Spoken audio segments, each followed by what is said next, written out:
Thoughts raced through Wanganite's mind, and a smile crept onto his lips. "All right, but you owe me a favor." "Of course, I always repay my debts." "Let's hope so. Let's begin."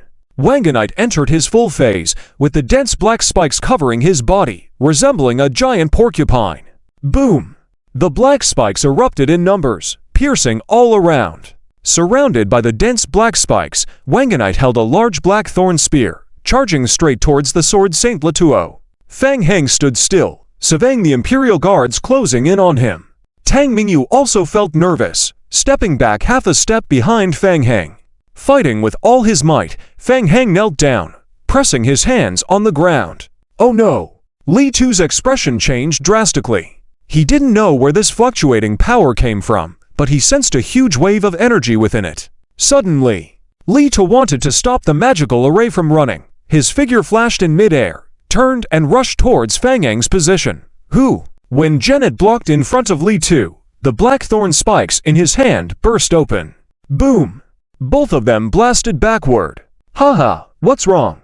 Just finished talking big and now you want to run? When Genet glanced at Fang Heng's position, laughing heartily as he looked at Li Tu, appearing to have the upper hand. Li Tu, your opponent is me, understand? At the same time, in the underground world, columns of blood-red light shot up into the sky. Imperial linguist Agel looked at 7 crimson columns of light, showing astonishment on his face. The creatures inhabiting the surrounding caves saw this strange sight and couldn't help but kneel down in worship, chanting words like miracles and saints. Agel swallowed nervously. What's going on? Are these all? The zombies gathered by the altar began to act, continuously pouring prepared animal blood into the blood pool. Mo Jiawei licked his lips, eyes filled with anticipation and excitement. It seems Fang Heng has started to act. After separating from Fang Heng earlier, he came alone to the underground world to assist the zombie clones and creatures of the cave-dwelling beast tribe in setting up the blood altar for the vampire clan.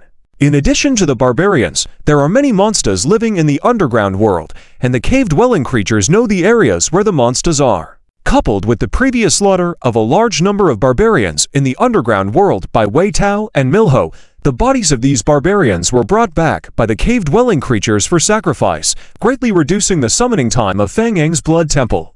Currently, the zombie clones have already accumulated a large amount of blood here in advance, enough to sustain for a short period of time.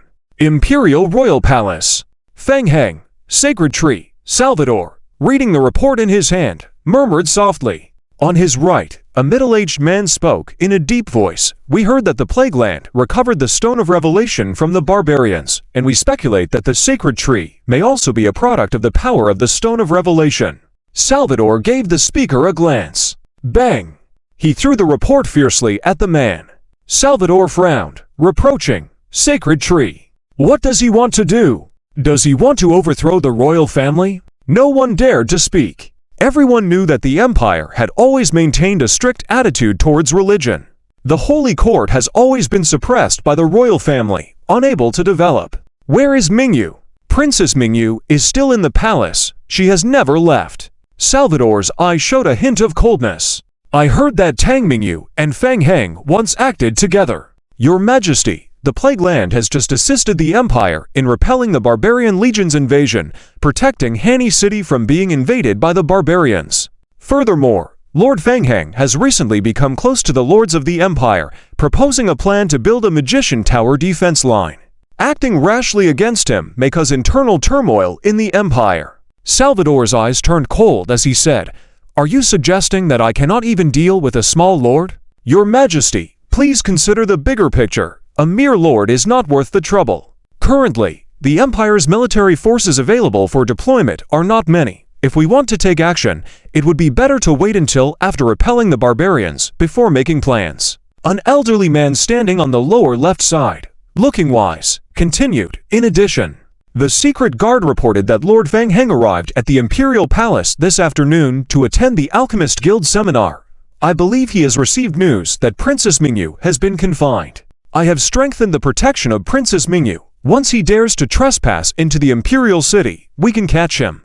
The Imperial City is guarded by the Sword Saint, Li Tu. As long as he dares to come, we will definitely capture him, then we will have the initiative. Salvador pondered for a moment, waved his hand, accepting the proposal. Report. The Imperial Royal Palace is under attack. Salvador's eyes lit up. Good. Good. Not afraid of them coming, just afraid they won't come. Is it Feng Heng? The guard continued to report there are 2 intruders. One of them is Wen Genet, the heir of the barbarian chief, and the other person's identity is not yet clear. How could it be Wen Genet? Salvador's expression first froze, then he showed joy. Even better. If they can catch Wen Genet, it's even better than capturing Feng Heng. Ha ha. Perfect timing. Let him come without return. Yes, Your Majesty. Sword Saintly II and the Grand Commander of the Royal Guards have personally gone out to confront the enemy. They will surely catch them. Salvador fell silent for a moment. The Sword Saint plus the Grand Commander should be enough to deal with the 3rd-tier barbarians. But he still felt a bit unstable. He hesitated whether to go out in person. Your Majesty, this is the most critical moment for you now. It is too risky to act forcefully. Please consider the bigger picture and avoid unnecessary risks. Just as everyone was speaking, they suddenly felt a violent shake under their feet. What's going on? Everyone couldn't help but look out the window. Outside, a red glow engulfed the horizon. Salvador felt a strange power fluctuation. This wave of energy was unprecedented and very strong. Reminder: player successfully summoned the Blood King's coffin. Reminder: remaining duration of the Blood King's cough in summoning, 60 seconds. Player can extend the time of this summoning through the Blood Altar by offering sacrifices. Reminder: the longer the Blood King's cough in summoning lasts, the more blood will be consumed by the altar. Reminder: you have shown a miracle in front of the cave-dwelling beast tribe, greatly increasing your reputation among them. Feng Heng stood still as game prompts quickly flashed through his retina. His mental power reached its peak. All of it poured into the alchemy magic array. A crimson coffin rose from the center of the magic array and appeared in front of Feng Heng. After successfully advancing in the study of alchemy, Feng Heng realized that he could control the magic array more easily. In the past, it was difficult to concentrate, and now he could multitask. Looking up, Feng Heng noticed a sharp breath in the distance locking onto him. Stop him! The violent fluctuation of blood and Che burst open from the magic array. The visible crimson blood and Che ripples spread outward with a loud boom. Ziyun was at the forefront, facing the bursting blood and Che impact head-on. Kill! Ziyun did not retreat, shouting angrily, tightly gripping the spear in his hand and thrusting it forward. The spear clashed head-on with the oncoming blood and Che, bursting open in the air once again. Bang! The residual energy of blood and Che mixed with the spear's force spread outwards, flipping the nearby Imperial Guards into disarray, staggering in all directions. Crackling, the dense blood and Che power shrouded the Blood Clan King's coffin in a thin mist of blood and Che, casting a reddish hue around it. The coffin slowly opened. In a sea of crimson blood and Che, the Blood Clan Prince, Burr, rose slowly from a prone position. Awakened from slumber, Blood Clan Prince Burr slowly opened his eyes. Following that, 2 other figures rose successively from the coffin. 3 Blood Clan princes awoke from their slumber, one after another, all kneeling before rising. Your Majesty, we have come following your guidance. Feng Heng pointed towards Ziyun. Go, deal with them. Yes. The 3 Blood Clan princes simultaneously attacked Ziyun. Tang Mingyu followed beside Feng Heng, too astonished to speak. Blood Clan princes. The pinnacle of combat power in the Blood Clan world. It felt like a dream. She looked at Feng Heng with increasing amazement in her eyes. It was then that she realized Feng Heng's other identity. In addition to being the domain lord of the zombie apocalypse, Feng Heng was also the actual controller of the entire Blood Clan world. Tang Mingyu knew Feng Heng was powerful, but she never expected that he could directly command and control 3 Blood Clan princes to fight for him. This was a formidable combat power. It was enough to dominate in the lower-level game world. No, it wasn't just the 3 Blood Clan princes in front of her. There were more than 10 Blood Clan dukes slowly awakening from the coffins in front of her, joining the battle and swiftly attacking the surrounding Imperial Guards. In an instant, Ziyun had already collided head-on with the 3 Blood Clan princes. The Blood Curse combined with the agile combat style of the Blood Clan princes, with 3 of them madly striking Ziyun. Ziyun resisted alone, his face growing paler. He realized their abilities were unusually strange, utilizing methods he had never seen before. He could suppress them in a one-on-one battle, but he was clearly no match for 3 opponents. Nearby, Lichu noticed the energy fluctuations erupting behind him, his eyes showing a touch of astonishment. Such formidable power, no wonder they could directly crush the barbarian legion. Even if he was entangled, he would encounter substantial trouble. What puzzled Lichu even more was that this force was filled with blood and Che power fluctuations, unlike any other power system he had encountered before. Well, the stronger the better. A smile crept up the corners of Lichu's mouth as he flew back to press on Letuo. Letuo was in a very bad state as he looked at the blood clans below, his heart filled with terror. What kind of monsters were these? With the Empire in chaos, various unknown enemies kept emerging. "We're leaving." Fang Heng looked at the refreshed game notifications, pulling the still excited Tang Mingyu with him as they quickly headed towards the outskirts of the city. The 3 Blood Clan princes entangled the chief Imperial Guard Ziyun, while the remaining Blood Clan dukes accompanied Fang Heng to protect him and slaughtered the Imperial Guards rushing in from all directions. A massacre all the way. The further they got from the city center, the fewer enemies they encountered in their escape. For a moment, the entire Imperial city was unobstructed. Fang Heng even contemplated visiting the place where the Empire hid the blue crystals before realizing that the duration of the Blood King's cough in summon had ended, thus he ran towards the outer city. One of the frontline cities of the Empire and one of the heavily hit areas by the barbarians' attacks this time. Without the assistance of Tang Mingyu, Wei Tao and Milhao spent quite some time here. After inquiring, they found out that in the morning, Tang Mo had led the team to the barbarian camp, attempting to launch a raid and completely crush the barbarians. Quite daring. After consulting, Milhao and Wei Tao decided to lead the team out of the city to search for Tang Mo, only to coincidentally meet Tang Mo in battle with the barbarians. After a fierce battle, they gained some friendly points with Tang Mo and additional trial time, then took a short rest. It was then that Wei Tao had the opportunity to tell Tang Mo about Tang Mingyu. "You've been confined by His Majesty." "Why?" Tang Mo's expression changed several times, suddenly stood up, and said in a low voice, "No, I must return immediately." Seeing Tang Mo so agitated, Wei Tao knew they were on the right track with this mission. Just as he was about to speak, a game prompt appeared on his retina. Hint: the player team has protected Princess Tang Mingyu and left the royal inner city area. Current task: the confinement of the princess is completed. Hint: the player team's trial score has increased, and you have gained an additional 6 hours of trial time. This, outside the inner city of the palace. Accompanied by more than 10 Blood Clan dukes, Fang Heng, along with Tang Mingyu, continued to fly forward. The Alchemy Guild building was already in sight. "Let's go," Fang Heng said, flipping his wrist and pulling out a pendant from his backpack. Boom! The aura of death gushed out from the pendant, immediately shrouding the surrounding area in darkness. 2 Blood Clan dukes directly lifted Tang Mingyu into the air, suspended her, and then flew into the Alchemy Guild through a window with Tang Mingyu. "Your Majesty, we take our leave." As they landed, the summoning time of the Blood King's coffin had just ended. The more than 10 Blood Clan dukes knelt down one by one, their figures gradually disappearing, summoned back to the Blood Clan world. Fang Heng put away the pendant emitting the faint death aura, reaching out to help Tang Mingyu up. Phew!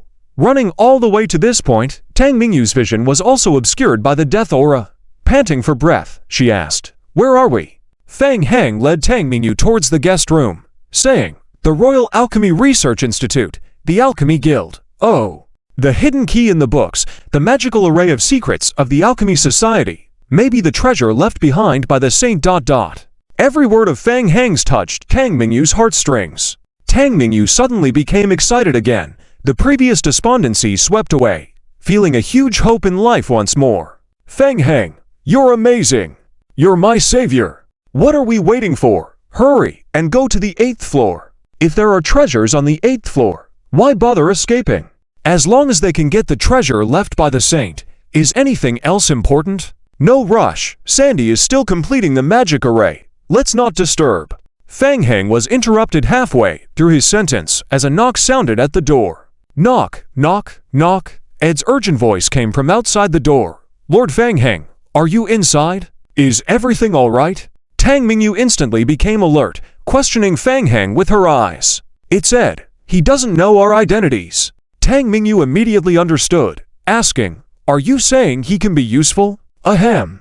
Fang Heng cleared his throat and went to open the door, while correcting, "Not useful, but to cooperate." Outside, Ed was a bit confused. He had just been asking friends offline about clues related to the saint when suddenly someone ran to inform him that there was an invasion at the Imperial City. After hearing the news, Ed had a gut feeling almost immediately. Could this have anything to do with Lord Fang Heng? No way. How could that be possible? They were clearly causing trouble within the Alchemy Society and had no time to commit crimes elsewhere. So, Ed came to knock on the door, ready to inform Fang Heng of the situation immediately. As the door opened, Ed saw Fang Heng standing there and immediately asked, "Lord Fang Heng, there was just an incident in the inner city." Before he could finish his sentence, Ed caught sight of the person standing next to Fang Heng.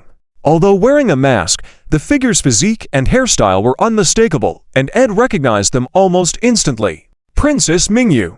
Ed's throat tightened, and without thinking too much, he quickly knelt on one knee in respect. "Please rise." "Yes, thank you, Your Highness." Ed looked at Princess Mingyu behind the mask, questions filling his mind. When did Princess Mingyu arrive? Why is she here? And why wear a mask? With a secretive appearance, could it be related to the recent invasion of the Imperial City? Ed began to break into a cold sweat and was too afraid to dwell on it any further. Fang Heng's gaze shifted to Ed, saying in a low voice, "Princess Mingyu was just attacked by assassins in the palace, and now she's missing. I was with you the whole time. Do you understand? Kidnapped? What does that mean? Wasn't Princess Mingyu fine standing here just now? So, is the attack on the Imperial City really related to Fang Heng?" With so much information coming in a chaotic manner, Ed felt dumbfounded and couldn't help but look at Tang Mingyu. Tang Mingyu nodded. "Ed, did you hear what Lord Fang Heng just said? It has nothing to do with you. Just follow orders." "Yes, understood." Ed nodded in agreement immediately. Something is wrong. So, the recent commotion in the Imperial City, where the Imperial Palace was invaded, is really related to Fang Heng. What are the two of them planning to do? Could it be? Ed stole a glance at Tang Mingyu, feeling his heart beating uncontrollably. Treason. Establishing a separate faction. Overthrowing the decadent Imperial family and establishing a new dynasty. Ed checked the game log again, but there was still no hint of a mission trigger. High-level missions rarely fail to trigger such hints. Unless... Ed shifted his gaze towards Fang Heng and Tang Mingyu. Unless his friendship level wasn't high enough yet. Despite having touched on some parts of the mission, he was still unable to trigger it due to the limitations of the friendship level. Fang Heng, unaware of Ed's thoughts, asked, "What's the matter?" Ed quickly explained, "There was an incident in the city just now. The Empire has started searching the entire city, and I'm worried it might affect us." Fang Heng stood by the window, observing the situation outside. The red light in the Imperial City had dimmed, and the whole city had become noisy. Streets were filled with Imperial guards. Fang Heng turned to Ed, saying, "Go ask your friends, find out about the Empire's movements." "Okay, I'll go ... Ed nodded and immediately went offline. When news reached Salvador that Tang Mingyu had been taken away, he was furious. "How could you promise me? You let the barbarians easily take away Tang Mingyu." Salvador thought for a moment, then asked, "And what about that undead mage, Fang Heng? Is he involved?" "We have already sent for Lord Fang Heng," Salvador said in a deep voice. "He can't be let off the hook. Control him first, yes." An elderly man on the left below replied, "Your Highness, calm down. Wagner has just entered the third stage of transformation and cannot maintain the transformation state for long. He was just repelled and driven out of the city by Leto, so he won't affect our capture in the short term. Rest assured, besides Wagner, who has escaped, there have been no reports of attacks in the outer city. Princess Mingyu currently has no combat abilities, and she should still be in the inner city. We just need to investigate thoroughly, and we will surely find their traces." Salvador clenched his fist gently. "Let's hope so." Alchemy Society. In a guest room, a few minutes later, Ed went back online. "How is it?" "They found intruders in the royal family. The barbarians have already been repelled. Princess Mingyu has been kidnapped and is missing. The entire Imperial City is now under lockdown, with the Imperial Guards conducting a massive search within the city. The news Ed received from his friend was even more shocking than he had anticipated. According to the information he got, the royal family had suffered a very serious attack, with mysterious individuals and Wagner present besides. It is said that when the Imperial City was just invaded, even the Empire Sword Saint made an appearance. In the end, no one was able to stop them. Instead, the Imperial Guards had a fight with a group of mysterious individuals, resulting in many casualties. The current Emperor of the Empire is furious and has ordered to find the attackers at all costs and bring Princess Mingyu back to the royal family. However, who are these mysterious groups? Where are they from? Why have they not been seen now? Could there be people still hiding in the dark? Ed feels that there are too many secrets hidden on Fang Heng. He dares not ask, fearing that asking might strain their friendship. Fang Heng stands by the window, frowning as he surveys the situation outside. He did not expect the Empire to target the Alchemy Guild for investigation, even surrounding it immediately. Or was it because Princess Tang Mingyu was unknowingly tracked by some kind of psychic power? If that's the case, escaping would be even more difficult. Ed walked over to Fang Heng's side and also looked outside, gasping at the sight. In the distance, Imperial Guards continuously poured out from the inner city. A large number of Imperial Guards had surrounded the Alchemy Guild layer by layer. Quake, the captain of the Imperial Guards, was leading a team passing through the square of the Alchemy Guild, directing the actions of the Imperial Guards. Ed became nervous at the sight and asked Fang Heng, "Lord Fang Heng, most likely they are coming for us. What should we do?" Tang Mingyu also looked at Fang Heng, waiting for his suggestion. When Fang Heng remained silent, Ed became anxious. "Aren't we going to run? What are we waiting for? It's not every day we come across a mission of this caliber. How can we let it wither away before even starting? Lord Fang Heng, we are trapped by the Imperial Guards now. They will only increase in number. If we force our way out now, there is a chance. If we delay any longer, it will be too late." "Not necessarily. We still have a chance. Remember the alchemical magical array we found on the 8th floor? Fang Heng explained, the magic array has teleportation capabilities. We can try to use it to escape.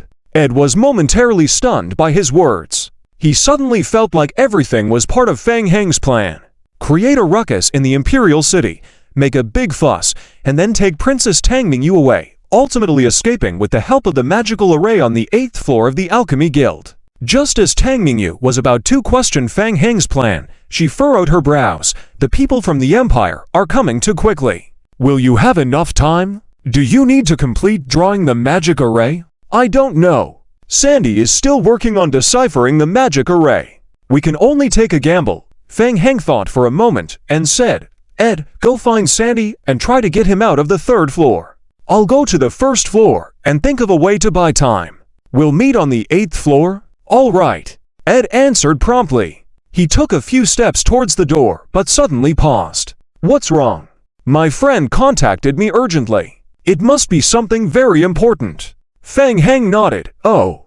Without hesitation, Ed dropped a sleeping bag where he stood and stood still, gradually becoming transparent. 1 minute later, a white light flashed, and Ed returned to normal, his face changing dramatically as he said urgently, "Lord Fang Heng, I've heard the latest news. The Imperial Guards are coming for you. The Emperor wants to see you urgently." Fang Heng's expression also changed. "Exposed? It doesn't seem right. If he was exposed, they would just arrest him.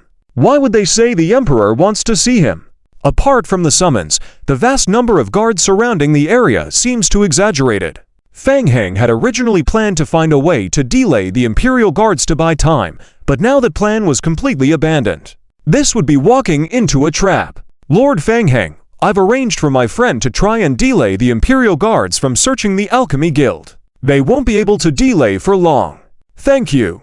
Fang Heng knew that Ed had likely made some agreements with his friends, so he immediately said, "Let's go, we need to find Sandy." Inside the Imperial City, a large number of Imperial Guards were conducting a search operation within the Empire's Imperial City, searching for suspicious individuals everywhere. After receiving the order to summon Fang Heng, Captain Quake led the Royal Imperial Guards to break into the Alchemy Guild. By the order of His Majesty, block the Alchemy Guild, and thoroughly inspect all surrounding buildings. No one is allowed to enter or leave. Take down any suspicious individuals on site. Yes. The entire Alchemy Guild was completely surrounded before Captain Quake and his men entered the ground floor of the Alchemy Guild. As Quake approached the front desk, he pounded on the counter heavily and asked, "Is Fang Heng here?" Trudeau had a distinct impression of Fang Heng from their encounter earlier in the day. He usually behaved quite arrogantly, but faced with the even more overbearing Imperial Guards,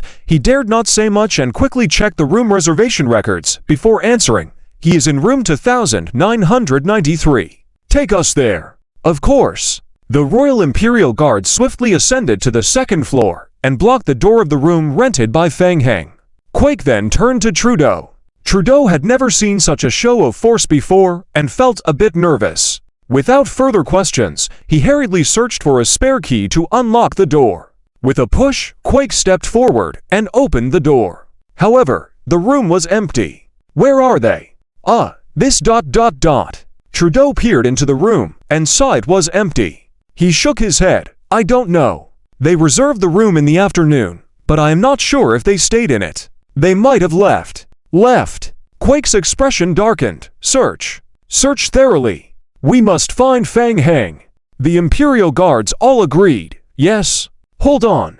Just as the Imperial Guards were about to disperse to conduct the search, Vice President ManhwaRecap of the Alchemy Guild hurried over with a group of Alchemy Guild students.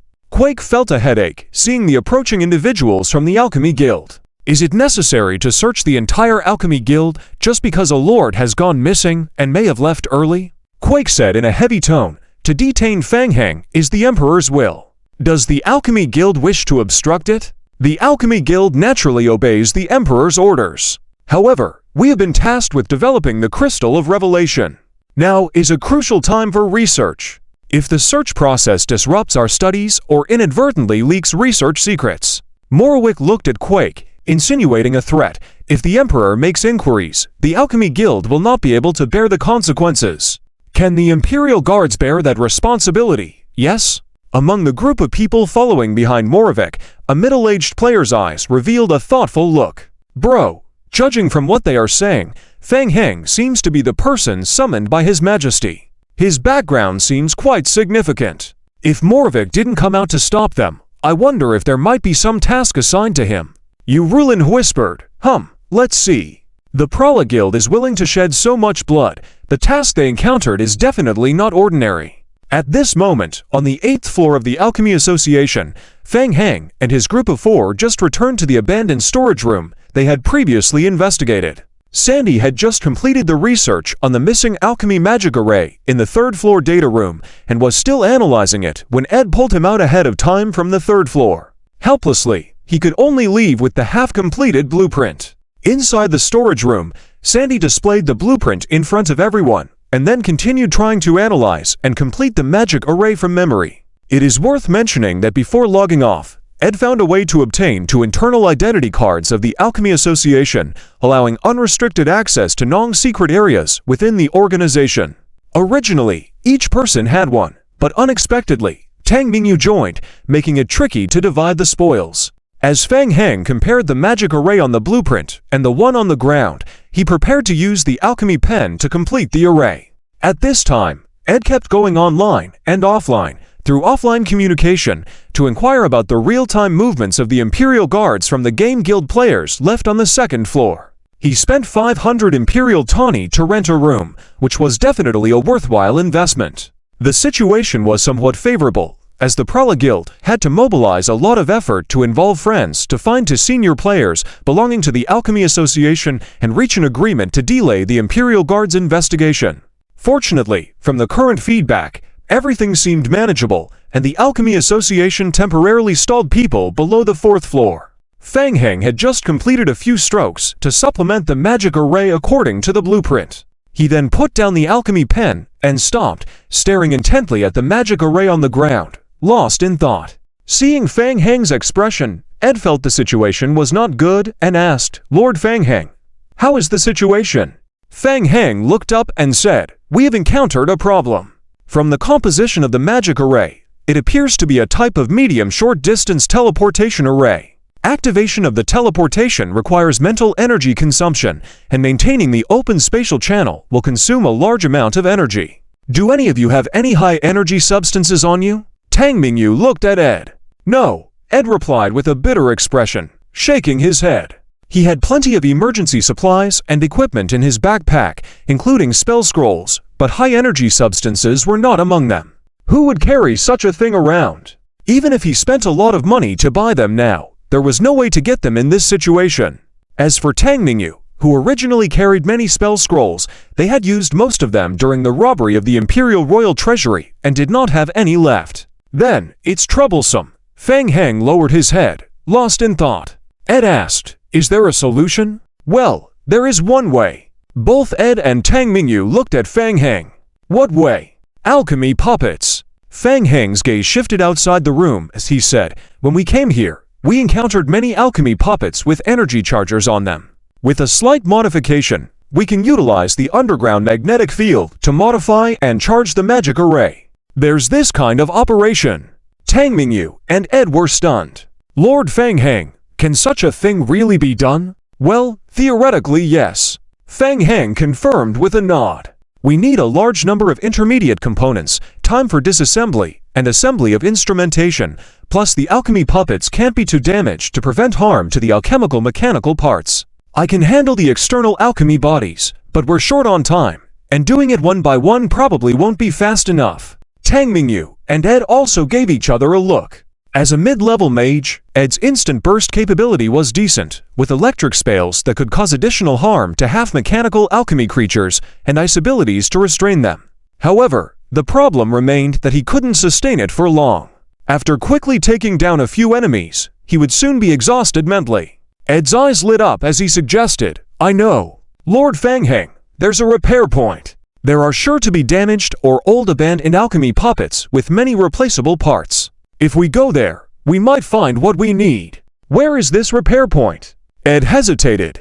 He said, "It seems to be in the second floor area." It was clear that with a large concentration of Imperial Guards in the first 3 levels, going over now would mean seeking trouble. Fang Heng made a mental note, thinking the second level could be one of the backup plans. He then looked back at Ed and asked, "How is the situation with your friends?" Ed replied seriously, "I had friends from the Alchemy Association bring the Vice President of the Alchemy Guild. They are currently keeping the Imperial Guards below the 4th floor, conducting a thorough search on the 1st floor. But I feel they won't be able to hold them back for long." Tang Mingyu interjected, "Your friends. Can't they try to find a way to?" She stopped abruptly midway through her sentence. A line of red game notification flashed across the retinas of all the trial members. "Warning. Detected attempt of trial player Tang Mingyu to induce players to provide help. Player team receives first warning. Game time reduced by 30 minutes." Ed understood and looked bitter. It's difficult. They are from the Alchemy Guild, and their demands are very high. Plus, they are not willing to accept commissions directed at the Alchemy Guild. Tang Mingyu looked apologetically at Fang Heng, who just shrugged. He probably understood that, in the case of players like Ed, who successfully concealed their identities, they could be inclined to offer help voluntarily, but could not make requests actively. However, this boundary wasn't entirely clear, and there might be hidden settings. Ed noticed Fang Heng and the others suddenly fell silent, wondering if their favorability had dropped again. He plucked up his courage and said, "I can try, but the chances of success are slim." "Well, we have another way to quickly obtain a large number of alchemical bodies." "What method?" "Let the alchemical creatures and Imperial soldiers fight, then we can go collect the bodies afterward." "Ah, this is too difficult, isn't it?" Ed wanted to say it was an unrealistic idea. "Certainly. But it's not impossible either. Let's give it a try. Making some noise might help, and there might be a way to get to the 2nd floor." 5 Imperial Guards stood at the staircase at the end of the passage. There were 3 staircases leading to the 4th floor, and they were ordered to guard here and prevent anyone from passing until the investigation was completed. Click, click. Heavy footsteps could be heard coming from the staircase. At the sound, all 5 men looked up towards the passage above. "Someone."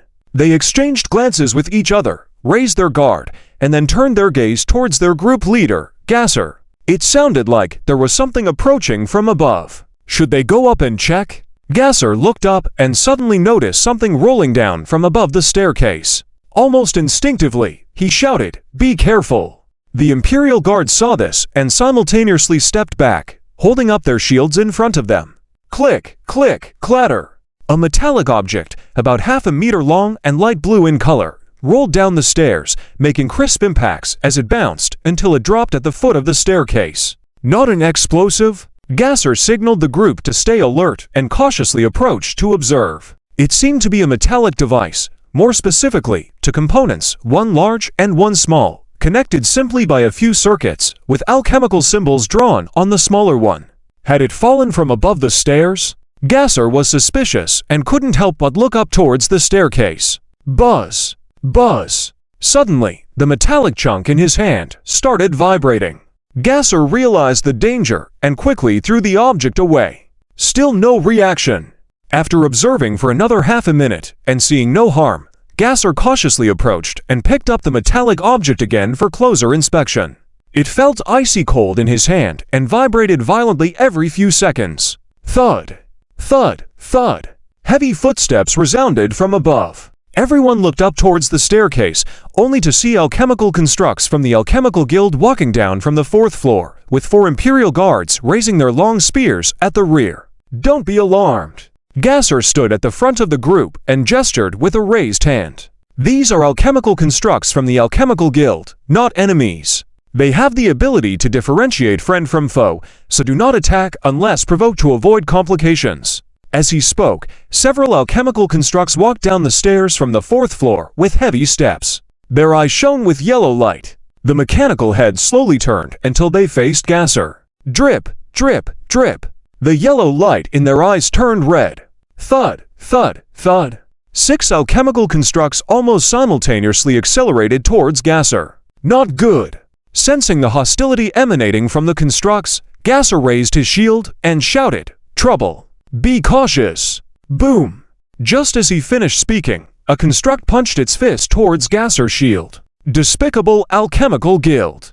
Gasser felt a weight on his shoulder, gritted his teeth, and retaliated by thrusting his spear forward. The remaining 4 Imperial Guards of the team quickly moved in to support. As they battled at the corner of the 4th floor staircase, Ed's form gradually solidified. He had just logged off to communicate with his friends. Upon logging back in, he saw a skirmish unfolding between the 3 Imperial Guards on the 3rd floor and the alchemical constructs from the Alchemical Guild, marveling at the intensity of the fight. "Lord Fanghang, how did you manage this?" "It's not difficult. I dismantled 2 alchemical guard constructs earlier, combining their warning devices with power units. Continuous alarms attract nearby reinforcements. After slightly adjusting the power and alarm modes, the constructs on the 4th floor can detect distress signals and come to assist." Feng Heng explained, nodding. Ed understood and silently acknowledged Feng Eng's expertise. It was surprising to see Feng Eng's profound understanding of alchemical constructs beyond his knowledge of necromantic spells. Ed continued to observe the situation below. The team of 5 Imperial Guards formed a defensive formation, retreating in an orderly fashion. After withstanding several attacks, Gasser seized the opportunity to execute a powerful spear technique, unleashing a devastating blow that sent an alchemical construct flying. Smirking, Feng Heng detected the destruction of their ally, causing the constructs to enter a heightened crisis mode, maximizing power output, reinforcement range, and alarm signals. Everything unfolded according to Feng Eng's plan. The Imperial Guards were stronger than the alchemical constructs and had the ability to unleash coordinated attacks. Killing a few constructs was no challenge. Boom! Gasser unleashed another combat technique, thrusting his spear forward to pierce through another construct, sending it crashing into the wall. The construct struggled on the ground, rendered combat ineffective. However, as Gasser looked up once more, he noticed more constructs descending from the 4th floor. Damn! Overwhelmed by the increasing number of enemy constructs, Gasser cursed inwardly and gestured for the group to retreat together. "Let's go! We need to fall back!" Watching the Imperial Guards retreat towards the Grand Hall on the 3rd floor, Feng Heng nodded at Ed and the others. "The parts one need are all installed on the torso of the alchemical constructs. We only need to take the torso for retrieval. Additionally, the alarms will trigger inside the Alchemical Guild, and guild members will come to investigate promptly. We need to act quickly. With that, Feng Heng took the lead and proceeded downstairs.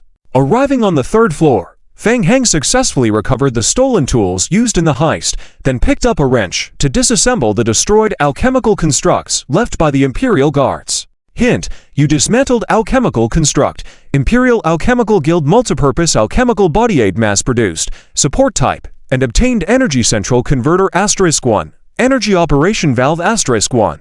Tang Mingyu and Ed, along with Feng Heng, descended to the lower floor, each playing their roles in disassembling the alchemical constructs.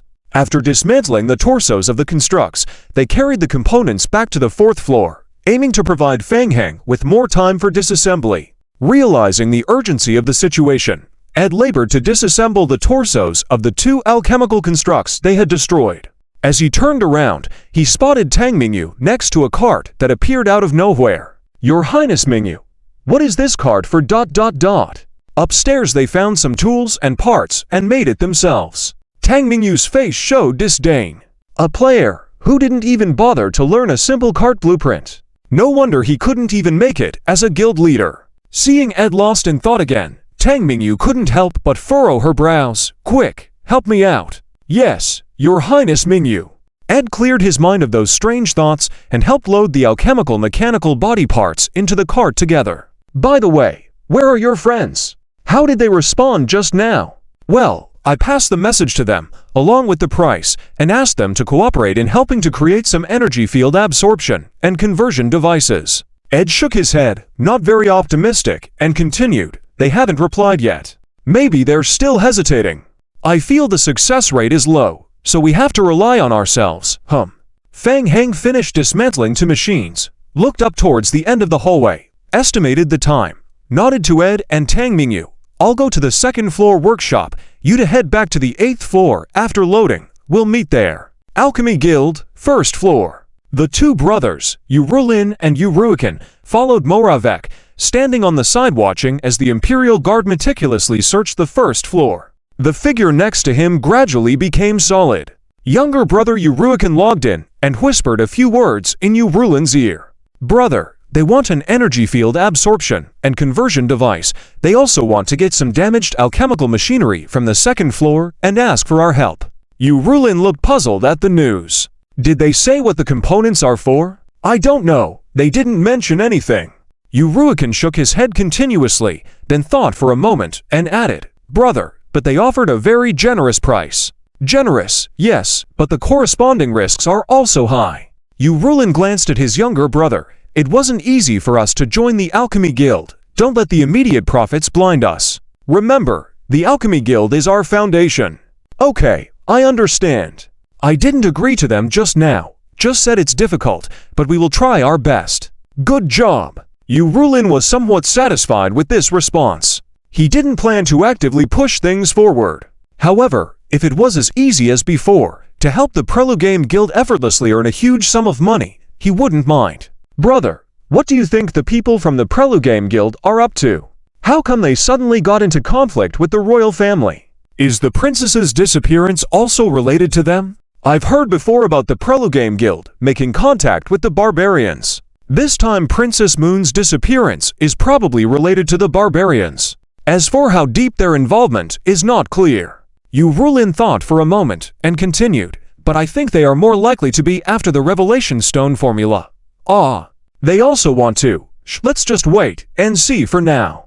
As they were talking, a sudden buzzing alarm sounded throughout the corridor. "Brother, what's going on?"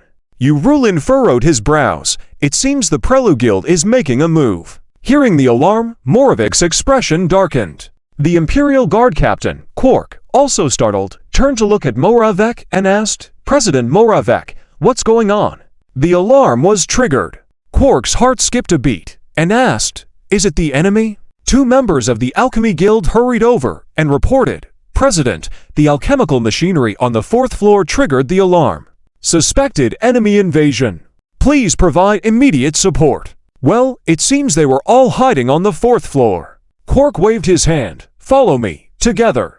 With that, Quark led the Imperial Guards towards the 4th floor at a quick pace. ManhwaRecap's face turned gloomy. He didn't step forward to stop the Imperial Guards this time, just silently followed the group of the Alchemy Guild. "Brother, have we been exposed?" "Not necessarily. Let's follow and see for now," Yurulin responded, quickly catching up with the group, heading towards the 4th floor. Alchemy Guild, 3rd floor hall. The Imperial Guards and a large number of alchemical machinery were in a fierce battle. In less than 5 minutes, more and more alchemical machinery from the upper floors were being drawn in to join the fight. There were also Imperial Guards coming to support as they heard commotion, and the scale of the fight grew larger and larger, until Quark and Moravic's group barely arrived. Quark originally expected to come and capture the criminals, but he didn't expect to see, upon entering the 3rd floor hall area, Acer and his group in a battle with alchemical machinery. Where are the enemies? What's going on?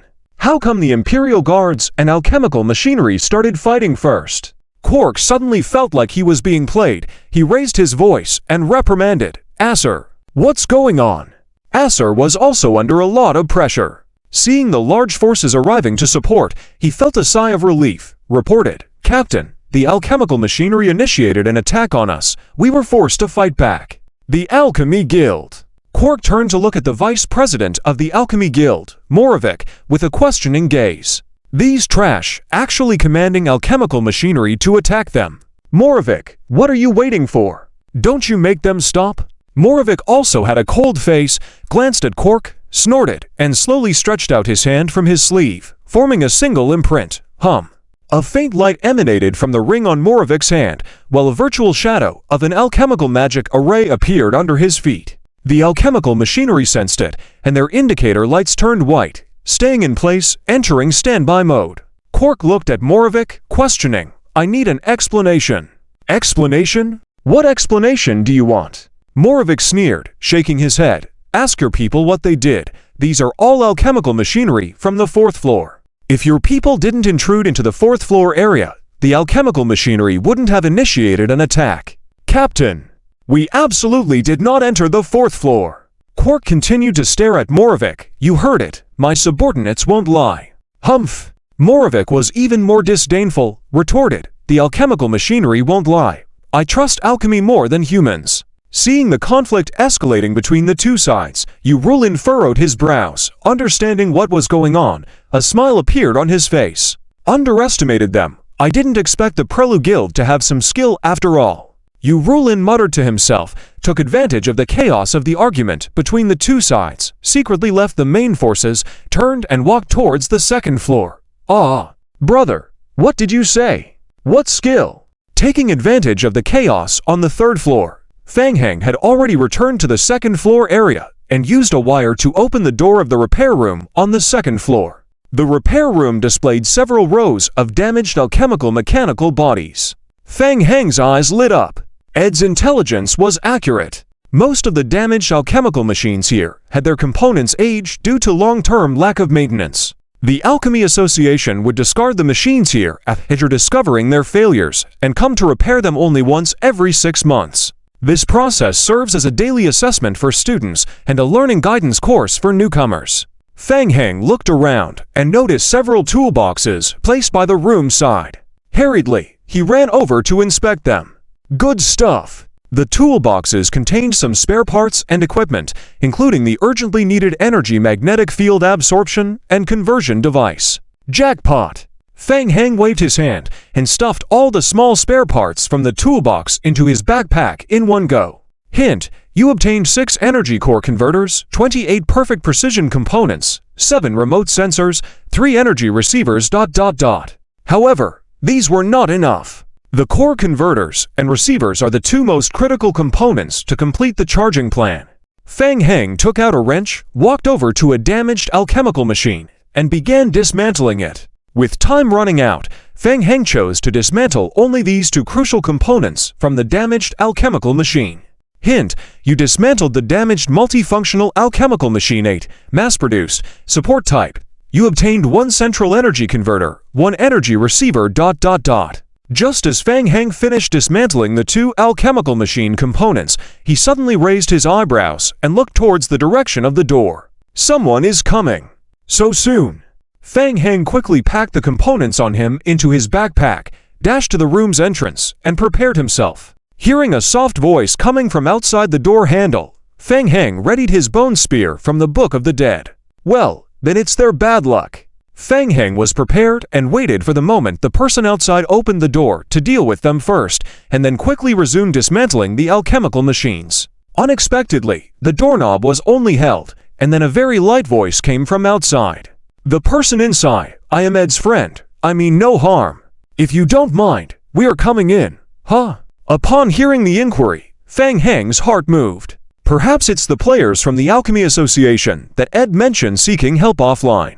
Didn't Ed say they were unwilling to take any commissions? Let's see what they have to say. After some thought, Feng Heng put away the bone spear in his hand and continued dismantling the alchemical machines. "Come in. Remember to close the door." "Thank you." After waiting for more than 10 seconds, the door was finally opened from the outside. The Yurui brothers stepped into the room and quickly closed the door behind them. The room was pitch black, with only dim light entering through the window, making it a bit difficult for them to adjust initially. In the darkness, the Yurui brothers heard a voice. "Are you here to help?" Yurui followed the direction of the voice and saw Feng Heng, immediately nodding and saying, "Lord Feng Heng, I have heard of your name."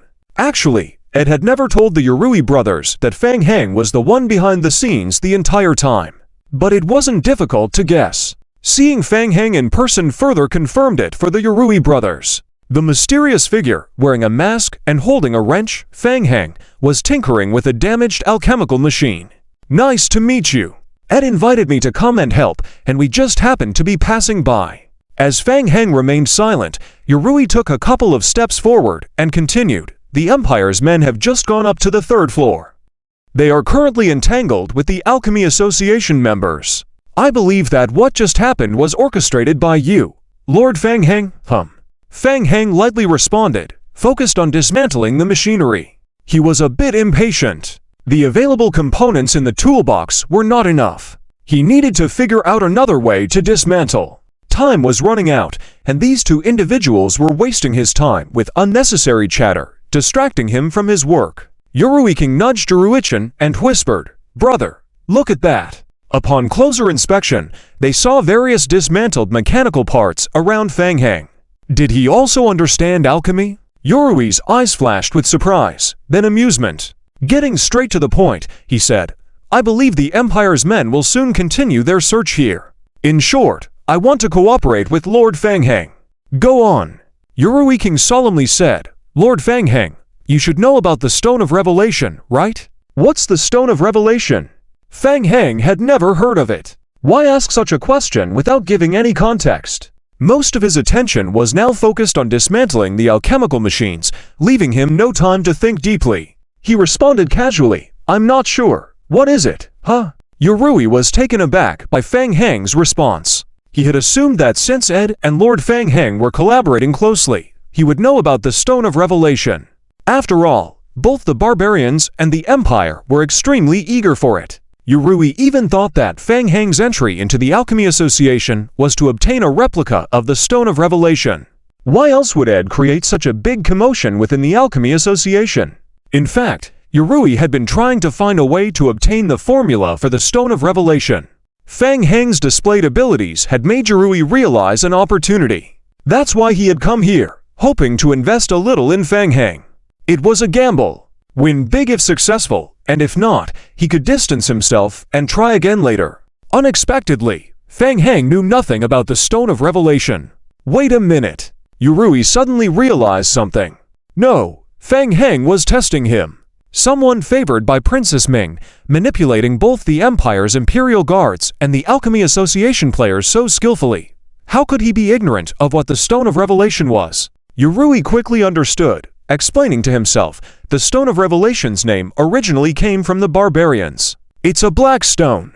The most obvious characteristic of the Stone of Revelation is its ability to emit strong mental energy fluctuations. The barbarians can use the stone's power to rapidly heal injuries and reproduce their beast herds in a short time. It's said to be related to the state of demonization. For us humans, the Stone of Revelation can stimulate the internal Che and vital energy practice to break through into the second stage under certain conditions and further enhance it.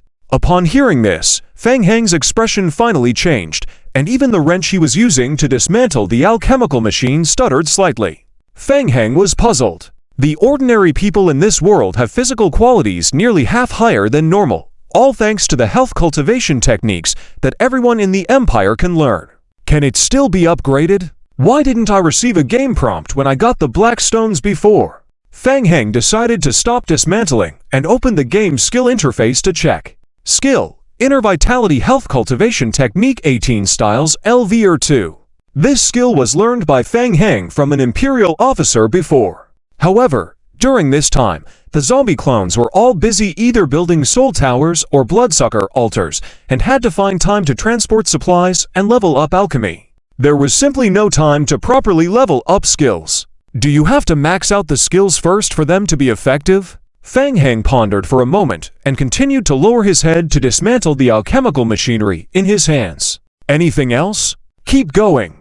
The Empire has always had a great demand for revelation stones. In addition to secretly collecting them, the Alchemy Society also manufactures imitation revelation stones under the arrangement of the Empire. Are you talking about the Type 7 Spiritual Catalyst Block Crystal? Yu Rulin raised an eyebrow, a glint of insight in his eyes. Just as you don't even know what revelation stones are. You know too much. Yu Rulin was absolutely sure of his previous conjectures. Lord Feng Heng and Ed most likely came to the Alchemy Society to obtain imitation revelation stones and formulas. Yu Rulin felt he had passed Feng Heng's previous probing and decided not to hide it anymore. Speaking up directly, "My lord, we can figure out a way together to get the formula for the revelation stone. I can provide some help." "What? I want the formula," says Hu Thed. "When did I imply that to him?" Feng Heng was taken aback, looking up at Yu Rulin. Seeing Feng Heng's silence and gaze directed at him, Yu Rulin became more certain that he hadn't guessed wrong, so he decided to lay out his plan openly. "Getting the complete formula for the revelation stone is very difficult, but I know that some completed spiritual catalyst block crystals are hidden in the secret area on the first floor of the Alchemy Society. As long as we can find a way to get the block crystals together, then hand them over to me. I can study for a while. No need for all that trouble. I already have the formula. I'm sure I can analyze the complete for ... formula." What? Yu Rulin was shocked, looking at Feng Heng dumbfounded. "What were you saying just now?" "I said I have the formula." Feng Heng glanced at Yu Rulin. "Don't believe me." Yu Rulin opened his mouth. "It's impossible. The protection of formulas within the Alchemy Society is very strict, and all members who have access to alchemical formulas are prohibited from leaving the Academy premises and are under 24-hour surveillance." He had been mingling in the Alchemy Society for so long, and it took a great effort to obtain most of the alchemical magic circles and alchemy techniques. He still lacked some of the formulas. Not to mention Feng Heng's first time at the Alchemy Society. How did he do it? It's not a matter of belief. It's just impossible. Go on. Feng Heng flicked his wrist, tossing the recently attempted Type 7 Spiritual Catalyst Block Crystal to Yu Rulin, then turned back to continue dismantling the alchemical machinery. Seeing the pale blue crystal chunk thrown in the air, the Yu brothers' heart skipped a beat, quickly stepping forward to catch and hold it in their hands for observation. The relevant information of the crystal chunk immediately appeared on their retinas. Item: Type 7 Spiritual Catalyst Block Crystal. Description: a block-shaped energy crystalline, containing a portion of spiritual power inside, capable of generating spiritual energy fluctuations, providing foreign energy. Description: developed by the Empire over decades of continuous research and development, it's a crystal cube of the spiritual catalyst body type.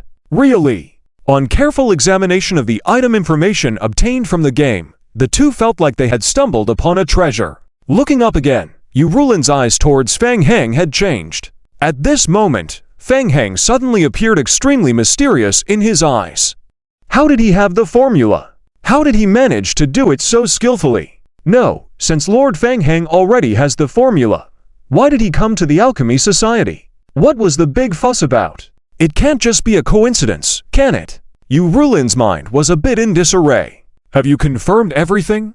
Do I need to detail the 12 materials necessary for alchemical synthesis again? Yu Rulin was truly stunned. Yes, indeed, synthesizing the alchemical circle requires 12 materials. It took him a long time to find out about this. Feng Heng removed the energy central converter and energy receiver unit from the alchemical machinery, then took out another alchemical machinery. I currently lack the alchemical machinery intermediate parts, energy central converter, and energy receiver unit. The more the better. We can work on getting those for you. Yurulin was taken aback and immediately agreed. He then looked at the crystal in his hand. This crystal. Take it, time is tight. Bring me the components before the Empire arrives, the more the better. Fang Heng wasn't particularly interested in just one imitation revelation stone. He had already deduced the complete synthesis alchemical magic circle and could mass produce once the materials were gathered. The only issue was the efficiency during mass production. Of course, if the Alchemy Society was willing to give him a few boxes of finished crystals, he wouldn't mind taking them back with him. Okay. Lord Fang Heng, rest assured, we will find them for you in no more than 5 minutes. Yurulin was incredibly encouraged by the words. He never expected Lord Fang Heng to be so confident and willing to give them the imitation revelation stone in advance. Tip: you obtain Type 7 Spiritual Catalyst Block Crystal *1. Slipping the crystal back into his backpack, Yurulin immediately led his brother out of the room. Yurulin was sure there was no problem with the crystal Fang Heng gave him.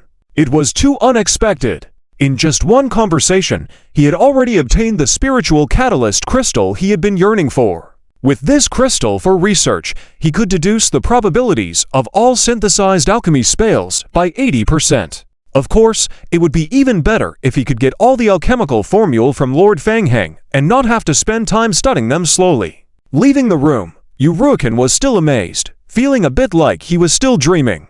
The Alchemy Association provides internal exchange services, available 24 hours a day. However, very few people come at night to purchase so many alchemical components. Yurulin and his companion directly overdrew all the Alchemy Association's credit points, and all their circulating funds to purchase the 2 alchemical components needed by Fang Heng.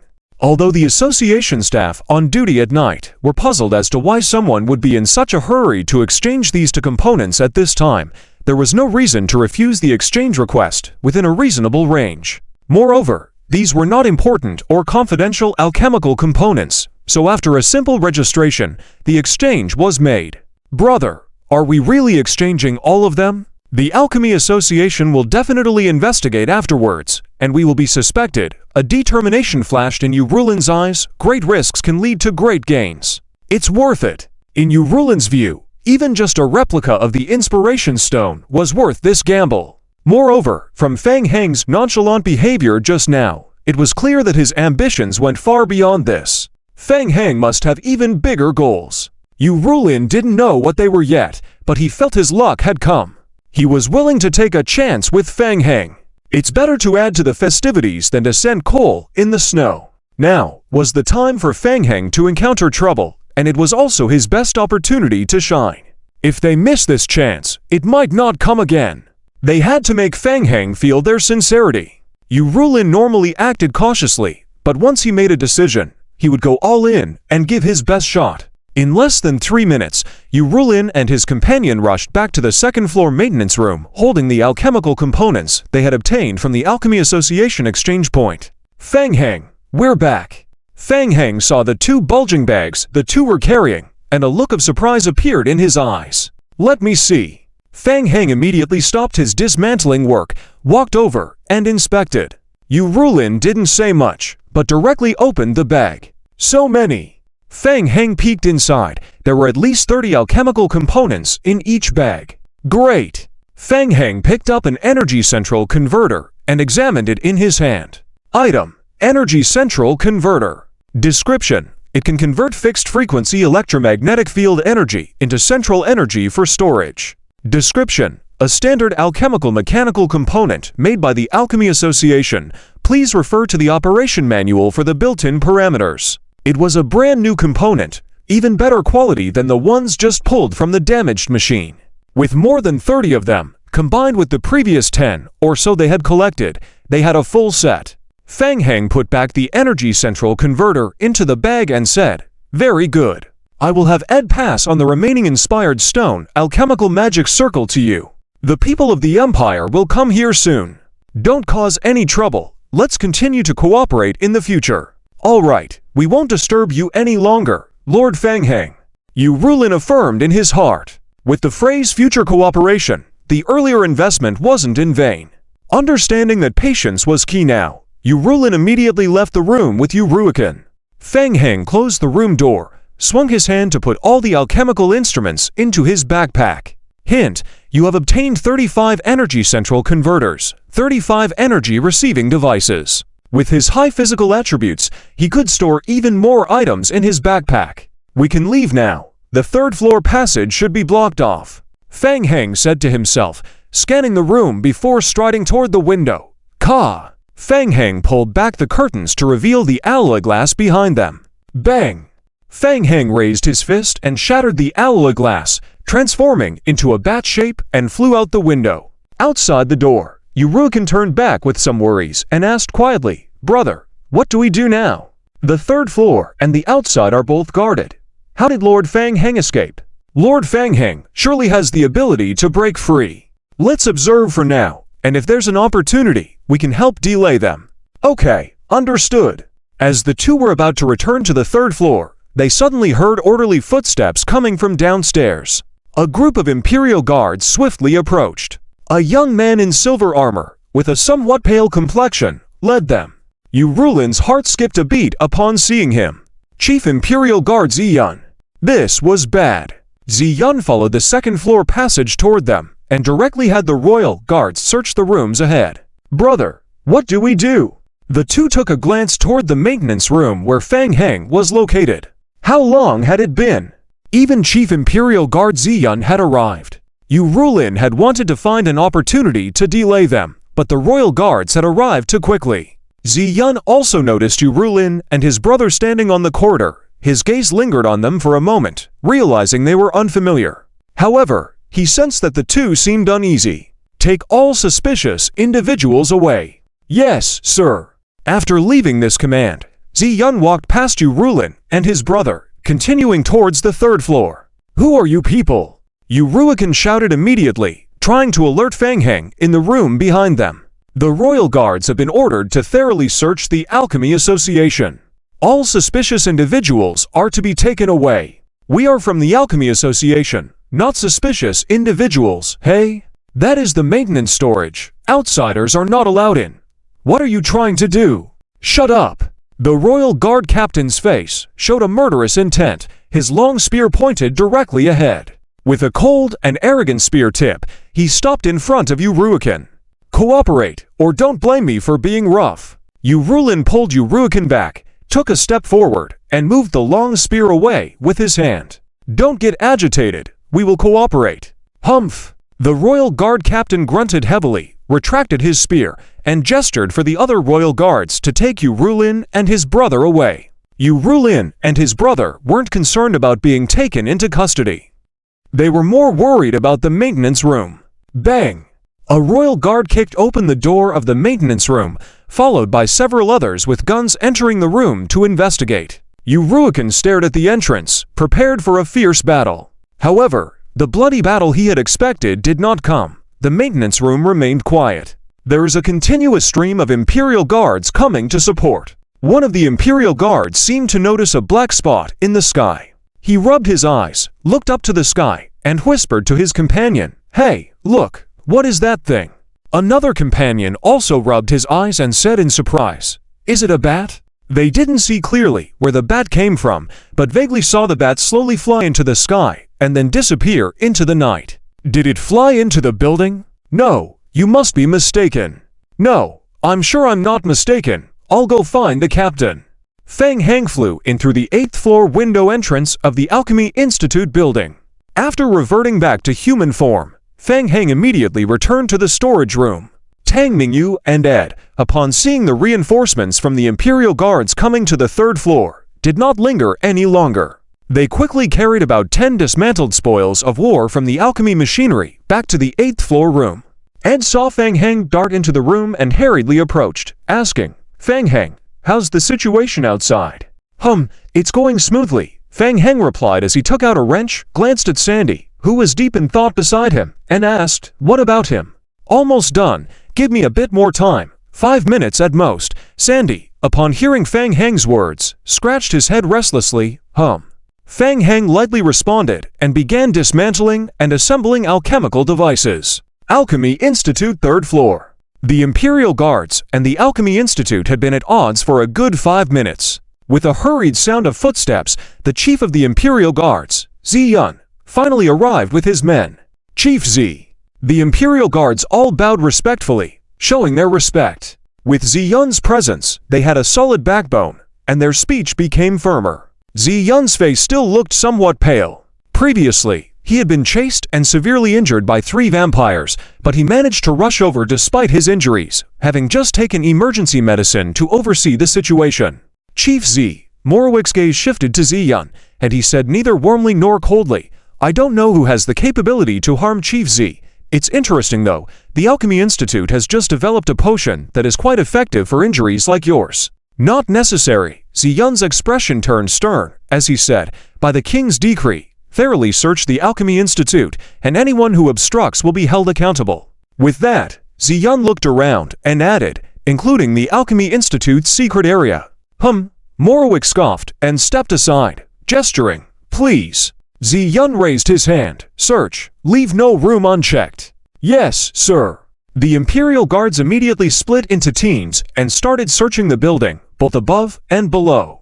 Soon, reports started coming in one after another. Report: ground floor common area search complete. Suspected individuals 8 in number. All under control. Report: basement first floor common area search complete. Nothing found.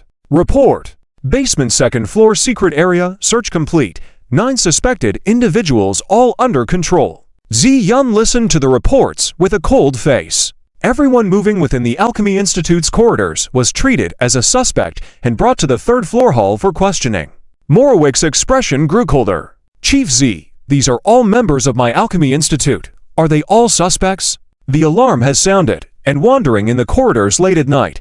These people are indeed suspicious," Ziyun said in a deep tone. "Once their innocence is established, they will naturally be released." ManhwaRecap sneered. "Well, I'm not familiar with investigative matters. I can only wish Chief Z success in finding the culprit." Brothers Yurui Chen were also brought in as suspects. Seeing the resolute posture of the Imperial Guards, the two couldn't help but feel a bit anxious. What had Fang Heng done to provoke such a reaction from the Imperial Guards?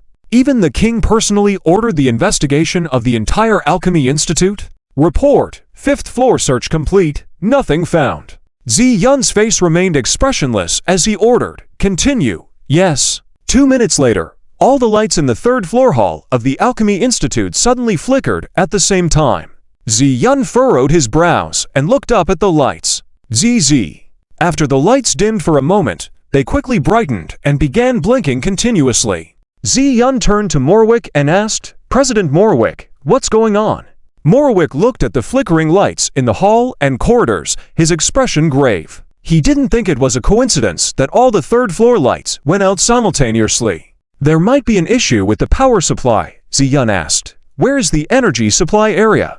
ManhwaRecap's face darkened. "In the secret area of the 3rd basement level. There are many alchemical machines guarding over there, and the machines haven't triggered any alarms. Imperial Guards, stand your ground.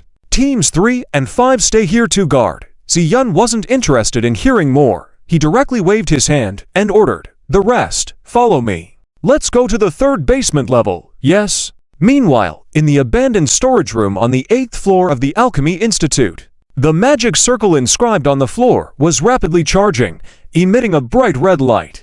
Next to the magic circle, more than 50 energy absorbers were piled somewhat haphazardly together, connected by various electrical wiring combinations. Fang Heng had previously adjusted the absorption power of the energy absorbers to the maximum.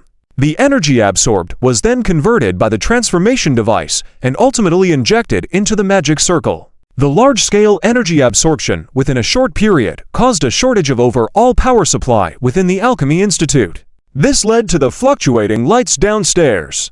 "It won't be long now." Fang Heng sensed the charging level of the magic circle, placed his hands on the magic circle, and focused his mental energy to accelerate the infusion into the magic circle. "Activate!" Fang Heng shouted, pouring his mental energy into the magic circle. In an instant, the red light emanating from the alchemical magic circle became even more dazzling. The red light quickly condensed and shrank until it formed a bright crimson spot. A dazzling red light suddenly burst out from the magic circle, causing everyone to involuntarily close their eyes. When they opened their eyes again, they saw a crimson rift appearing at the center of the alchemical magic circle on the floor. The center of the rift was pitch black and profound, resembling a red eye that had opened. The energy sustaining time is limited. Let's go. Fang Heng saw the game prompt, nodded to the three people behind him, and took the lead in stepping into the teleportation eye. Swish! After touching the teleportation eye, Fang Heng was instantly sucked in. Tang Mingyu and the other two looked at each other, then immediately followed into the teleportation eye, completely disappearing from sight. 3 seconds after Fang Heng and his group had entered the teleportation eye, the alchemical components around the magical array finally reached the end of their lifespan, exploding one after another. With the loss of energy supply, the teleportation eye slowly closed, the red light on the alchemical magical array gradually faded, and even the magical array on the floor, which Fang Heng had subsequently completed, dissipated rapidly. The entire alchemical magical array gradually faded away. Just over 10 seconds later, except for the explosion debris all over the room, the whole room once again returned to calm. After feeling a dizzy spell, Fang Heng opened his eyes again. Where is this? A dark space. A cave. Fang Heng quickly surveyed his surroundings. The walls around the cave were solid, with no entrances or exits, as if it were a deliberately carved out area. Directly ahead, 3 towering stone stelas stood. The stone stelas appeared very ancient, covered with green moss, looking to be at least a century old. Fang Heng raised his eyebrows, then shifted his gaze to the several boxes placed in front of the stone stele. A line of game prompt appeared in front of Fang Heng and his fellow trial players. Prompt: players have discovered the special area, the inheritance site of the saint. The players' team receives an additional 5 hours of trial time. Ed also received a game prompt. Discovering the inheritance site greatly boosted his reputation in the Empire, and he also received an additional 2,000 main god points. Ed was pleasantly surprised, looking around. The 2,000 main god points were a good reward, but clearly not the biggest gain of this trip. Inheritance site? There must be an inheritance there. But where is it? Ed searched around, trying to find the so-called inheritance. Tang Mingyu had a similar idea, excitement on her face as she swiftly searched the area. It took her a lot of effort to find this ghostly place. How could it only be worth 5 hours of trial time? There must be a bigger reward waiting for her. Fang Heng, on the other hand, was fixedly staring at the several boxes in front of the stone stele. Familiar spiritual fluctuations. It's coming from the box on the far right. Fang Heng had a premonition as he lightly clenched his fist, walked forward, and opened the box. Sure enough, inside the box was a black stone. Stone of Revelation. This Stone of Revelation was much smaller than the one found in the royal treasury, probably less than half its size. A huge gain. Just getting the Stone of Revelation alone from the Alchemy Guild was worth the trip. Stone of Revelation. Seeing what was in the box, Ed's face lit up with surprise, and he exclaimed, walking forward to observe. Fang Heng turned back and said, "Do you recognize this too?" "Yes, this is the Stone of Revelation. I also learned about it from Wanganite. The barbarians have been searching for it and are willing to pay a high price to acquire it. It's said to be able to rapidly breed barbaric beasts," Ed explained. He felt that Fang Heng must know about the Stone of Revelation. Fang Heng realized that Ed's knowledge of the Stone of Revelation was also limited, so he didn't ask further, and instead reached out to touch the Stone of Revelation again. Item: Stone of Revelation. Description: this item is a special item and cannot be stored in a backpack. Description: the player is in a special trial environment, and this item cannot be taken out of the game. Fang Heng was helpless. Compared to the previous game prompts, there was only the addition of a name, and no other clear information could be found. Fang Heng then turned his attention to the boxes at the side and opened one of them. Familiar unknown powder. The box contained the same type of white powder mixed with crystals as previously found in the royal treasury. Fang Heng furrowed his brow and looked at Ed beside him. "What about this powder? Do you recognize it?" Ed approached, lightly dabbed his finger in the powder to inspect it, and shook his head. "I don't know. I've never seen this kind of powder before." Fang Heng hummed lightly and proceeded to open the remaining boxes one by one. Inside each one was also white powder. It was strange, there were so many alchemical powders carefully preserved. What were they used for? Fang Heng, come take a look. Sandy stood in front of the central stone stele, painstakingly using tools to clear away the moss on the stele. Behind the moss, a dense mass of text was revealed. Incomprehensible. This is ancient ManhwaRecap. Sandy was also somewhat surprised when he first saw this type of writing. He turned back to explain to Fang Heng. It says that our world is facing a great crisis, the evil being sealed in the abyss, about to escape, and the saints are planning to establish alchemical magic arrays on the continent to completely eradicate the evil beings. Fang Heng and Tang Mingyu were both shocked, and they looked at each other at the mention of saints and evil beings. Main quest. Ed was also excited and couldn't help but ask, Mr. Sandy, what else is there? Ah! Sandy exclaimed, surprised, and said, the Stone of Revelation is actually a nutrient for the evil beings. As he spoke, a line of game prompt appeared in front of Fang Heng.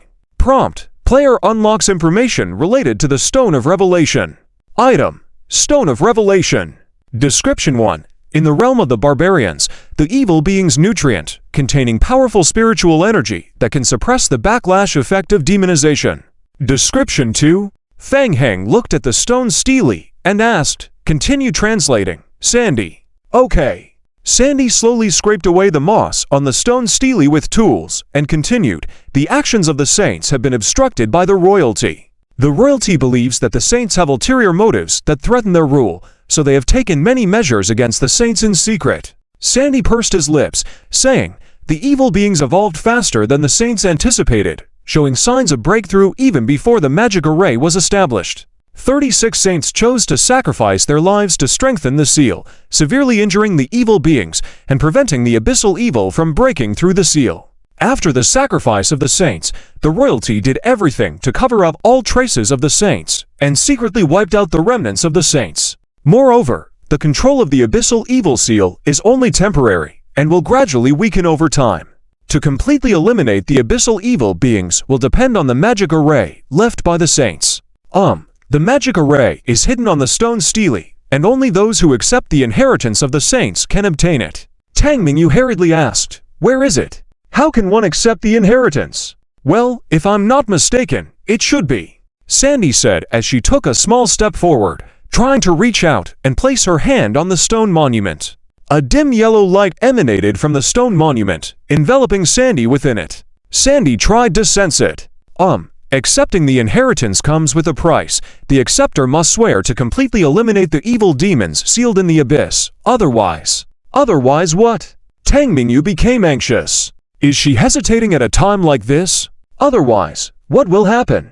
I don't know either. It seems like a very serious punishment. Sandy furrowed her brow, then immediately said, Sandy, am willing to swear to completely eliminate the evil demons sealed underground, and if I fail, I am willing to pay any price. Crazy. Any price? Hearing Sandy swear right on the spot, Tang Mingyu was instantly shocked. Are NPCs nowadays so bold? Some game worlds allow vows to be made casually, while in others, making a vow may come with consequences. Obviously, this game belongs to the latter. The light on the stone monument intensified. The yellow light enveloped Sandy, eventually condensing into a point, appearing on Sandy's forehead and slowly fading away.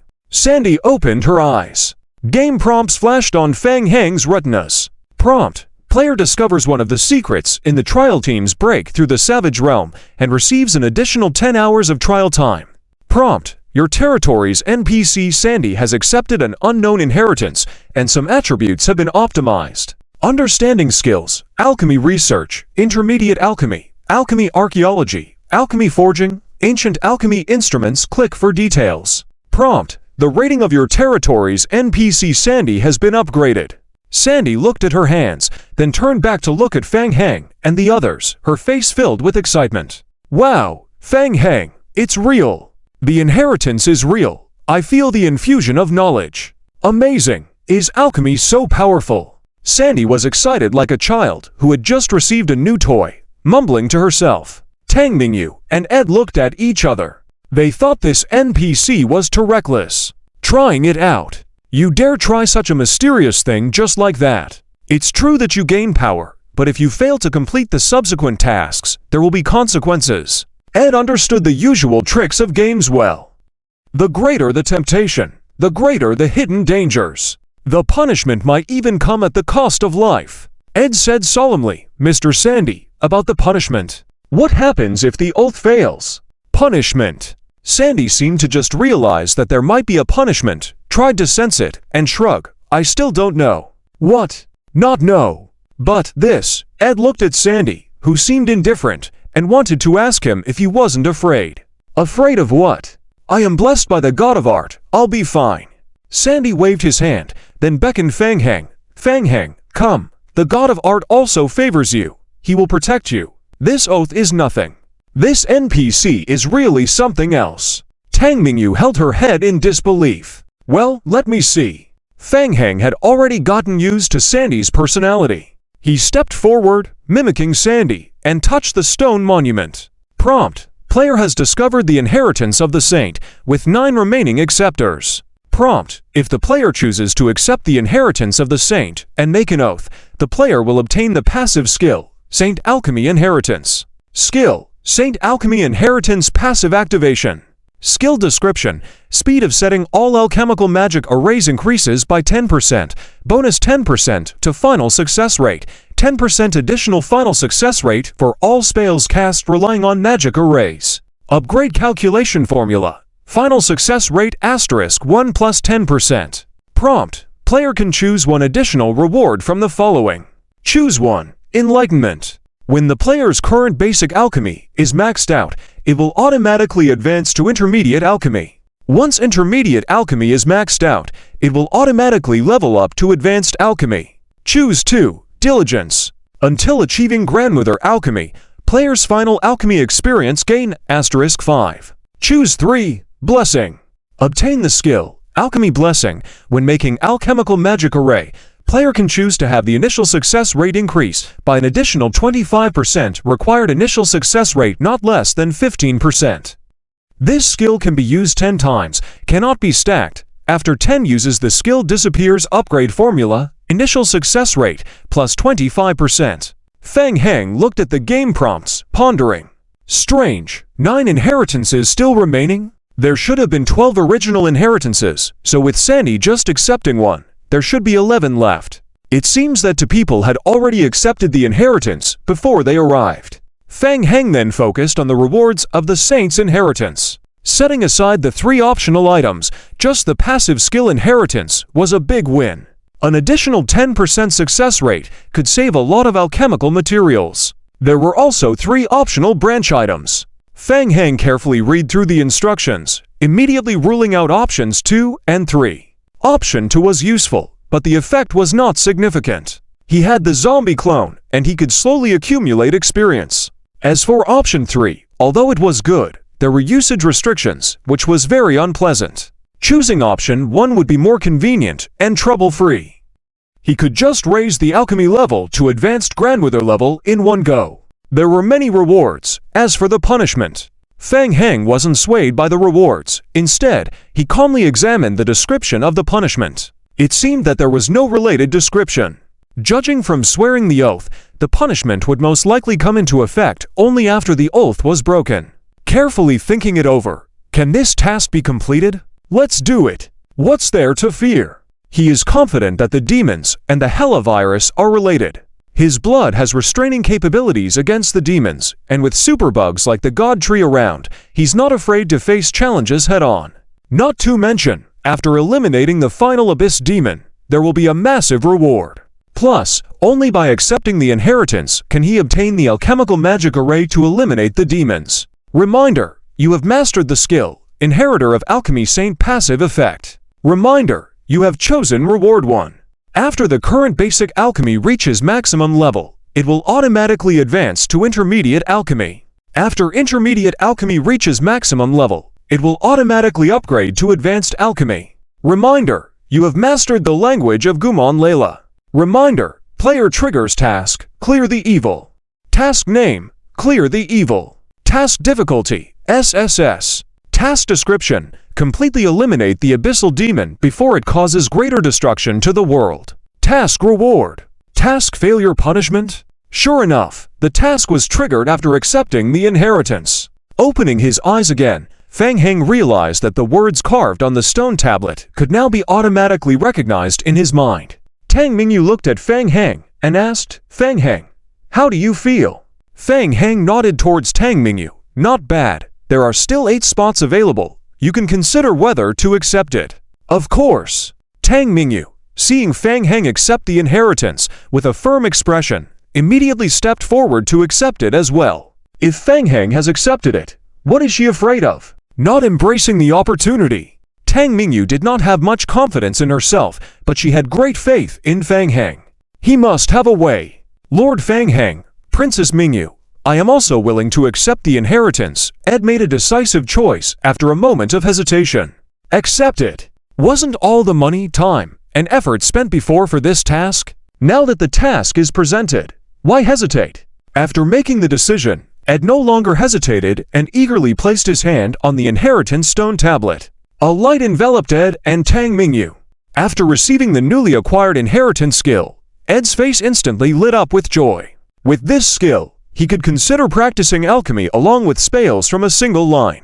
Tang Mingyu looked at the skill instructions but did not consider practicing alchemy. She did not understand alchemy, but the passive skill comprehended also had a slight enhancement effect on her spells. Moreover, she also obtained the task of the saint. Profit without loss. Fang Heng looked at the words carved on the stone tablet and pondered for a moment. Following the hints given by the game's retinal display, he lightly touched the words on the stone tablet in sequence. Click, click. The 3 stone tablets slowly rotated, revealing their backs. A dark yellow light flashed, dissolving the moss on the back of the stone tablet, sequentially revealing 7 different alchemical magic circle patterns. Fang Heng carefully observed the magic circles, and lines of game prompts appeared on his retina. Reminder: player's current insight value has reached 50. Player has obtained the inheritance of the saint. Player has mastered basic alchemy. It is determined that the player currently meets the conditions and has mastered the alchemy magic circle, demon annihilating array 1 to 7. The 7 alchemical magic arrays were imprinted in his mind, as if at this moment, Fang Heng suddenly understood. No wonder long ago the saints built mage towers and teleportation arrays around the world, even in the underground world. The mage tower was just a disguised distraction.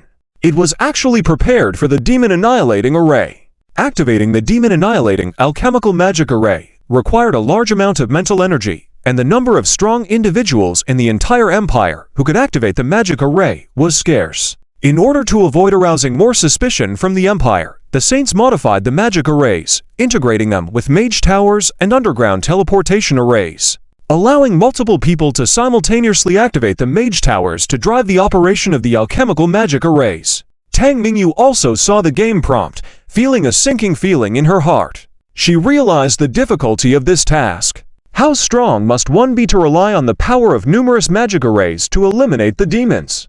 And the empire. The empire had always been at odds with the saints, so it was very likely that they would stand on the opposite side of the task this time.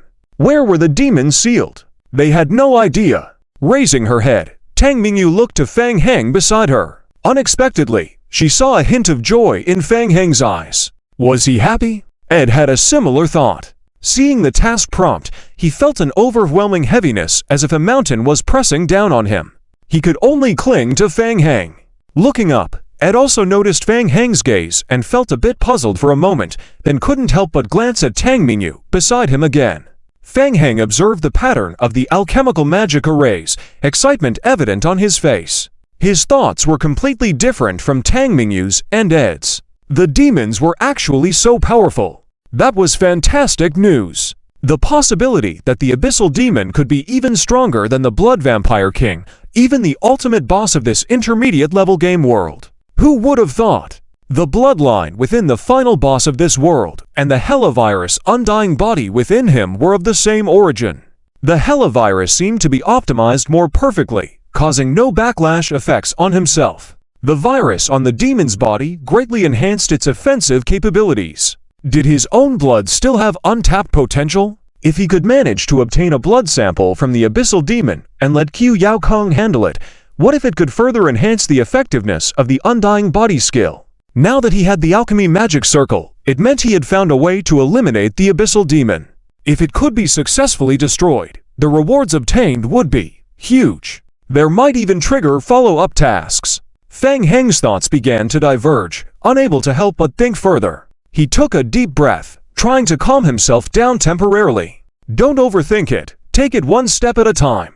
Eliminating the demon required the usage of the demon-annihilating alchemy magic array, which needed the support of a large number of second-tier mage towers and underground teleportation arrays. Theoretically, the more mage towers and teleportation arrays available, the better the effect of the demon-annihilating array. Damn! Fang Heng suddenly remembered something. Originally, the mass construction of mage towers was just a casual comment to deceive the Empire Lords. Now, in this situation, did he really have to grit his teeth and help them build mage towers? Fang Heng felt a bit of a headache. With the assistance of the underground world's cavernous dwellings of the beast race and various lords, the materials needed to build mage towers were manageable. The key was, he had just raided the Empire royal family, kidnapping Tang Mingyu. Would this cause trouble for him in the future when building mage towers? Apart from the box containing the Stone of Revelation, the powders in several other boxes are one of the materials needed to set up the alchemy magic formation, known as Stardust. It is also one of the rarest kinds, and the refining process is extremely complex. Ed noticed Fang Heng coming out of his contemplative state and couldn't help but ask, "Fang Heng, are you okay?" "I'm fine. I was just thinking about building the mage tower," Fang Heng replied. Ed opened his mouth, also recalling. Fang Heng had already signed contracts with the major lords of the Empire to establish the Empire Mage Tower defense line.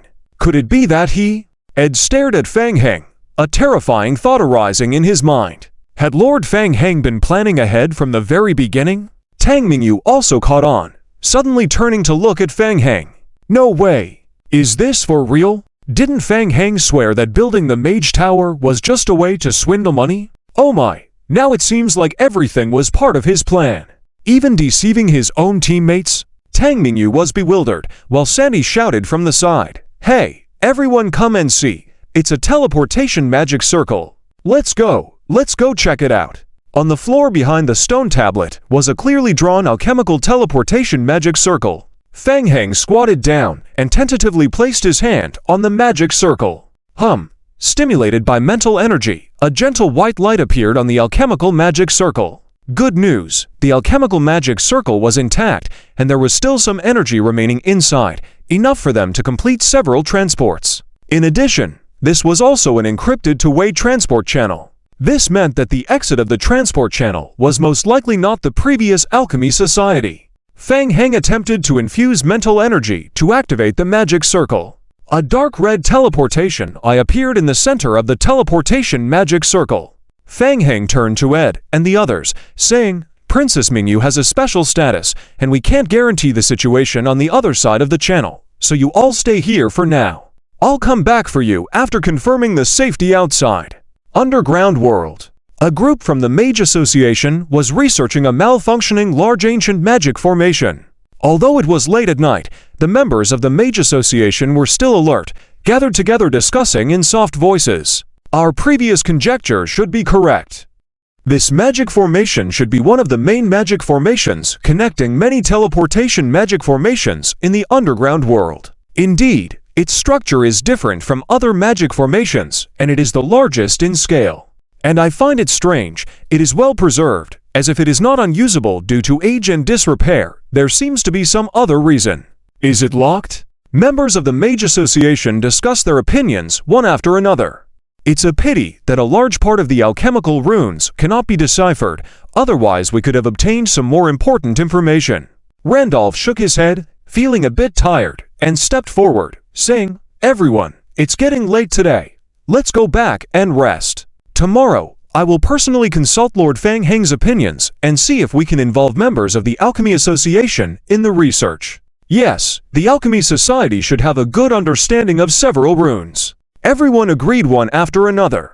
Despite being tired, they had gained a lot of inspiration from the ancient magic formation today and needed some time to digest and organize it properly. Just as they were about to leave, a faint light suddenly flashed on the magic formation. The mages immediately noticed the energy fluctuation released from the alchemical magic circle. "What's going on?" The transport array is activated. Step back. Randolph's face turned serious, and he followed the other mages as they moved back. The alchemical magic circle slowly activated, ripples appearing. Then, a dazzling bright red light flickered. The teleportation eye appeared in the center of the alchemical magic circle. Everyone looked surprised. A teleportation eye? This magic formation was indeed not abandoned, as they had suspected. Everyone stood in place, watching the teleportation eye with a cautious expression. The teleportation eye was triggered from the other side. Who could it be? Then, a figure wearing a mask walked out from the teleportation channel. Lord Feng Heng. Randolph recognized the person in front of him and showed a look of joy, and the mages around also lowered their wands. Who else did you think it would be? You scared us. It turns out, Lord Feng Heng, you already knew how to start the transport formation. Randolph.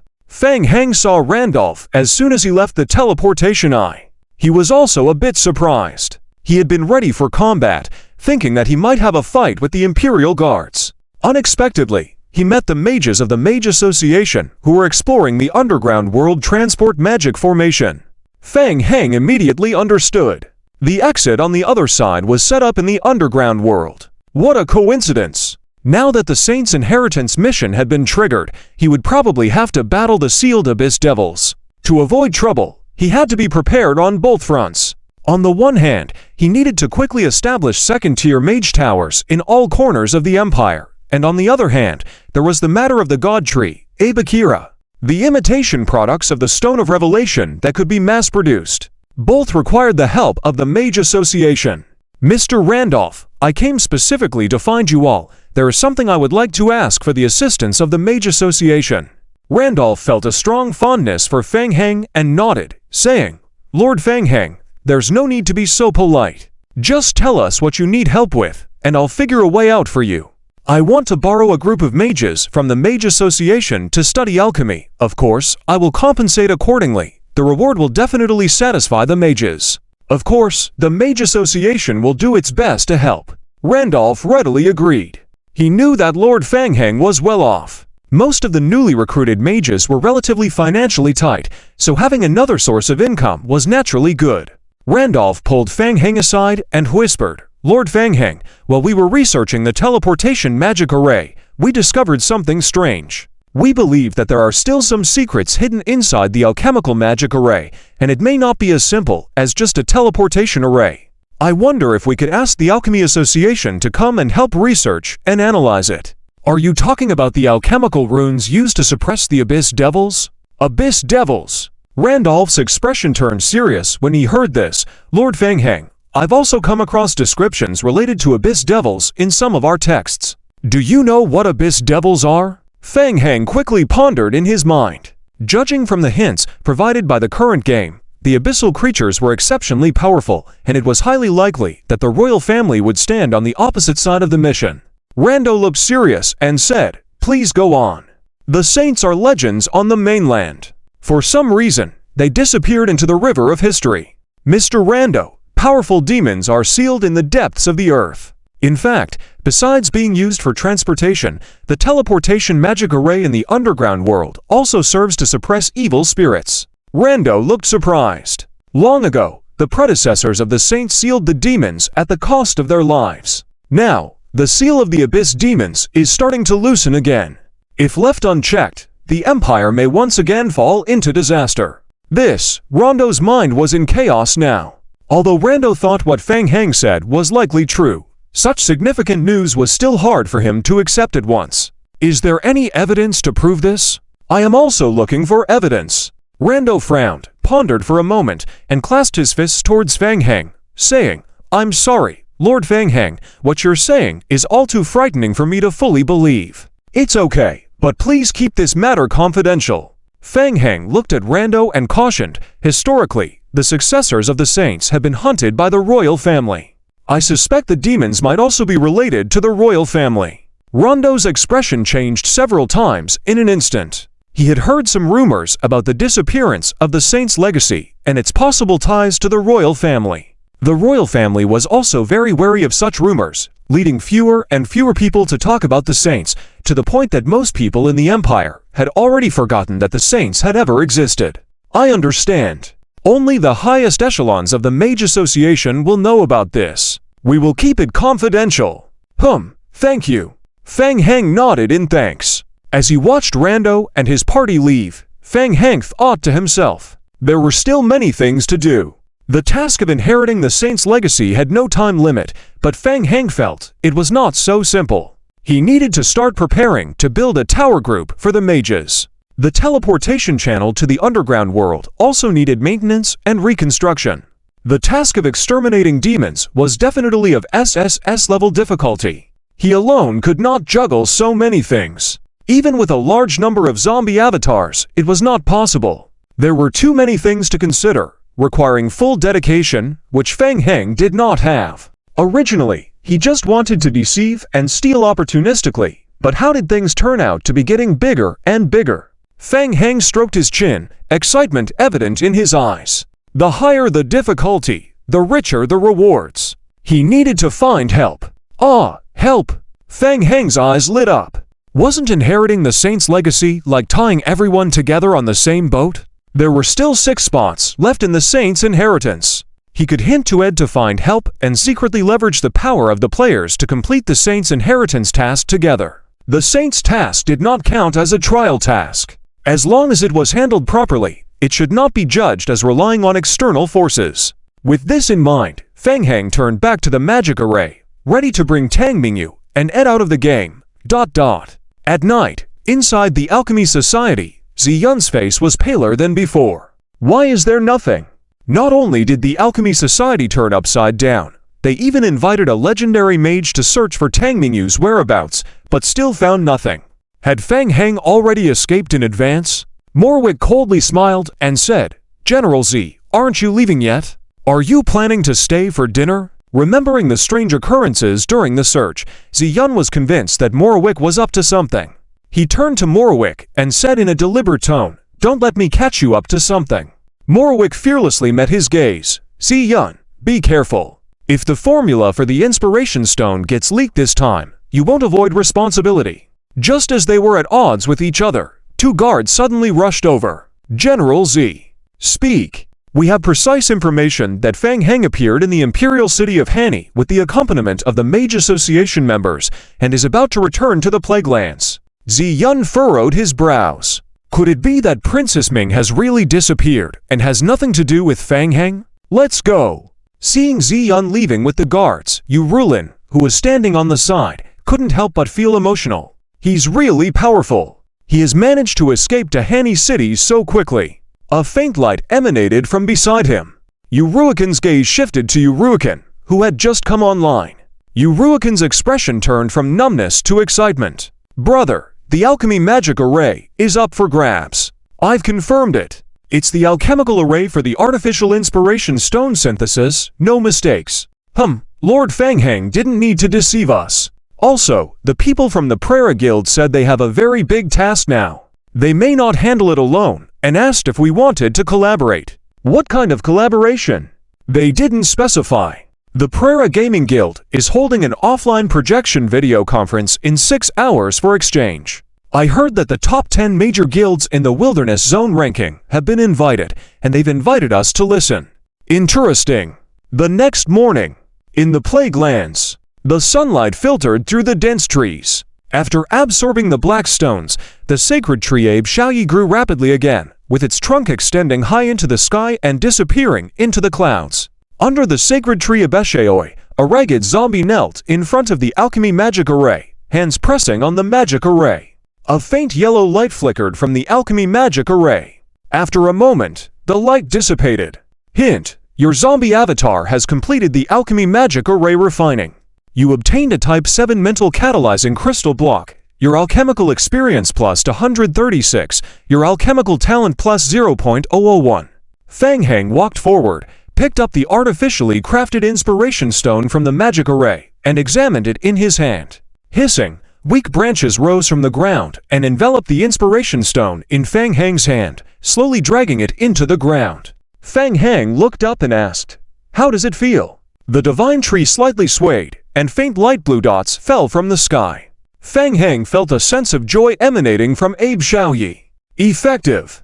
And it wanted more. The energy contained in the alchemical counterfeit was much weaker than the real inspiration stone, but as a substitute, it was sufficient. Well, I understand. Fang Heng nodded in response to the emotions coming from the divine tree, saying, the refining of counterfeit products is a bit troublesome, mainly due to insufficient mental power. It can be alleviated once the Mage Association people arrive. The difficulty in mass-producing artificial inspiration stones lay not in the materials, but in the inadequate consumption of mental power, which could not keep up. The Alchemy Society had encountered similar problems before and had provided Fang Heng with a good solution. Fang Heng integrated perception into the divine tree, and through the divine tree, he perceived the person outside the plague-infested forest.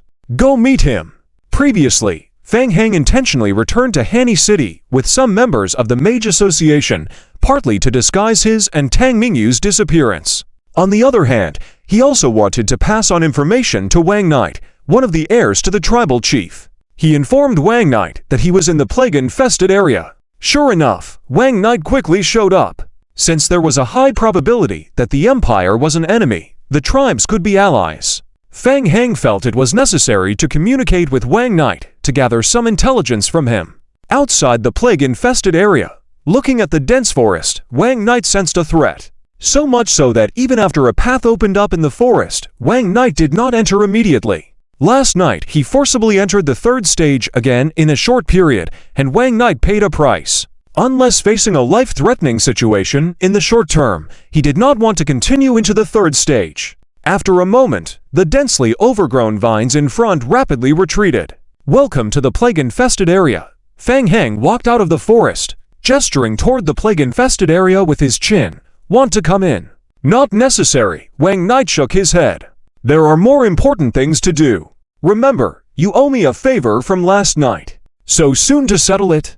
The front lines of the tribal forces have started to collapse, and the Empire will soon free up its hands to deal with us. Now is the best opportunity. Fang Heng asked, what do you want to do? Wang Knight looked at Fang Heng and said, word by word, I want to go see inside the Empire's imperial tomb. Fang Heng's pupils shrank. Immediately recalling the background information he had learned from the Chanli mercenary corps before. The Empire's founding emperor, Andalast. She built the largest imperial tomb in history before her death. There were rumors that Andalast had made a deal with some evil force in the Sixian forest, gaining great power from it. The tomb was a kind of evil ritual, and Andalast had already sacrificed her soul to the demon. As he recalled, Fang Heng pondered. When he first received this information, he had just entered the game and knew little about many things. Now, thinking about it, when Ma Xiaowan mentioned demons, was she referring to the evil demons? Had the founder of the Empire also gained power from evil demons? Then what was the tomb for? It seemed very implicating. Hint: player triggers the main trial task, Imperial Tomb of the Empire. Quest name: Imperial Tomb of the Empire. Quest difficulty: SSS. Quest description: you have received a cooperation invitation from Wang Knight, one of the heirs to the tribal chief, who believes that the ancestors of the Empire have hidden a secret in the Imperial Tomb of the Empire. Quest requirements: follow Wang Knight into the Imperial Tomb of the Empire to explore and ensure Wang Knight's survival. Quest reward: quest penalty, player's trial time reduction, player's trial score decrease. Warning: this task is extremely difficult, please choose carefully. Hint: rejecting this task will result in a significant decrease in friendly relations with Wang Knight. It's another SSS level task difficulty. Fang Heng carefully reviewed the task prompt. The good news was that at least the task confirmed that the Imperial Tomb of the Empire was related to the main storyline of the demon race. There must be some hidden secrets within it. Considering all factors, even if he refused the task this time, he might still have to take the risk to explore the tomb in the future. Accepting the task might get him a high-level thug cooperation. It seemed there was no reason to refuse. Wang Knight stared at Fang Heng and asked, so, have you made up your mind? Of course, I have always kept my promises. Shall we set off now? I need to bring some companions with me. Fang Heng began mental communication with the divine tree, trying to give it instructions. As a result, sharp thorns emerged from the ground at the center of the divine tree, quickly killing the groups of devourers, fused tyrants, and a small number of zombie clones that were on the ground. The difficulty of this mission was extremely high and likely to require the use of devourers as combat power. However, since the Vine zombie clones still needed to complete construction and collection work, they could not go all out. Feng Heng quickly glanced at the game prompt. It was fortunate that he had the divine tree, otherwise it would have been quite troublesome to make the fused tyrants commit suicide and reincarnate. The divine tree had absorbed some nutrients from the zombies, increasing its energy by a tiny bit. Unfortunately, it was too little, not even 1/10 of the imitation of the Stone of Revelation prototype. Wang Knight nodded and said, "Yes, the Imperial Tomb is in the Empire's main city, and I have a falcon ready to fly us there. The quicker, the better. Hint, your friendly level with Wang Knight has increased. In the real world, Federal North District. The top 5 advanced guilds within the Desolate Wilderness and several top players have all received invitations from the Prera Gaming Guild, except for the Federation. The video conference is about to begin." Ed had led the Prera Guild to the largest guild in the Desolate Wilderness and had experienced many big scenes, but he still couldn't suppress the slight excitement in his heart. Last night was just too crazy. Especially the end. Lord Feng Heng hinted at finding a partner for him and even promised him a few spots to inherit the Saintess legacy. Ed was overjoyed. The only thing that struck him as strange was why Lord Feng Heng didn't entrust this matter to the Central Federation. The Prera Gaming Guild was indeed strong in the Desolate Wilderness game, but it couldn't compare to the mighty Central Federation. Could this also be part of the Requiem plan? Ed had tried to contact the Central Federation, but they remained as aloof as ever. He had not slept all night after logging out, and the whole guild was unusually excited, holding meetings to discuss together. Soon, they reached a consensus. They believed Lord Feng Heng was just a part of the Requiem plan, and the Central Federation did not intend to take the initiative. In any case, they had figured out what Lord Feng Heng and Princess Mingyue were about to do next. After the Saintess incident, everything had connected into one thread. Declare independence and seize the imperial authority. The Saintess inheritance Ed received last night was the final piece of the puzzle. An excuse. With the legacy of the Saintess, Princess Mingyu's independence had a righteous reason, a reason strong enough to overturn the entire royal family. High in the sky, Feng Heng and a group of people are sitting on the back of a falcon. The cooperation last night established the most basic trust between Feng Heng and Wang Genet. Both sides began to exchange information. Feng Heng used the Empire's imitation revelation stone and partial information about the demonic race and evil demons for exchange, obtaining equivalent information from Wang Genet. Are you saying that the demonic race is a kind of virus? Did Tang Mingyu gain power by being infected with the virus? Wang Genet frowned and glanced at Tang Mingyu sitting behind Feng Heng. It took him some time to understand the word virus. Yeah. Not only Tang Mingyu, but your barbaric tribe. It has also been found that you have a similar virus in your body, but the virus is different, and the symptoms displayed are also different. Symptoms. Cough. You can think of it as a way of enhancement. Wang Genet pondered for a moment and raised his head, saying, "So this is how you view the ability to become demonic. And you?" Feng Heng had always been curious about the barbaric tribe's method of evolution into demonic beings, and now he finally had the opportunity to ask. The inheritance of the barbarian tribe is very simple. Ancestors believe that the power of demonic beings originated from bloodlines. About 1 in 20 of the same tribe is born with the ability to enter the first phase. It is very difficult to enter the second phase, and only a few of the same tribe can enter the second phase. As for the third phase, Wang Genet shook his head. It is extremely rare in the history of the barbarian tribe. After the defeat of the Empire, I was depressed for a while. At that time, I had the determination to die, so I applied to the leader to enter the 5th level of the Evil Spirit Cave. Tang Mingyu asked, "What is that place?" The first phase of the demonic ability can be self-awakened, while the second and third phases of demonic abilities must enter the depths of the Evil Spirit Cave to awaken. Once you enter the cave, you will experience great pain and torment, and if your body cannot withstand the demonic transformation, you will bleed and die from all 7 orifices. The 5th level of the Evil Spirit Cave is where the inheritance of the 3rd phase of demonic abilities is acquired. If one can survive inside the Evil Spirit Cave for 10 days, they will have the ability to enter the 3rd phase of demonic transformation. Feng Heng couldn't help but look to Qiu Yao Kong sitting on the right side on the back of the falcon. Is it a virus? Yeah. Qiu Yao Kong explained, there should be a virus entity in the evil spirit cave, and the infection of the virus entity causes the body to undergo a reaction. Some humans may naturally have partial immunity to the virus, or have a special physique that can withstand the modification caused by the virus entity. The extremely fortunate ones can integrate with the virus entity and gain the ability to enter the third phase of demonic transformation. Speaking, Qiu Yao Kong turned his gaze to Wang Genet. You are very lucky. No, I haven't completely succeeded. After going through a period of living in hell inside the cave, when I left the evil spirit cave again, I did have the ability to enter the third phase of demonic transformation. But the backlash is too strong. Every time I use my ability, I suffer great pain. Only the Revelation Stone can temporarily alleviate this pain. Wang Genet recalled the tearing pain his body experienced after using the demonic abilities each time. His face twisted.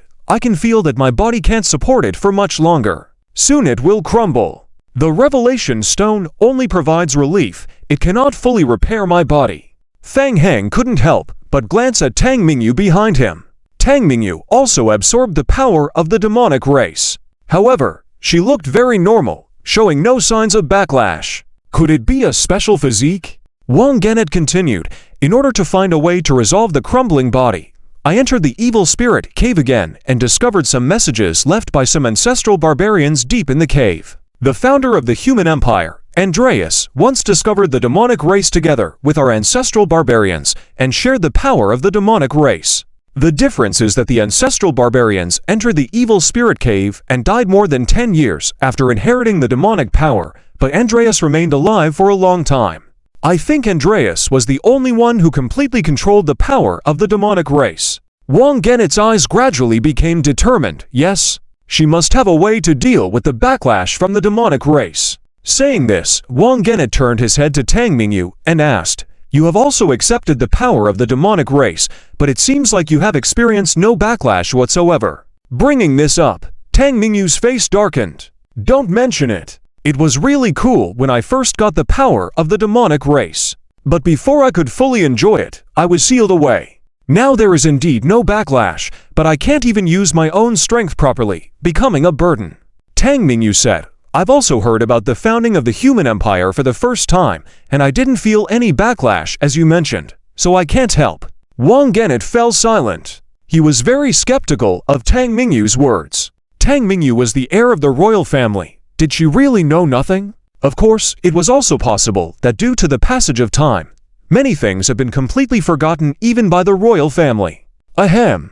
Fang Heng coughed lightly, breaking the silence, and continued. So what does this have to do with our search for the imperial tomb? Humph, the first emperor Andreas, who founded the empire, expended a lot of resources to build the imperial tomb. Even now, the imperial guards are closely watching over it. I believe there must be something unspeakable hidden inside. Besides that, there are also many rumors about the imperial tomb outside, and I have also learned some information from the royal family that Andreas left something in the imperial tomb. Wang Genet paused and said in a deep voice, Anyway, whether the rumors are true or not, as long as it is related to the secrets of the demonic race, it is necessary to investigate. I believe that we can find some clues about the demonic race there. Fang Heng suddenly realized, so your original purpose was the imperial tomb. The first stage demonic barbarians we encountered in the underground world before were also preparing to infiltrate the imperial tomb. Yes, you are right. Those are the elites of our barbarian tribe. At this point, Wang Genet had no need to hide anymore. He continued, I have tried to explore the imperial tomb several times, but unfortunately, I have encountered mist inside the tomb every time. When Genet, HMPH, immortality is not to be trusted, it's all nonsense. Fang Heng silently analyzed the information he had gathered in his mind. Unlike when Genet and other NPCs, he approached things from a quest perspective, tracing back to confirm that there must be clues related to the demonic lineage within the imperial tomb. Furthermore, the imperial tomb was filled with dangers, and even with Wen Genet, who was in a third-stage demonic state, the difficulty level of the quest reached SSS. Fang Heng looked over at Qiu Yao Kong, who stood silently nearby, and asked, After hearing all this, what are your thoughts? Qiu Yao Kong, who had recently completed research on the Stone of Revelation, was very interested in the matter of the imperial tomb, and had come along to investigate. I can't comprehend the spiritual energy you're talking about, but based on my previous research, I found that the Stone of Revelation is a mixture of energies. This mixture has a positive promoting effect on the virus bodies we've discovered so far, promoting their growth and reproduction, as well as aiding in better bonding between the virus bodies and the host bodies. Additionally, this energy can be quickly absorbed by the vast majority of living organisms. As for the Imperial Tomb, I think it's worth investigating. If DRIZZLE was the first host of the demonic lineage virus body, I believe obtaining a sample of her blood would be very effective for our research. Heh. Sandy chuckled. There should be some nice burial goods in the Imperial Tomb, right? Fang Heng stroked his chin, silently analyzing the information he had gathered in his mind. Unlike when Janet and the other NPCs, he could directly approach things from the angle of the quests he received, tracing back to confirm that there must be clues related to the demonic lineage within the Imperial Tomb. The challenge within the Imperial Tomb was undoubtedly immense. The Imperial Tomb was built on a mountain range outside the capital, Altamai. After circling in the sky a few times, the falcon slowly descended into a forest at the foot of the mountain. Fang Heng raised his telescope and gazed towards the direction of the Imperial Tomb. The entire tomb was situated in a large area above ground, resembling a palace standing tall amidst the clouds. Originally, there were many Imperial guards stationed near the Imperial Tomb. However, due to recent invasions by barbarians, many of the Empire's guards had been redeployed to the front lines to deal with the barbarians. Currently, the guard around the Imperial Tomb was very lax. After observing for a moment, Fang Heng lowered his telescope and asked, "How do we get in?" It was relatively easy to avoid the guards outside the Imperial Tomb, with the exception of the main entrance where there were still many guards.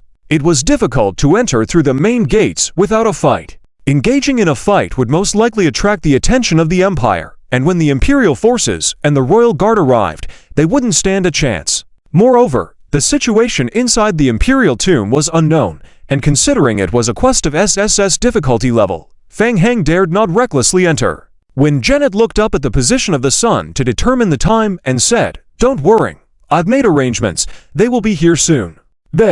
Fang Heng was puzzled. The group waited in place for a moment. Before long, a long line of people from the guild walked over from the other end of the passage. When Janet led the group out of the forest and stood brazenly in the middle of the road, looking at the newcomers. Seeing when Janet, the guild director in charge of this journey, stepped forward with a forced smile on his face and said, "Mr. Wan, please don't make too much noise. If by some chance we are discovered, please don't mention that we went through the guild." "No need for the nonsense," when Janet said coldly, "Is everything prepared?" The guild director, helpless, accustomed to when Janet's attitude, gestured to his subordinates. The guild members accompanying them brought carts, opened a few empty boxes on the carts. The guild is responsible for periodically delivering food and supplies into the Imperial Tomb, as well as for cleaning and maintenance work in the area of the tomb. We can use this opportunity to sneak in. When Janet took the lead and walked into an empty box. "Rest assured, I've been in here several times. The guards are very lax, they won't check." Fang Heng listened to when Janet's explanation. Nodding, he followed the others and squeezed into the box. Seeing everyone hiding in the box, the guild director sighed, gestured for everyone to continue forward while disguising themselves. The guild was a medium-sized guild of the Empire. They had dealings with the barbarians at the border areas between humans and barbarians. Unfortunately, they were being threatened by Wan Janet and were forced to help. Fang Heng hid in the box, releasing his senses to explore the outside situation. The cart shook along the way, and the guild smoothly passed through the inspections.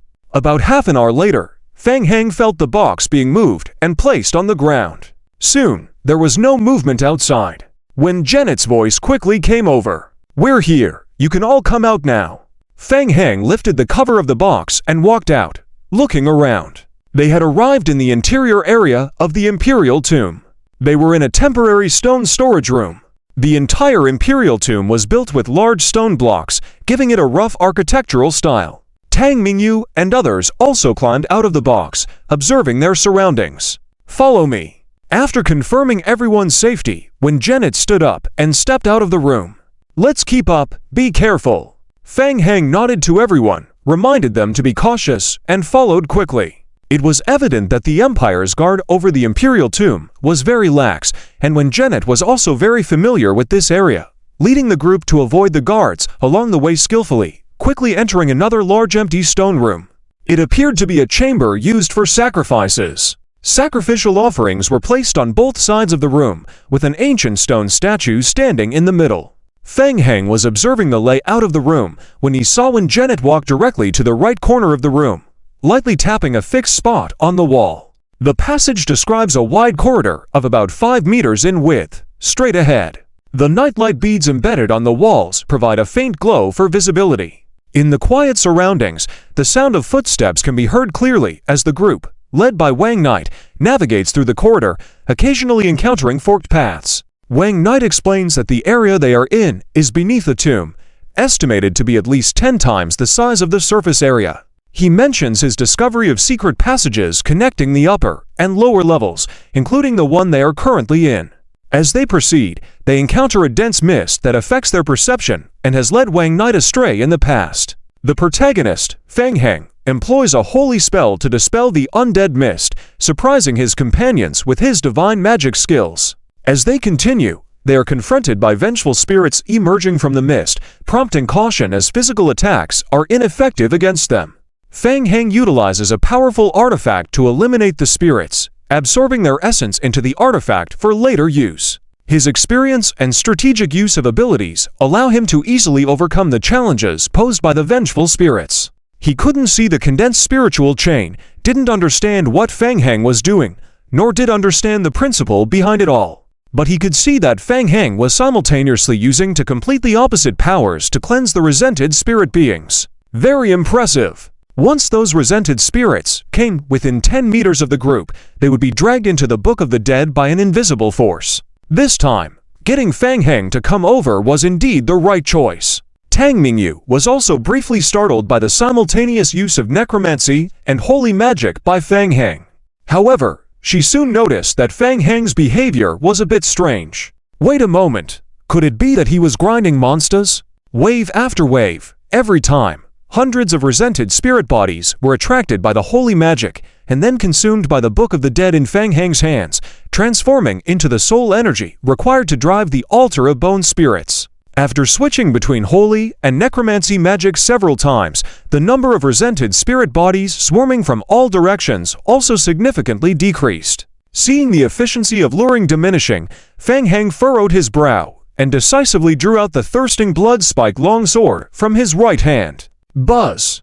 Golden holy light sprinkled onto the longsword. Feng Heng bestowed a weapon blessing status on the thirsting blood spike and then threw it towards Janet. Go on, give it a try. Janet readily accepted the light sword, his eyes immediately lighting up. Sensing the sacred aura attached to the longsword, he quickly understood, lunging forward and piercing a resented spirit body that had just emerged from the necromantic mist. Hiss! A golden light spot appeared on the area where the resented spirit body was struck by the longsword. Its body froze in place, uncontrollably trembling for a moment before bursting with a bang. Good stuff! Janet looked down at the thirsting blood spike longsword in his hand, praising it. This sword was incredibly effective against resented spirit bodies. Janet secretly admired in his heart, thinking that professionals truly did things professionally, and inviting Feng Heng over this time was indeed the right choice. You lead the way up front, towards that direction, I'll protect the rear. Feng Heng sensed the direction where the necromantic mist was congregating and pointed towards the depths.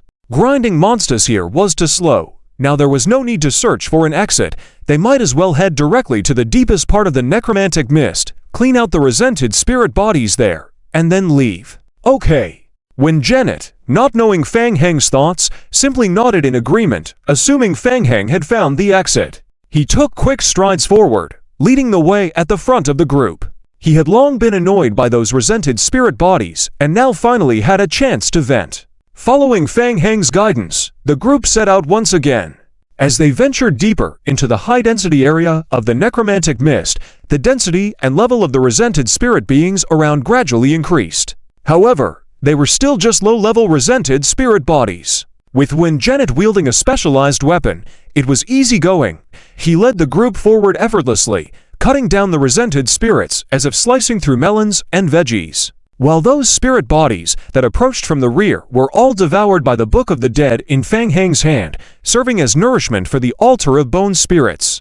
Following Fang Heng's guidance, they proceeded forward for over 20 minutes until a faint light appeared ahead in the corridor. Fang Heng squinted his eyes slightly. A layer of red light shone in his pupils. Ahead seemed to be the entrance to a hall area. He could see a flickering blue light emanating from within the hall. Who goes there? Halt! Several Imperial guards stationed in front of the hall entrance shouted upon seeing intruders. Imperial guards here as well. Seeing this, Wenjenet sprang into action, transforming into a black shadow and charging towards the guards. Fang Heng furrowed his brow, reminding him, "Be careful, leave one alive so they don't raise the alarm." Got it. Wenjenet swiftly moved. Swish! A figure swiftly passed by the Imperial guards. The black thorns instantly pierced the throats of two guards who were shouting aloud. Gasping for breath, the guards' eyes filled with fear as they slowly collapsed into a pool of blood. Enemy attack! Over 10 Imperial guards all charged towards Wenjenet. Humph! Wenjenet snorted disdainfully, a black layer of horny substance exuding from his body as he brandished the black thorns in his hand. In just a mere 20 seconds, 8 more bodies lay on the ground, and 2 Imperial guards had been incapacitated. The black substance layer gradually faded away from Wenjenet's body as he looked towards Fang Heng and the others slowly walking over. He nodded, saying, "Mission accomplished." Tang Mingyu observed the bodies on the ground, saying, "It seems like they are unaffected by the resented spirits.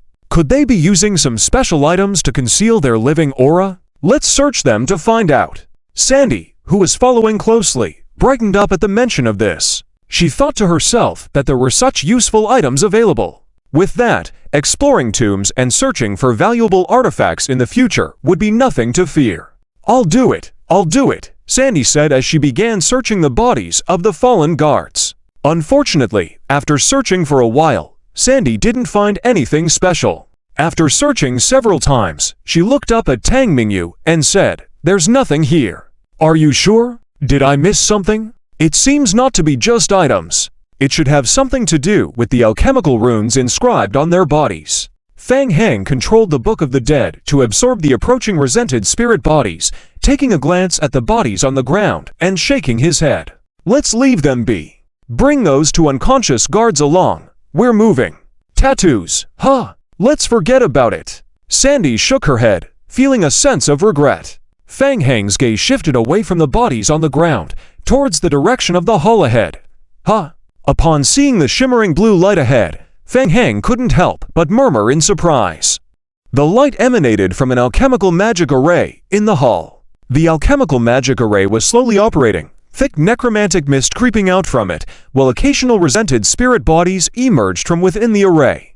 "Be cautious, let's go in and take a look." "All right." Wenjenet promptly pierced the resented spirits that were attacking from within the hall, leading the group into the hall. There's no one here. The hall was empty with only the alchemical magic array in the center still operating. A substantial amount of necromantic mist was continually seeping out from the array. Tang Mingyu and the others entered the hall successively, gathering around outside the alchemical magic array, and eventually shifting their gaze to Fang Heng. With a hint of curiosity on his face, Fang Heng said, "Protect me." Very impressive. Through the combination of alchemy and necromancy, this alchemical magic circle can continuously produce a large amount of necromantic mist. Over time, when the concentration of necromantic mist reaches a certain level, it will give birth to vengeful spirits. These vengeful spirits will lurk within the mist and automatically attack any living beings that enter the necromantic mist. The person who can create this alchemical magic circle is definitely talented. Hint, you have discovered some information about the necromantic mist alchemical magic circle. Large alchemical magic circle, necromantic mist intermediate. Explanation. Through the alchemical magic circle transformation, it is possible to convert input energy into necromantic mist and have a probability of summoning vengeful spirits. Explanation. As the concentration of necromantic mist changes, the strength and speed of vengeful spirits produced will also change. A great thing. The only downside is that setting up such a large magic circle consumes a lot of time. It's okay. He has zombie clones, which can somewhat improve the efficiency of setting up. Fang Heng immediately tried to record the magic circle for future use. Beside him, Wang Nate continuously wielded the thirsting bloodthorn sword in his hand to slay the vengeful spirits coming from all directions, patiently waiting for Fang Heng to study the magic circle. Only Tang Mingyu could see the casting bar floating above her teammates' heads. Tang Mingyu's gaze towards Fang Heng couldn't help but become strange. Blood lineage form, alchemy, necromancy, sacred studies, and the peculiar divine tree, his close combat abilities were ridiculously strong in every aspect. How many disciplines has he mastered? Hint: player has comprehended large alchemical magic circle, necromantic mist intermediate. After a moment, the casting was finished, and Fang Heng opened his eyes. Wang Nate had slain two vengeful spirits and approached Fang Heng, asking, "How is it? Have you found anything?" The necromantic mist shrouding the labyrinth is created by the alchemical magic circle, Fang Heng said as he raised his head, looking towards the ceiling in the hall. That should be the entrance to the energy storage. Upon closer inspection, there was a mechanism on the ceiling that could be flexibly opened and closed, with energy bodies constantly falling into the alchemical magic circle through it. Once activated, the alchemical magic circle could automatically absorb energy and continuously release necromantic mist. Can it be destroyed? It can. Fang Heng nodded, then added, but it would be a bit of a waste. Tang Mingyu realized Fang Heng was preparing to spawn monsters again, and quickly said, "Be careful, let's step back." Stand back. Fang Heng instructed, then crouched down, placing his hands on the two arcs of the alchemical magic circle. Wang Nate looked puzzled, but didn't ask more questions. He protected Tang Mingyu and the others as they moved back. Suddenly, Fang Heng forcefully infused his spiritual power into the magic circle. There was a swift sound. The alchemical magic circle was touched by the spiritual power, instantly accelerating and emitting a flickering blue light. The dense necromantic mist rushed out of the magic circle. Under the influence of the magic circle, the vengeful spirits in the surroundings went crazy and flew towards the center, where the group was. Fang Heng quickly stepped back, clasping his hands together in front of him. The Book of the Dead Sacrifice was in front of him, radiating a dim light. Hundreds of dark spiritual chains surged out of the book and pierced through the vengeful spirits around, piercing their bodies and pulling them into the book. Wang Nate noticed over a dozen souls flying towards him had been pulled into the book. He turned around to see a visible vortex forming in front of Fang Heng. Countless undead bodies that had flown in from the hall were all devoured by the vortex created by the book. With the heavy necromantic mist, a large number of vengeful spirits and bodies emerged from the alchemical magic circle. However, before they could take any action, they were pulled back into the vortex. Fang Heng's retinas were filled with game tips frantically refreshing. Hint: player controls Book of the Dead to devour ordinary vengeful spirits, and Altar of Bones spirits absorbs residual soul essence. This scene lasted for 5 minutes until the entire alchemical magic circle buzzed and suddenly dimmed. The energy stored in the magic circle had been depleted. Reopening the magic circle would require a large amount of energy, which couldn't be achieved in the short term. Realizing this, Fang Heng stopped the rotation of the Book of the Dead in his hands. The Altar of Bone spirits had absorbed about 2/3 of the soul energy, enough to cast another skill to summon the Blood King with a single strike. As the source of the necromantic mist ceased operation, the surroundings quieted down once again. The vengeful spirits in the hall had all been absorbed by the Book of the Dead. The magic circle has stopped working. Vengeful spirits won't generate temporarily, but it will take some time for the necromantic mist to completely dissipate. Seeing the gazes of the others, Fang Heng explained briefly as he put away the Book of the Dead. He looked around the hall and shook his head slightly in resignation. It seems that the real entrance to the tomb is not here. This marked the beginning of the part Fang Heng despised the most, exploring the labyrinth. Mo Jiawei was not around, so they had to resort to the clumsy method.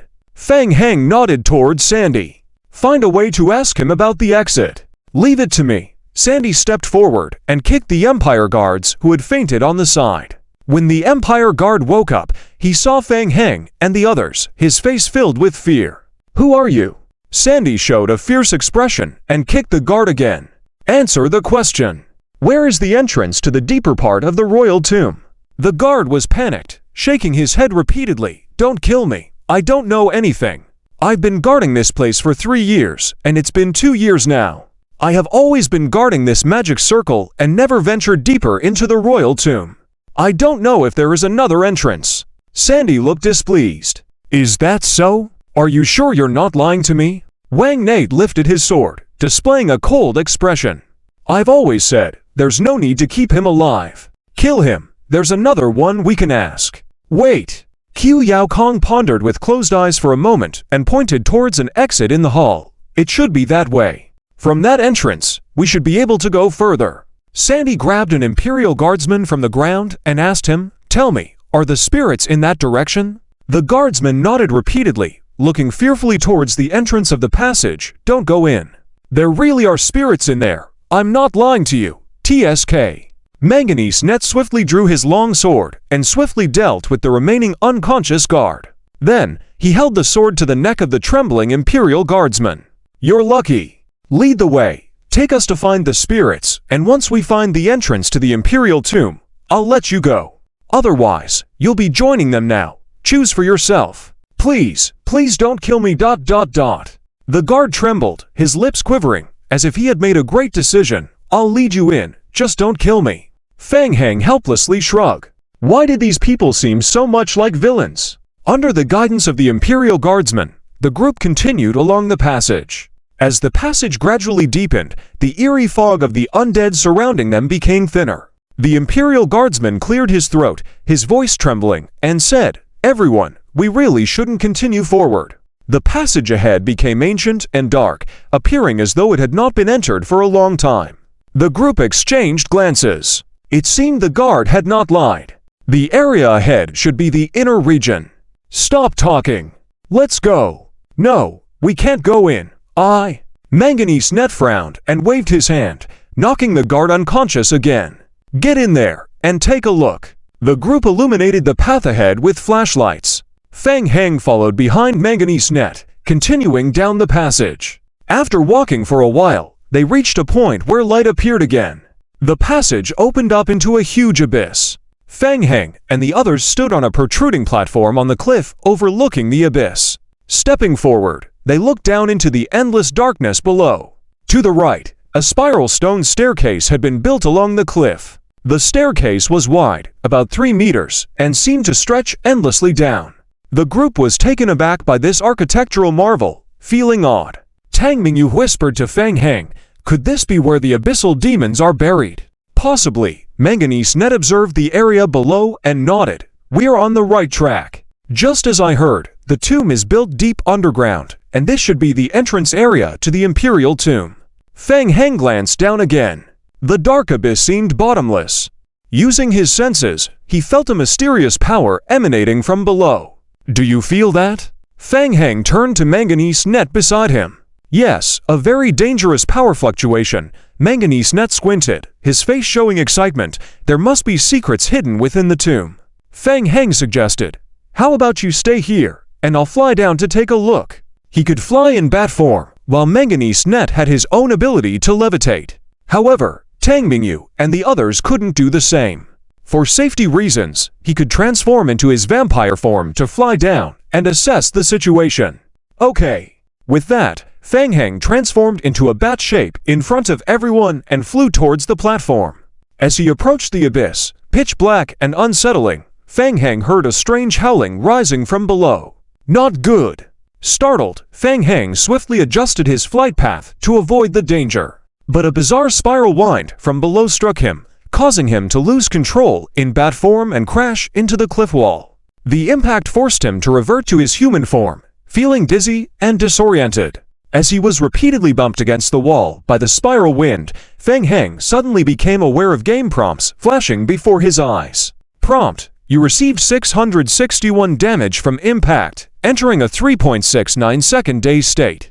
Prompt: You received. Prompt: Due to the undead passive effect, your daze state is removed. With the passive effect triggered, Fang Heng snapped out of the daze, clinging to the wall to avoid being blown around by the wind. He glanced at the game log, feeling sore all over. He realized he had narrowly avoided continuous dazes and potential fatal injuries thanks to the undead's ability to negate negative effects.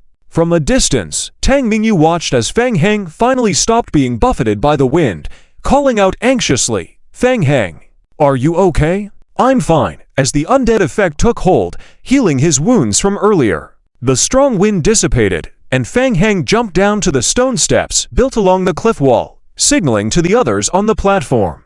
Manganese Net led Tang Mingyu and the rest to join Feng Heng. Feng Heng then tried tossing various items from his backpack into the abyss to test the air currents. Concluding that the unusual winds were likely set up to deter airborne intruders, the group agreed to continue on foot, understanding the need for caution in such a treacherous environment.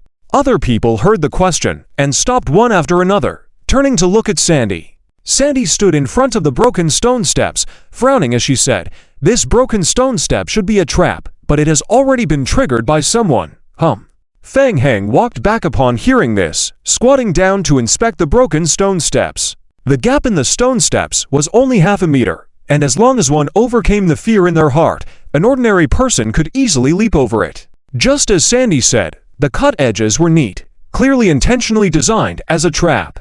Sandy then pointed to the holes on the right side of the rock wall, and "Look at these holes here. I think they are also traps set in advance, but someone got here before us and already triggered or disabled the traps. Are you trying to tell us that the Imperial Tomb has already encountered intruders?" Sandy nodded, "Yes." Wang Genet shook his head. "All right, let's not worry about that. Whether anyone has been here before doesn't matter. Let's continue on and find out for ourselves. Let's go deeper." The group no longer spoke much and continued forward, following the stone steps further in. After walking for about 10 minutes, Sandy couldn't help but shiver. "Hey, have you guys noticed that the temperature is getting lower?" Suddenly, Feng Heng raised his hand, signaling everyone to stop. "Listen!" Hissing sounds. Everyone quickly turned their heads to look in the direction of the sound. On the right side, several black shadows were crawling up along the right side of the stone steps below. SS's. A snake-like creature. A large snake with gray-black skin and dark yellow rings on its tail. The dark brown pupils and sharp fangs indicated that they were not easy to deal with. "Be careful! It's a dark snake!" Tang Mingyu had done her homework and recognized this creature at a glance. The dark snake moved as fast as lightning, leaping towards Wang Genet, who was at the front. Hiss! Wang Genet thrust forward with a sharp spike in his hand, piercing the dark snake through. "Ha!" Wang Genet exclaimed in surprise. The black spike didn't trigger a secondary explosion when it pierced the dark snake's body. Hiss! The dark snake had an extremely tenacious vitality. Even though its body was pierced by the black spike, it didn't die. It suddenly opened its mouth, revealing sharp fangs, and lunged towards Wang Genet. Crunch! Wang Genet thrust forward with one hand, grabbing the dark snake's neck and crushing it, then flinging it to the right. Thud! The dark snake slammed heavily against the wall, and after landing, it writhed a few times before rushing towards Feng Heng. "It's not dead yet." Feng Heng's face showed surprise, then he raised the bone spear in his hand and stabbed towards the dark snake. Hiss! The bone spear pierced through the dark snake's body, pinning it firmly to the wall. The dark snake struggled for a few moments before finally losing its breath. Hint: you have dealt 1139 points of damage to the mutated dark snake. Hint: you have killed the mutated dark snake, and you obtained a second-tier mutated crystal *1. A second-tier mutated crystal. It's actually a higher-tier life form. And looking at its name, it's not an ordinary dark snake, but a mutated dark snake. Feng Heng's mind raced with several thoughts. Hiss! Hiss! 2 more hisses came from the right. 2 more dark snakes pounced towards Feng Heng. Suddenly, Feng Heng teleported and disappeared in an instant. Wang Genet stepped forward to intercept, swinging the black spikes to sweep the 2 dark snakes into the abyss. SS! The death of their companions agitated the dark snakes, and the hissing sounds from below became more and more frequent and intense. The group couldn't help but feel a sense of unease. However, the flashlight could only provide limited brightness, and their visibility was very short. They had no idea how many dark snakes were lurking in the area below. In just a short time, more and more eerie dark snakes crawled up from below, spreading and surrounding the group along the rock walls and stone step passage. "Let's retreat." Seeing the situation was not good, Fang Heng immediately shouted, leading everyone to retreat up the stone steps. Wang Janet grunted heavily, holding the black spikes to cover the retreat of the others. However, there were too many dark snakes, and the dense group of dark snakes climbed up the stone steps under them in large patches, without slowing down at all. Just 2 minutes into the escape, Sandy was already exhausted, gritting her teeth and pushing forward with all her strength. Tang Mingyu, use the flash grenade. Throw it at your feet. In the chaos, Tang Mingyu heard Qiu Yao Kang's voice, and without much thought, she took out the flash grenade from her backpack and threw it at her feet, then quickly closed her eyes.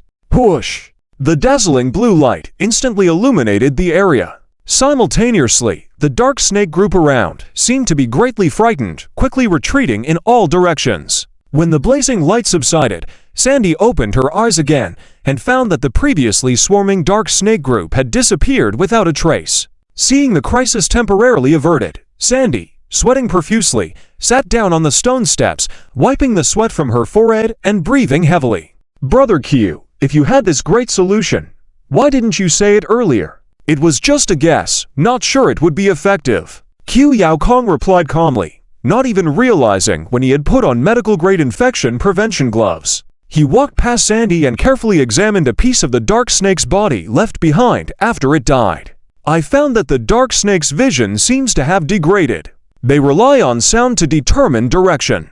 The flash grenades provided by Wan Lacey Company can release high-frequency sound waves, which I speculated might be effective against them. Sandy gave Qiu Yao Kong a thumbs up, imitating Mo Jiawei's tone. Brother Qiu, amazing. Amazing. Qiu Yao Kong paid no attention to Sandy's praise, shaking his head. Unfortunately, if Victor were here, with some available parts, his ability could probably allow him to create a mechanism that releases sound waves for a long time to drive away the dark snake group. Sandy blinked and suggested, should we go back and find Victor again? There's no time. Fang Heng turned to Tang Mingyu and asked, how many flash grenades do we have left? Tang Mingyu pursed her lips and replied, 4 left. In the trial, almost all supplies needed to be consumed with points. Tang Mingyu, meticulous in preparing supplies, only brought 10 flash grenades as strategic resources for the whole team. Fang Heng looked down below. Do we have any illumination flares? Yes? Before coming, Tang Mingyu had done some preparation and took out an illumination flare from her backpack, throwing it downwards. Whoosh! The dazzling blue light shone below. Looking downwards, everyone couldn't help but show surprise. Sandy shrank back upon seeing the situation, feeling a bit weak in the knees. Tang Mingyu felt bitter in her heart. So many dark snakes?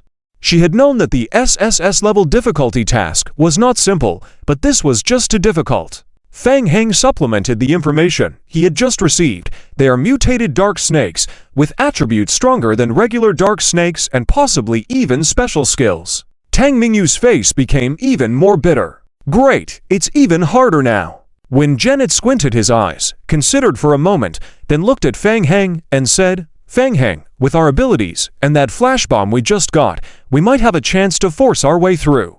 Why don't we leave them here for now and the 2 of us go explore inside the Imperial Tomb? Fang Heng considered for a moment and shook his head. It was too risky to force their way through. And it wasn't necessary. No rush, I have a better plan. When Janet looked surprised, oh, don't forget I'm the expert you hired. Leave this small scene to me. Fang Heng appeared confident, patted Wen Janet on the shoulder, looking like he had hit the jackpot. But I need some time. Give me half an hour. As he spoke, Fang Heng looked down into the abyss once again, licking his lips lightly. Mutated dark snakes? Those were good stuff. Not only could they drop second-order mutated crystalline, but their strength didn't seem that high. The 6-hour rebirth time of the zombie clones was almost up.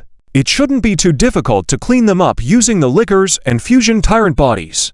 Fang Heng opened the game character screen again to check his character level. He needed a large amount of second-order mutated crystalline to level up to 29. Before, when there were other non-trial players around, he couldn't properly farm and level up. With the current opportunity, and no other non-trial players around, he decided to grind and push his character level to 29. Janet thought about it, not minding waiting another half an hour, nodded, and said, okay, for safety, let's move back a bit further. Yes, we'll step back. Tang Mingyu looked at Fang Heng. She had guessed that Fang Heng's talent skill was related to summoning creatures and thought Fang Heng's skill was still on cooldown. So she followed him back quietly to wait. Qiu Yaokong didn't care and even started to study the dark snake's corpse as if no one was around. The group retreated a distance and waited for over half an hour. During that time, when Janet continued to use the blackthorn spikes to kill any dark snakes that appeared from below, Fang Heng stood in front of the abyss, gazing down, his eyes glancing over the game log. The time had come. Game prompts began to appear on his retina. Hint, your zombie clone. Licker's death cooldown has been completed when Janet suddenly sensed a strange power fluctuation and turned to look at Fang Heng. Buzz, buzz. What is that? When Janet looked surprised. Around Fang Heng, a series of alchemical magic arrays appeared, and the red lickers rushed out from the magic array, following closely and sprinting towards the stone steps ahead.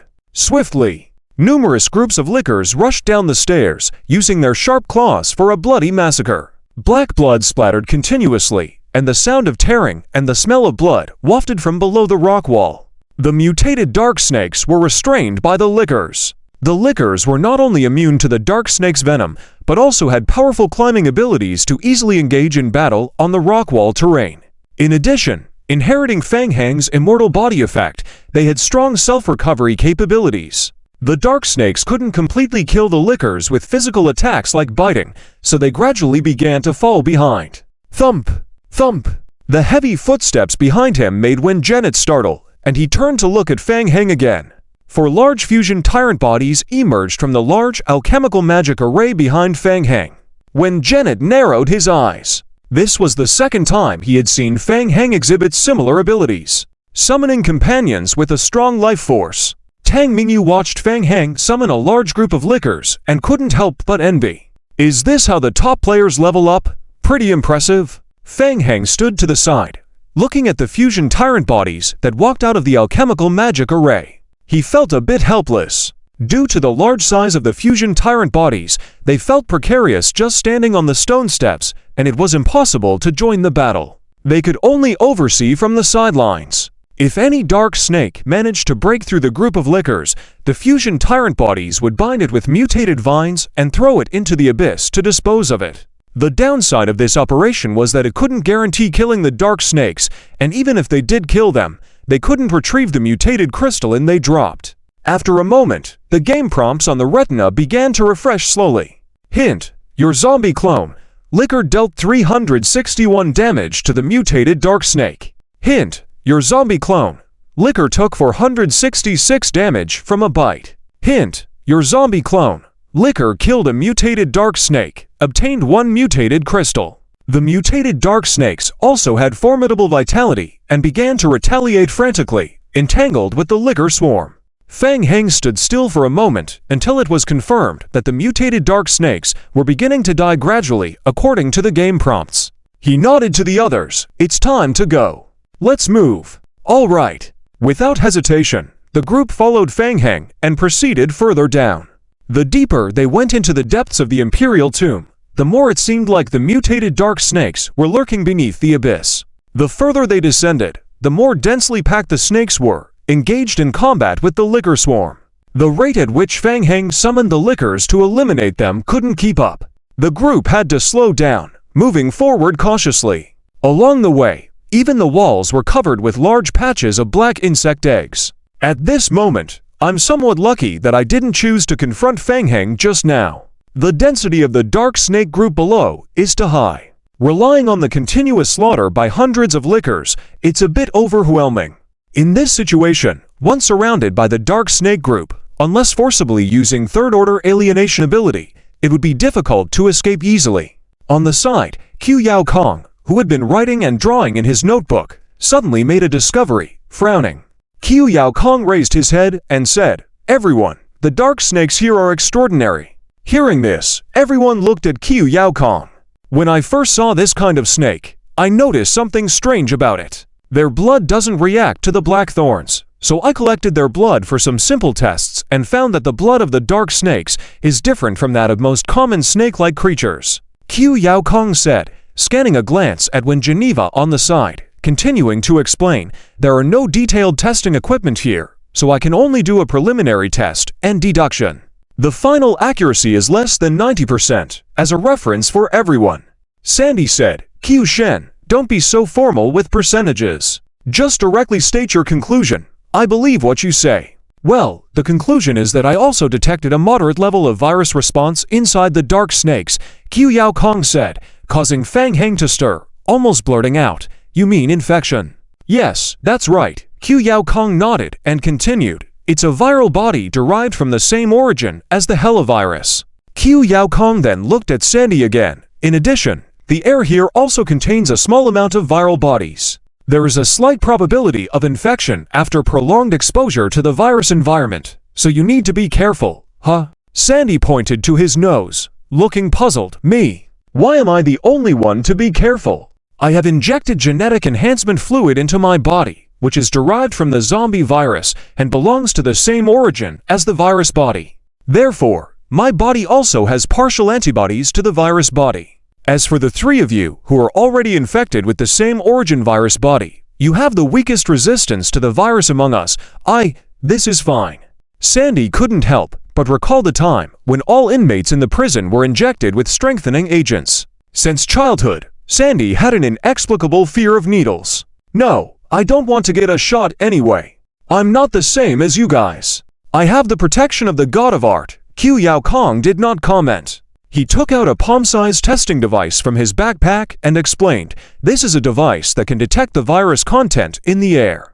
I requested Victor to make it before, and due to the production conditions, its index is not sensitive and can only provide a rough estimate. You can see that the current virus content index has not reached the critical alarm value, but it is already quite high." Qiu Yaokong looked at the strange snakes below being slaughtered by the lickers. The virus content in their blood is already far above the standard, and touching the blood of the dark snake will probably significantly increase the infection probability. Fang Heng and Tang Mingyu simultaneously had gaming hints in their eyes. Hint: you have learned some information about the abilities of the infected altered dark snakes. Creature: infected altered dark snake. Description: creatures living in the darkness, relying on small creatures in the cave as food, have been infected in a special way. Their vitality has been greatly enhanced. Additional skills: dark snake assault, rock wall concealment. Description: contact with their blood will slightly increase the infection index.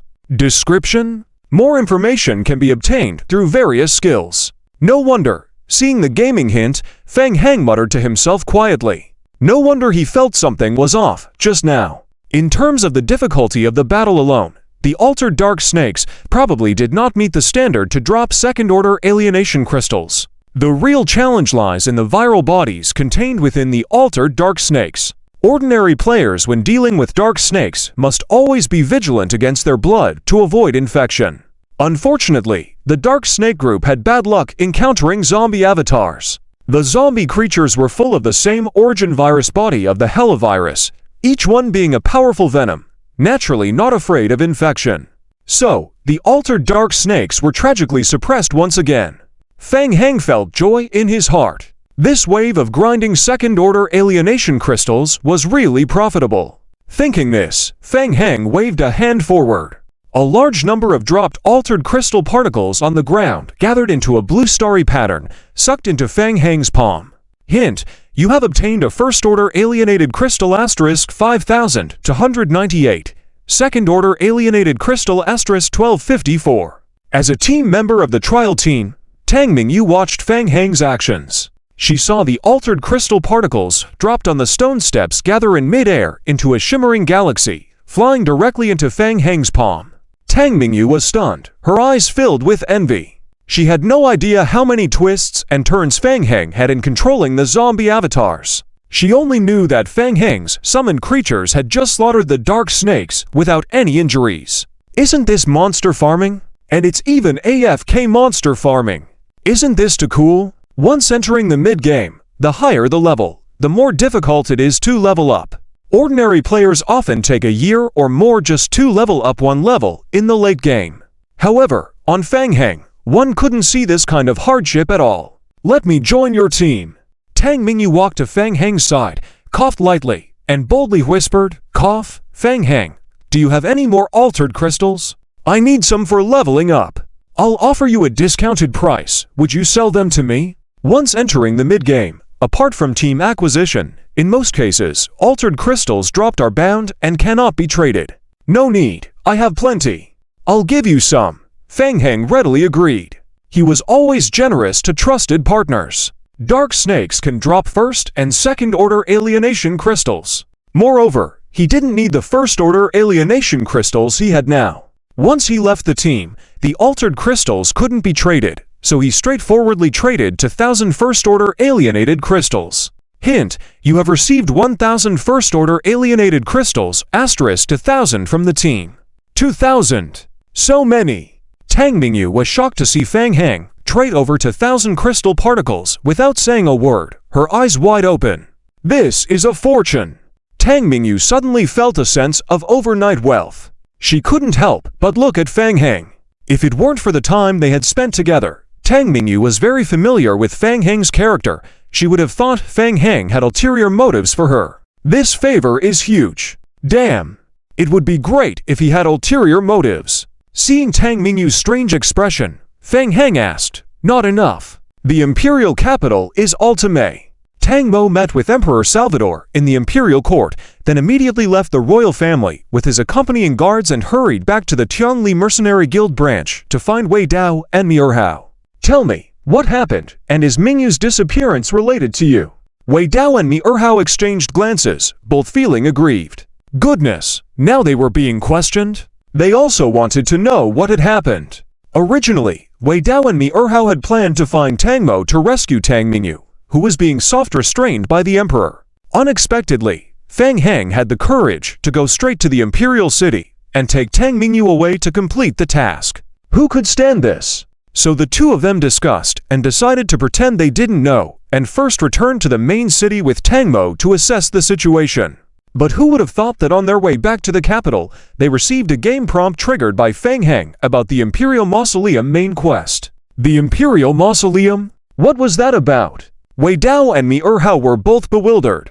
Unable to help it, the two of them went back to Ultime and immediately asked their subordinates about Feng Heng's situation, thinking that finding Feng Heng would give them some answers. But another unexpected turn came.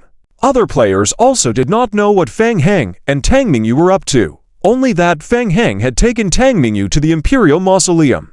They just went like that, without leaving any message for them. Wei Dao was completely confused by Feng Heng and Tang Mingyu's actions. From the moment they entered the game, Feng Heng and Tang Mingyu had been deliberately avoiding the main trial quests, focusing on something else instead.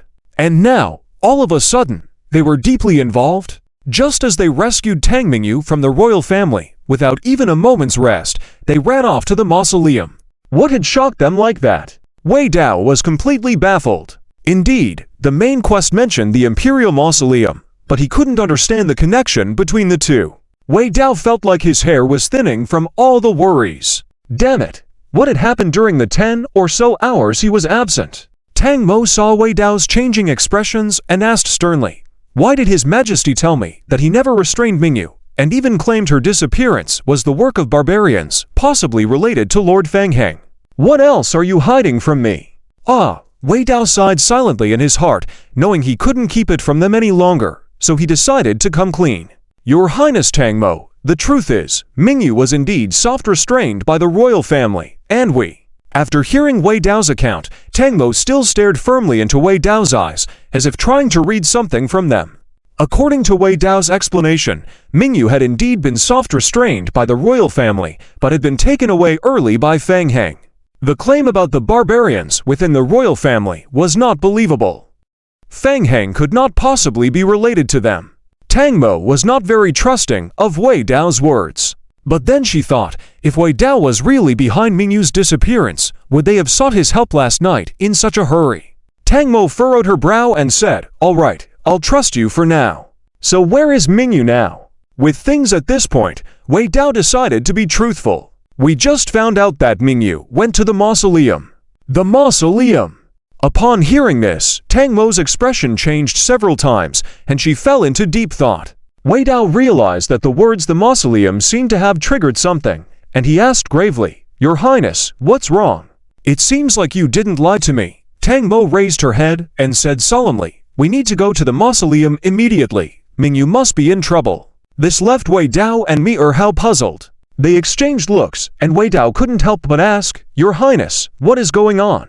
"When I was young, my grandfather mentioned to us that the ancestor of the empire, Andres, left a testament before his death. If the royal family ever faced a life-threatening crisis, the bloodline successor of the empire could enter the mausoleum and seek the inheritance he left behind. This matter is only known to the direct descendants of the royal family, and outsiders would never know about it." Wei Dao couldn't help but feel a stir in his heart. An inheritance? It sounded quite powerful. Suddenly, he understood. No wonder Fang Heng and Tang Mingyu had become so involved all of a sudden. Was it because of the royal family's inheritance? Following that, a game prompt appeared in the retinas of all players participating in the trial. Prompt: Players Trigger Team Main Trial Quest, Empire Ancestors Inheritance. Mission Name: Empire Ancestors Inheritance.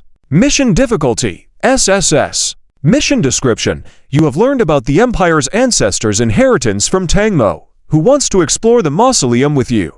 Mission Requirements: Explore the Empire's mausoleum, find the truth of the Empire ancestors' inheritance, and ensure Tang Mo doesn't die during the exploration.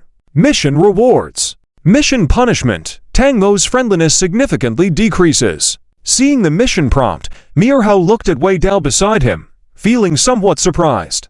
Dual Main Quests. Both are of the highest difficulty level, SSS Tier. Wait, did Fang Heng and them already take steps ahead to complete the tasks? Prompt: Players Trigger Team Main Trial Quest, Empire Ancestors Inheritance.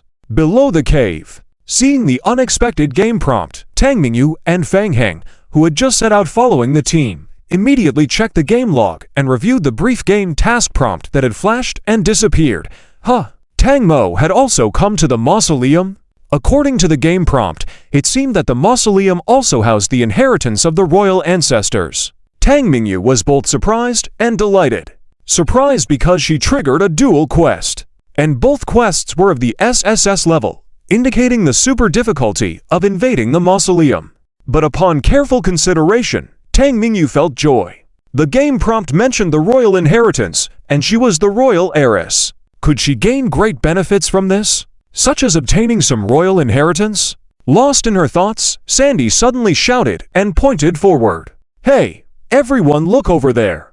Raising his head to look ahead, Fang Heng couldn't help raising an eyebrow. He had initially thought they needed to reach the depths of the abyss to find the true entrance to the mausoleum, but to his surprise, halfway through, the stone steps in front had already been constructed all the way to the end.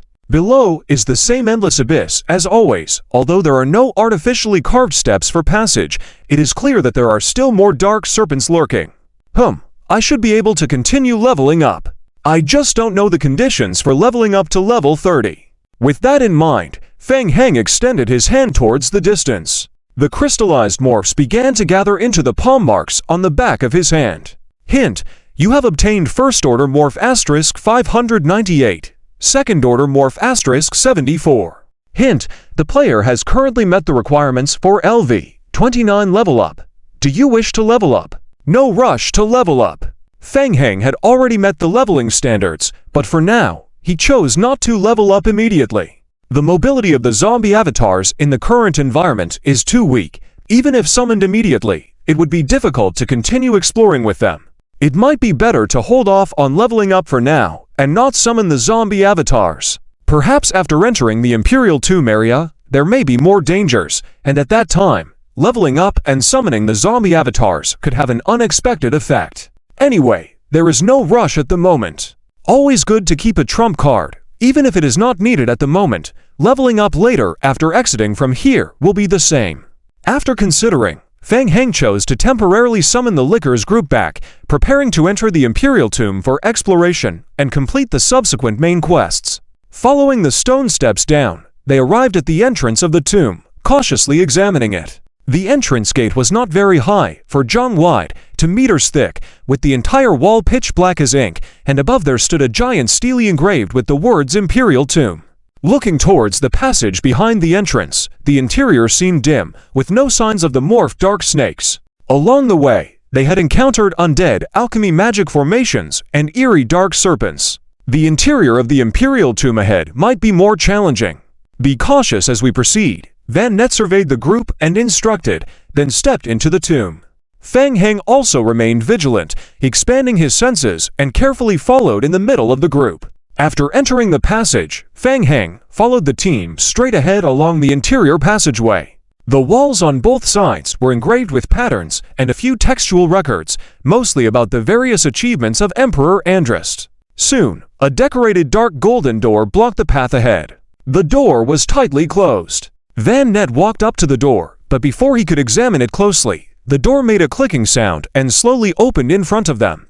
The group stepped back a few paces. Feng Heng cautiously looked into the hall. The hall was lined with towering tombstones. This is the Imperial tomb. Van Net's mood seemed eager as he roughly checked for any danger within, then clenched his fist and took the first step into the hall. Just as he had taken 2 steps forward, Van Net couldn't help but stop in his tracks, focusing his gaze on something not far away.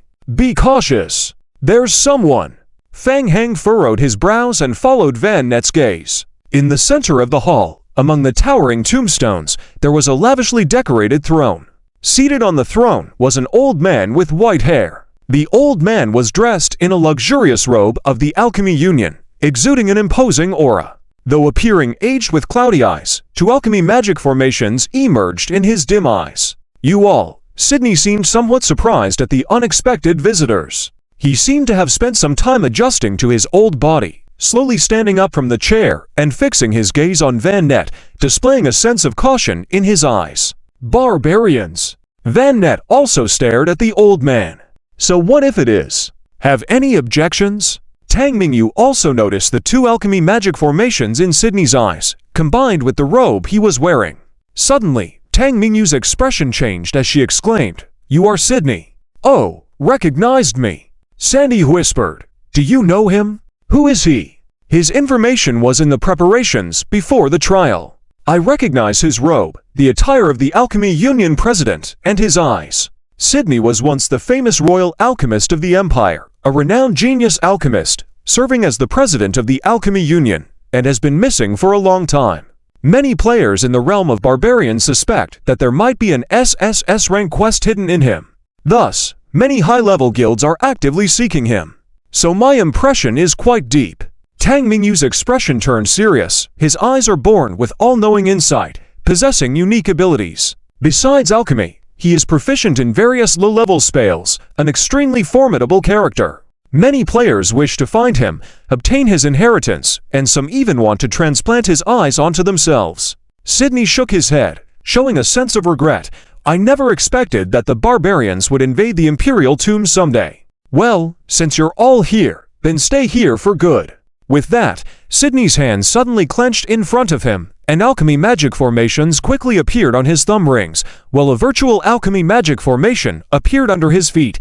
The crimson light flickered instantly as the alchemy magic formation rotated rapidly. "Take him down first." Van Net roared aloud, a hint of ferocity flashing in his eyes. Regardless of who it was, anyone who dared to obstruct him would die. Almost instantaneously entering the second-order demonization state, Van Net charged forward with triangular spikes in his palm attacking Sydney. Bang!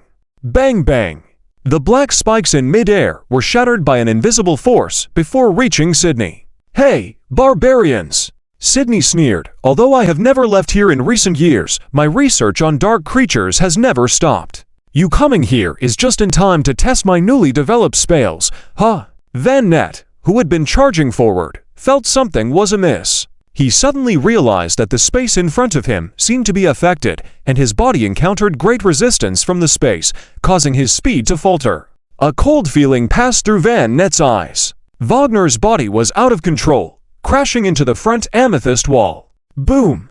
The amethyst wall was even more fragile than he had imagined, shattering almost instantly upon impact. Crystals exploded.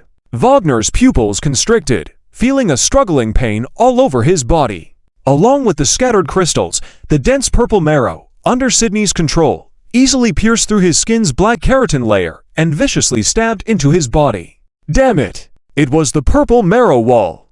Wagner's eyes were bloodshot, enduring the intense pain throughout his body as he was uncontrollably blasted backwards. Barbarian, how does it feel? Not too good, I presume. In the next instant, alchemical magic arrays rapidly spun in Wagner's pupils, several alchemical magic arrays appearing beneath his feet. At the same time, hundreds of magic array patterns emerged on the hall floor. Underneath Wagner, who was flying backward, several purple marrow spikes shot out from the alchemical magic array. Hiss, hiss! Sharp purple marrow pierced Wagner's body, penetrating through him.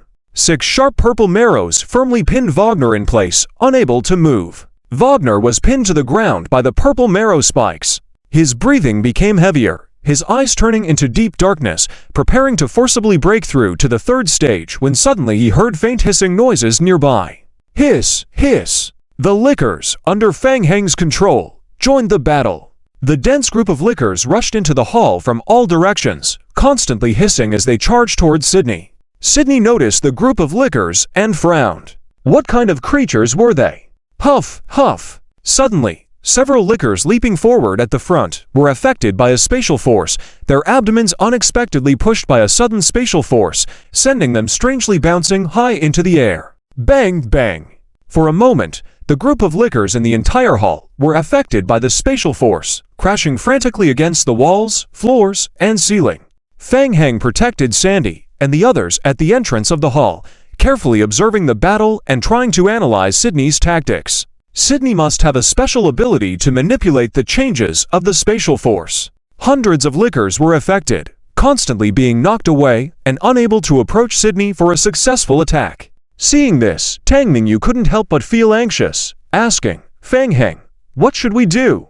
Don't worry, just wait a little longer, Fang Heng replied, closely monitoring Sydney. This situation wasn't necessarily bad for him. The unknown force field could not directly harm, relying only on impact to cause secondary physical damage. This type of damage alone could not completely deal with the licker group. And Sydney's mental power had limitations. Boom, boom.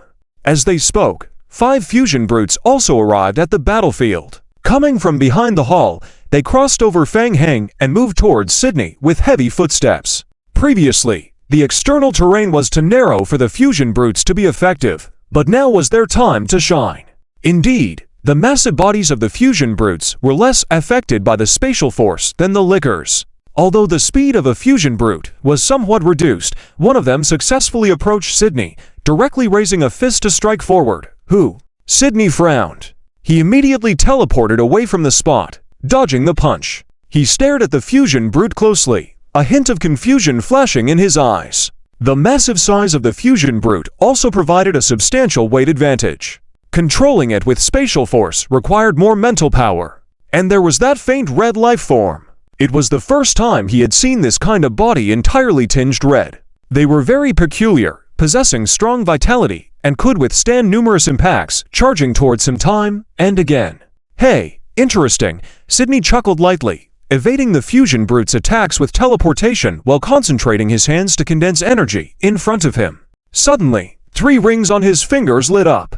Alchemical magic arrays reappeared on the floor of the hall. Under the feet of the fusion brute, several massive ice crystal spikes emerged from the ground. Upon contact, the ice crystals exploded in succession after piercing into the fusion brute's body. The fusion brute was instantly covered in a heavy layer of ice armor, slowing its speed until frozen in place. Sydney switched hand seals once again. A dark-colored alchemical magic array appeared under the fusion brute's feet. With the wailing of the undead, numerous gray and black spectral hands reached out from the magic array, reaching for the body of the fusion brute as if intending to drag it into the array. Fang Heng was astounded by the sight. Impressive! He had never seen such a move before. It seemed to be a skill from necromancy. It appeared to have a sealing effect as well, but no matter. Fang Heng immediately issued orders to the other 2 fusion brutes behind him. The 2 fusion brutes stood still and directly smashed their fists into the ground. Boom, boom. Each strike on the ground caused intense vibrations throughout the hall. Sydney turned around, staring sharply at Fang Heng. He had been discovered.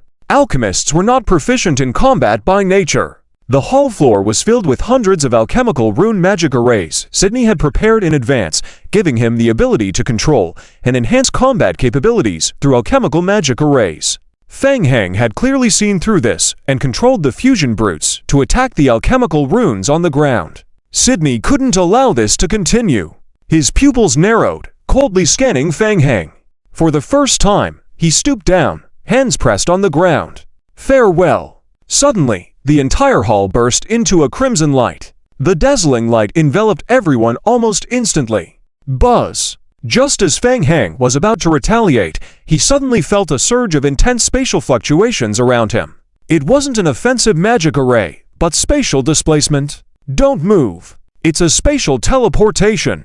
Just then, the light around them vanished in an instant. Except for Sydney, everyone in the hall disappeared along with the animals. Sydney stood in place, looking at the cracked ground not far away, his eyes once again filled with heavy vigilance. An old man with a haggard face sat in front of a wall. He stared at the alchemical formula painted on the wall, deep in thought. The alchemical pen in his hand rested in one place, but he could not find a place to start writing.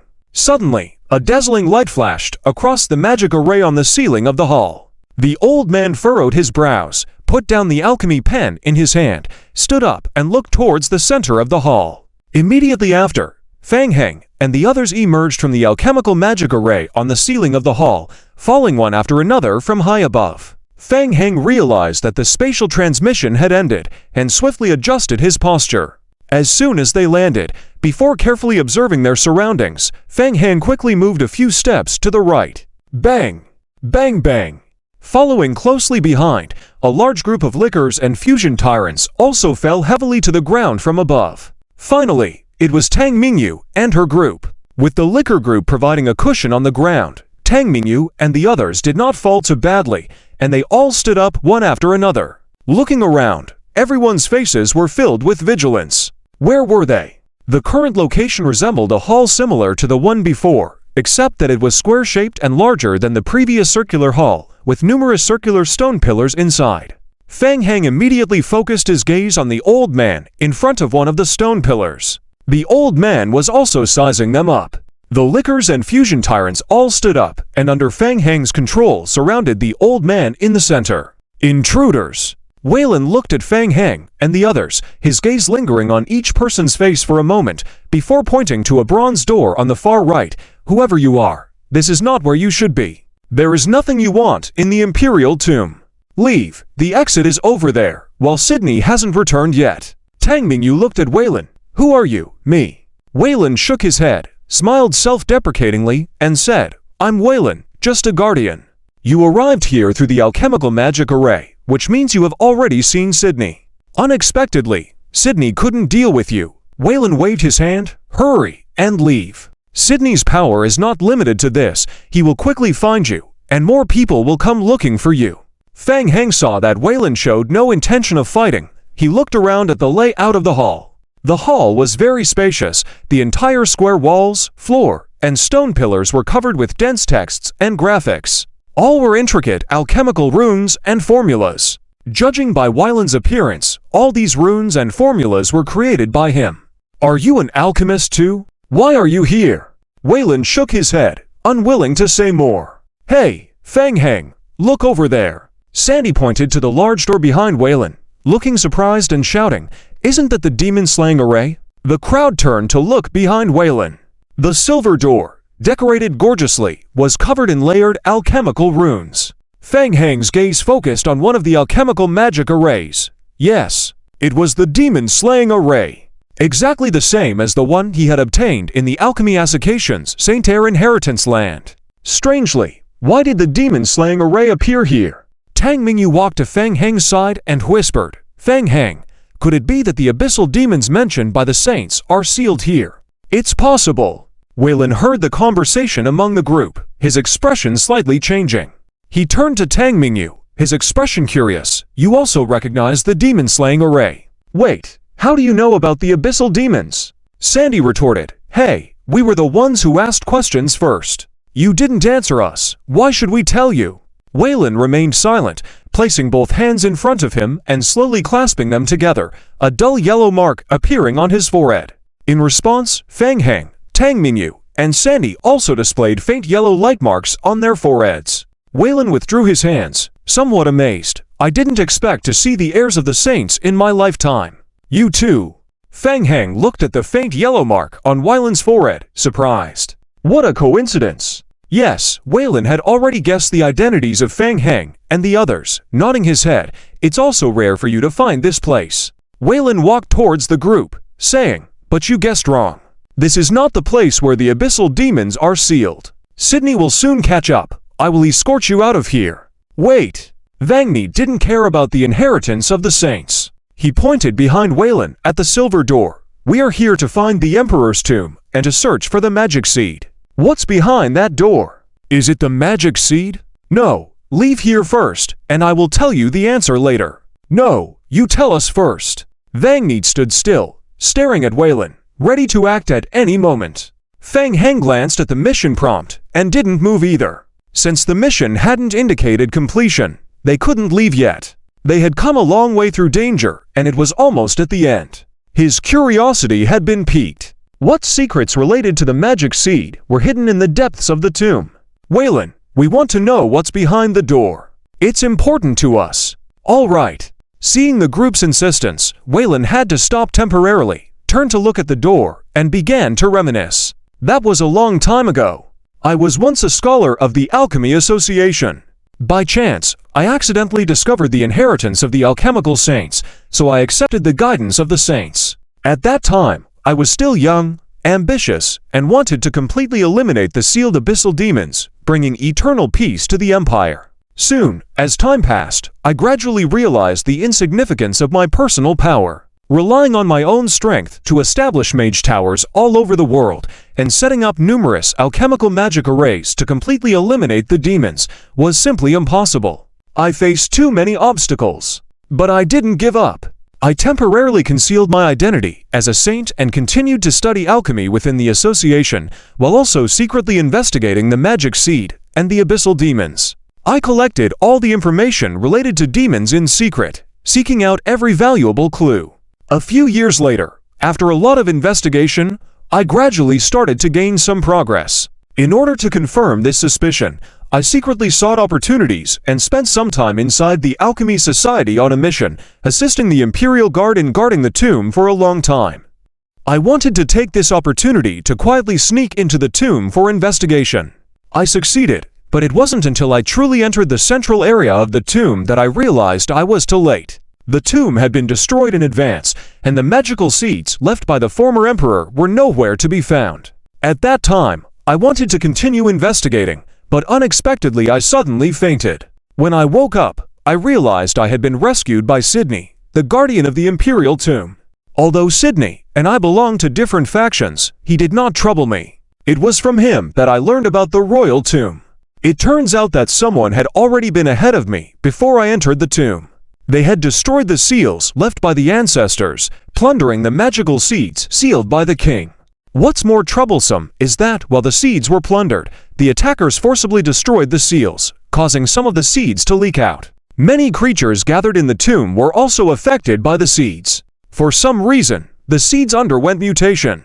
In order to prevent these creatures affected by the seeds from spreading, Sydney used alchemical magic to seal the gate, leading to the central area of the entire tomb.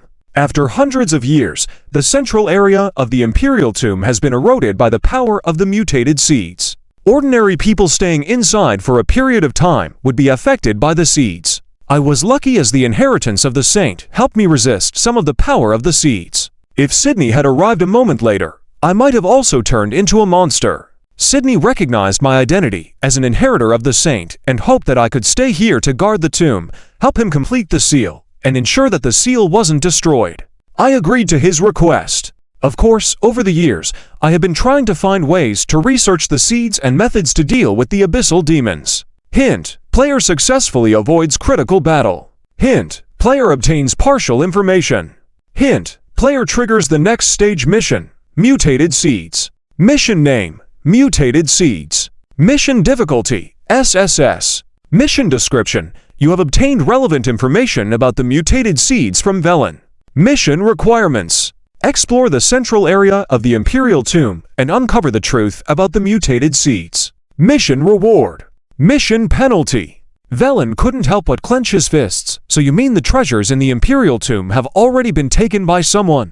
Yes, there's no point in investigating the central area of the Imperial Tomb now. Let's hurry and leave. No. How do you know that Sydney didn't deceive you?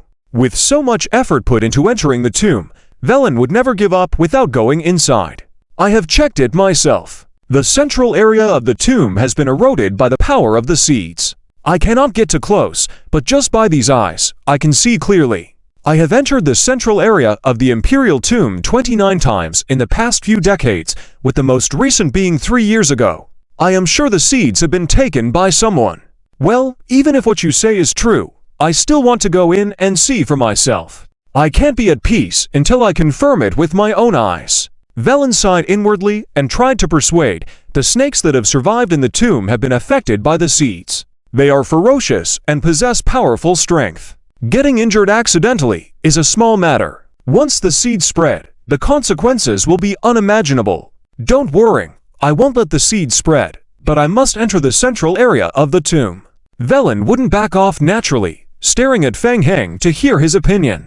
Feng Heng, of course, didn't want to leave just like that. Since the mission had been triggered, they must inspect the interior of the tomb's central area. Tang Mingyu also spoke up. Since we have the ability to come here, we will naturally be fine. Well, since you insist, I won't stop you. But let me remind you, the power of the seeds has spread in the central area of the tomb. Do not linger inside for too long, or you will turn into a monster. Thank you. Seeing persuasion was futile, Velen shook his head, then walked towards the silver metal gate behind him and sighed. To prevent the seeds from leaking, I will close the gate immediately after you enter the hall. Good luck. With that, Velen stood in front of the silver gate. He made a mark with his hands in front of him and gently folded them together. His spiritual power flowed into the alchemical magic circle on the silver gate. Ka-ka-ka. With the activation of alchemy, the silver gate slowly opened. Let's go. Velen was the first to step through the gate, followed closely by Tang Mingyu. Then it was the undead creatures controlled by Feng Heng. Just as Sandy was about to follow into the hall, Qiu Yao Kong grabbed her arm. Wait a moment. Sandy was puzzled and asked, why? Qiu Yao Kong pointed the virus concentration detector towards the interior of the silver gate, nodding to indicate the value shown on the device. You see, the infection index is over 500 times the dangerous level. If you go in, you have a probability of being infected and forcibly entering. I estimate your survival rate to be less than 0.04%. Drink this. It can resist for an hour, but after that, you must leave the high concentration area. Qiu Yao Kong handed a small bottle of blue liquid to Sandy. All right. At this point, Sandy didn't rely on the protection of the art god anymore. Without hesitation, she opened the bottle and poured the potion into her mouth. Seeing everyone went into the hall, Feng Heng took a last look at Velen outside the hall.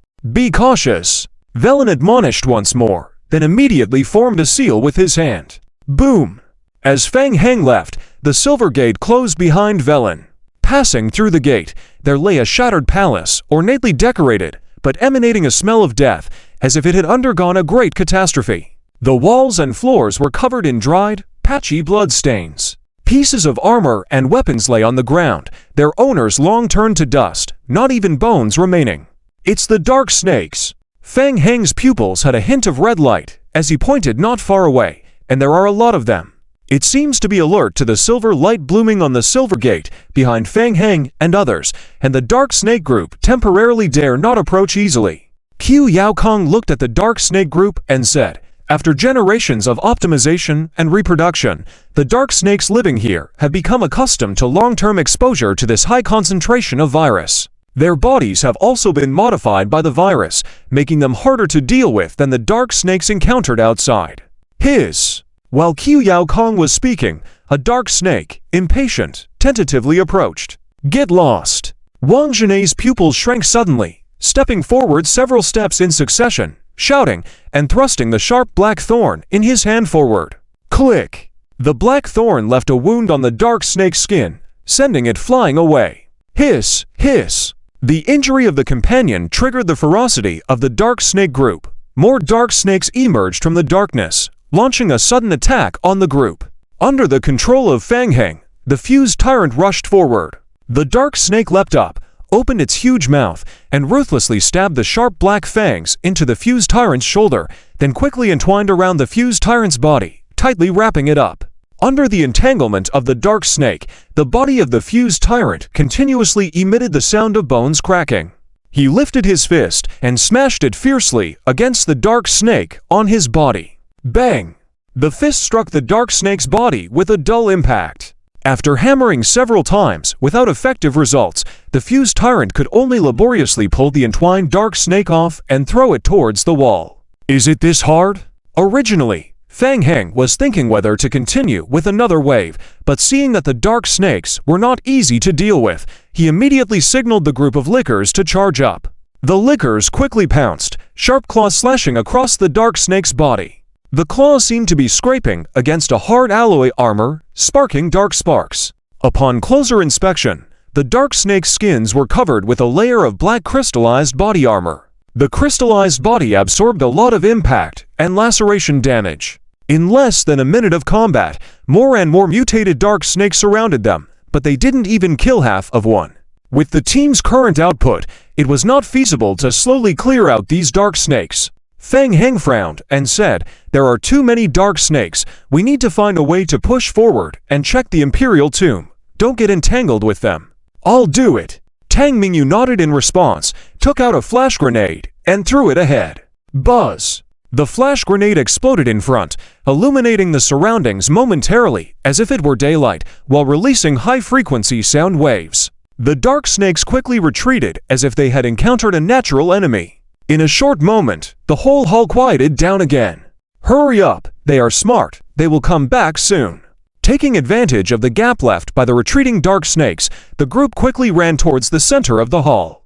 Just as they had run more than 20 paces, the dark snake group surrounding them came out from the darkness again, slowly approaching them once more. Seeing that the group had entered the spacious hall area, Fang Heng suddenly had an idea and said in a deep voice, "There's a way. They can't fly." Wang Zhenet raised an eyebrow. Immediately understanding, he reached out and grabbed Qiu Yao Kong and Sandy, slowly floating into the air. Nodding towards Fang Heng, "It's up to you from here." "Got it." Fang Heng immediately carried Tang Mingyu on his back and also flew into the air using levitation magic. The hall was built very high, about 8 meters high. The group floated more than 4 meters high, avoiding the attacks of the dark snake group below. Tang Mingyu, carried on Fang Heng's back, looked down at the densely packed dark snake group below, feeling chills run down her spine. If they fell down, there would be no way out. Oh! The levitation flight was slow, and after just a few minutes of flying, Sandy suddenly showed surprise on his face, pointing to a direction not far away. There are no snakes." Fang Heng followed Sandy's direction and saw that they seemed to have reached the central position of the Imperial Tomb. In the center stood a large Imperial Ancestor stone statue, surrounded by altars and offerings. Not far from the statue, there was a large alchemy magic array that had been mostly destroyed and was completely unusable. Qiu Yao Kong, lifted up by Wang Zhenet, also observed from a distance and frowned. "The dark snakes dare not approach. There must be something strange in this area. Stay alert." Fang Heng agreed and continued to cautiously approach. In the center of the damaged alchemy magic array was a shallow pit that had been artificially excavated. Upon closer inspection, they saw a beautifully decorated coffin inside the pit. However, the coffin had been deliberately damaged, leaving only 2/3 of it intact, with many wood-chip traces remaining around it. The dark snakes seemed to be very wary of this place, only lurking on the outskirts of the hall, not entering the tomb area. After confirming the safety of the surroundings, Wang Zhenet and Fang Heng led the group to descend from the air together. The group couldn't help but be attracted to the coffin in front of them. "That should be the coffin of the Imperial Ancestor, right? It seems like the old man at the door didn't deceive us," Wang Zhenet said, taking a step forward, but suddenly turned pale, his body hair standing on end, quickly stepping back. Seeing Wang Zhenet's expression, Qiu Yao Kong also realized something and suddenly shouted, "Not good. Retreat quickly. Don't go near there. There are remnants of the evil race." Fang Heng's pupils contracted, showing a hint of surprise in his eyes. Quickly surveying the surroundings of the coffin. Evil race. Where is it? Thinking about it, the game hint flashed on the retina. Warning from the trial game difficulty. Player is exposed to extremely high danger infection area. Warning from the trial game difficulty. Player detected to possess unusual resistance within the body, reducing the death probability after infection to 95.7%, with a 100% probability of unknown negative effects occurring. Warning from the trial game difficulty. Player infection level is gradually increasing. Tang Mingyu also furrowed her brows. She had just approached the coffin for only 5 seconds, and her infection index soared directly to over 20. It wasn't until she retreated far away that the infection index finally stopped increasing. Tang Mingyu couldn't help but look towards Fang Heng, who was closest to the coffin. Is everyone okay? Yeah, we're fine. What about the magic seed? Wang Zhenit stared at the coffin and in a deep voice said, "Where's the magic seed?" Qiu Yao Kong pointed from a distance. It should be that one, that layer of white frost. One could see that after being destroyed, only 2/3 of the coffin remained, with a small area inside covered with something resembling white frost. Qiu Yao Kong didn't dare to approach, standing further away. He took out a bottle from his backpack and threw it to Fang Heng. Fang Heng, the completeness of the virus on your body is higher. Your resistance to the virus should be the highest among us. Find a way to get some magic seed over here. Okay. Fang Heng took the bottle thrown to him in midair, once again glanced at the infection index in the character attributes panel, and was about to move forward. Wait! Qiu Yao Kong thought for a moment, then reached out to stop Fang Heng, and threw a set of specially made virus isolation gloves and an antivirus forceps over. Direct contact will increase the level of infection. Use this, don't touch it with your hands. Okay. Fang Heng put on the gloves and strode towards the magic seed. This scene left Tang Mingyu puzzled. These things were very familiar to her. They were all brought out of the zombie apocalypse research lab. Fang Heng had actually brought them into the trial. Who could have thought that the trial game was a continuation of the beginner's game? As Fang Heng approached the coffin, the speed at which the infection index on his body rose sharply. Fang Heng didn't dare to waste time, immediately crouched down, carefully took out the antivirus forceps. The white frost was very hard, firmly attached to the coffin wall. Fang Heng grasped the forceps tightly, exerted some force, and finally scraped off a small amount of white frost and placed it in the glass bottle, tightly sealing the lid. Hint: player discovers unknown hybrid virus high concentration.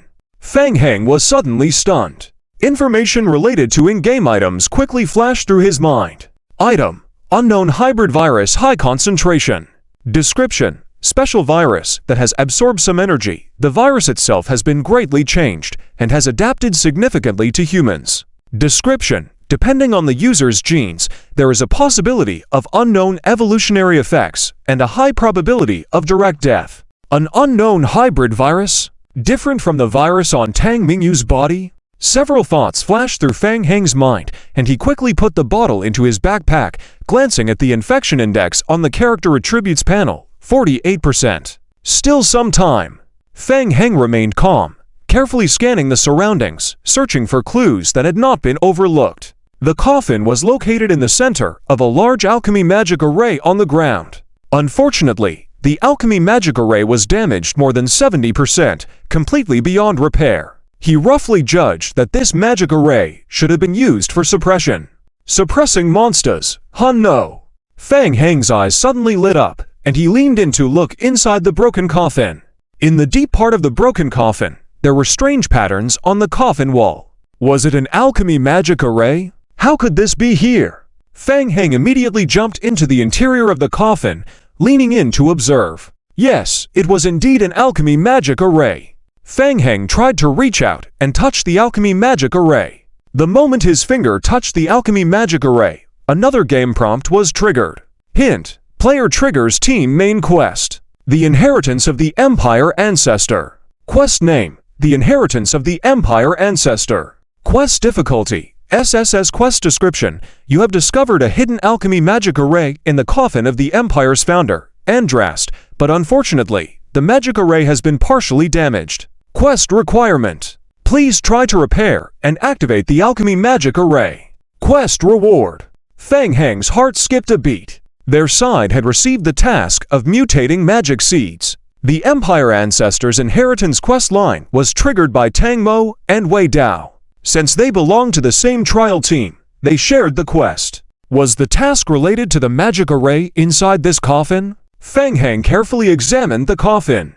Although most of it was already damaged, the magic array was located in the deepest corner of the coffin, relatively intact, with only a very small part of it damaged. It was not a very difficult magic array, but a small magic array used to hide space. Repairing it wasn't very difficult. Fang Heng stared at the alchemy magic array, judging the repair difficulty, 82%. He glanced at the warning in red on the infection level, marked on the character attributes panel, and his heart skipped a beat. Not good.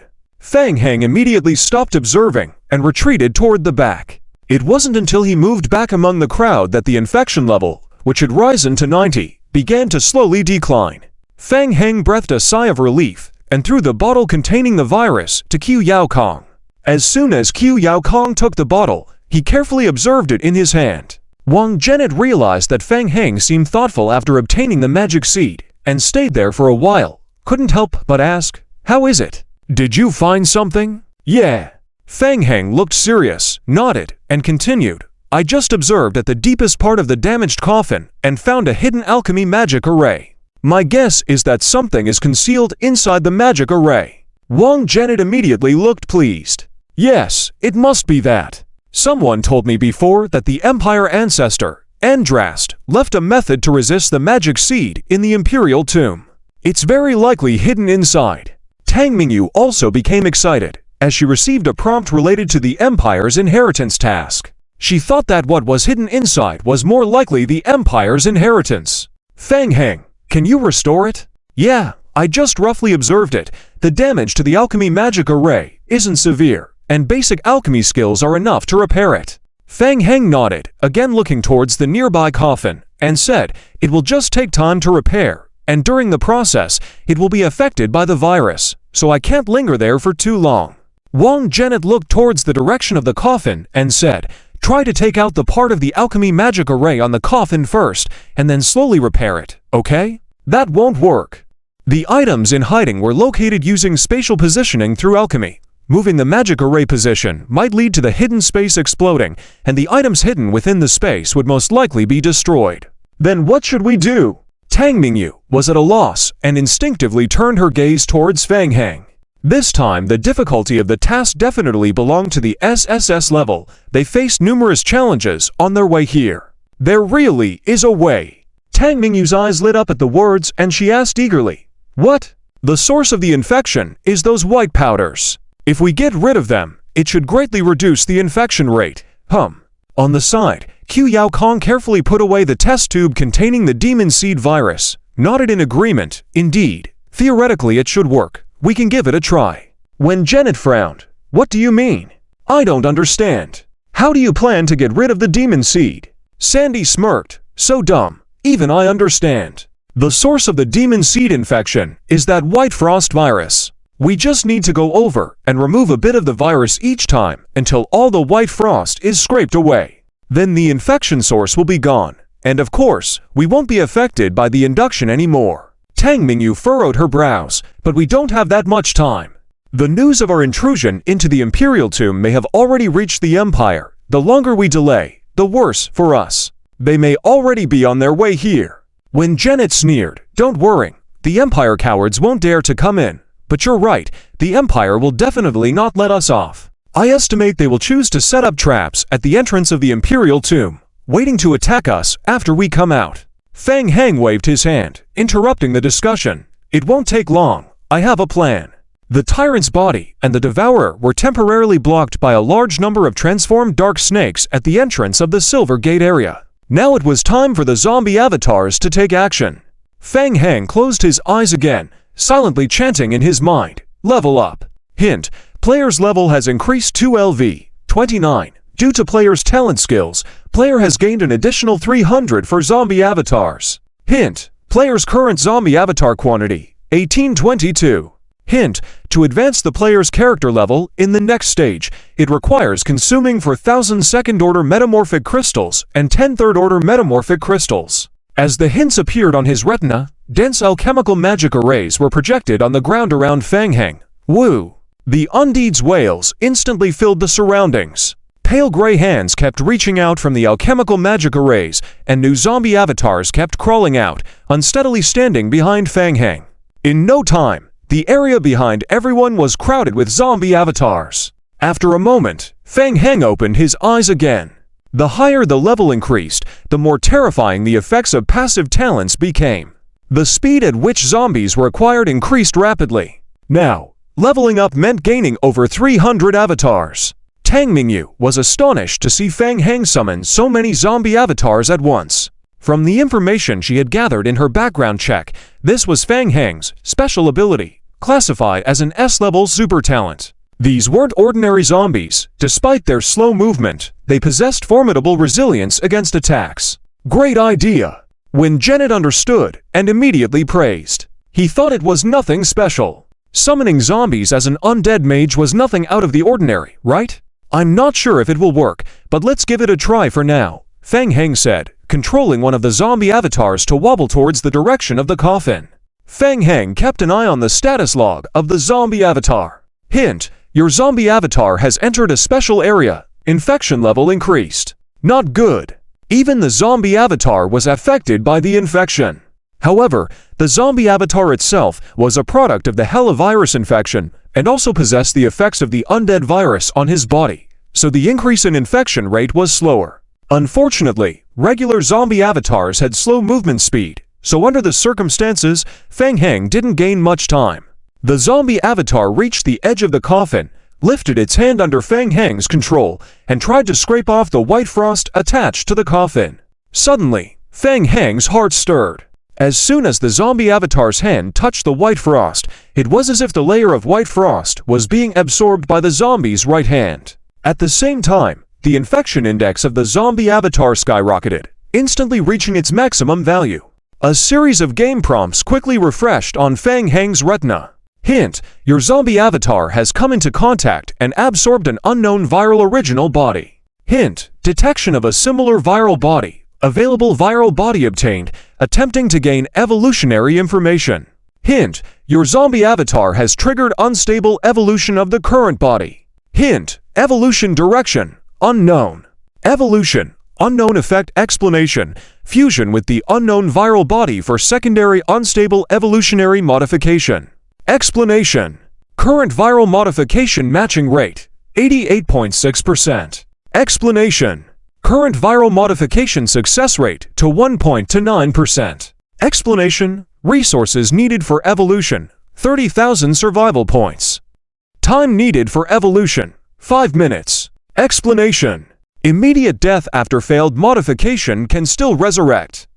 After successful modification, the player can choose to solidify this modification status by consuming main god points and survival points. Explanation: multiplying bodies cannot undergo evolutionary modification.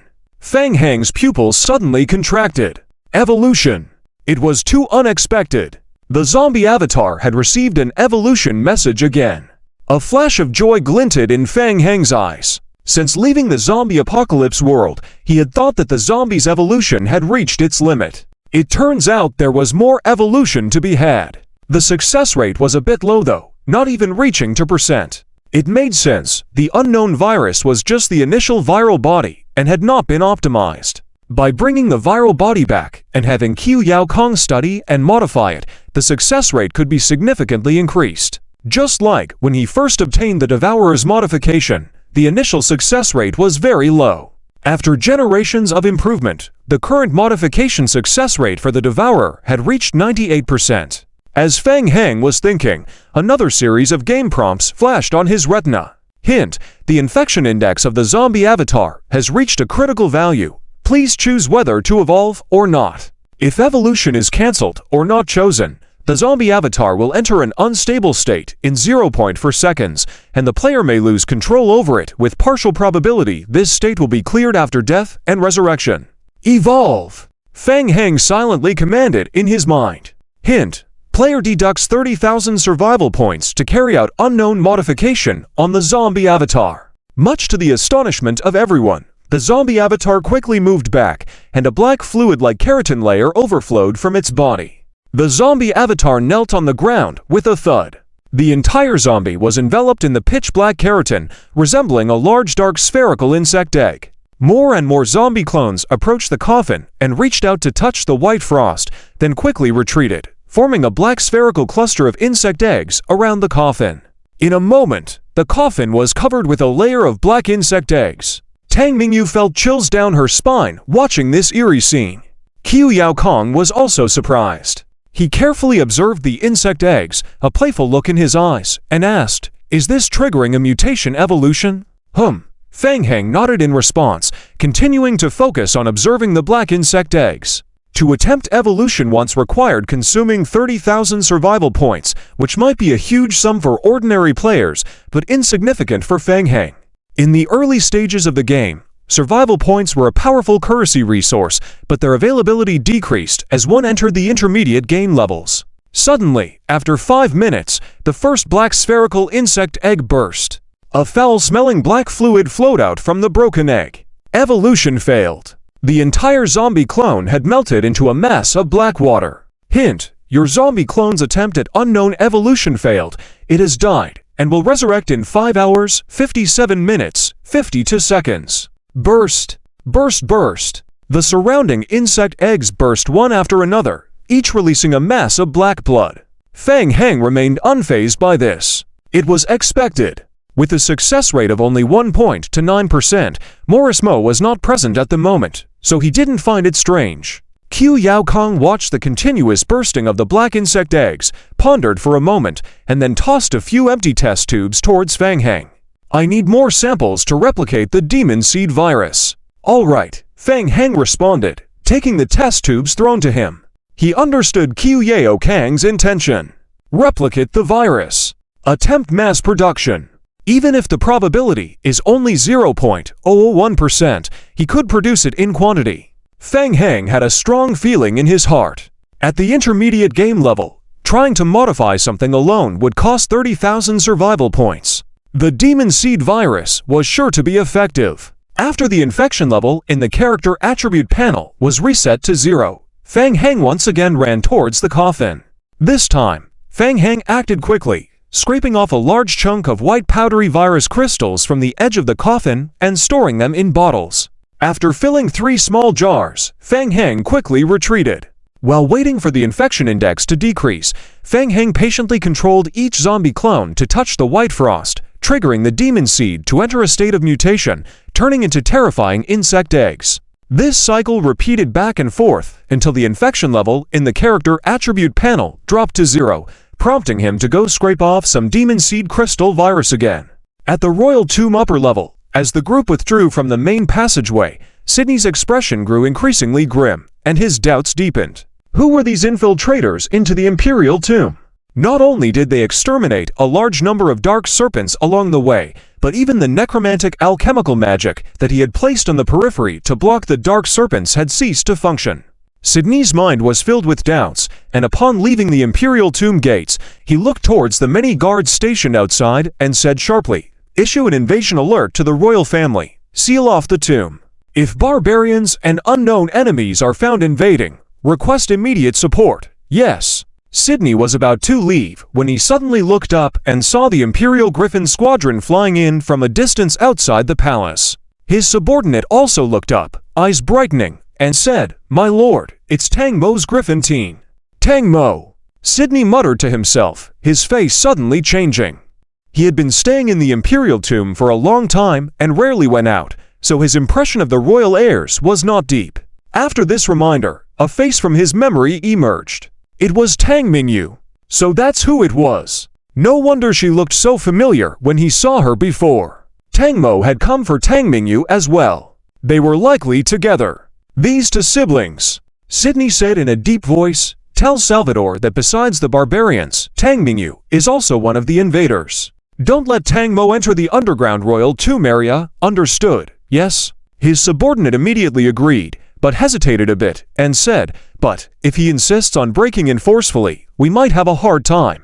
"Delay them," Sydney said coldly, leaving the passageway and heading back inside. Hint: Your zombie clone has successfully mutated. After numerous failed attempts, a successful game prompt appeared on Fang Heng's retina. Success!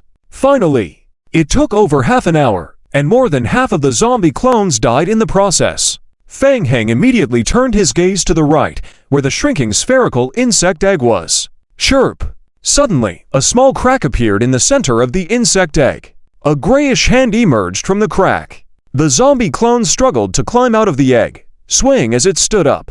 Drip! Drip! The foul sticky liquid continuously dripped from its body. Creature, zombie, crystallized being. Basic skill, zombie body. Skill description, passive, immune to most mental spells and diseases, no mental or energy values, 300% additional health, fixed movement speed. Note, zombie clones do not possess infectious abilities. Crystallized being reconstruction. Description: the crystallized body virus is a special form of viral transformation that further enhances the attributes and attack capabilities of the reformed life form. Additional skill 1. Attribute enhancement. Skill description: the zombie clone has absorbed the mutated virus. Additional attributes: 60 points strength, 10 points constitution, 60 points agility. Influenced by the zombie body skill, agility does not increase the zombie's movement speed. Additional skill 2. Crystallization. Skill description: the zombie clone possesses a crystallization effect, producing crystalline substances on its body when attacked to absorb damage. Depending on the attack type, it can passively absorb 500 to 1000 points of damage. When attacking, the crystallized body attaches to claws and sharp fangs, providing additional armor penetration and ignoring 20% to 40% of armor, as well as an additional 500 to 1000 points of armor penetration against different types of attacks. The crystallized zombie looked no different from before at first glance, with its skin still a dark gray color. However, upon closer inspection, small black crystalline specks could be seen within the dark gray hue. Suddenly, under Fang Heng's control, the crystallized zombie headed towards a regular zombie on the right, wavering unsteadily. Swish! The crystallized zombie swung its arm quickly forward. Crack! The arm of the regular zombie was instantly cut open, blood spurting out from the wound. The hand blade of the crystallized zombie got stuck inside the body of the regular zombie, unable to go further in. Swish! The crystallized zombie pulled out its hand, standing still in confusion. When Janet squinted, undoubtedly, the zombie's attack power had greatly increased compared to before. Was it due to the layer of black crystalline substance attached to its claws? The substance was somewhat similar to black thorns, but when Janet confirmed, it was different. Tang Mingyu also looked surprised and turned to Fang Heng. Strengthened. The original zombie creatures were already very exaggerated in terms of strength. Could they really be further enhanced? Fang Heng nodded silently to himself at the sight. Great! Real strengthening! The crystallized zombie had no fancy skills. It simply enhanced all its attributes comprehensively. After crystallization, it could enhance the penetration of normal attacks and defense effects. In a typical scenario where two zombie counterparts would simply scratch each other, the crystallized zombie could now breach defenses steadily. Very satisfying. If he had to deal with a whole set of complex active skills, he would find it troublesome. After entering the intermediate stage of the game, the defensive capabilities of the zombie counterparts could be sustained due to the effect of not dying, but their offensive capabilities lacked. Crystallization could significantly improve this weakness. Despite looking weak now, the crystallized zombie couldn't even chop off the arm of a regular zombie in one strike. However, the regular zombie inherited its high blood volume and a 300% blood volume bonus from the zombie body, making its total blood volume terrifyingly high. Most importantly, Fang Heng was testing with the most ordinary zombies now. Remember, the crystallization effect could completely stack with the modification of other zombie counterparts. For example, integrating the tyrant body or the liquor. Yes, especially the liquor. Once combined with the crystallization's armor-breaking effect, the result would definitely be more than just a simple addition of effects. As Fang Heng excitedly thought about this, another notification appeared on the retina. Tip: players, please choose whether to consume 1000 main god points to solidify this state. 1000 points. That's a lot, but worth it. Tip: your zombie counterpart successfully undergoes mutation. What? Fang Heng then turned his gaze to another round-shaped insect egg. It was either not succeeding or succeeding consecutively for 2 times. Fang Heng decisively spent 1,000 main god points to directly solidify the 2 zombie counterparts, retaining the crystallized state. Upon testing, the crystallized state did not appear as an external transformation like that of the liquor. These zombies could still perform most of the manufacturing and transport work just like regular zombies. Qiu Yao Kong remained silent, observing the state of the crystallized zombies, continuously jotting down notes and drawings on his notebook. Fang Heng looked up again, controlling the remaining zombie counterparts to continue lining up for further mutation. With over 300 upgraded zombie counterparts, calculating based on a success rate of 1.29%, around 3 could complete the mutation process. However, Fang Heng soon realized this was only in theory. The magic seed attached to the coffin had already been mostly absorbed. The quantity of magic seeds for mutation was no longer sufficient. Almost done, Fang Heng murmured softly and approached the coffin once again, carefully observing the game log information. As the large amount of white frost bodies attached to the coffin was absorbed and cleaned by the zombie counterparts, the rate of infection displayed on the game log had significantly decreased. Everything was under control. He could save the remaining magic seed virus bodies and entrust them all to Qiu Yao Kong for research. After cleaning all the white frost virus bodies from the coffin, Fang Heng made a hand gesture towards Tang Mingyu and the others behind him. "It's safe now." Witnessing this, when Janet and the others cautiously came closer, everyone now noticed the magical array hidden deep within the coffin, as Fang Heng had mentioned. "Protect me," he requested. "All right." Fang Heng took out an alchemy pen from his backpack and immediately started repairing the alchemical magical array. Tip: the player is attempting to repair the magical array. The current success rate, 86.88%. The repair rate is related to the player's alchemy skill level, player's alchemy talent, main attribute, and various related auxiliary skill levels. Tang Mingyu and others stood guard on the side. She saw a lengthy progress bar appear above Fang Heng's head. After a long 5 minutes, the progress bar completed. Fang Heng made a few quick strokes on the magical array. Tip: the player has completed the restoration of the magical array. Player gains alchemy experience points to 183. Player's alchemy talent plus 0.001. Success! Fang Heng put away the alchemy pen, relieved. It was fortunate that it was only a basic magical array. If it were a more complex alchemical magical array, it would have been troublesome. If that were the case, he would have had to let the zombie counterparts train for a long time to level up their skills until the alchemy skill was advanced enough for a chance to complete the repair. Be cautious and step back a bit. Checking the repaired alchemy magical array once again, Fang Heng signaled everyone to stand a bit further away. Then, he reached out to touch the alchemy magical array, infusing it with his mental power. A faint yellow light bloomed on the alchemy magical array. Fang Heng frowned. Tang Mingyu felt anxious and couldn't help but ask, "What's wrong?" No response. The repair wasn't successful. Fang Heng temporarily stopped the operation of the alchemical magical array, standing up and shaking his head. "No, the repair was very successful, but it has been locked. Unlocking the hidden space requires a key." Bloodlines. This word made both Fang Heng and Tang Mingyu's hearts skip a beat at the same time. Thinking of the royal inheritance tasks triggered on them, the answer was already clear. Fang Heng immediately turned his head to look at Tang Mingyu beside him and once again activated the alchemy magic circle in his hand, saying in a deep voice, "It is very likely that the bloodline of Andreas, the founder of the imperial royal family, is the key. You are her descendant, try your blood." "Okay." Tang Mingyu had the same idea, and she quickly walked to Fang Heng's side, lowered her head to stare at the magic circle. When a layer of yellow light once again enveloped the alchemy magic circle, Tang Mingyu extended her wrist, making a cut with a small knife on it. Hiss! The blood flowed down Tang Mingyu's wrist, falling onto the alchemy magic circle and being instantly absorbed. The alchemy magic circle immediately reacted, releasing a red light, faintly revealing a weak red pattern. In just 3 seconds, the light faded away. Crack! A faint sound rang out, as if it were the sound of space tearing apart. Everyone looked in the direction where the sound came from at the same time. Not far away, slightly to the right of the ancestral statue of the Empire, above a damaged altar, A layer of white light enveloped the space. In the white light, 2 thin books and 5 rings faintly appeared.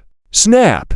In an instant, the white light dissipated, and the 2 books fell directly onto the altar below. The 5 rings were slightly delayed, falling on the altar and bouncing a few times before landing on the ground around. Everyone immediately gathered around the altar. Fang Heng carefully examined the altar. It was a very ordinary altar, looking damaged and partly shattered due to the impact of battles. The 2 thin books fell precisely on the stone platform. Around them were 5 very ancient-looking rings. Their material couldn't be determined at a glance, but they appeared to be made of stone.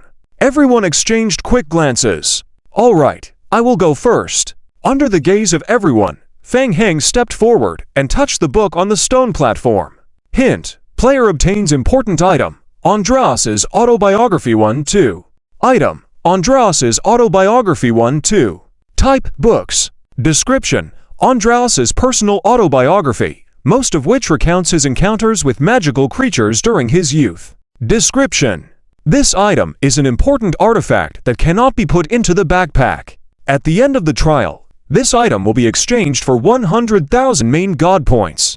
A total value of 100,000 main god points for 2 books. So many! Fang Heng's heart fluttered, and he immediately opened the books to read. But as soon as he opened the book and saw the language written inside, his brows furrowed. Hey? This is the ancient imperial language. I understand. Sandy had already curiously approached Fang Heng. Seeing the words in the book, Sandy's eyes lit up, and he quickly took the book from Fang Heng's hands to examine it. With no other choice, Fang Heng shifted his attention to the rings scattered on the ground. He bent down to pick up one of the rings. Hint: player discovers item, Imperial God King's Ring. Description: a ring crafted by the Empire's founder, Andreas, symbolizing the Empire's royal power and possessing the ability to suppress the magical creatures in bloodlines. Description: enhances the strength of magical creatures in bloodlines. Description: the wearer will receive additional high Imperial prestige. Description: special item, cannot be put into the backpack. The peculiar ring and the game's tips left people feeling perplexed. Vagnet stood beside Fang Heng and asked, "Did you find anything, Fang Heng?" Fang Heng shook his head and handed the ring to Vagnet. "Try this, see if it works." Without hesitation, Vagnet put on the ring and felt a slight change in his body. Although it had an effect, it was very weak. He could feel that the ring slightly enhanced the power within him, making it easier for him to control, but it couldn't alleviate his imminent body collapse. On the other side, Tang Mingyu also picked up another ring from the ground and tried putting it on her hand. Whoosh!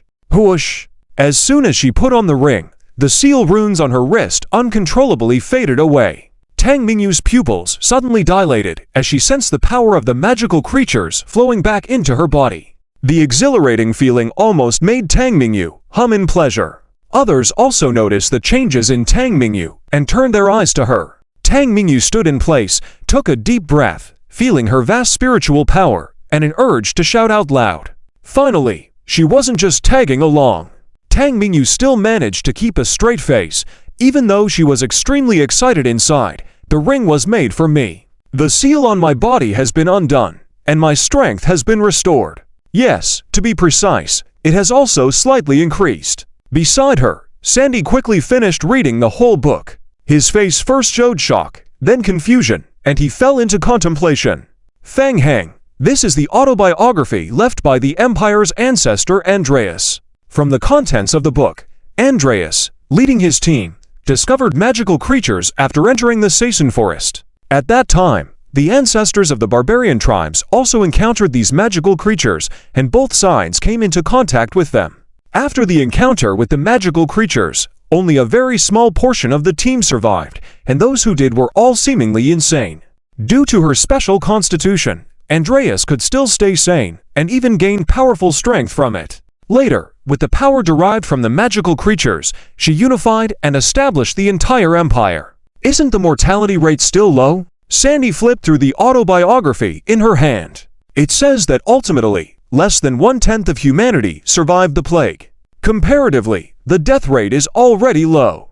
When our world was invaded by the zombie virus, the mortality rate upon infection was close to 100%. Furthermore, the surviving humans from the plague also benefited from the virus infection, as it enhanced their physical abilities. Their descendants also inherited this enhancement, which is why traces of the virus can be found in the bodies of ordinary people in this world. Combining various previous clues, Qiu Yao Kong attempted to analyze and then continued to ask, what happened next? Keep going.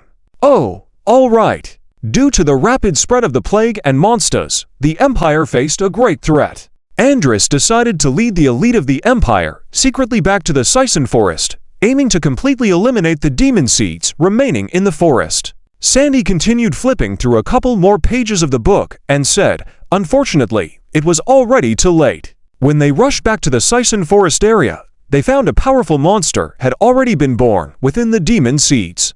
After analysis, the Imperial elite led by Andris believed that the monster was the source of this large-scale plague, and only by destroying the monster could they completely stop the epidemic spreading worldwide.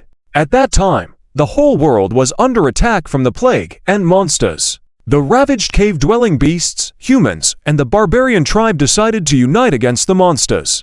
After paying a huge price, the three factions jointly managed to temporarily seal the monsters in the Endless Abyss, using the alchemical magic array of the Imperial Alchemist. Alvaligo and the Endless Abyss discovered in the underground world, temporarily resolving the abyssal monsters. After everything was finished, when they finally cleared the Sison Forest, people discovered that only a tiny fraction of the demon seeds remained after the birth of the monsters. After discussions, everyone present divided the remaining demon seeds into 3 parts. The humans received 1 part to be studied and kept in the royal family. A small portion was entrusted to the cave-dwelling beasts in the underground world to guard, and the final part was researched and preserved by the barbarian tribe. The 3 factions agreed that if the monsters broke the seal again one day, they would all contribute their power to once again work together to completely eliminate the monsters. Since then, the Imperial Alchemist Alvaligo has been supported by the Imperial Monarchandrist in researching how to thoroughly eradicate the demon seeds.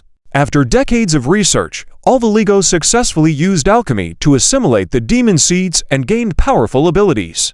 With the monarch's instruction, he established an organization called the Saints and has always been striving to eradicate the monsters. Closing the book. Monsters, Saints, Feng Hang pondered silently. What Sandy had just mentioned undoubtedly marked the origin of the Saints and the abyssal demons. They finally had clues about the ultimate boss they were going to face. With the discovery of the abyssal demons shortly after the founding of the Empire by the Monarchandrist, they were quickly sealed in the abyss. Feng Hang looked up suddenly at Sandy and asked, specifics. Where precisely are the abyssal demons sealed? Does the book describe the location? No. It just says that with the assistance of the cave-dwelling beasts, Andris discovered an endless abyss. Everyone at the time thought that this place was the most suitable for sealing the monsters. The book does not provide a detailed description of the exact location, but based on the description, it should be within the Empire's territory. Sandy flipped back a few pages to confirm and pondered for a moment before saying, if I have some time to go back and look into it carefully, I should be able to narrow down the specific location of the Endless Abyss to a certain extent. By the way, the book also mentions that apart from Andris herself, many of her descendants have inherited some abilities originating from the demon seeds. Yes, the virus altered some of Andris' physical genes, resulting in her descendants inheriting some mutations. Thus, the royal bloodline of the Empire exhibits talents and powers beyond those of ordinary people. Qiu Yao Kong nodded in agreement. It all fits together. According to my analysis, Andris, the founder of the Empire, had a unique physical constitution. After combining with the virus from the devil seeds, her body underwent a transformation, creating a mutated virus. Even after Andris' death, the virus remained alive within her body. Andris seemed to have realized this, so she built a tomb and used alchemical magic arrays to temporarily seal the demon seeds overflowing from her body. Essentially, Andris did this to prevent the spread of the mutated virus. Although they did not have the concept of the virus, they might have understood this special infectious substance. Later, the tomb was invaded by unknown enemies, and Andris' virus from the body was stolen. Unfortunately, during the theft of the body, the magical seal on the bones was also destroyed, causing some virus to spill out, leading to virus spread and the formation of the mutated creature we observed earlier, the Dark Serpent. Qiu Yao Kong picked up a bottle containing a virus called White Frost and motioned towards everyone with it. White frost is likely a product of the virus reproduction remaining in the corpse after the virus spread. Hint: player team completes the current main trial mission, Mutation of Demon Seeds. Hint: player team's friendship level greatly increased with Wongerite. Player team's basic friendship level increased with the Barbarian tribe. Hint: player team's trial rating significantly improved. Player team gains an additional 16 hours of game time. The game hints once again appeared on Fang Heng's retina. Fang Heng glanced at Qiu Yaokong. Van Nit gritted his teeth and asked, "Anything else? No other information?" "Nothing. The other book contains Analyst's records of her own condition. Since she inherited the power of the demon seed, Analyst has been recording the changes in her body every day. It's all very ordinary and routine, no clues can be found." Van Nit involuntarily clenched his fists, his face darkening. He was feeling very bad now. After exerting so much effort to come here, the outcome was not as ideal as he had hoped. The stone ring he found at most was a temporary fix, enhancing his control over the dark thorns within him, but it couldn't give him more time for his failing body. "This ring belongs to me. You all can have the rest," Van Nit said as he gently pressed on the ring. A faint light appeared on the ring. Van Nit tried to sense it and shook his head in dissatisfaction. "Hey, big guy, why not join my research? From my perspective, the backlash in your body is actually a virus exceeding the limits of self-modification." Qiu Yaokong looked at Van Nit and suggested, "Although your barbarian tribe and initial humans both originated from the same demon seed virus body, the directions of virus modification in your bodies are different. Give me some time to research. I believe I have the ability to cure you." Van Nit was taken aback, eyes shining, staring intently at Qiu Yaokong. "Really?" "Of course," Qiu Yaokong shrugged. In his view, the demon seed virus body was just a variant of the Hellra virus. What interested Qiu Yaokong more was the demon sealed in the abyss. From the description, that abyssal demon was the most successful creature to undergo virus body modification, closest to the original demon seed virus body. If he could find the original body, why should I trust you? Qiu Yaokong pointed casually at Fang Heng. Use him as a guarantor. He has a much stronger virus in his body than you do, and is still doing fine, isn't he? Van Nit furrowed his brow, turning his gaze to Fang Heng. Ahem. Fang Heng coughed lightly upon seeing the situation. He was familiar with this kind of situation. Qiu Yaokong was probably trying to lure Van Nit back as a research subject. Well, that's fine.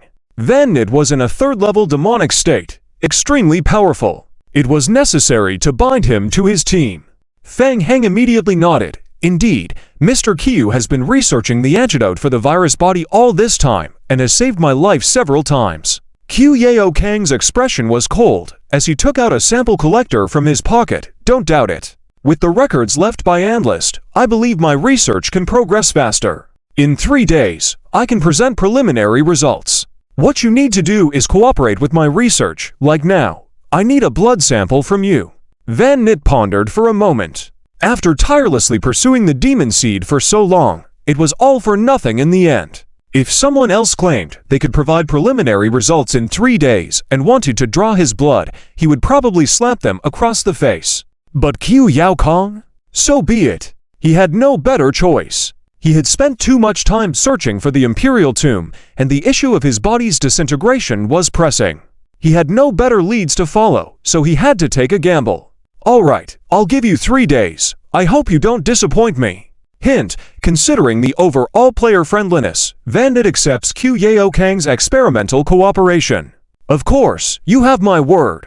Qiu Yaokong satisfactorily extracted 5 live samples from Van Nit, then walked over to Tang Mingyu, lifting the sample collector. Tang Mingyu saw the scientist like Qiu Yaokong and paled slightly. Huh? Do I also need to provide a sample? Didn't I already do it once before? It's different this time.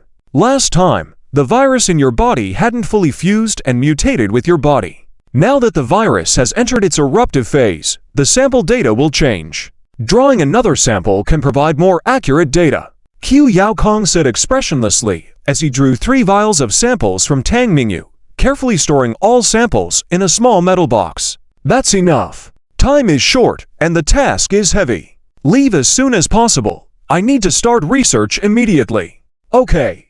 Fang Heng nodded, then looked around once more, It's not safe to stay here for too long. Let's withdraw and prepare for the upcoming battle outside.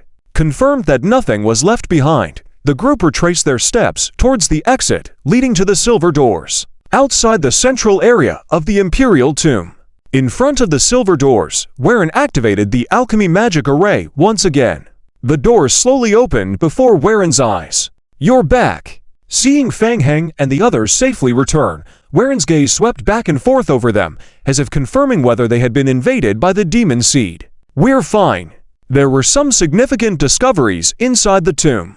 Let's leave here first. I'll explain as we go," Fang Heng said, and the Licking Eaters and the Fusion Tyrant also retreated from the central area of the Imperial Tomb. "Good, let's go." Warren quickly controlled the silver alchemy doors to close and immediately led the group towards the exit. The bronze door in the direction of the exit was opened, revealing a straight and deep passage ahead. Warren took the lead, guiding the way. Fang Heng and the others followed, recounting to Warren what had happened in the central tomb chamber. Warren's expression changed when he learned that Fang Heng and the others had discovered the autobiography left by Analyst. An autobiography? And the seal of the Imperial bloodline? Warren couldn't help but glance back at Tang Mingyu, realizing that she actually possessed the bloodline of the Imperial family. Yes, it's true. Fang Heng used his eyes to signal Sandy, who reluctantly handed over Analyst's autobiography for Warren to read. Indeed, Warren didn't have time to open the autobiography and read the specific contents. Just seeing the book made him believe it to some extent. Waylon nodded, understanding Fang Heng's meaning. He returned Andreas' autobiography to Sandy, saying in a deep voice, "I'll consider it after confirming the safety inside the mausoleum. Sydney will be back soon. I'll take you out of here first." Fang Heng knew he couldn't rush it, so he said, "All right, I am Fang Heng, Lord of the Plague Lands. Come find us anytime."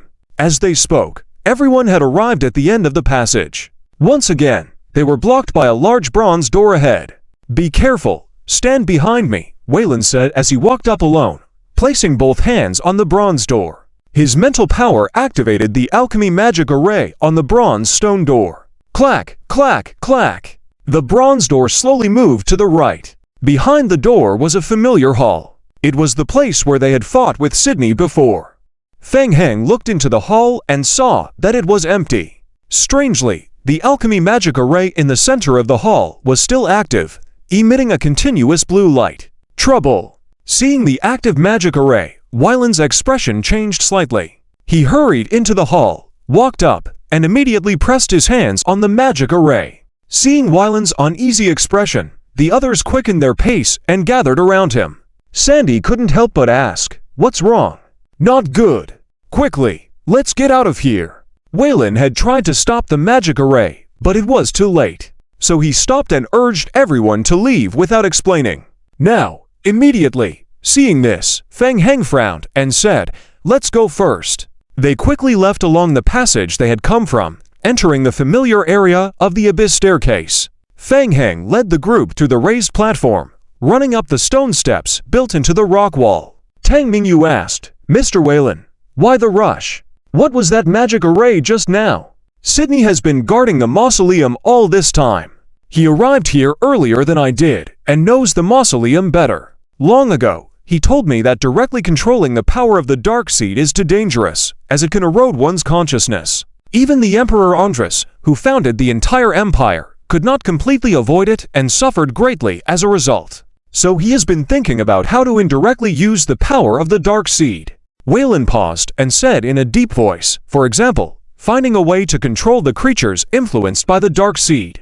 Sandy, puzzled, furrowed her brow and asked, "You mean those dark serpents?" She thought it was just mutated dark serpents that Fang Heng had slaughtered, so there was no need to be so anxious. "No, not just the dark serpents." Waylon's expression was very grim. "In this endless abyss, there are creatures far more terrifying than dark serpents." Listening to the conversation among the group, Fang Heng frowned slightly, about to ask a question, when suddenly there was a huge sound of something rubbing against the stone walls. "SS's, SSS." The sound came from below the abyss. Everyone heard the sound and couldn't help but look down towards the endless abyss beneath the left side of the stone steps. What was it? In the darkness, they vaguely saw a giant shadow pressing against the wall and moving upwards while making loud hissing sounds. Boom!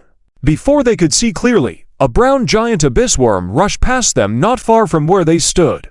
Abyss worm! The worm was extremely huge, with a width of several meters and a length of at least tens of meters, most of it hidden in the darkness of the abyss below, making it impossible to see its full length. Perched on the head of the worm was someone. Sydney. No, not perched. Feng Heng stared closely at Sydney, his eyes filled with fear. He could clearly see that Sydney's lower body was merging with the worm's body. Sydney turned his head slowly and looked at Waylon. The alchemical runes in his eyes spun rapidly, oozing blood. Waylon, you disappoint me. So you never gave up on this experiment.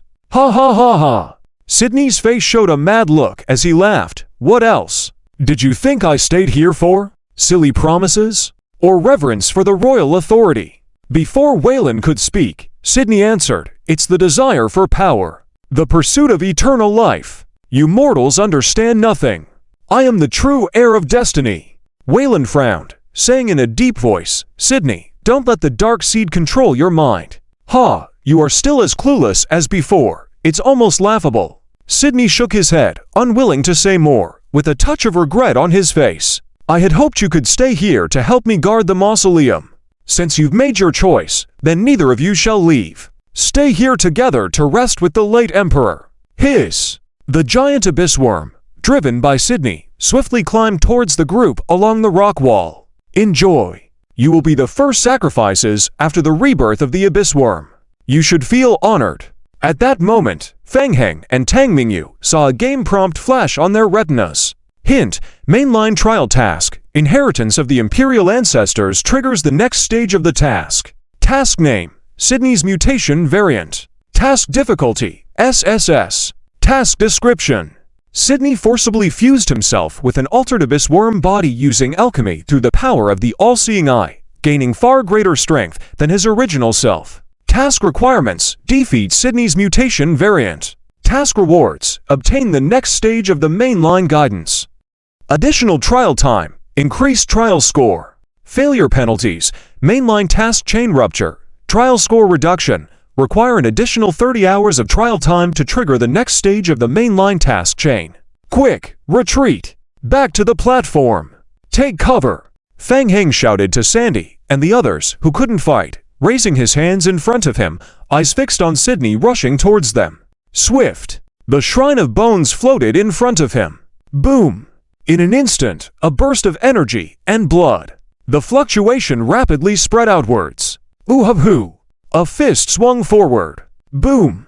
Before the fist could land, the breath had already collided first.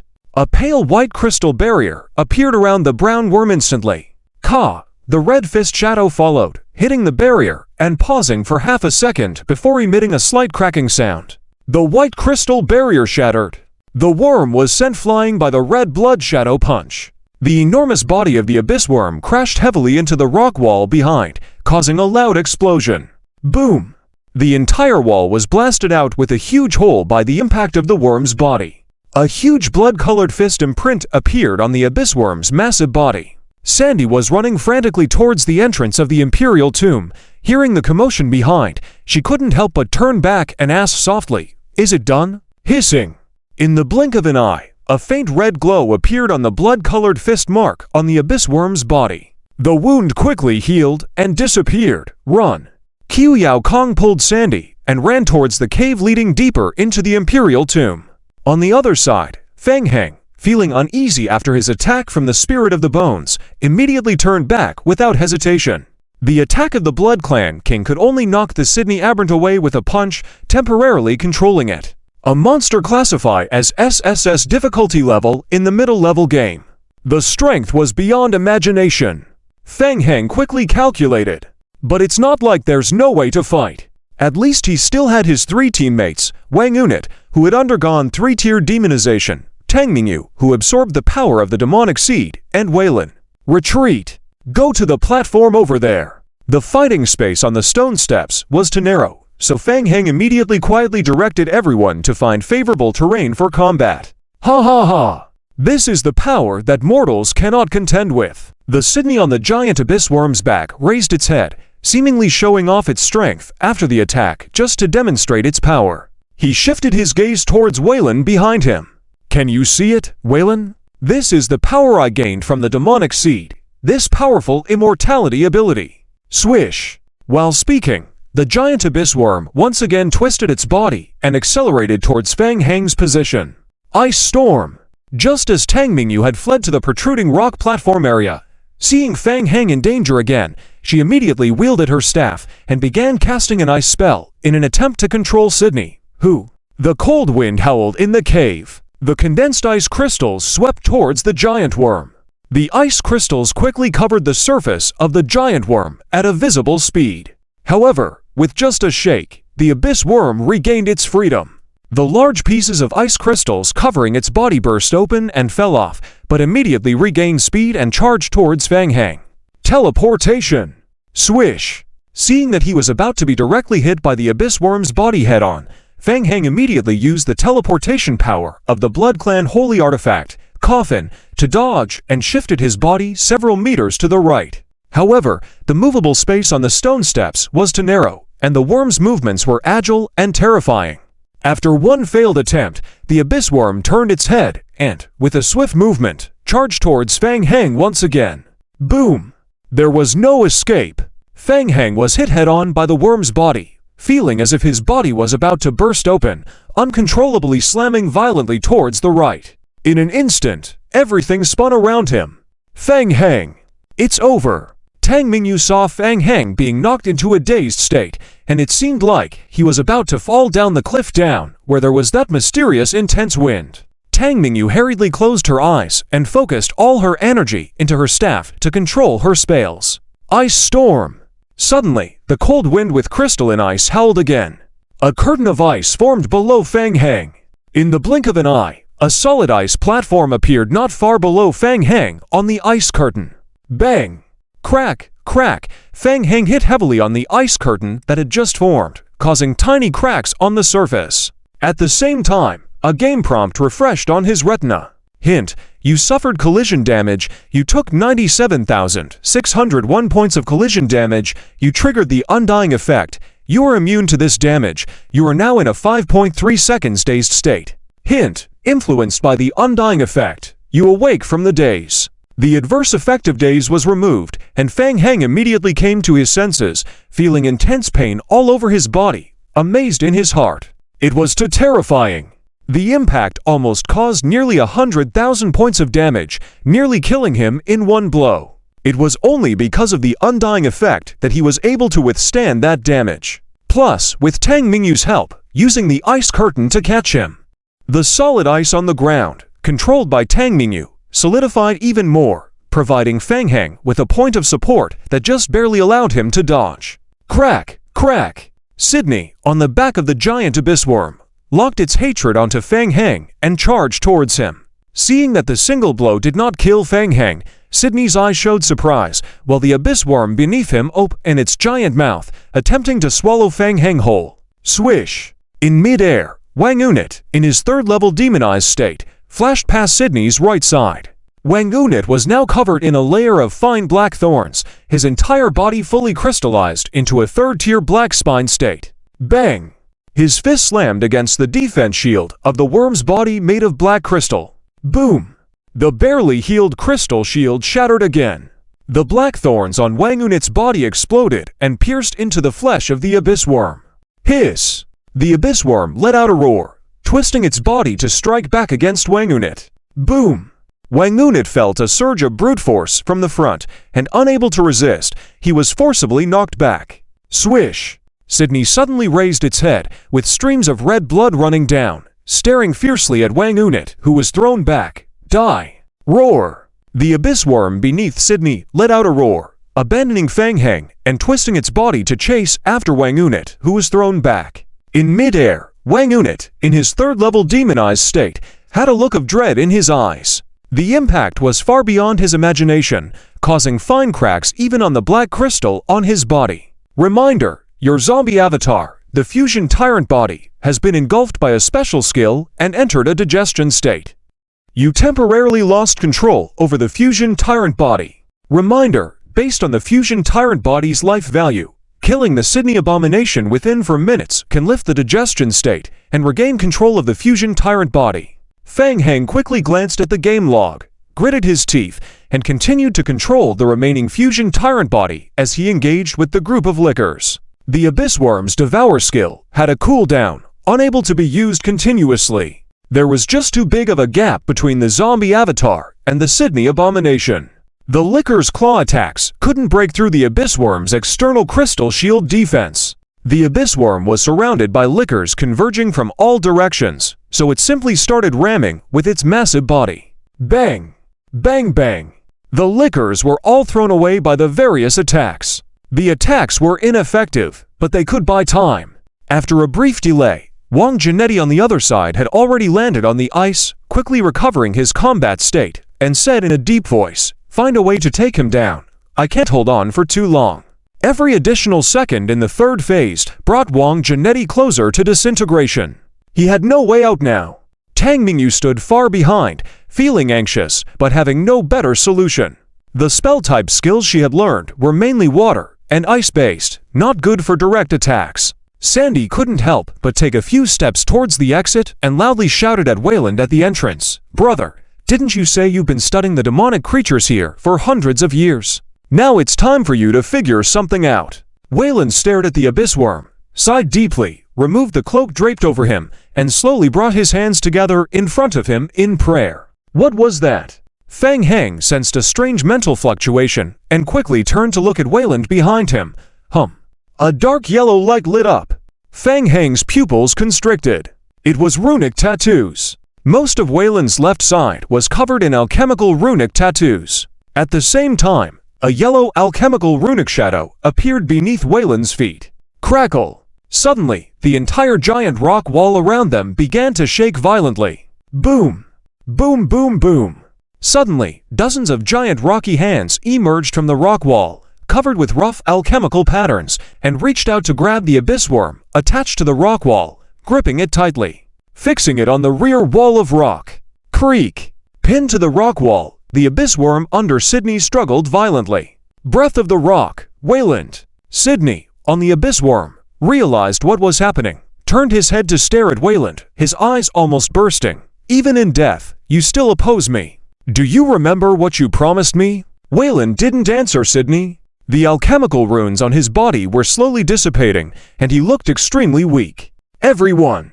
Wayland spoke softly, so only Fang Heng and the others standing nearby could hear. "The Abyss Worm has absorbed the power of the demonic creatures. Its attack and defense capabilities have greatly improved, and we can no longer contend with it. The only way to completely eliminate them is to activate the self-destruct alchemical magic array beneath the Imperial Tomb, submerging it along with the tomb here." Sandy's face lit up at the words, and she blurted out, "There's this move. How do we do it? Leave everything to me." Once the self-destruct alchemical magic array is activated, it cannot be stopped. You must leave immediately. And what about you?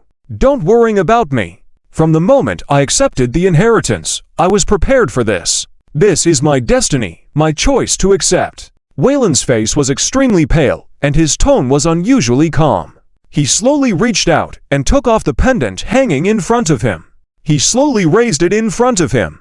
The seal at the central entrance of the Imperial Tomb cannot permanently resist the erosion of the demonic creatures.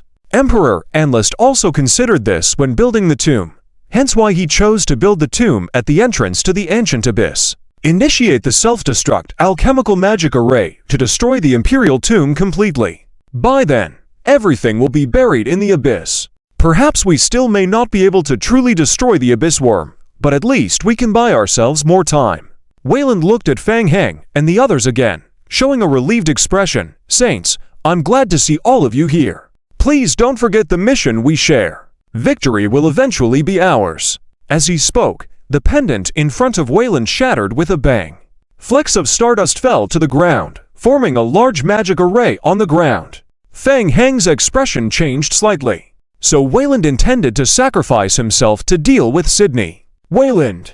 Sydney saw the golden alchemical magic array gradually appearing on the ground, and his face darkened drastically as he stared at Wayland. "You are seeking death. I swear, I will tear you to shreds." Roar! The worm underneath Sydney let out another fierce roar, writhing violently. Bang, bang.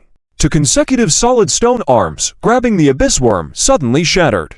There's no time left. Fang Heng, do not delay. Go. Wang Janetti shouted lightly. He was already at his limit, unable to sustain the third stage too long. Wang Janetti quickly shot to the edge of the cave, pulling Qiu Yao Kong and Sandy along, flying upward toward the cave entrance. Fang Heng, it's over. Hurry. Seeing Fang Heng hesitating, Tang Mingyu patted his shoulder, then quickly escaped up the right staircase. Fang Heng clenched his fist tightly, glancing over the game character attributes one last time. Indeed, they had tried various methods that failed to inflict effective damage on Sydney. Sydney's own strength might already be at the legendary level, equivalent to the Blood King and Hela, or even possibly higher. The only tactic he could think of now was to use his ultimate move. The cooldown time for the Eternal Moon was just completed 2 hours ago. However, the main task of the trial had not been fully completed yet. From the intelligence they had gathered so far, it seemed they were likely to face the Abyss Demon as the final boss, with Sydney not being the strongest enemy. Fang Heng had initially planned to save the skill for later. Waylon said expressionlessly as he began to break the seal. I will try to buy you more time. Once the magic formation is complete, you must accelerate to leave here immediately, or else. Fang Heng's heart relaxed slightly. 20 seconds. That should be enough. No need to activate the self-destruct device. Keep him under control. Leave the rest to me. Waylon was stunned by his words. He wanted to say something, but saw Fang Heng heading straight towards Sydney after dropping that sentence. Is he crazy? Ha ha ha. You dare to come to your death. Sydney, who was frantically struggling to control the abyss worm beneath him, saw Fang Heng charging towards him and immediately showed a sinister and manic grin. The massive worm beneath him opened and its huge mouth, ready to swallow the charging Fang Heng in one bite. But he didn't expect Fang Heng to stop abruptly, not far away. In the past, in lower-level games, Fang Heng would have just used his ultimate move. But since entering the middle-level game, he didn't dare to take that risk, fearing that Sydney's remaining mutated worm might swallow the moon still shining. Wang Janet noticed Fang Heng's shouts and actions below, immediately placed Qiu Yao Kong and Sandy on the stone steps, and watched Fang Heng's movements, ready to cooperate at any time. Although the prolonged battle of over 1 minute had severely drained his physical condition, he still had no idea what trump cards Fang Heng might have left. Suddenly, Wang Janet's pupils constricted. White light. What is that? Where did the white light come from? Looking up, he was astonished to see a white circular moon floating above the cave. The white light was radiating from within the moon. What? What is this circular moon about? Before Wang Janet could react, a blinding golden light suddenly burst below. Wang Janet immediately looked down towards the direction of the golden light explosion. He clearly saw a large golden alchemy magic array appearing behind Fang Heng. The halo on the magic array was constantly flowing, densely covered with intricate alchemical patterns, emitting a golden light that kept expanding. On the icy surface, Waylon, controlling the petrified alchemical giant hand, also stared intently at the intricate alchemical patterns on the magic array behind Fang Heng, his face filled with unprecedented horror. What kind of alchemical array is this? In most cases, the complexity of magical array runes is related to their power. The intricate patterns on the alchemy array behind Fang Heng made one's scalp tingle just by looking at them. A magical array with a complexity factor over 1.0 is already extremely complex. The complexity factor behind Fang Heng's back has exceeded 10.0. Waylon couldn't help but glance at Fang Heng, who was controlling the alchemy magic array. He was still so young, and no one could believe that he designed such a powerful magic array. Not even Fang Heng himself, let alone Waylon, given hundreds of years. He believed there was no one in the world who could achieve this. Then who designed this magic array? There was only one obvious answer: the legacy of the saint. As another inheritor of the saint, only Fang Heng had received the saint's recognition. Waylon turned his gaze back to Fang Heng once again. Fang Heng's body was suspended uncontrollably in midair, sweat dripping down his face. He felt his mental energy being swiftly absorbed by the Moon of Eternity. Damn it! It had been quite some time since he last used the skill of the Eternal Moon, and since then, his mental strength had grown even further. But controlling the eternal moon this time was even more difficult. Fang Heng gritted his teeth, veins bulging on his neck, forcibly closed his eyes to concentrate, trying to keep his consciousness clear. Hint: player uses skill, Eternal Moon. Hint: detected player's current position in the middle level sequence world. Hint: player's skill form has changed. Hint: fusion with the current world. Player's skill form has changed, in fusion. Hint: detected player's current status, Undead Study, skill infusion. Hint: infusion. Hint: player and teammates have entered the reincarnation state. Hint: summon skill of Eternal Moon, Alchemical Death Puppet. Creature: Alchemical Death Puppet. Description: it is rumored that at the bottom of the Death Realm, there's an unknown creature that can devour all filth and convert it into the breath of death, known as the Scavenger of the Death Realm. An alchemy legendary used alchemy to simulate it with his life effort. Even with his eyes closed, the game prompts flashed quickly on Fang Heng's retinas. However, he had no time to focus on what the prompt specifically said. Suddenly, Fang Heng's eyes opened suddenly, and in his eyes, two rotating red alchemical arrays were also reflected. Get him! Fang Heng suddenly reached out his right hand forward, pointing towards Sydney, controlled by the alchemical rock giant hand. Kaka! Under the golden light of the alchemical magic array, creaking sounds emerged from the surrounding walls of the abyss. The earth and rocks revealed one after another gray-black crawling creatures under the moonlight, and the alchemical magic array's combined illumination. They were covered with streamlined dark stripes, without sharp edges in their bodies, indistinguishable skin, looking like a gray life form, sculpted from mud, as if they didn't belong to this world at all. The alchemical death puppets clung to the walls in a peculiar friction-like posture, using their limbs to crawl towards Sydney's location. Their bodies constantly rubbed against the rock wall, creating crackling sounds. Sydney stared at the magic array behind Fang Heng, his face filled with horror. He felt an extreme fear emanating from the alchemical magic array behind Fang Heng. The abyss worm beneath him struggled fiercely, feeling the intense threat of life from the alchemical death puppets climbing rapidly towards him from all sides. However, the abyss worm was firmly controlled by the alchemy displayed by Waylon on the rock wall. Kakaka! The first alchemical death puppet easily climbed up the body of the abyss worm along the rock wall, opening its mouth. There were no sharp teeth visible in its gaping mouthpiece. Instead, only streamlined alchemical patterns could be seen, giving a plain and non-threatening appearance. The wounds caused by the alchemy death puppets were bizarre to the extreme, so much so that not even the powerful vitality of the abyssal worm could heal them even in the slightest. Hiss! Thiss! More and more alchemy death puppets crawled towards the abyssal worm underneath Sydney, clustering on its body and tearing away with their mouths. The struggling of the abyssal worm became slower, its movements increasingly stiff. Sydney watched in horror as the abyssal worm underneath him was being consumed by the alchemy death puppets, the first time a truly terrifying expression appeared on his face. Strangely, he didn't feel any pain, but rather an extreme sense of pleasure. What kind of horrific alchemical creatures were these? Their attacks carried a special alchemical pattern, causing wounds that even the abyssal worm, which absorbed magical energy, couldn't heal. Even more terrifying, after being torn and bitten, the abyssal worm didn't feel any pain, but rather a stimulating and pleasurable sensation that numbed its senses completely. Sydney tried to break free through sheer will, manipulating the abyssal worm to climb and struggle on the walls frantically. However, under the successive bites of the alchemy death puppets, the abyssal worm's struggles became weaker and weaker. Injected with toxins, the creature became increasingly difficult to control. Sydney's face turned exceptionally pale. In a short span of time, almost two-thirds of the abyssal worm's body had been devoured by the alchemy death puppets. He felt his life force rapidly draining away.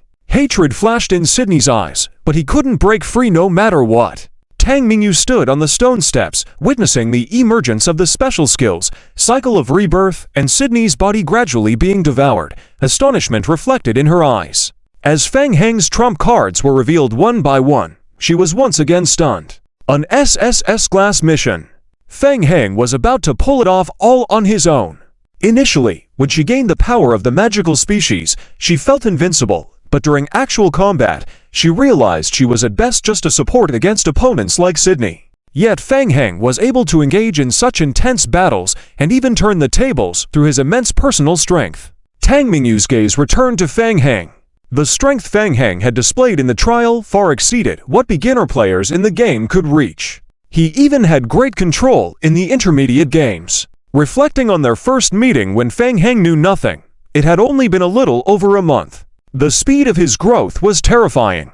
Hint, with the skill Eternal Moon, the summoned alchemy death puppets caused 189 points of maximum health damage to Sydney's aberrant body.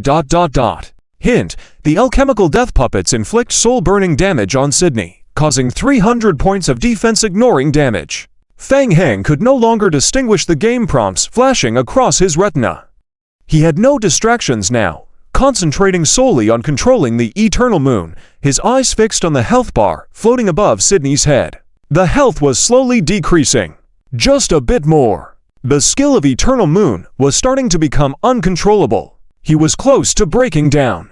Fang Heng realized that the creature summoned by Eternal Moon this time was stronger than in previous attempts. But with that came greater mental strain and shorter duration. In a matter of seconds, his mental strength was reaching its limit.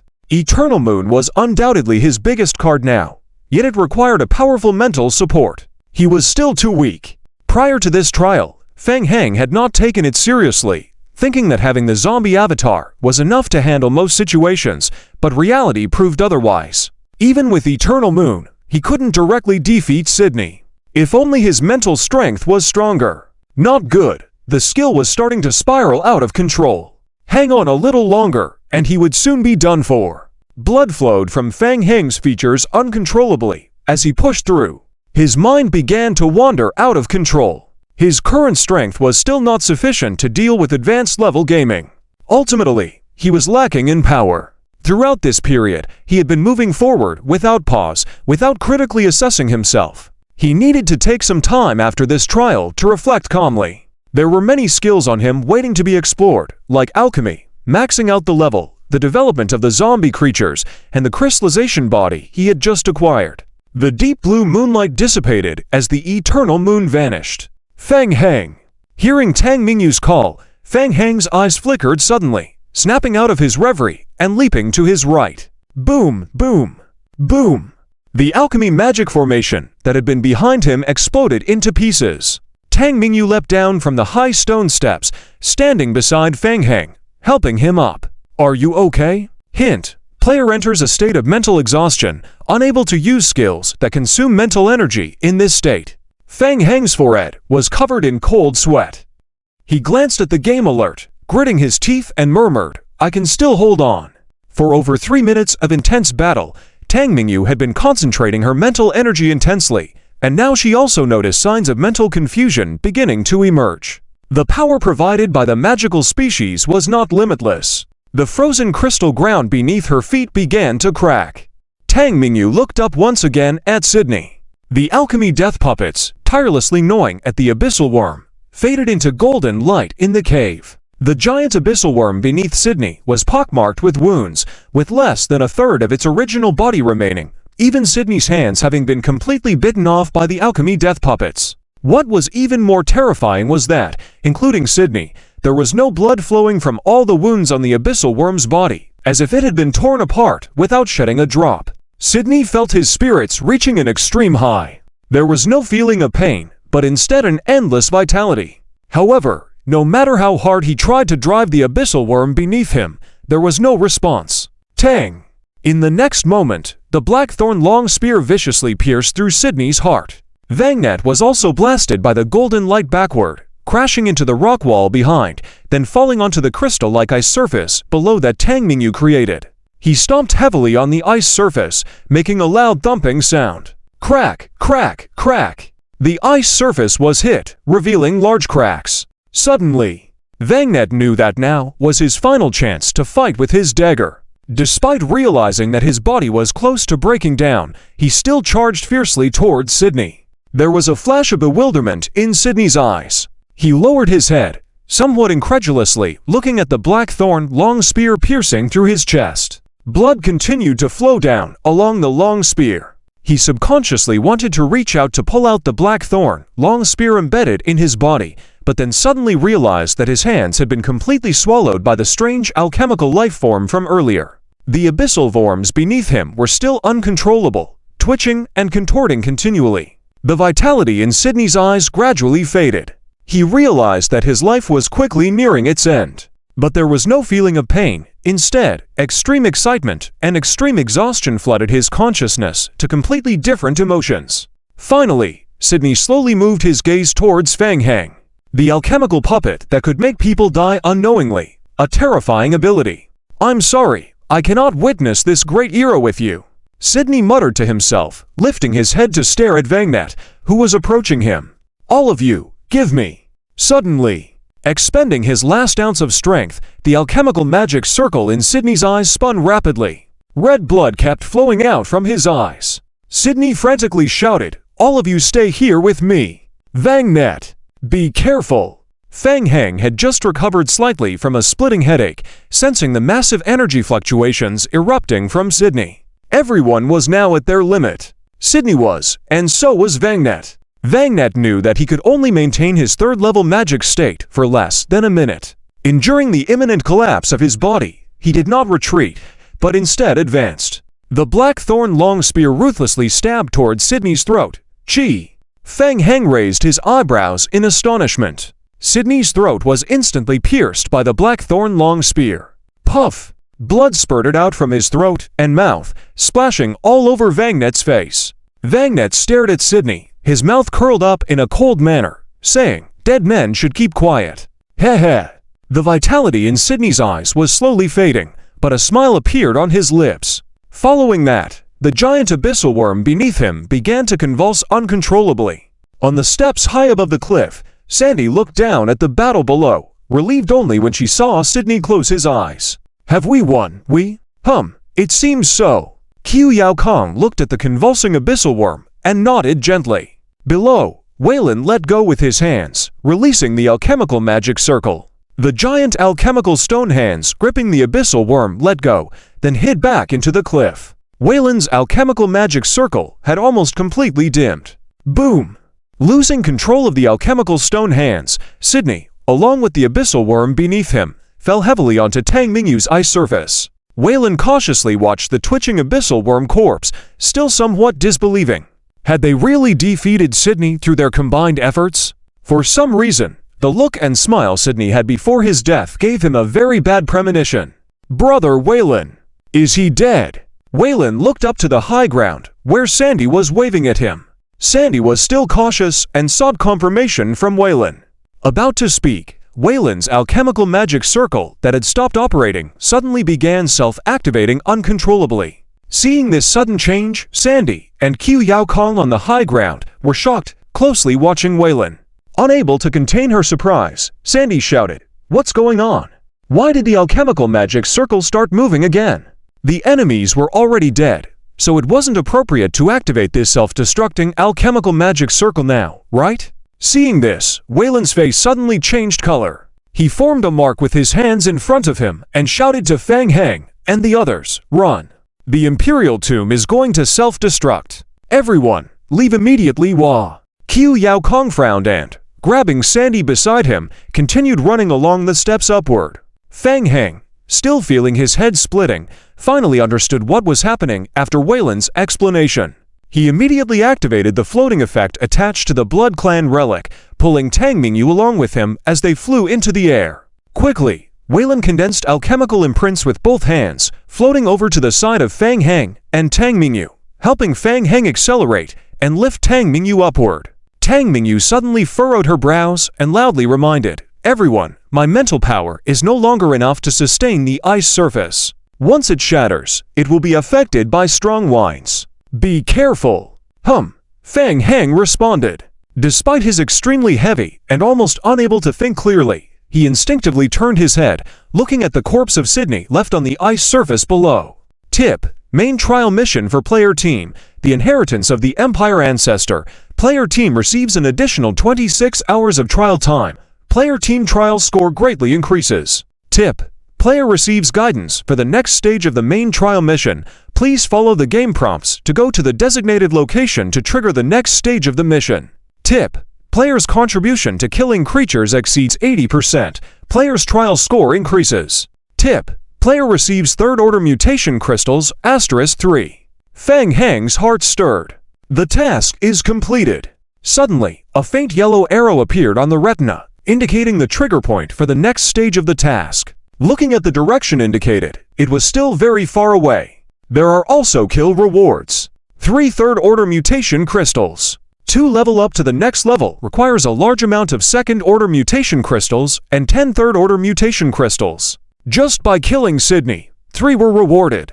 Fang Heng noticed the popping game prompt and casually waved his hand downwards. 3 dark-colored mutation crystals quickly flew over and were absorbed by the back of his hand. Finally resolved. As for the next stage of the task, it will be put on hold for now and planned for after escaping. Suddenly, Fang Heng's peripheral vision caught a faint purple light next to the dead Sydney. A light spot. Has something been dropped? Suddenly, Fang Heng's heart started pounding violently. Items. What kind of good things can advanced creatures like Sydney drop? In intermediate games, SSS level boss difficulty tasks. Unlike mutation crystals, most of the treasures dropped in the game cannot be obtained directly, requiring an action to obtain them, not necessarily being very close, but this distance is definitely not enough. Fang Heng was about to bend down to pick it up, then he frowned. Crack, crack, crack. A series of huge cracks appeared on the ice below, already on the verge of shattering. Once the ice completely shatters, the fierce wind from the abyss will reappear. In the current situation, should he go back down to pick it up? What's the success rate? Take the risk. Gamble. In his current state of confusion, Fang Heng had no way to think clearly and relied on instinct to make a decision.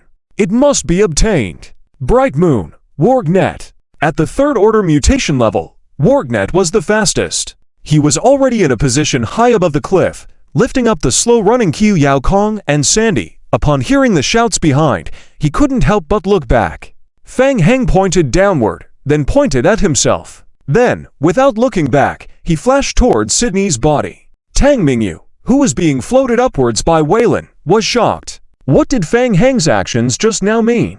Before she could understand, he jumped straight down. Shoo! Fang Heng flew straight down and landed next to Sydney's body, waving his hand. A purple object fell into his hand. This is... Fang Heng's heart skipped a beat. An eyeball. A prompt popped up on the retina. Tip. Player acquires a special item. Vision of Omniscience Alchemy.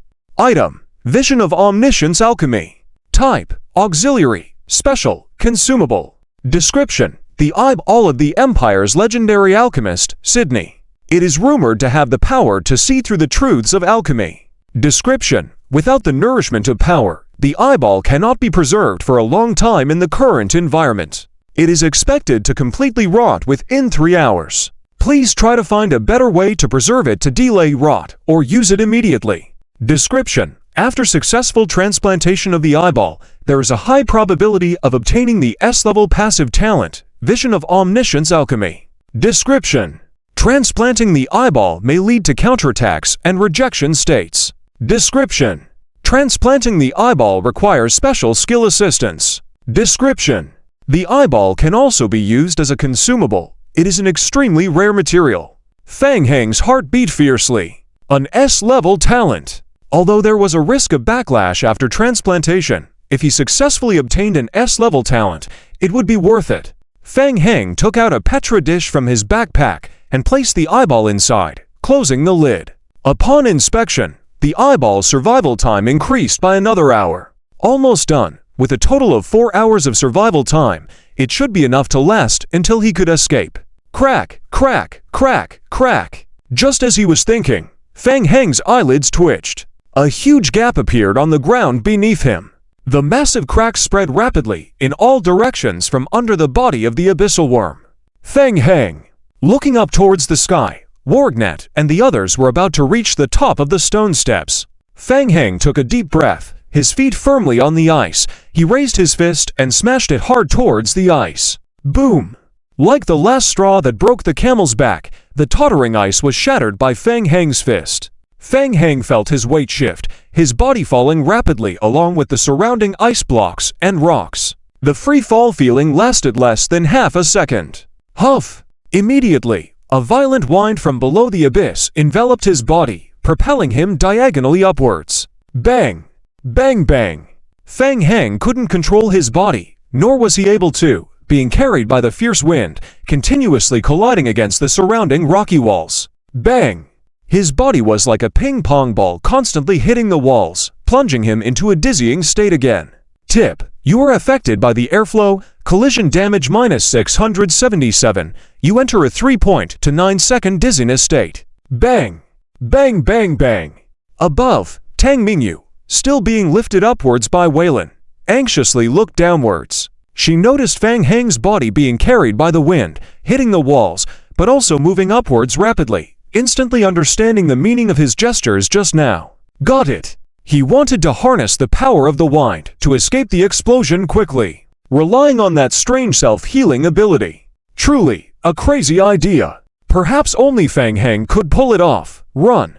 Once the underground ice failed, Weilin had to halt the levitation flight, continuing to run desperately along the stone steps with Tang Mingyu towards the exit above. They were not far from the mouth of the cave. Wargnet, who was faster, brought Qiu Yao Kong and Sandy quickly to the platform at the exit. Puff! Wargnet could no longer hold on, and immediately exited the third stage of demonization, spewing out water mixed with black blood clots from his mouth. Wang Genet's body was covered in black cracks, as if it was about to collapse. Sandy looked at Qiu Yao Kong and urgently asked, "How is he?" "Not good. He's almost dead." "Ah." Qiu Yao Kong took out a white pill from his backpack and directly opened Wang Genet's mouth to feed it to him. After swallowing the pill, Wang Genet's condition did not improve, large beads of cold sweat continuously streaming down his cheeks. "What did you just give him?" "Something that can temporarily keep him alive. He is severely injured and needs to be taken back for treatment immediately, otherwise no one can save him." Just as he finished speaking, Tang Mingyu and Weilin also ran to the entrance together. Seeing how terrible Wang Genet's condition was, both of them also looked grave. Boom! Boom boom! Extremely explosive sounds suddenly came from deep underground. Everyone was shaken. Then, violent trembling came from below, and a large amount of debris fell continuously from the sky. Everyone's faces changed suddenly. This was bad. The self-destruct mechanism of the tomb had been activated. This place was about to collapse. Tang Mingyu peered down into the abyss and faintly saw Fang Heng constantly being impacted by fierce winds against the rock wall. Further below, fiery explosions could already be seen. Weilin said in a deep voice, "The self-destruct alchemy magic formation has been activated, and the explosion will gradually bury the entire tomb starting from the bottom. Quickly! Save Fang Heng! We need to leave here as soon as possible. Split up, you take Wang Genet and leave first. I'll stay and bring Fang Heng to catch up soon." After looking at Wang Genet, who was severely injured and unable to move freely, Tang Mingyu made a decision, then turned to focus on Fang Heng rapidly climbing up against the fierce winds. "Let's go!" Weilin shouted, helping to lift the unconscious Wang Genet, and quickly ran in the direction of the exit. Tang Mingyu's eyes swept over the retreating figures of Weilin and the others, took a deep breath, and lifted her wand. The demon's recovery power was terrifying. Just half a minute of rest during the escape had already restored a small portion of its mental strength. Enough! In an instant, as Fang Heng flew past her, Tang Mingyu's eyes flashed with determination and she raised her wand. Ice storm! Mental power poured into the wand. The freezing wind roared. Ice crystals crazily flew and rotated, condensing into a thin layer of ice curtain on the rock cave. Crack, crack, crack! In a few blinks of an eye, the ice curtain connected into one piece, forming a solid ice platform in front. Thud! Losing control of the fierce wind, Fang Heng hit the wall again and fell from the sky, landing heavily on the ice surface. Ouch! Fang Heng gritted his teeth, shook his throbbing head due to the repeated impacts, endured the pain all over his body, and gave a thumbs up to Tang Mingyu. Tang Mingyu breathed a sigh of relief and nodded back at Fang Heng. "Let's go, hurry!" At the main hall above the royal tomb. In front of the tomb entrance, more than 10 imperial alchemists operated the magic array together. Tang Mo bowed devoutly to the statue of the empire's ancestor Andalast, silently reciting prayers. Behind him, Wei Dao and Miraho exchanged anxious glances, their nerves on edge from occasional game prompts. Who is Sydney? The big boss in the SSS mission. Knowing that Fang Heng and the others were fighting below, they couldn't do much to help and could only wait anxiously. After arriving here, they had wrestled with the imperial generals guarding the tomb for a while, then followed to the tomb entrance. They were informed that they needed to perform a ritual of 3 kneels and 9 bows to open the tomb. Despite knowing that the other side was delaying, they couldn't do anything about it. Crack, crack, crack. Finally, the prayers were completed. A dim yellow light appeared on the alchemical magic array in the hall. A door slowly opened before everyone's eyes. Earlier, the imperial generals who had learned about the invasion of the royal tomb and came to support were unwilling to let Tang Mo go, but they still delayed time as much as possible. Tang Mo, Your Highness, the lower level of the royal tomb is an important area. To prevent the spread of evil spirits, and with vengeful spirits guarding, I suggest guarding the entrance and waiting for the intruders to leave before capturing them all. Don't worry about the royal affairs. Tang Mo's patience had almost worn thin. He was about to lead people into the lower levels for investigation when hurried footsteps were heard around him. A group of well-equipped imperial guards quickly surrounded the hall, enclosing everyone in the middle. Among the crowd, a young man in bright silver armor walked forward. Imperial Guard Captain Xiao Yun, paying respects to Your Highness. Xiao Yun.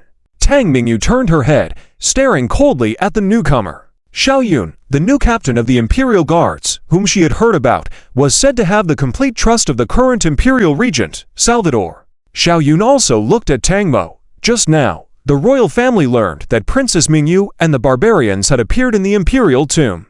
Salvador immediately ordered Xiao Yun to lead the Imperial Guards to capture Princess Mingyu's group. Xiao Yun had never expected to see Tang Mo as soon as he arrived here. Things were getting more complicated.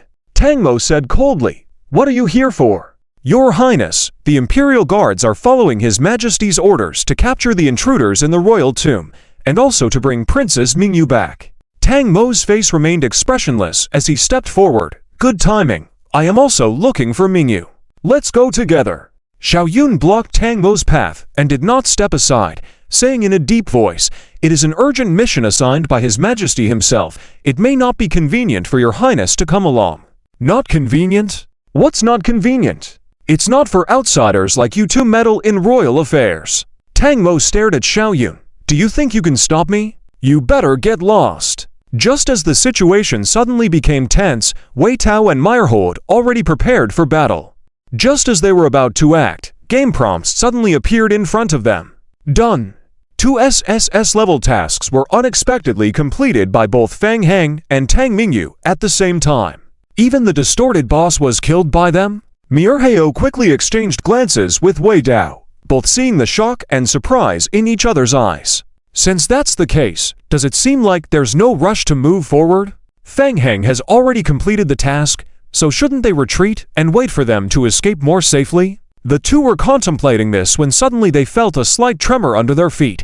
Huh? What's this situation now? Not only Wei Dao and the others, but everyone gradually sensed the shaking coming from below.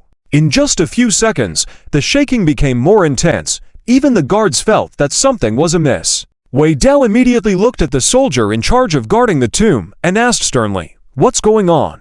The captain of the guard responsible for guarding the tomb, Herbert, broke out in a cold sweat on his forehead. His face also showed a somewhat incredulous expression, nervously saying, "It seems like the central magic array has been triggered." No, could it be? No, it might be collapsing.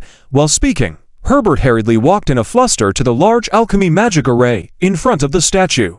Seeing the patterns on the magic array, Herbert's inexplicable foreboding turned out to be true, and his face changed drastically. Herbert shouted in fear, "Not good! The hidden self-destructing alchemy magic array has been activated. The hall is going to collapse. Get out of here quickly! Hurry! Everyone leave!" With that, Herbert turned directly and ran towards the exit of the hall. The imminent danger was already beyond his abilities. He had no time to care about these Imperial commanders. Not even the Imperial Guards Generals Yi Yun and Tang Mo could manage. They could only focus on escaping. Seeing this, the other Imperial Guards also turned pale and immediately accelerated their retreat from the tomb. Zi Yun also realized the danger and quickly glanced at Tang Mo, saying with clasped hands, "Your Highness Tang Mo, this place is dangerous. Let us retreat first." With that, without waiting for Tang Mo's response, he led his Imperial Guards to retreat first. Tang Mo was somewhat hesitant. He looked towards the entrance to the passage leading to the tomb below, with a hint of conflict in his expression. The shaking underfoot became more severe. Rocks were constantly falling from the sky, and the whole stone building structure seemed to be on the verge of collapsing. One of the accompanying guards stepped forward and said, "Your Highness, let's leave as well. This place is too dangerous." Tang Mo looked back at Wei Dao and ManhwaRecap and asked, "What about Mingyu?" Wei Dao also wanted to ask this question. He glanced at the entrance below and anxiously said, "Your Highness, rest assured, Princess Mingyu will definitely be fine. I guarantee with our lives, this place is too dangerous. We should leave first. Let's go." Tang Mo frowned slightly, waved his hand to signal the accompanying team to quickly leave the tomb.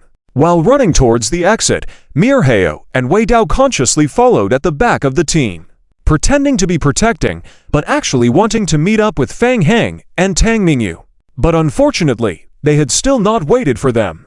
As the shaking underfoot became more pronounced, the two became more and more alarmed. Such a strong wave! The whole underground tomb area might be blown up. Could it be? The two exchanged glances from time to time, silently worried about Fang Heng and Tang Mingyu.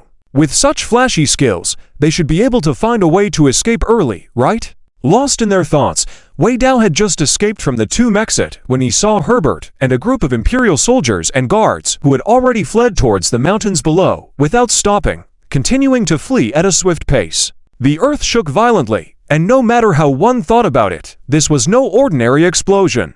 "Hurry!" Tang Mo's accompanying guard urged the griffins to take off, waving towards the duo and shouting, "Quick, get on the griffins!" Wei Dao and ManhwaRecap exchanged a glance, then accelerated and leapt onto the back of a griffin, flying quickly towards the sky with the griffin. Boom! Boom boom! After a dozen seconds, a huge rumble rang out from the entire mountain range where the Imperial Mausoleum was located. Witnessing the entire mausoleum along with the entire mountain range being engulfed in a violent explosion and engulfed in a cloud of dust, Wei Dao's face showed a look of shock. Everything really did explode? Fang Heng and the others ... Phew! Immediately following, a wave of heat rushed towards them head-on, and the griffin beneath them couldn't control and was blown backwards by the heat wave, finally stabilizing under the control of the pilot. "I hope nothing goes wrong." Wei Dao was very confident in Fang Heng, but the situation made him a bit anxious. He quickly opened the trial and checked his teammates' information. Should be fine. For now, Tang Mingyu and Fang Heng had not left the trial, so they were safe. "Look over there." On the side, ManhwaRecap noticed something, and his face showed excitement as he pointed to the right side of the mausoleum. The explosion had caused the entire mountain range to be covered in a thick smoke. And in the area to the right of the thick smoke, something emerged from the smoke. An ice crystal. Wei Dao's heart skipped a beat. Standing on the ice crystal was someone. It was Tang Mingyu. Tang Mingyu was holding a wand, standing along with several others on a large piece of solid ice. The ice crystal under their feet was controlled by a force, floating in mid-air. This method of flying was obviously not very proficient, and the flying speed was quite slow. Besides her, there were Fang Heng, and also Sandy and Qiu Yaokong. Damn it! I knew they could do it for sure. After recognizing Fang Heng and the others, ManhwaRecap and Wei Dao both showed relieved expressions and slightly eased their worried hearts suspended in midair, thinking about how they could go up and meet them. On the other side, Ziyun also noticed the solid ice appearing in midair from the smoke, and his eyes were fixed on the figures on the solid ice. Hey! The person standing next to Tang Mingyu is Wang Nit, the heir to the southern tribe. Ziyun's pupils suddenly contracted. Just as suspected, Tang Mingyu had private dealings with the southern tribe. Even the destruction of the Imperial Mausoleum couldn't escape connection with them. The Emperor has ordered. Bring them all back to the palace for custody. Ziyun raised his hand and ordered loudly, "Attack, yes." Two Imperial mages who followed Ziyun gathered their magic and immediately shot it towards Tang Mingyu and Fang Heng in midair. Whoosh! Whoosh! Whoosh! Several consecutive fireball spells whistled towards the front. Tang Mingyu keenly sensed the incoming fireballs, frowned, and concentrated her mental power into her wand once again. Ice crystal wall. Brother, be steady. Sandy was shocked and pale, climbed down directly, pressing tightly against the ice, afraid of falling. Wayland frowned, gathered his mental strength without saying a word, using alchemy to manipulate the ice crystals. Wangernet's body was still oozing black blood incessantly. He almost expended all his energy to reach his hand to his mouth and blew a whistle. Stop! On the other side, Tang Mo just felt relieved after seeing Tang Mingyu, but now seeing her being attacked, her heart clenched again, her eyes turning red immediately, then led her people to charge towards Ziyun's group. Their accompanying entourage also rushed forward and stood in front of Ziyun and the Imperial Forest Guard. Your Highness, what does this mean? You also saw that person is Wangernet, the heir of the barbarian chief. This time, he invaded the Empire and even destroyed the Imperial Mausoleum. Tang Mo stood in front of Ziyun, silent for a while, and finally snorted disdainfully. This is our royal family's own affair. Ziyun's expression changed suddenly at his words, and he said in a deep voice, Imperial Forest Guards, listen to the order. By His Majesty's decree, anyone hindering the capture of the culprit, bring them back with us. Xing. Tang Mo suddenly drew the cutlass in his hand, his eyes flashing with a ferocious light, scanning the Imperial Forest Guard behind Ziyun. Go ahead and try it. Let's see if your general can protect you. The faces of the Imperial Forest Guard behind Ziyun immediately stiffened. Suddenly, several sharp eagle cries came from above. Looking in the direction of the sound, several large barbarian hunting eagles flew in quickly from high above, and in a flash, picked up Tang Mingyu and the others in midair, swiftly flew towards the distance, and quickly disappeared from view. Northern Federation. Headquarters of the Prilra Players Guild. The video projection conference hall was unusually quiet. In attendance were the heads of large guilds and elite team leaders. They were all digesting the information provided by Ed. After deciding to take a gamble with Ed, they signed confidentiality and cooperation agreements, and Ed would reveal all the information he knew. Ed was very satisfied with the expressions on everyone's faces at that moment. Like these people, he also took a good half-day to react when he first received the news. It took 5 minutes before Ed cleared his throat and said, "Let's all share our thoughts." Excitement shone in everyone's eyes. They were now discussing a matter that could change the entire human empire. They all believed that Ed had no reason to deceive them. According to Ed, once the plan succeeded, it would create a huge storm throughout the human empire and could even change the landscape of the entire barbarian doomsday game world. Or perhaps you can share your plan. You've gathered us here for a reason, right? Well, everyone, time is of the essence. I won't beat about the bush. The overall action plan can be divided into 2 steps. The first step is to break into the royal family, striving to allow Tang Mingyu or Tang Mo to gain actual control of the empire. The second step is to gather all the empire's forces to deal with the abyss demons together. Ed's voice was resolute. We must act quickly. The battle between us and the empire must be swift, with a single blow, no delays allowed.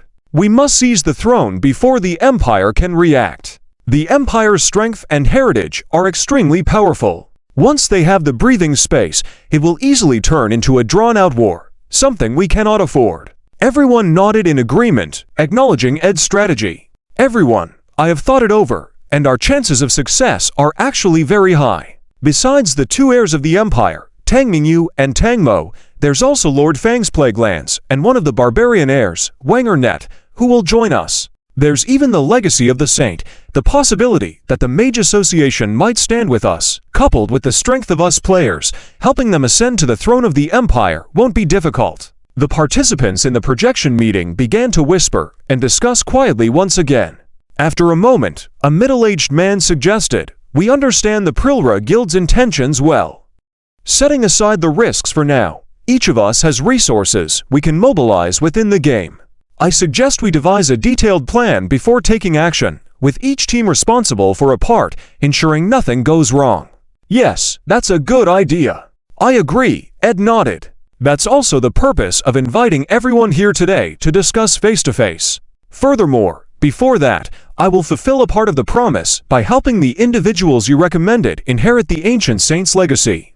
Of course, I have already informed you of the risks of accepting the inheritance. It's up to you to decide whether or not to accept. Please make your decision quickly. The people nodded once more. The Prilra Guild, which proposed to collaborate, had shown great sincerity and the inheritance of the saint was one of them.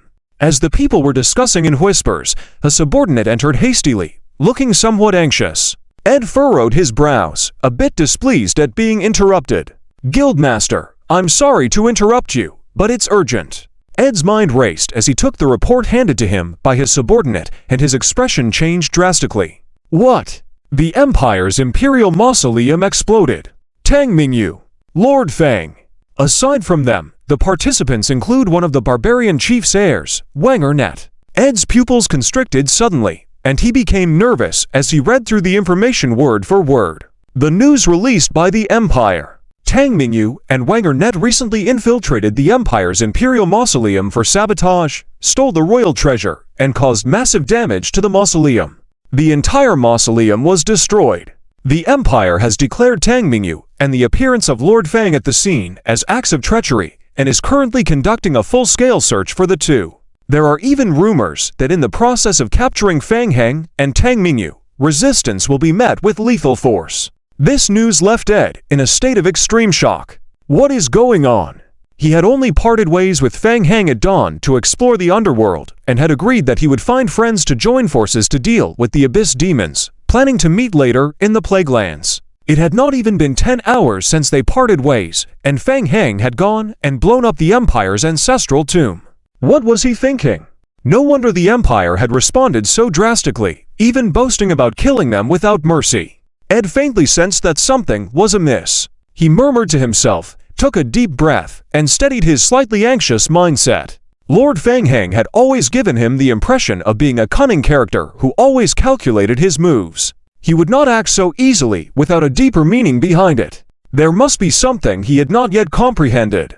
Ed turned to his subordinate and asked, "Anything else? Besides this, is there any other information?" "There is some," the subordinate said with a serious expression as he flipped through the documents in his hands. "There is some unconfirmed information that Tang Mo did not follow the royal orders and instead returned to his territory out of anger, seemingly planning some actions against the royal family. We heard that the Empire has already dispatched troops to defend against Tang Mo's movements." Ed furrowed his brow. The conversation between him and his subordinate was not discreet, and the people participating in the holographic conference also overheard Ed's words. All present were major forces in the game world of the barbarian territory, so they were not lagging behind in intelligence gathering. Soon, each of their subordinates also reported urgent events happening in the game. One female player, reading the intelligence gathered in her hands, suddenly spoke up, "Ed, my team has been working in the Empire's military department. We just received an important piece of information that might help you." Ed looked up at her and asked, "What is it?" General Deng Wen of the Empire has already defeated the main force of the barbarians located in the Lingxi city area earlier this morning. Just now, General Deng Wen received orders from the royal family. Originally planning to support, he turned around to go to the Plagueland to capture Lord Fang Heng. In addition, the Empire has also mobilized personnel from the Royal Mage Association and sent the Imperial Guards to go to the Plagueland to apprehend someone. Many lords have also accepted orders from the royal family and are already on their way to the Plagueland. Now, the Plagueland is already under the surveillance of the entire empire. The woman licked her lips lightly. It seems there will be some excitement over there. Trouble. The Plagueland is facing attacks from the royal family. Can Fang Heng withstand it? Ed's heart sank. Suddenly, he thought of something, and his eyes lit up. The Empire's attention is all focused on the Plagueland. Even the Imperial Guards are sent out to capture Fang Heng? Could it be? Ed's heart couldn't help but beat rapidly. With General Deng Wen of the Empire away, most of the guards protecting the Empire's capital have left, along with some personnel recruited from the Mage Association. The Empire's defenses at the capital were now at an unprecedented vulnerability. Perhaps this is their best opportunity to seize control of the entire empire. Ed suddenly had a strange realization. Could everything be part of Fang Heng's deliberate arrangement? Impossible. Is he playing on such a grand scale? Right. It must be so. Why else would Fang Heng go digging up other people's ancestral tombs for no reason? It is to attract hatred. So, he is a young man after all. Everything is within Fang Heng's control. A fierce fire burned beneath Ed's calm gaze. He swept his eyes over the people at the holographic conference. No need to panic, everyone. If my guess is correct, all of this is actually Lord Fang Heng's plan. Once again, all eyes turned to Ed with questioning looks. With a sense of certainty, Ed continued in a deep voice, "Think carefully. The Empire's main military power has been drawn away by Lord Fang Heng. The protection of the capital region is only going to be more vulnerable. This is our once-in-a-lifetime opportunity. We just need to seize this chance, find a way to infiltrate the inner parts of the capital, and deliver a fatal blow to the royal family." Everyone's expression changed upon hearing this. Destroying the imperial tomb, being wanted by the royal family, could all these be part of Fang Heng and Tang Mingyu's plan? Although shocking, upon a closer look, it seemed to make some sense. If they could seize the opportunity to deliver a fatal blow to the royal family. Just earlier, Ed was talking about acting quickly, not giving the Empire a chance to react, and immediately delivering a fatal blow. However, Fang Heng's action was surprisingly faster than expected. Ed's face showed determination as he said, "Everyone, time is of the essence. Lord Fang Heng has helped us withstand the immense pressure from the Empire. We must immediately devise a plan to defeat the Empire before it destroys the Plague Land." Okay, everyone nodded in agreement. Since they had already decided to cooperate, there was nothing more to say. They would do their best. "Some of my people are inside the capital. I'll find a way to take charge of the East Gate area. By infiltrating from there, we can minimize the risk of being discovered in advance." As they left the Empire's capital riding on a falcon, the system notifications kept popping up in Fang Heng's field of vision. He furrowed his brows and checked the game instructions. Perhaps due to his slightly increased mental strength and the faster recovery from the side effects of using the Eternal Moon, after more than 2 hours of rest, he was now able to use skills that drained mental power. However, before using these skills, he had to deduct twice the amount of mental power as health points. With the passive skill Undead Body Support, this amount of health deduction was nothing significant for Fang Heng. He shifted his gaze to Tang Mingyu beside him and asked, "How's everything going?" "It's going very well," Tang Mingyu nodded. Among all of them, Tang Mingyu had the least injuries, still lively, and seemed to be in the same energetic state as before, seemingly able to use skills without limits. In contrast, Van Genet's condition was very bad. After leaving the underground world's teleportation channel, Van Genet passed out completely, his body continuing to ooze black blood, disintegrating continuously. Fang Heng frowned and looked at Qiu Yaokong then asked, "How about his condition?" Qiu Yaokong nodded without saying more, and instead took out the mysterious eyeball he had just obtained from Fang Heng's hand to observe it. "Is the condition of the eyeball still good? The integrity is not bad, and the function is also not compromised. There should be no problem with transplantation." Qiu Yaokong observed the eyeball and continued, "However, it lacks nourishment. It has already shown signs of partial ability loss and needs to be transplanted as soon as possible. The longer it is delayed, the more weakened the eyeball's abilities will become. We will transplant it immediately after returning to the Plague Zone. First stabilize when Genet." As they spoke, the group had already entered the airspace above the Plague Zone. The savage tribe falcon showed a deep-seated fear towards the forest that covered the sky, and no matter how much they urged, they did not dare to continue forward. Helpless, Tang Mingyu could only command the falcon to stop at the entrance of the Plague Zone. Wei Lun followed the group all the way, and he saw the giant divine tree that covered the entire Plague Zone, showing a look of shock on his face. Was this also arranged using alchemy? Hiss hiss hiss. Ahead, under Fang Heng's control, layers of vines cleared a path. Several vines extended from the passage deep in the forest, quickly solidifying in front of the group into the shape of a boat. "Let's go, support him." Fang Heng helped Wen Genet up and stood on the boat with him. Hiss! Hiss hiss! After standing still, the boat-shaped vines under their feet swiftly traversed the forest passage. Wei Lun looked at the rapidly retreating scenery around him, his surprise growing. How did they do this? It was his first time seeing such a powerful technique, and he couldn't help but gaze at the vine forest. After leaving the tomb, he witnessed many things he had never imagined. He was already somewhat certain in his heart that Fang Heng was the true inheritor of the sage. Feeling extremely relieved that there could be a better successor than himself, Wei Lun's face couldn't help but show a self-deprecating smile. It seemed like he had been underground for too long and had become disconnected from the outside world. Until they arrived beneath the divine tree, the boat-shaped vines under their feet quickly disintegrated and spread back to all sides. Fang Heng personally carried Wen Zhenet on his back, leading him into a temporary laboratory and placing him on a hospital bed.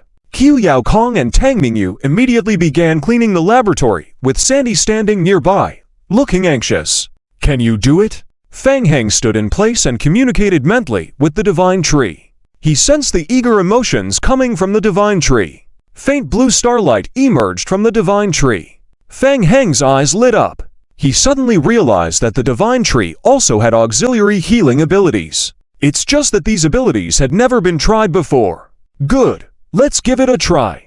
Hiss, hiss, hiss. With Fang Heng's permission, several vines wound their way through the window near the hospital bed and gently enveloped Wen Zhenet. They lifted him from the window, taking him into the air. Everyone couldn't help but look outside the window. Gentle blue starlight fell from the divine tree, landing on Wen Zhenet and quickly being absorbed by his body. The tightly furrowed brows of the unconscious Wen Zhenet gradually relaxed, and the cracks on his body were quickly disappearing and healing.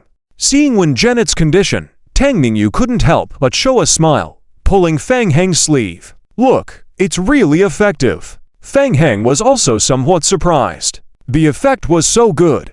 Earlier on the way, he had also attempted to heal Wen Zhenet with light magic, but to no avail. Well, this was the divine tree Abertura. Fang Heng felt relieved. After a moment, the gentle blue starlight stopped falling from the divine tree. The vines put Wen Zhenet back on the bed. Qiu Yaokong furrowed his brows, standing by the bedside to check Wen Zhenet's physical condition, a hint of surprise flashing in his eyes. "How is it?" "Good news. The injuries on his body have temporarily improved, and he is no longer in danger of losing his life. With some more rest, he will wake up." Qiu Yaokong then effortlessly extracted a living sample from Wen Zhenet's body. Hearing this, Sandy finally felt completely relieved. After all, when Wen Zhenet was fleeing for his life, he was also pulling him along.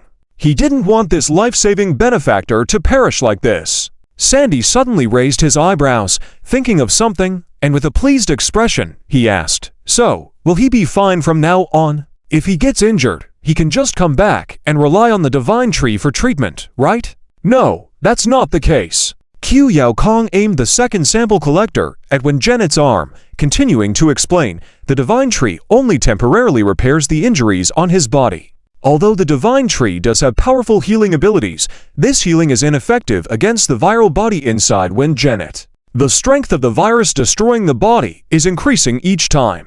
Currently, relying on the healing ability of the divine tree can temporarily sustain him, but one day the destructive power of the virus will directly lead to the body disintegrating, and by then, there won't even be a chance for healing and repair. To completely solve the backlash from the viral body will require step-by-step research." Qiu Yaokong walked to the other side, placing the half-cultured blood sample aside and taking out Sydney's eyeball, looking at Fang Heng and asking, "Since we have time now, shall we handle this next? It will be useless after necrosis. Will you do it yourself? Or find someone else? Transplanting it to another person would require more time for preparation, and there might be a risk of surgical infection and death. But you don't have to worry.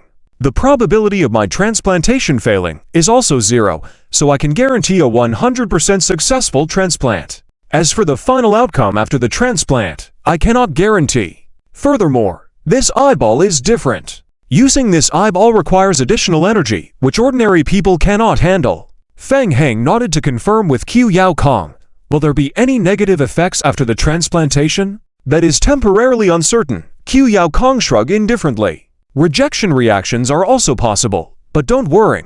I will temporarily store your eyeball. If needed, we can always transplant it back, so there won't be any problems." "All right then, let's get started." After a brief moment of consideration, Fang Heng made his decision. He had fought with Sydney before. Even without the final stage of fusion with the Abyssal Worm, Sydney's strength was still formidable. Having an additional S-level talent would greatly enhance his own abilities. After drinking it, your body will feel strange.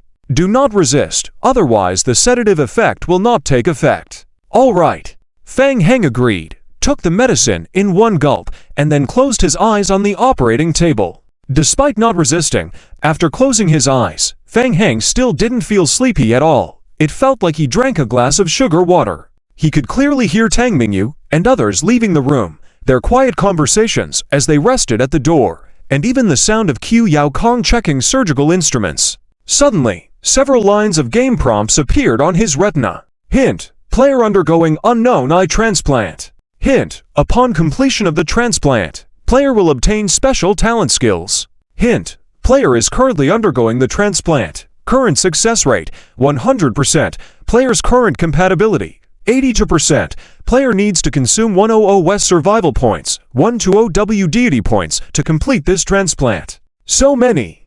A whopping 120 deity points. Fang Heng was taken aback. Oh no. He didn't have many deity points left. Hint: player cannot make transactions under the current trial status. Player as a universe main can temporarily mortgage for a loan. Maximum loan amount of 100 deity points. Hint: mortgaged items cannot be traded or used. If not repaid within 20 days, all mortgaged items will be automatically sold. Hint: until the loan is repaid, all acquired deity points by the player will be immediately used for repayment. Fang Heng's mind raced. Without any hesitation, he chose to confirm. Based on his experience from previous games, the cost of transplanting an eye would not result in a garbage-level talent. Fang Heng was willing to take the risk, to bet on the profit brought by this eye for the price. Hint: player selects borrowing. Please choose your collateral item. A selection box appeared in Fang Heng's retina. There were many items on the selection box, including items from his backpack and many others from different game worlds. Without looking closely, Fang Heng selected a few items from other game worlds that he wouldn't need temporarily as collateral. The collateral value number at the bottom right corner of his retina skyrocketed.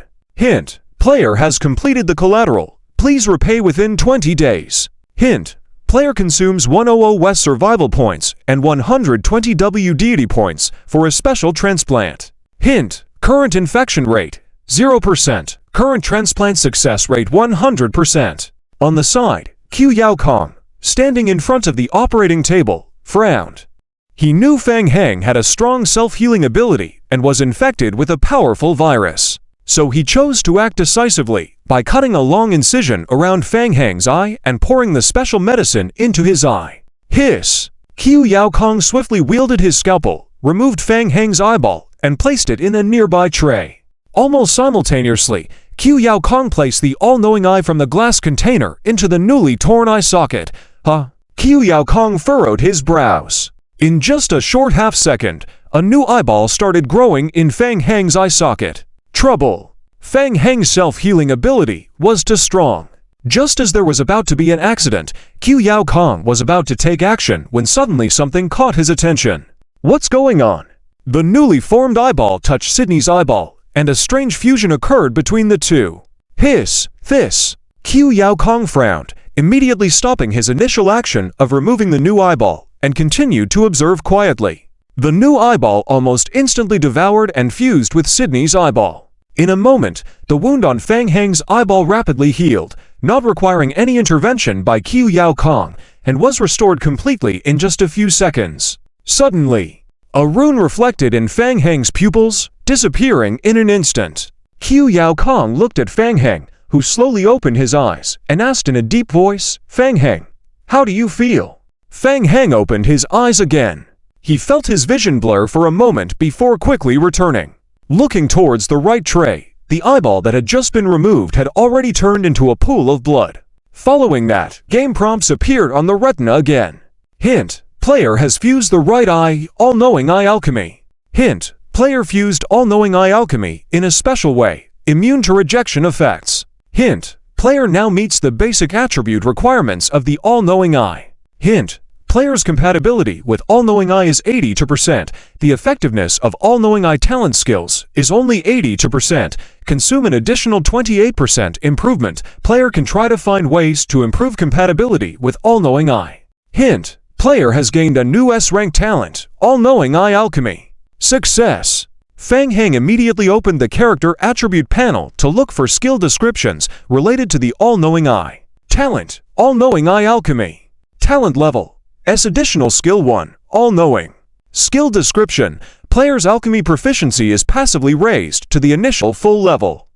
After observing various academic spells, players can uncover the mysteries of magic spells and choose to master the basic academic subject, able to master subjects including basic necromancy, basic naturalism, basic arcanology, basic elementology, basic spatiality, basic astronomy, and after raising the level of this basic academic subject to full level, you will automatically advance to the initial level academic skill. Learning multiple skills will still incur additional experience penalties for multidisciplinary upgrades. Additional Skill 2. Alchemical Control. Skill description: player can control nearby alchemical magic circles without the need for seals or touch, consuming mental and physical energy to remotely control alchemical magic circles within a certain distance range. Additional Skill 3. Alchemical Sensing.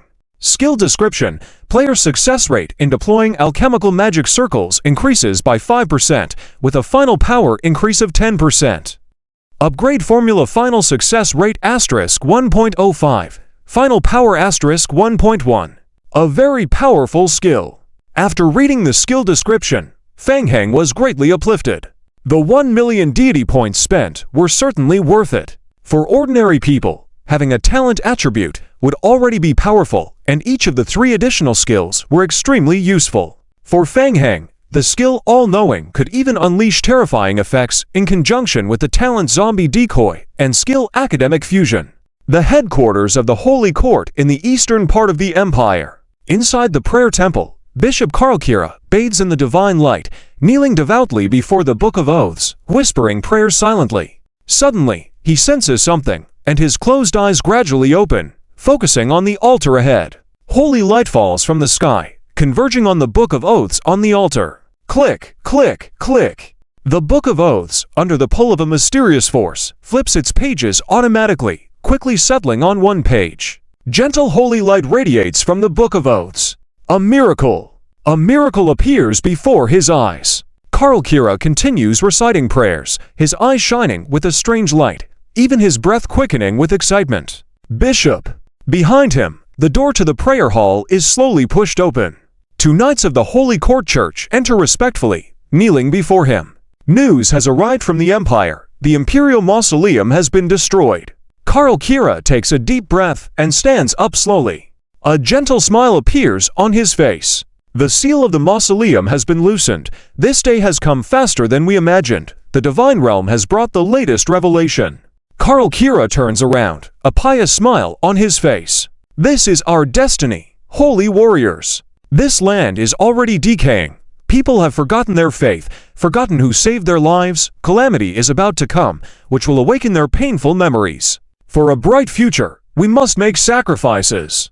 Darkness will also bring a new beginning. Only the holy light can save this world. The accompanying followers of the Holy Court are visibly moved. Let us begin implementing our plan, believing that the holy light will shine on this land again and dispel the darkness completely. As you wish, Your Eminence. The Land of Plague. Central area of the Godtree Forest. Watching the zombie clones coming and going, constantly transporting materials to help build the second-tier mage tower, Wei Lun's eyes also show surprise.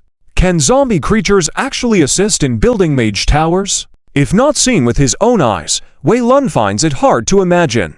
Is everything being controlled by Feng Heng behind the scenes? With Feng Heng present, can they really establish a large number of mage towers on the continent, thus sealing the abyss demons completely? Wei Lun unconsciously relaxes his clenched fist. Under the heavy oppression of the Empire for hundreds of years, Wei Lun has always felt that eradicating demons has gradually become an elusive task. Until meeting Feng Heng.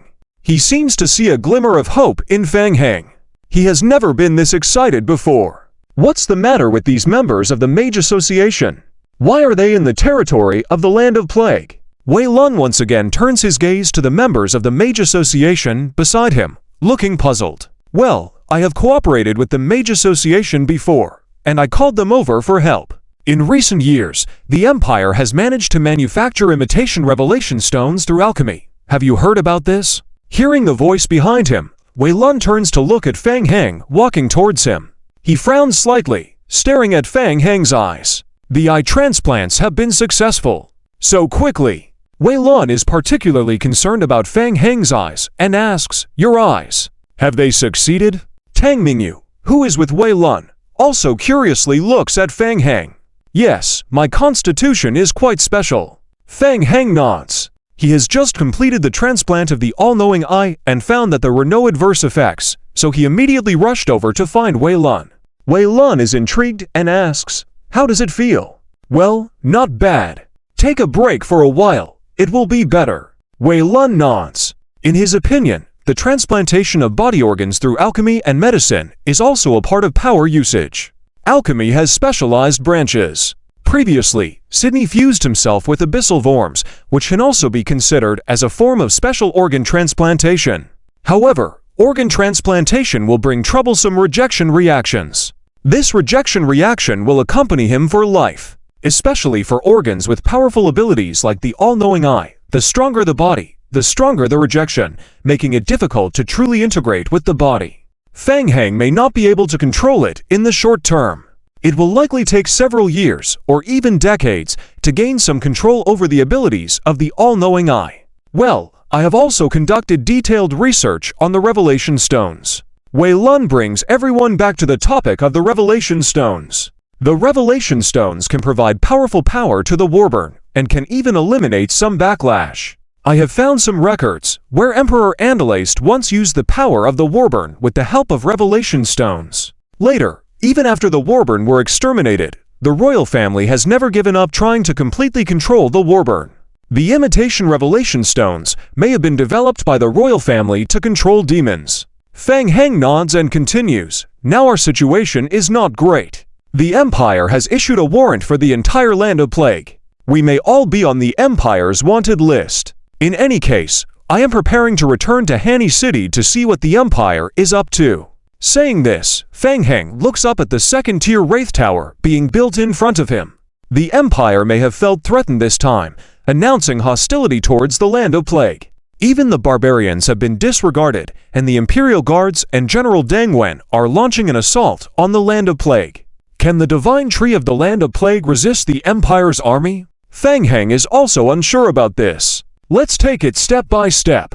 Fang Heng takes a deep breath and decides to finish building the second-tier Mage Tower. Originally, the second-tier Mage Tower was already 80% complete. However, since the Empire suddenly revoked his lordship, cutting off the continuous flow of supplies into the Land of Plague through the Four Seas Trading Company, the other Mage Tower construction plans between him and various lords have temporarily stalled. He can only roughly judge the current attitudes of the various lords towards the Land of Plague based on their friendliness. Well, most of them are hostile, with only a small portion remaining friendly. Fang Heng finds it all headache-inducing.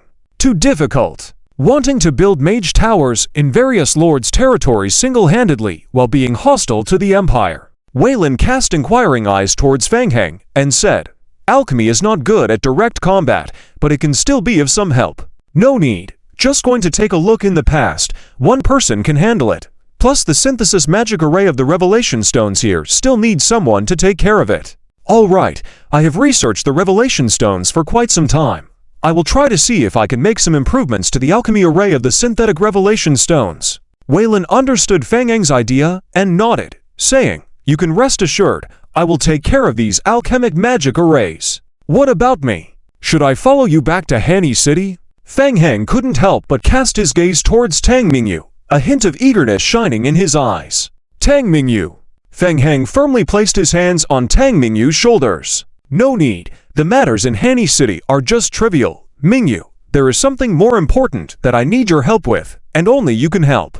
The success of the entire trial, and whether we can obtain the highest reward all depends on you." "What?" Seeing Fang Heng speak so seriously, Tang Mingyu couldn't help but feel a bit skeptical and asked, "Really? Only I can help?" "Yes, yes." Fang Heng nodded eagerly, pointing towards a large area covered with Revelation Stones and the alchemy array for their synthesis. "Look over there." "What?" "Spiritual power. I need your help to infuse spiritual power." Having absorbed the power of the demonic seed, Tang Mingyu now possessed endless spiritual power. In Fang Heng's eyes, Tang Mingyu was like a perpetual motion machine. Rely on Tang Mingyu to fight?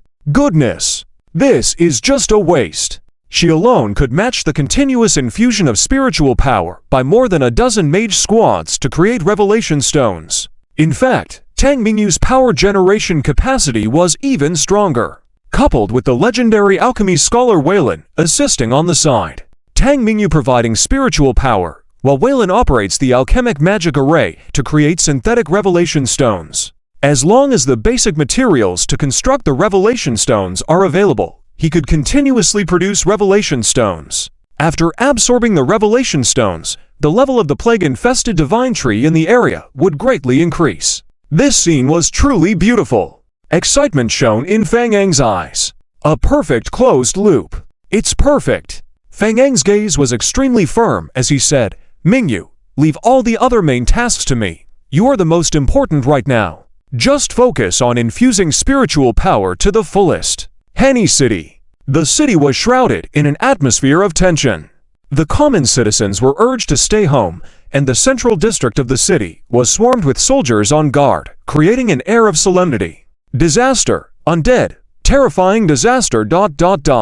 Inside the prison, Maxiao Wen couldn't help but mutter to herself. Previously, after the Empire accused the plague-stricken lands of treason, the Tanli mercenary group, which had been assisting the plague-stricken lands with supplies, was caught off guard and swiftly surrounded by the forces led by the Lord of Hanny City. Maxiao Wen had no choice but to surrender. The supplies of the mercenary group stored in several warehouses in Hanny City were seized, and the entire Tianli mercenary group was temporarily detained in the prison. Maxiao Wen had a strong premonition that being too closely associated with the undead would bring about a great disaster. But when she heard that Fang Heng had blown up the Imperial Mausoleum, she was stunned for a moment. The undead were really taking their antics to a new level. Captain, there's some bad news. The shipments entering Hanny City have all been confiscated by the city lord, and several large warehouses of the Four Seas Trading Company in the city have also been sealed. The situation in the other cities is also very grim.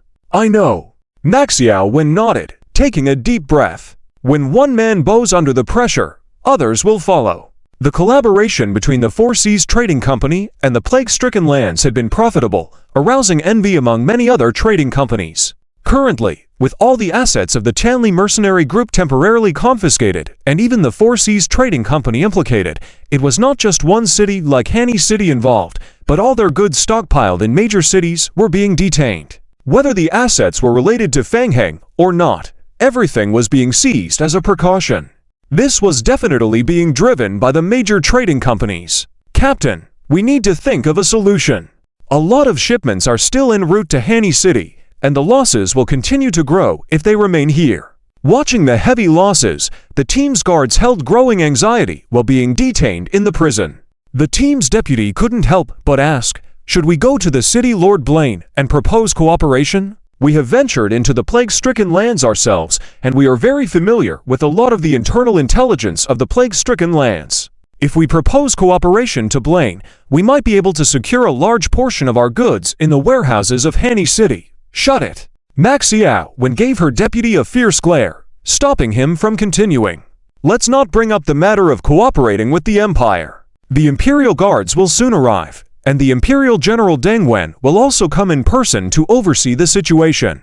By then, we will naturally be given a fair judgment. Maxiao Wen's expression was cold. Cooperate with Blaine? Offend the forces of nature? Do you think the collapse of the Imperial Mausoleum was an accident? Don't want to live. Reason told Maxiao Wen that pooling the entire Empire's strength to fight the plague-stricken lands was akin to playing a game. But she was still unwilling to easily antagonize the undead mage. Throughout her journey, she had witnessed the rise of the plague-stricken lands with her own eyes. The horror of those scenes was chilling. Maxiao Wen would rather the mercenary group suffer a significant blow than pick a fight with Fang Heng. Just then, noise from outside the prison cell could be heard, causing everyone inside to become alert. The guards in the underground prison quickly assembled at the entrance and evacuated most of the guards from the prison area. There seemed to be some sort of commotion outside. The detained Tianli mercenary group members exchanged glances and sensed that something was amiss. A guard looked up at the ceiling of the prison and asked in doubt, "Captain, is there something happening outside?" Maxiao Wen tried to look out of the prison, but her view was limited, only allowing her to see the corridor and part of the entrance to the underground prison. "I don't know. Ahem, Captain, shall we?" In the group, a middle-aged man with a handsome appearance signaled to Max Wan, asking quietly. The Chanli mercenary group had many skilled individuals, as they were often on the move. It wouldn't be difficult to break open a prison door like this. Feng Heng's face remained calm. He stood on the vines extended by the tree god Abakira, gazing into the distance at the city of Hani, which was currently being invaded and attacked by the tree god. Game hints were flashing wildly on the retina. Hint: the tree god Abakira killed the Imperial Guards, causing a decrease in your friendship level with the Empire to reach the current limit. Hint: you and the city of Hani have entered a hostile state. Hint: the tree god Abakira killed. Hint: the morale of the city's guard team under Abakira has significantly decreased. Feng Heng felt a sense of joy coming through the spiritual connection with Abakira. After absorbing enough energy, the tree god Abakira instinctively wanted to grow and expand, wanting to conduct photosynthesis to absorb more energy. Previously, the tree god had spread to the outskirts of Hani City, easily swallowing the entire city. At that time, Feng Heng had a decent relationship with the Empire, and he had even had the Empire help him build a mage tower, so he forcefully restrained this blind expansion. This time, under Feng Heng's control, the tree god launched an assault on the entire city of Hani. The strength of the tree in battle was higher than Feng Heng had anticipated. The vines climbed directly along the city walls, rapidly extending into the area above the walls, attacking the Imperial Guards stationed on the walls. Even the zombies weren't needed, as the tree god alone had already caused considerable damage to the defending troops. At first glance, it seemed like the entire city of Hani was about to be taken over. Initially, Feng Heng didn't plan for things to escalate this much. He had only intended to sneak into Hani City to assess the situation and secure his own resources.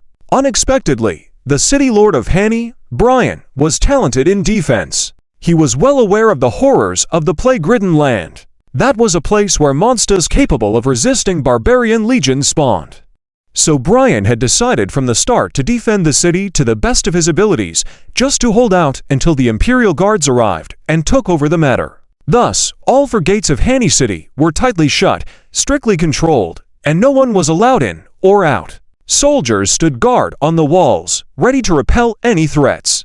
After circling around the city of Hani several times from the outside, Feng Heng couldn't find a way to sneak into the city. Time was ticking away, and with Abakira constantly urging him on mentally, he decided to let the tree god launch a direct assault. The result was surprisingly effective. From afar, watching the vines sweeping in from all directions outside the city walls, the city lord of Hani, Brian, went pale. He was giving his all, yet it wasn't enough. Facing the continuous onslaught of green vine plants, Imperial soldiers raised their weapons to counterattack. Sharp weapons cut through the thorns and vines that came at them. However, they couldn't stop them at all. Wave after wave of vines kept coming endlessly, and the Imperial soldiers struggled to keep up. Lord Brian, the eastern wall needs reinforcements. Vines have already invaded the city from the east. We've sent an urgent signal to the Imperial Guards for assistance, and they are on their way. Brian listened to his subordinates' reports, feeling his heart sink. The tree god of the plague-ridden land was too terrifying. Suddenly, there was a violent tremor underfoot. What was happening? Brian's heart skipped a beat, and he couldn't help but look down under the city wall. A huge entangled thorn spike extended from deep within the plague-ridden land, piercing through the ground beneath the city wall, creating a massive hole. Mage Corps, set up a firewall, shouted the city's deputy commander amidst the chaos. The Imperial Mage Corps within the city had prepared to face the barbarians, but now they had to deal with the tree god. The fire spells cast by the mages could inflict great damage on vine-like plants. The flames temporarily halted the advance of the vines, but the mage's mental energy was limited, and the range of the summoned flames was not enough to contain the vines entirely. Vines kept crawling from both sides of the dense flames. The sound of weapons clashing and shouts echoed on the city walls. The Imperial soldiers were overwhelmed, mechanically wielding their weapons, trying to fend off the endless vines. A misstep, and an Imperial soldier could be ensnared by the vines, dragged down from the city walls, disappearing into the earth to become the tree god's nutrient. 3 hours left, Lord Brian. Hold on a bit longer. The Imperial guards will arrive soon. Stay strong. Brian's face turned grim. Watching his soldiers falling one by one, he remained silent. They couldn't win. He had never felt so powerless, even when facing the barbarians. 3 hours. He couldn't even hold out for half an hour. The vines completely ignored the city walls, breaking through the defenses and invading the city area. The elite Imperial soldiers had already started urban warfare. Seeing their comrades fall in battle, the morale of the Imperial soldiers plummeted. They were used to dealing with barbarians, and even with powerful tribes, there were ways to counter them. But against these vines, faced with these endlessly regenerating vine creatures, they could see no hope of victory. Sharp swords could sever the vines, causing them pain, but with new vines relentlessly sprouting, they couldn't keep up with the onslaught. Veins bulging on his neck, Brian shouted at the advance team of the Imperial Guards beside him. Go! Do not sacrifice yourselves in vain. Surrender! We surrender to the plague-ridden land. The Imperial Guards looked pale. Lord Brian, do you know what you're saying? I said go. Do not let the Empire's warriors die in vain. Did you hear me? I surrender to the plague-ridden land. Hint, City Lord Brian of Hanny surrenders to the plague-ridden land. Hint, if the player accepts surrender, they will gain control of Hanny City and experience a significant decline in relations with the Empire. Hint, in the current trial mode, the player cannot initiate special Empire conquest-related missions, but can still choose to proceed with the conquest mode. Far away, Fang Heng saw the white flag raised on the city wall. Next, game hints kept popping up one after another. Surrendered. It went that smoothly. A bit different from the expected outcome. Fang Heng sighed and checked the game hints. Initially, he had never thought of directly taking over Hanny City. Conquering mode. Subjugate the entire empire. Build a tier to Mage Tower first. Fang Heng stopped thinking too much and reached out to select the accept surrender option. Hint, you have gained control of Hanny City. Hint, players' friendship with the Empire decreased significantly. Some Imperial Lord's friendship with you has changed. Hint, player's reputation on the continent has increased. Hint, player creates a plague zone, occupying the Imperial city of Hanny City, turning it into a plague zone area. The Empire, and some factions in the game, will issue hostile missions. Some players may receive related missions against you. Be careful. Seeing the triggered game prompts, Fang Heng couldn't help but sigh. Trouble has arrived. In the current trial environment, the more contact with players, the easier it is for the game to judge and use players for trials, resulting in game penalties. For him, players are the most unstable time bombs. TSK. The giant tree abiea surrounding the city walls stopped attacking and quickly enveloped the entire city. Under the escort of the vines, Fang Heng ascended the city wall. He soon saw Brian and his team walking towards him on the city wall. The Imperial soldiers had already put down their weapons in advance. Lord Fang Heng, we meet again. Brian saw Fang Heng wearing a mask on his face and showed a smile that was even more unpleasant than crying. From start to finish, there was only Fang Heng alone. Yet, relying on him alone, they took over their entire city. Fang Heng waved his hand. Do you believe me if I say this is all a misunderstanding? Brian's face turned bitter. You won. Say whatever you want. It was a misunderstanding that we blew up the Imperial Mausoleum before. Of course, it's all a misunderstanding. Lord, I just hope you won't trouble the residents of the city. They haven't done anything wrong. Of course. Fang Heng didn't care what Brian was thinking, nor did he want to spend time explaining. He didn't even want Hanny City. Where are the supplies my lord friend sent? I remember I entrusted the Four Seas Trading Company and the Chanley Mercenary Group to collect supplies for me, but I haven't seen them for a while, so I came to Hanny City to find them myself. Brian's smile stiffened for a moment, then said, Please follow me to the Lord's Hall. I will go get someone. In the prison cells, the members of the Chanley Mercenary Group held captive were filled with anxiety. It seemed like the noise from outside was getting louder and louder. More than 3 minutes ago, the few remaining guards in the cell had completely left. Could it be? Suddenly, a young man in the cell standing against the wall turned pale, taking several steps back, and said in a deep voice, What is that? Look! Ma Xiaowan looked in the direction pointed out by the person shouting, and her face also showed an odd expression. From the cracks in the cell wall, lush green vines and leaves were growing. The vines and leaves grew rapidly, extending towards the people detained in the cell at a visible speed. At that moment, a thought arose in Ma Xiaowan's mind. She instantly thought of two words. Sacred Tree. Has the Plague Zone attacked Hanny City? How dare they? Suddenly, the protective runes hanging on Ma Xiaowan's body emitted a faint light. These runes were provided by Feng Heng for the mercenary group to enter and exit the Plague Zone forest. Influenced by the light, the vines stopped growing and retracted back into the cracks in the wall. That's right. The vines reacted to the runes of the Plague Zone. Could it really be Feng Heng? Undead actually dared to attack Hanny City actively? No one spoke, and the entire prison cell was eerily calm. Everyone involuntarily turned to look at Ma Xiaowan. As everyone was at a loss, hurried footsteps came from a distance in the prison.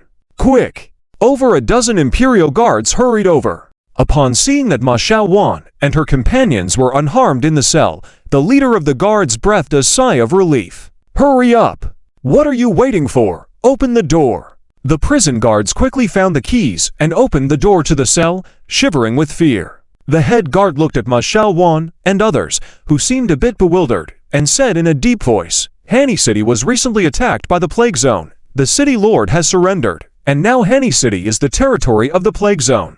Lord Feng Heng wants to see you. What? Although she had some guesses in her mind, hearing this news personally, Ma Xiaowan couldn't help but open her mouth, her eyes filled with shock. He took over the entire city. The head guard urged, Lord wants to see you urgently. Move quickly. Ma Xiaowan and the Tianli mercenary group were taken to the Lord's Hall under the urging of the guards. Coming along in a daze, Ma Xiaowan was extremely anxious, unsure how to face the situation next. Initially, she just wanted to cooperate with the Plague Zone to make some money, and then leave. Why does it feel like she's getting involved in the conflict between the Empire and the undead rebel army? In a daze, the team had already been taken to the Lord's Hall. Then, Ma Xiaowan saw Feng Heng sitting in the Lord's position.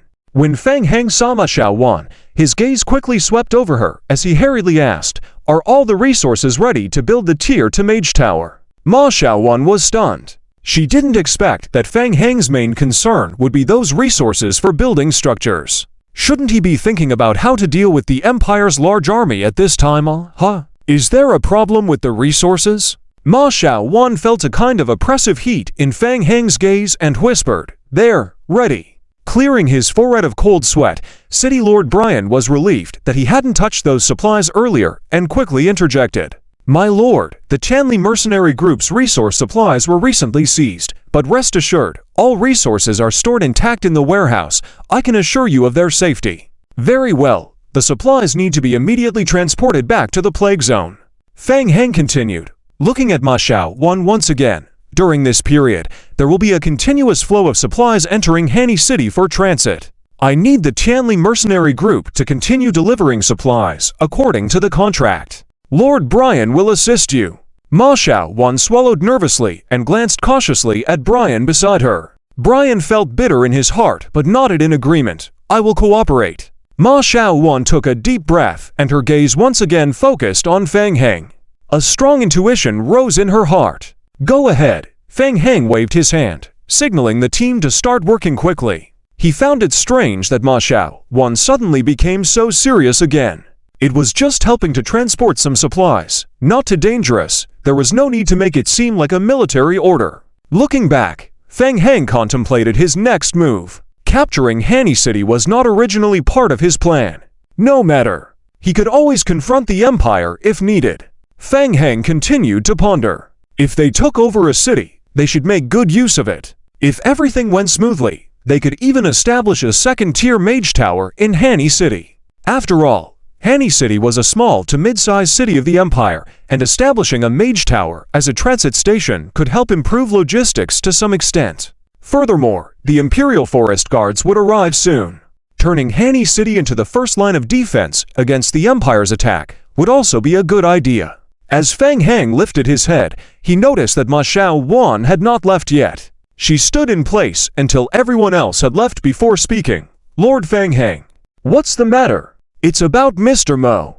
3 hours ago, Mr. Mo sent a message to our mercenary group, saying that a very important batch of supplies would soon be delivered to Hanny City and asked us to go and assist, warning us to be careful. The Tianli mercenary group was already prepared to go assist, but they were stopped by the Lord of Hanny City before they could leave. They were then imprisoned in the dungeon and lost contact with Mr. Mo. With that, Ma Xiaowan took out a map and pointed to a marked location.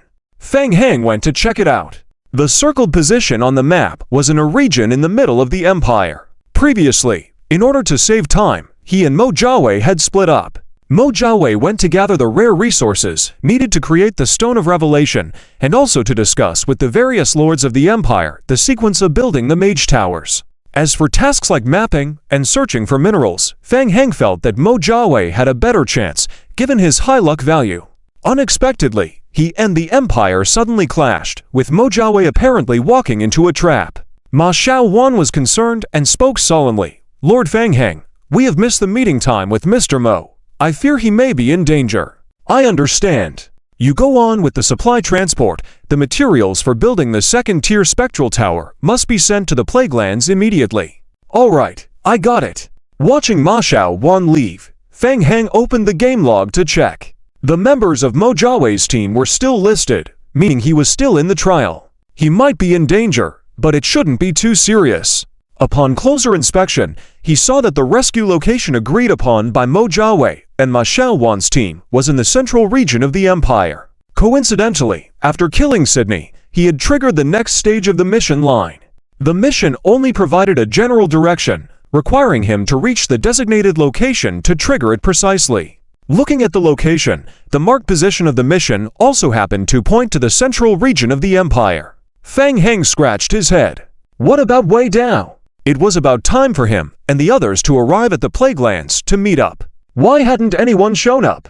Delayed due to Tang Mo's matter? Quite possible. After some thought, Feng Heng decided that it was more important to gather the resources needed to build the Spectral Tower and Stone of Revelation for Mo Jiawei. While the Empire's forces had not arrived yet, he decided to search for Mo Jiawei first and figure out a way to meet up with him. As for Wei Dao's situation, it was likely just a minor issue that had temporarily delayed them. With their abilities, they should be able to handle it. Making up his mind, Feng Heng was about to head to the central rendezvous point to search for Mo Jiawei when several lines of game hints suddenly appeared before his eyes. Hint: the Holy Court declares the Plaguelands as one of the sources of the end times. Hint: your friendly relations with major powers have changed. Click here for details. Feng Heng furrowed his brows and murmured to himself, the Holy Court. Outside the game, the turmoil in the Plaguelands of the barbarian world had sparked a small storm in the intermediate game forum. Of course, this discussion was limited to the barbarian world game realm. After entering the intermediate game phase, the official Federation forum was subdivided into dozens of gaming areas. The event concerning the Plaguelands Lord was a hot topic only in the barbarian world forum. The Imperial Tomb had been destroyed, and Lord Feng Heng had become a rebel against the Empire. After so many years, another rebellion had arisen within the human empire. Furthermore, it was related to the recent wildfire in the Plaguelands. The timing was crucial, occurring just as the barbarians had been defeated and were not yet withdrawn. Anyone hearing this news would naturally make some associations. What made players feel suspicious was that several large guilds in the game simultaneously chose to remain silent. Not a single sound leaked out. This silence seemed as if some kind of agreement had been reached. Consequently, in-game guilds began to stir. Just as they were beginning to act, a few hours after the news was released, the report of Hanny City falling spread throughout the entire empire once again. Who could it be? After some investigation, some clever individuals started to speculate whether the behind-the-scenes affairs of the Plaguelands were connected to the top 10 guilds in the barbarian realm. Even the Plaguelands, as well as the Sacred Tree, might have been orchestrated by these major guilds together. After all, Lord Feng Heng's identity was too mysterious, as if he had suddenly appeared out of nowhere, inevitably causing suspicion. A small number of player guilds still cautiously remained on the sidelines, but the vast majority couldn't sit still. Who cared who Feng Heng was? Could he really stand against the Empire? Player guilds of all sizes, major alliances were secretly gathering, either following various lords, or actively forming alliances to prepare to confront the Plaguelands, seizing an opportunity to get a piece of the action. In the middle of the Empire, Mo Jiawei led a team of players running through the jungle. The trouble was, they also needed to escort rare mineral supplies along the way. Brothers, hold on a little longer. The entrance to the underworld is just ahead. Those dogs won't be able to catch up. Mojave waved his hand, forcefully boosting morale, while cursing those troublesome lords in his heart. After the game signaled a falling out between the Plagueland and the Empire, Mojave was also implicated. Lord Chadwick suddenly betrayed him, catching Mojave off guard, confiscating a large amount of supplies temporarily stored in the city of Linkridden, including the recently purchased Revelation stone materials. Not only that, Lord Chadwick personally led his men to pursue Mojave. They had been chasing all the way here. Lord Chadwick's ancestors were known for their bravery and skill in battle, having conquered vast territories for the Empire. With the opportunity to regain the family's glory by defeating a fallen dog, Chadwick was unwilling to give up, chasing relentlessly until they entered another dense forest. "My lord, shall we continue the pursuit? We will soon be leaving your territory," Mojawe's subordinate asked. "Chase." Chadwick's eyes gleamed with eagerness. It had been a long time since he had enjoyed the thrill of hunting prey. Earlier, he had even invested in building the Mage Tower. He couldn't believe the Plagueland would dare to openly oppose the Empire. Ha! Chadwick sneered inwardly. This was actually a good thing. Once he captured the enemies who had defected, not only could his territory harvest a large amount of mineral resources, but he could also revive the Chadwick family's reputation. Fang Heng. Lately, there have been rumors in the Empire about the Plagueland and the God Tree resisting the invasion of barbarians with his strength alone. It was just a matter of course. The rumors from the outside world were never to be trusted. Watching Mojawe's team being chased all the way, Chadwick's confidence swelled. Boldly, he decided to charge into the Plagueland and claim Fang Heng's head. Chadwick was exhilarated by the thought when suddenly his brow furrowed.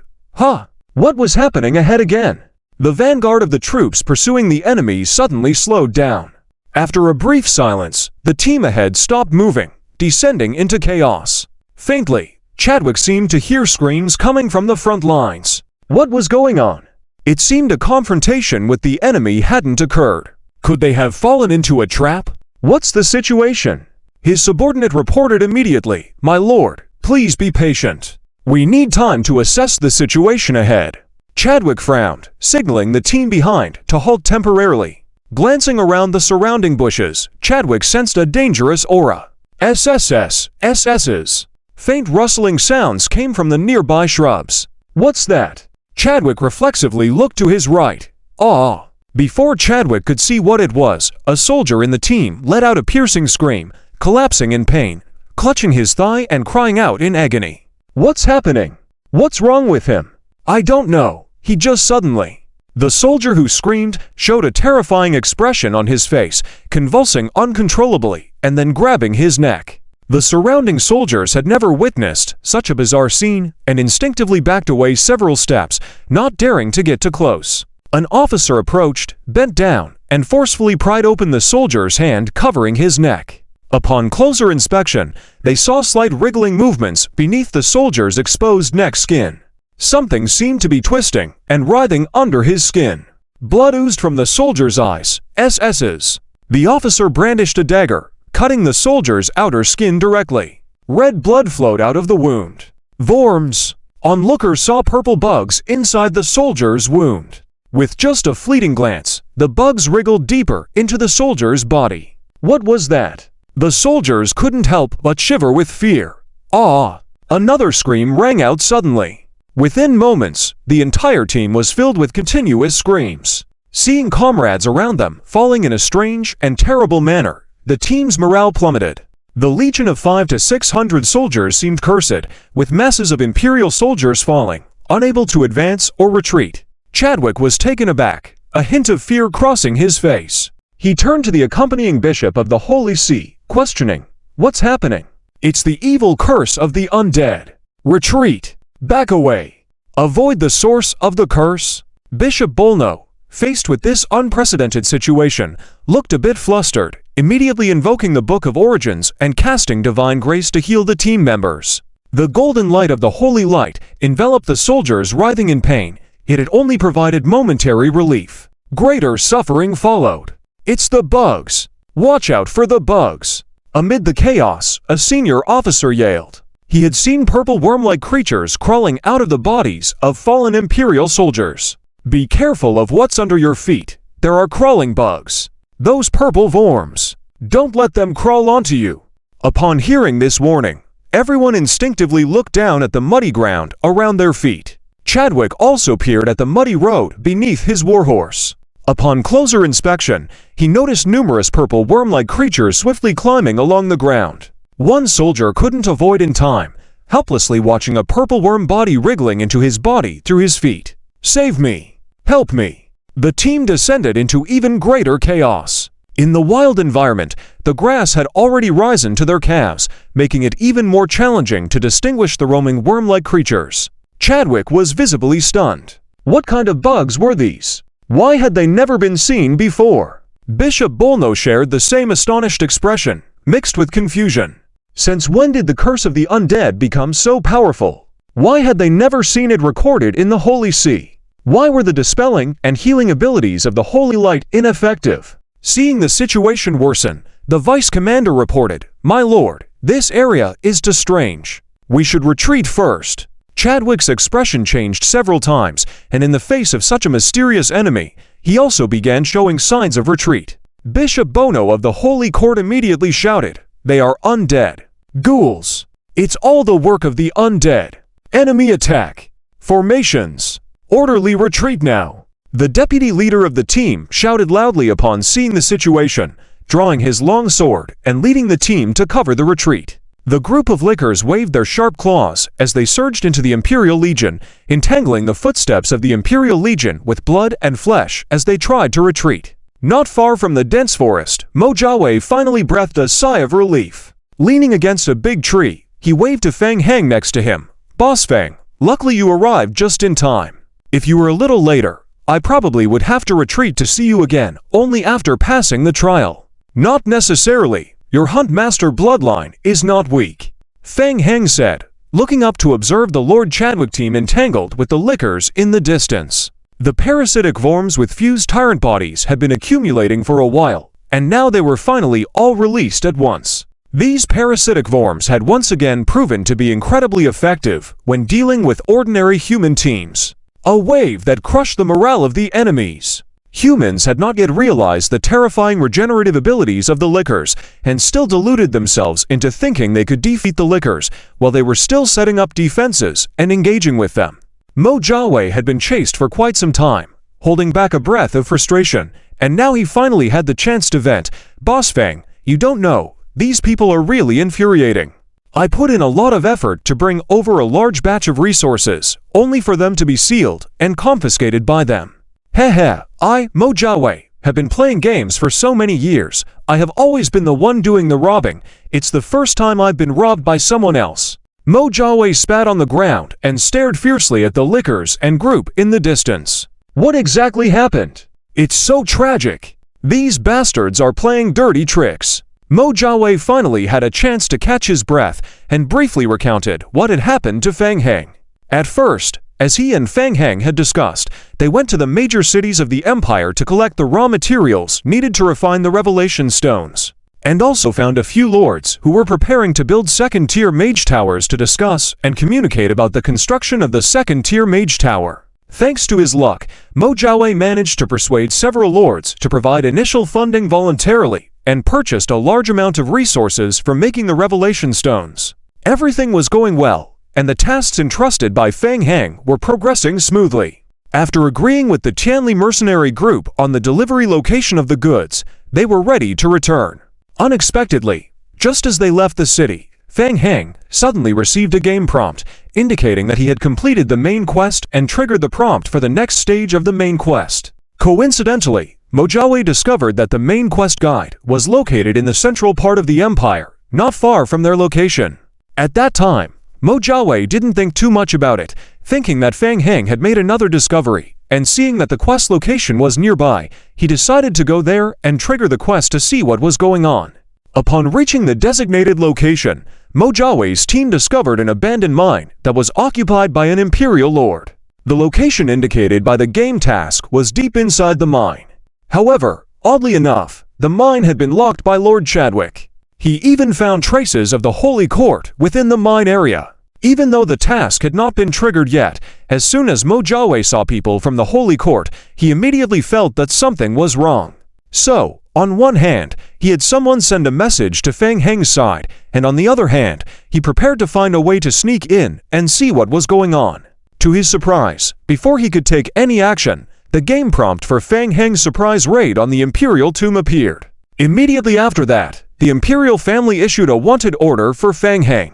The lords who had previously been friendly instantly turned to dissatisfaction and hatred. The supplies stored in the city were confiscated by Lord Chadwick, and even Mo Jiawei himself was being pursued by Lord Chadwick. Sensing the danger, Mo Jiawei decided to take decisive action and, together with the players and the Holy Court guardians protecting the mine, they fought off a confrontation, went deep into the sealed abandoned mine, and discovered some peculiar ores. Suspecting that the ores might be related to the main quest, Mo Jiawei had no choice but to take the ore materials he found in the abandoned mine and flee, getting into a series of chases and confrontations until he finally encountered Feng Heng.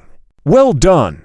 As Feng Heng listened to what Mo Jiawei had to say, he squinted his eyes, patted Mo Jiawei on the shoulder, and said, "Don't worry, dare to seize our goods. Wait and see, we'll snatch back everything, including the profit." Mo Jiawei's eyes lit up. "Yeah? Let's snatch it all back." With that said, Feng Heng turned his gaze to the ore cart carried by the team. If it weren't for the need to protect the ore on the cart, Mo Jiawei's team would have had no problem escaping. Upon hearing that the mine was somehow connected to the Holy Court, Feng Heng became even more interested and walked towards the ore cart. Mo Jiawei reminded, "Be careful, there are infectious substances on the ores. If left for too long, they will become infectious." "Got it," Feng Heng responded, walking to the front of the cart, lifting the black cloth covering the ore cart, and grabbing a piece of ore, mixed with gray-brown, ore in his hand. Tip: you have found the high-concentration crystal, or contaminated with an unknown aura uncleaned crude primary ore. Tip: through the ore collection skill, you can distinguish the quality of the ore. Tip: this ore can be further purified to enhance the efficiency of ore energy usage. Tip: you lack the relevant skills and cannot obtain more information from the ore. Tip: the player has triggered the quest, Ore of Unknown Aura. Quest name, Ore of Unknown Aura. Quest difficulty, Bequest requirements, try to find more clues from the ore. Tip: the player's current body constitution is special, immune to the effects of this small amount of infectious material. Infectious material. Feng Heng gazed at the ore in his hand. According to what Mo Jiawei said, these ores were collected in the mine, and they had even fought with the Holy Court to obtain them. From this, one could infer that there were still many infectious materials inside the mine. Were the sources of infection also demonic kind? While pondering this, Feng Heng looked towards the battlefield, not far away. Upon seeing Lord Chadwick successfully retreat, Mo Jiawei couldn't help feeling somewhat aggrieved. Should we pursue? Or should we return first to examine the ore that Mr. Q obtained? I suspect that this ore must be problematic. Feng Heng, looking in the direction where Chadwick had fled, responded concisely, "Pursue." The materials for building the Mage Tower had been looted, and this matter could not be left unresolved. Moreover, the ore that Mo Jiawei had just discovered was a high-density crystalline ore, which could serve as the energy source for the Mage Tower. Ordinary people might not be able to mine it due to contamination, but he was different. His zombie clone was more toxic than contamination. If they could successfully occupy the mining site and extract the ore. Feng Heng stroked his chin. They still had time, taking advantage of the Empire's lack of response, to use the zombie clones to seize the mining site. And while at it, take control of the entire city. Then build a Mage Tower inside the Empire and establish a teleportation channel. Feng Heng thought, feeling invigorated. "Let's go. I'll take you to find a place." What? Hanny City has already fallen? Not long ago, the Imperial Guards rushed to the nearest Imperial City to Hanny City via the teleportation channel. Upon receiving the Emperor's orders, Ziyun did not dare delay for a moment, immediately leading his team towards Hanny City. Unexpectedly, as the team had only progressed halfway, the scouting Griffin squadron ahead relayed the news of Hanny City's fall. Ziyun's expression changed slightly. When undertaking the mission, he already considered Feng Heng the most dangerous enemy. However, he had underestimated him. To be able to capture Hanny City in such a short time, This was something not even the barbarian tribes had achieved. Playing along with the team of Imperial Guards, who were preparing to deal with the players from the Plague Lands behind them, all showed expressions of surprise. How did he manage this? In such a short time? Whispers ran among them. Most players belonged to small guilds and teams in the game. They had recently accepted tasks issued by the Empire, coming to meet up with the Imperial Guards in hopes of earning some rewards. They did not expect to receive the grim news of Hani City's capture midway. In fact, most players lacked basic knowledge about the Plague Lands. After all, the rise of the Plague Lands had been too rapid, and many had heard of this name for the first time. Feng Heng. Ziyun secretly noted this name in his mind, raising his hand to signal to the team. Spread the order. Accelerate. Seize Hani City while the Plague Lands have just taken it and not yet established a foothold. We must recapture Hani City. Yes. Ziyun lifted the team's morale, leading them swiftly towards Hani City. However, the team had only been advancing for about 10 minutes when they stopped again. Their path was blocked by a dense forest area. The forest in front was peculiar, with intertwined vines twisting and coiling, completely blocking the forward path. A forest. Ziyun raised his binoculars to look into the distance. As far as his eyes could see, it was all green. Frowning, Ziyun looked further into the distance. It was still a vast expanse of lush forest. This forest seemed to have no end in sight. Ziyun wore a puzzled expression, taking the map from his subordinate and comparing the forest ahead, revealing a strange look in his eyes. What's with this forest? Why isn't it shown on the map? Several guides accompanying them also raised their binoculars to look into the distance. Seeing the vast expanse of green covered in vines, even the guides were baffled. This road, I walk it every day. It couldn't have been wrong. It's impossible. This area didn't exist before. How could such a huge one suddenly appear? Is it? I've lived here for decades. I've never seen this forest before. The Guardian Tree. It must be the Guardian Tree. This is a divine sign. The rumors about the Plague Lands are true. Several guides couldn't help muttering to themselves. Commander, the Guardian Tree has surrounded the entire forest. Not only the guides, but also the players at the rear of the team were shocked to witness this scene. They had heard of the legendary Guardian Tree of the Plague Lands. According to rumors, the Plague Lands had wiped out a legion of barbarians relying on the power of the Guardian Tree. Initially, everyone had a skeptical attitude. Nowadays, with so many fakes around, it was hard to distinguish the truth. While it may be true that the Plague Lands could resist the barbarians' assault, trying to counter the entire human empire single-handedly seemed overly confident. Now, seeing the forest enveloped by the Guardian Tree, the players finally realized the complexity of this mission. Seeing some confusion among the team at the back, Ziyun's brow furrowed, feeling a chill. Before heading here, he had also heard of the gigantic Guardian Tree located in the Plague Lands. But the Guardian Tree was said to only exist in the Plague Lands area. How had it spread to this distance from Hani City? With a deep sense of astonishment within, Ziyun put on a facade of imposing calm, holding up his longsword, pointing towards the forest ahead. Nonsense. Imperial Guards, obey. Forward. Clear a path, yes. The Imperial Guards lined up, using their sharp longswords to forcefully cut through the thicket of vines, making a small path in the vine-covered forest. The atmosphere within the team was heavy. The players following behind the team all wore somewhat grim expressions. Although the Imperial Guards had temporarily opened a path in the forest, the progress was too slow. At this pace, reaching Hani City probably wouldn't happen until tomorrow, right? Furthermore, glancing at each other among those players following the team, they all looked uneasy. They didn't dare venture further into this eerie forest. Hiss, hiss. What sound was that? Hearing the sudden rustling, the players couldn't help but look up towards the forest entrance that had been opened up. Be careful. What? Behind. Vines. Watch out. Players shouted warnings. Hiss, hiss. Suddenly, as if sensing intruders, thin new vines extended from the dense forest. They realized that they were completely blocked from the outside world by the forest in front of them. The players felt somewhat fortunate in their hearts. It was fortunate that they hadn't ventured too deep. Otherwise, this small team might also have met its end inside. Petty tricks. Ziyun squinted his eyes, a hint of anger flashing in them, as he raised his right hand high. Set fire. Boom. Boom, boom, boom.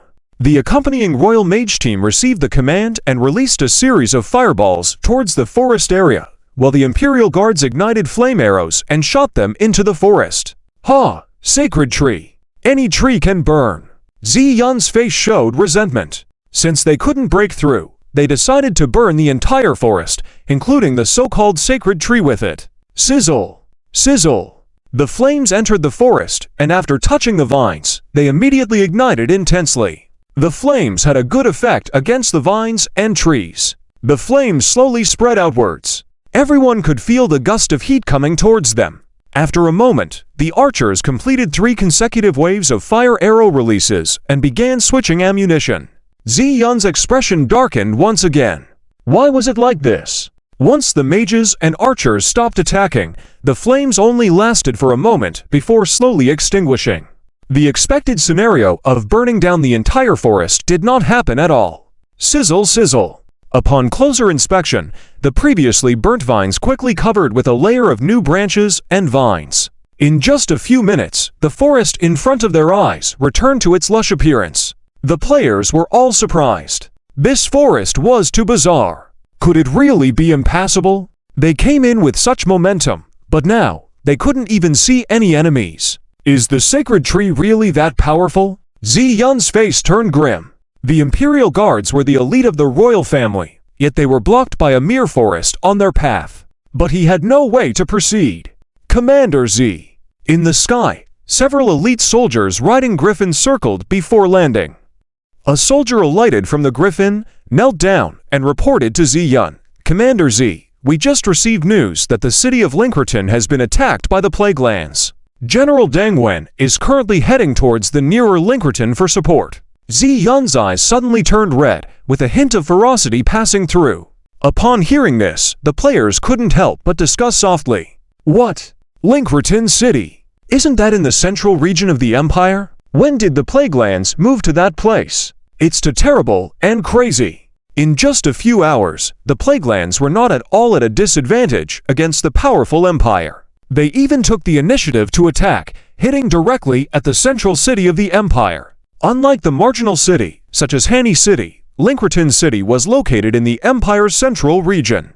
This meant that the Imperial Army could reach the city for support via teleportation channels. Moreover, without the protection of the sacred tree, did the plague lands want to confront the Imperial Army head-on? Should we go to support Linkerton City, Commander? Ziyun withdrew his gaze from the guards and looked at the forest area, obstructing their path ahead, saying in a deep voice, no need. General Deng Wen is sufficient to deal with it. We'll stay here and continue burning? I don't believe that we can't burn down this forest, yes. Upon hearing the news that the plague lands had attacked Linkerton City, the players immediately found excitement again. Regardless of whether they were prepared to participate or not, they all clamored in the forums, shouting about going to support Linkerton City to earn Empire rewards. Earlier, when they helped the Empire deal with barbarians, the players had already received a small portion of rewards. Just as the barbarians were repelled, and before they could catch their breath, the Empire fell into internal turmoil and clashed with the mysterious plague lands. The more chaotic, the better. The fall of Hanny City and the attack on Linkerton City made Fang Heng a major headache for the royal family and Empire lords. Not only did the royal family increase their mission rewards, but many Empire lords also brought their private troops with great momentum to support. The more chaotic it became, the easier it was for the players to take advantage, and thus they were more excited. On the other hand, upon hearing the message of the Plague Land's sudden attack on Linkerton City, Ed and his allies were initially at a loss. What does this mean? Isn't the Plague Lands fine where they were, now causing trouble in the Empire Central region? After analyzing the situation together with several major player teams associated with Ed, they suddenly realized. It turns out that everything was part of Fang Heng's tactical intent. It's too accurate. Ed took some time to understand the depth of Fang Heng's actions. Fang Heng was creating an opportunity to help them surprise attack the Empire's capital. Now, throughout the continent, even in the player forums, the focus was on Linkerton City, drawing everyone's attention there. This provided them with an excellent opportunity to infiltrate the royal family. With such powerful teammates, they couldn't afford to mess up. Ed immediately formulated a raid plan with the major player teams, and everything was ready. just waiting for nightfall to strike the royal family. While on the other side, listening to the situation report from Ed's side, Wei Dao and Merhao were dumbfounded, feeling like they were dreaming. What does this mean? Exploding the royal tomb, attacking the empire, all done by Feng Heng's hands. Is he really playing this big? Isn't it a bit too much? In the blink of an eye, he had designed such a grand plan. But it was just a trial task, overturning the entire empire dynasty. The main trial quests didn't have such requirements, did they? Isn't this getting a bit out of hand? Previously, after parting ways with Feng Heng at the royal tomb, Wei Dao and Merhao were supposed to return to Tangmo's territory with Tangmo. They were initially confused and had planned to go check on Feng Heng in the Plague Lands. But just as they were about to set off, Ed's group urgently requested an audience with Prince Tangmo. Subsequently, Ed directly revealed the plan to help Tangmo seize the throne. So Feng Heng and Tang Mingyu actually came up with such a big plan. If it really succeeds, I'm afraid the entire situation in the Barbarian game world will undergo a huge change. Wei Tao and Milhao can feel it. Ed and the others are absolutely serious. Several large game guilds in the Barbarian game world have staked a large portion of their wealth. They have no reason not to believe them. When all the facts are laid out before them, Wei Tao and Milhao's remaining doubts about Feng Heng turned into immense admiration. After discussing with Ed again, Wei Tao nodded and said, the plan is very thorough. I have nothing to add. The only slightly troublesome thing is convincing Tangmo to inherit the royal family. Ed, however, had already prepared and, with a confident expression, explained, we have a corresponding plan for this matter. Oh, what is it? The royal family has always been secretly using the power of the Stone of Revelation to conduct covert research, which is naturally kept in the dark. When the time comes, as long as we let Tangmo witness and confirm the dirty deeds done by Salvador, with Tangmo's character, he will definitely choose to kill the traitors. In addition, Tangmo's care for Tang Mingyu is in chaos. At that time, we only need the two of you to cooperate. Is everything confirmed? No need to worrying. On the other side, Joanna, the leader of a player guild that had been growing in influence within the royal family, said solemnly, when the time comes, we will all support Tangmo's inheritance, and there will be no room for him to object. Ed continued, as for the Tangmo side, we can ensure there will be no issues. Now, my only concern is how long Lord Feng Heng's attack on Lingkriden City will last. We still need time to prepare, and launching a surprise attack at night would be the best. Everyone's gaze involuntarily shifted to Wei Tao. Wei Tao thought to himself that he didn't know either. If it's Lord Feng Heng, he should. Just then, a game prompt flashed before Wei Tao and Milhao. Hint, the team led by player Feng Heng has gained control of the Imperial City, Lingkriden City. Hint, the Empire Conquest mode cannot be triggered under the current trial environment status. Hint, player team's friendly relations with the Empire have significantly decreased. As the words were about to come out, Wei Tao couldn't help but open his mouth. He carefully read the game prompts. So, Feng Heng has also taken down Lingkriden City. Mr. Wei Tao, what do you think of Lord Feng Heng? Ahem. What Wei Tao means is that there's no problem with Lord Feng Heng. Milhao also saw the game prompts and cleared his throat. Please trust in Lord Feng Heng's strength. He probably has already taken control of the entire Lingkriden City. The excitement in Ed's eyes grew even stronger. That's great. There is one more small problem to trouble you two. We currently can't contact His Royal Highness Tangming.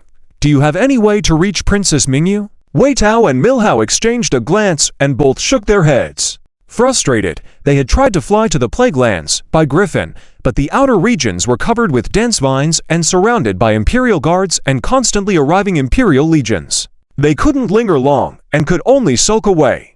All right, His Highness Ming must have other arrangements with Lord Feng Heng. Tonight, we will take action. It would be a favor for you two to pass on the message to Lord Feng Heng and Princess Mingyu. Wei Tao felt helpless, thinking that contacting Feng Heng was too difficult. The big plan of this team member leader was only known through you two. Ahem.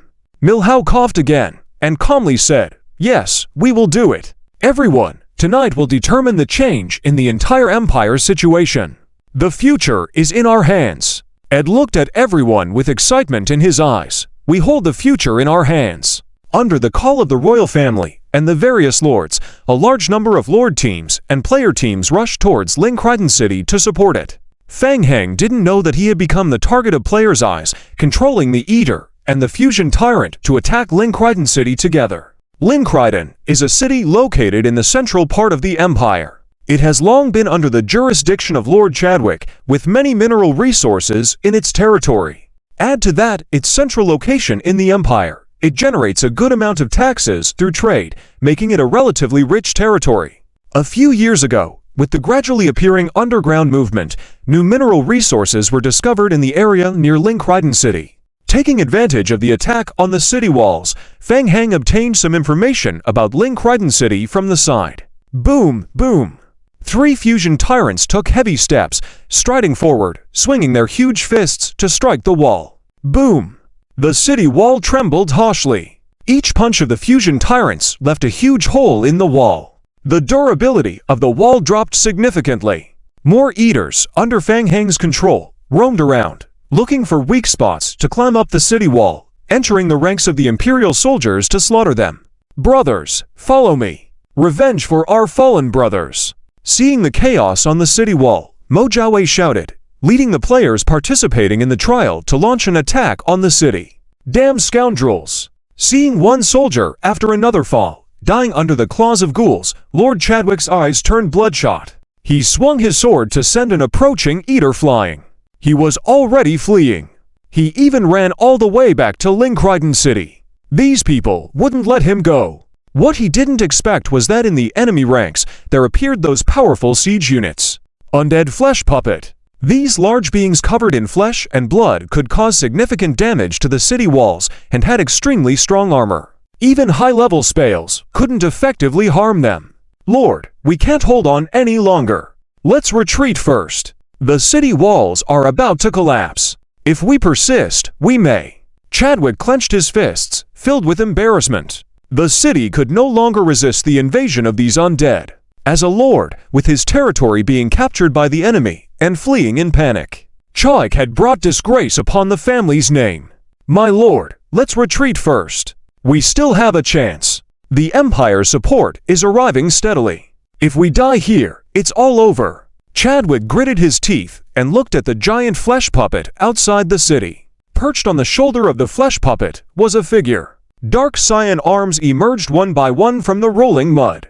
Accompanied by the wails of the undead, one zombie after another crawled out from the muddy soil. They wailed, stood up, swaying unsteadily as they walked toward the city wall. The sporadic arrows released by the city guard on the wall fell on the zombies, but they seemed to be unharmed, ignoring the arrows and continuing to shuffle forward. Cold sweat broke out on Chadwick's forehead. The previous excitement gradually faded, replaced by an indescribable fear of the undead creatures. Retreat! Quickly! Retreat! Abandon the city! Retreat! Soon, with the withdrawal of the city Empire's guard, the flames of war on the wall gradually disappeared. ManhwaRecap led the players onto the wall, casually drew a flag, and planted it on the battlement. Heh, just a small gesture. The accompanying players were extremely excited, unable to help but burst out in cheerful laughter. We won! Ha ha! Is this the city Empire's guard? How laughable! Brother, you're getting a bit too full of yourself. Boring, without a real fight. I haven't even tried. In the early stages of the game, players could not experience the thrill of attacking a city. Following this, rows of game prompts also appeared on Fang Heng's retinal display. Prompt: your zombie avatar has completed resurrection. Prompt: the player team currently has control over the city of Linkleton. Prompt: the Empire Conquest mode cannot be triggered under the current trial environment. Prompt: your friendship level with the Empire's various lords has changed. Prompt: your friendship level with the Empire has significantly decreased. Prompt: your actions have displeased the Empire Lords. Prompt: numerous Empire Lords guard units and Empire Direct Legions are moving to support Linkleton City. Click here to view details. They won. Fang Heng looked at the game log message on his retinal display and breathed a sigh of relief. It took more time than he had anticipated. The attacking capability of the Lickers group still needed improvement. He decided to wait and, after this trial, blend the Lickers with the crystalline modified virus's attacking ability. Thinking about this, Fang Heng controlled the hybrid tyrant under his feet, flipped onto the wall, and patted ManhwaRecap's shoulder. Let's go. Let's check on the supplies. Ma Jiawei's face was full of excitement as he eagerly nodded. Good, it was time for their favorite restocking session.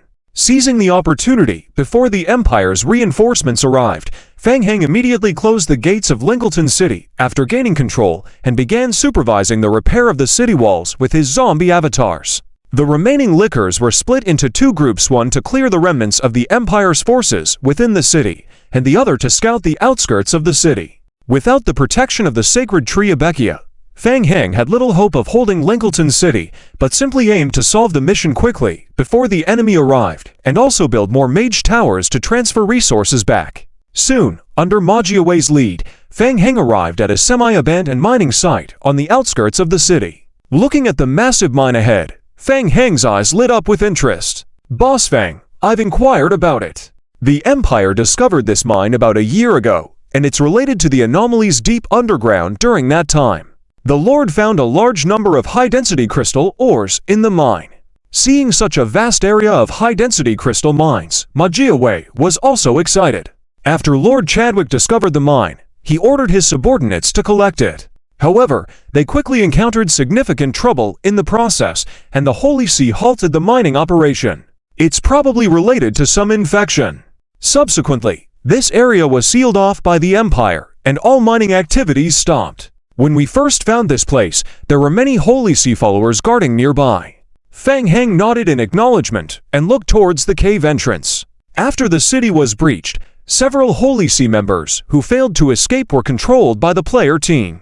Upon seeing Fang Heng, the members struggled and shouted at him, "Evil necromancer! You will regret this. This mine is infested by demons. Entering it will bring destruction to the world. You will bring disaster upon humanity." Fang Heng remained unfazed, giving a brief glance at the cave entrance. The mission trigger point on his display pointed deeper into the mine.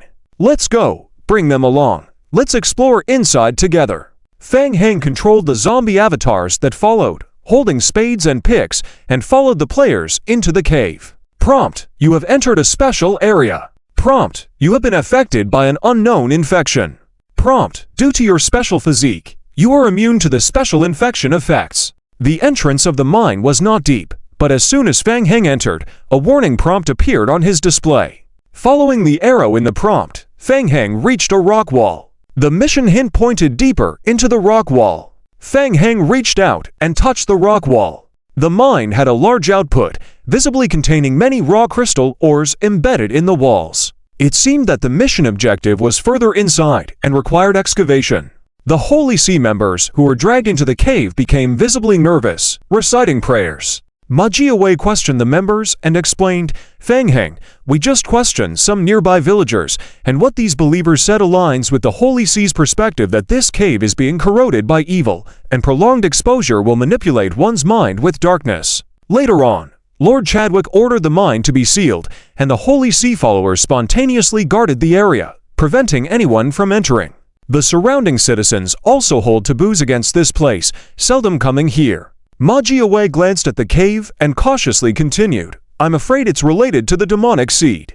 The mission location is behind the rock wall. Let's retreat first and open up a passage to take a look." As he spoke, the zombie avatars that followed began digging into the rock face with their tools. Witnessing Fang Heng's forceful mining, the Holy See believers started wailing and struggling to resist, but the players firmly restrained them. Fang Heng waved his hand, signaling for the believers to exit the mine, then started arranging the production line.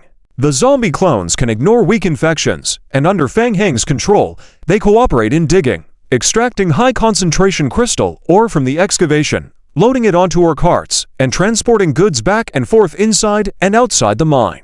The mission target seems to be deep inside the rock wall, requiring more digging. Soon, seeing the rough layout of the production line completed, Fang Heng didn't waste any more time and exited the mine entrance. Another player waiting at the entrance walked up. Zhou Yuqi. He is Wei Dao's deputy who entered the game. Also a member of the Federation, he had previously cooperated with Ma Jiawei in his actions. On the way here, Zhou Yuqi sincerely admired Fang Heng. He had just led the players in transporting the goods blocked by the Empire in batches and temporarily stored them in the open space outside the mine. "Master Fang Heng, our people have fully controlled the city, with only a few players remaining inside. It's a bit troublesome, so to prevent any unexpected situations, I simply sealed everyone off, prohibiting anyone from entering or exiting the city. Okay. The building materials and supplies that were confiscated by the Lord previously are still in the warehouse, but it's very difficult to transport them outward in this situation. A large number of Empire support teams are on their way, and it's easy to run into them. I have already had some of the supplies brought here. Joe Yuki looked around at the empty space. He found it strange why Fang Heng wanted the supplies moved here. Well done. Fang Heng rubbed his chin. Despite the seemingly effortless takeover of the city, it was actually only a surprise attack using the underground world's teleportation channels and taking advantage of the Empire Lord's underestimation. News of their capture of Lincoln City quickly spread. Numerous Empire troops were already marching towards the city to provide reinforcement. Time was of the essence. Yes, send someone to do reconnaissance. I need to know the movements of Empire enemies around the city at all times. Okay. Joe Yuki nodded and glanced back at the supplies piled nearby, asking, "What should we do with these supplies?" Continue to transport them over. Transport them over? Can the pile handle more? Joe Yuki was taken aback. Then he saw the zombie clones behind Fang Heng staggering forward and starting to move the supplies. Fang Heng began to control the zombie clones to find a suitable location to prepare to build the Mage Tower. Joe Yuki watched the zombies shuffling slowly and then looked at Fang Heng with deep suspicion. Mo Jiawei patted Joe Yuki on the shoulder. "Hey, don't worry, bro, leave this to us. Robbing is our specialty." Okay. Joe Yuki forced a smile, waved at the team of players, and continued to return to the city warehouse to transport supplies. On the other side, after selecting a building site, Fang Heng lowered his head again, remotely controlling the zombie clones located in the Plague Land through the game log. Over half an hour ago, the Tanley mercenary group had already transported most of the materials for upgrading the tier to Mage Tower into the Plague Land. The zombie clones had started to upgrade the tier to Mage Tower. Once both towers were completed simultaneously, he could establish a teleportation channel between the Plague Land and Lincoln City. All the raw materials for creating the Stone of Revelation, the supplies for building the Mage Tower, the energy crystal, or just excavated, and even the plundered goods from the city warehouse would all be continuously sent back to the Plague Land. Now, the only thing lacking was time. He needed to reclaim as much supplies as possible before the Empire launched a massive attack. He was racing against time, relying on liquors and fusion tyrants, not for the purpose of defending Lincoln City, but to temporarily delay the Empire and buy more time should not be a problem. Fang Heng had already laid out his operation plan in his mind. A little over 2 hours later, outside Lincoln City, Lord Chadwick led his surviving soldiers back and forth and joined the 2 Imperial Lord Legions that had recently arrived to provide support. After several probing attacks, the 3 Lord teams chose to temporarily retreat and set up camp not far from the city walls, waiting for further reinforcements outside the city. The Lords had not expected Lincoln City to fall so quickly. The teams rushed here without proper siege equipment. In this situation, facing the towering city walls made them feel powerless. Once they got close to the city, the guards on the walls of the Plague Land would release long-range attacks with arrows, combined with the undead creatures with undead capabilities harassing them. It was very difficult to break through the city walls by force. Those are undead creatures from the Plague Land. Only fire and holy light can purge them completely, explained Bishop Bruno to the group. Night is when the undead are stronger. We should attack the city as soon as possible before night falls. It's easy to say. Who doesn't know that the undead are stronger at night? If you can do it, you do it then. Several player teams also joined the group. The players did not have much goodwill towards the Holy See. The Holy See's influence in this world was weak, and players were not afraid of them. Chadwick's anger surged as he stared at the city in the distance, gritting his teeth, saying, "Hey, let's not rush to attack. General Deng Wen will soon arrive with a large army to support, and a few lords I have good relations with are also on their way. I want to see how long these undead can hold out." Bishop Bruno raised his head and looked towards the city not far away, with a worried expression, saying, "Gentlemen, you are unaware that within the city is sealed an ancient evil. I am afraid the Lord of the Plague Land, Fang Heng, has entered the city this time for that evil, and once the seal is broken, the consequences will be unimaginable. In fact, we have already seen the prophecy of the end from the Book of Divine Oaths. I fear the appearance of the undead is a sign. Once in his hands, the end will come. The entire world will be threatened. Okay, Bishop, we will stop the evil. The players muttered absent-mindedly, without much of an emotional response. For a long time, the Holy See had been spreading tales of the end times. Initially, some believed, but as time passed, the Holy See failed to produce any concrete evidence. Coupled with the suppression by the royal family, the presence of the Holy See on the continent had waned. Chadwick thought for a moment, his eyes suddenly lighting up. There is an abandoned underground water channel that we can use to sneak into the city, he said. The group all turned to look at Chadwick. If they could infiltrate the city and launch a surprise attack while avoiding the city walls, the team's chances of success would increase. The channel has been abandoned for some time, so we are not sure if it is still usable. We will send someone to investigate and see if we can clear the channel, he continued. Okay, the group agreed, and Chadwick immediately instructed his trusted subordinates to go to the entrance of the abandoned channel to scout it out. As they watched the scouting team leave their sight, the players noticed something and turned their heads towards the direction of Linkredon City. Unnoticed by them before, a thick black fog had slowly risen from the center of Linkredon City, gradually enveloping the entire city in a shroud of darkness. Observing the eerie dark cloud, Bishop Buono's expression changed several times. It's undead fog, he said with a furrowed brow, feeling even more unsettled. They have likely already broken the seal of some magical creatures. We need to pick up the pace. Raising their heads to look at the ominous fog hovering in the sky, the group exchanged glances. Could it be true? Could the rumors from the Holy See be real? Was there really some strange doomsday event unfolding? Hint: player has completed the construction of the second-tier Phantom Tower. Hint: player has completed the final stage reward task, transformation of the Phantom Tower second tier. Hint: after exiting the trial, the time and consumption for constructing the 6th-tier spatial rupture device is reduced by 97%, an additional 100% increase in the strength of the 6th-tier spatial rupture device. Inside the outer perimeter of Linkredon City's Phantom Tower, as spiritual energy slowly infused the alchemy, a black and dead fog began to emanate from the tower.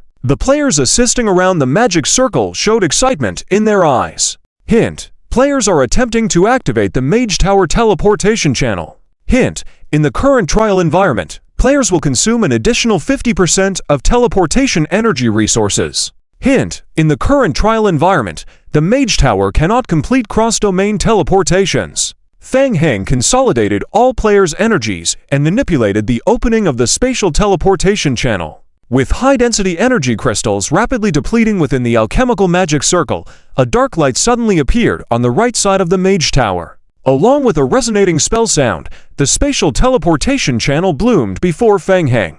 The channel, resembling a dark mirror, hovered in the center of the second floor of the Mage Tower. The players looked at Fang Heng, questioning if it was successful. Who? Fang Heng let out a deep breath and turned to the left. Clatter, clatter. Under Fang Heng's control, a zombie minion staggered forward and entered the teleportation channel. Moments later, the mirror rippled again, and Sandy stepped out from the channel. Ha ha! Fang Heng! I figured it out. You wouldn't believe it. The god of art inspired me. Sandy was extremely excited, waving around the Andrashta autobiography he found in the royal tomb, preaching about his research to Fang Heng. Following him, Tong Mingyu and Weilin also emerged from the teleportation channel. Weilin, looking at the teleportation channel before him, showed excitement and approval in his eyes. What he had struggled for centuries to accomplish, Fang Heng had achieved in just half a day. Fang Heng was undeniably the most suitable candidate for the Saint's inheritance. Sandy continued to chatter as he approached Fang Heng, pulling out a map he carried. Boss Fang, let me tell you, after my investigation and calculation, I made a new discovery. In fact, the endless abyss that was sealed represents multiple entrances connecting to the deep underground world. Most of these channels are impassable to humans. The Empire and the Saints set up two layers of seals, one at the entrance to the endless abyss and the other at various entrances leading to it, which interact with each other. The destroyed royal tomb actually contains an entrance and seal connected to the endless abyss, but that passage is inaccessible to us. Mo Jiawei couldn't help but ask, "Brother, after all that explanation, did you find the entrance?" Hey, who do you think I am? Sandy responded smugly, drawing a large circle on the Imperial map in the central region. I've located the specific location of the Endless Abyss in the central region of the Empire and deduced that the surface entrance should be nearby. You see, it should be around these two Imperial cities, and as long as we spend some time searching, we will definitely find a trace. Everyone leaned in to examine the map. Feng Heng also looked down at the map. Wait a minute. Looking at the indicated location on the map, Feng Heng couldn't help but raise his eyebrows and meet eyes with ManhwaRecap. What a coincidence! Linkredon City happened to be one of the two cities Sandy pointed out. ManhwaRecap couldn't help but swallow nervously. Could it really be this coincidental? He sensed something and looked at Feng Heng, asking, Feng Heng, could it be that the entrance to the Endless Abyss is right here in our Linkredon City? What? Sandy looked bewildered and glanced around the Mage Tower. Are we in Linkredon City now? Well, I think the Abyss entrance should be in the mine we just found, Feng Heng said, looking at the group and nodding firmly. This was no coincidence. Setting aside ManhwaRecap's slight stroke of luck, their seizing of Linkredon City was largely guided by the task's indicated location. It was very likely that the trial hint task pointed them towards the entrance of the Endless Abyss. Could it really be? ManhwaRecap couldn't contain his excitement. So, what do we do now? Things were progressing more smoothly than expected, leaving ManhwaRecap momentarily at a loss. They were not prepared for the final battle if the mine truly led to the entrance of the Endless Abyss. Don't rush, let's take it step by step. Follow the plan first and confirm if there is a passage in the mine, Feng Heng said. ManhwaRecap nodded. Alright, good. With the teleportation channel now available, they needed to speed up the process. Wei Dao. Tang Mingyu blinked her eyes and shook her head. No, I haven't seen Wei Dao since we separated last time. They didn't come back to the plagued area. That's strange. Feng Heng scratched his head, feeling that something was not quite right. In theory, Wei Dao should have immediately gone to the plagued area to meet them. Did something happen on the way? Did he miss something? And Ed? No news from Ed either. None. I thought they were in contact with you separately. Forget it, they must have a plan. Feng Heng waved his hand, stopped thinking about it, and continued to focus on manipulating the zombie avatar to speed up the mining. Wei Dao and the rest were all experienced realm masters with strong strength. They were probably with Tangmo at the moment, triggering other mission lines as well. Just as Feng Heng focused on controlling the zombie avatar, suddenly, another game prompt appeared on the retina. Hint, your zombie avatar discovered a hidden cave during the excavation process. Hint, the infected or with an unknown aura has changed. The next stage of the task is triggered.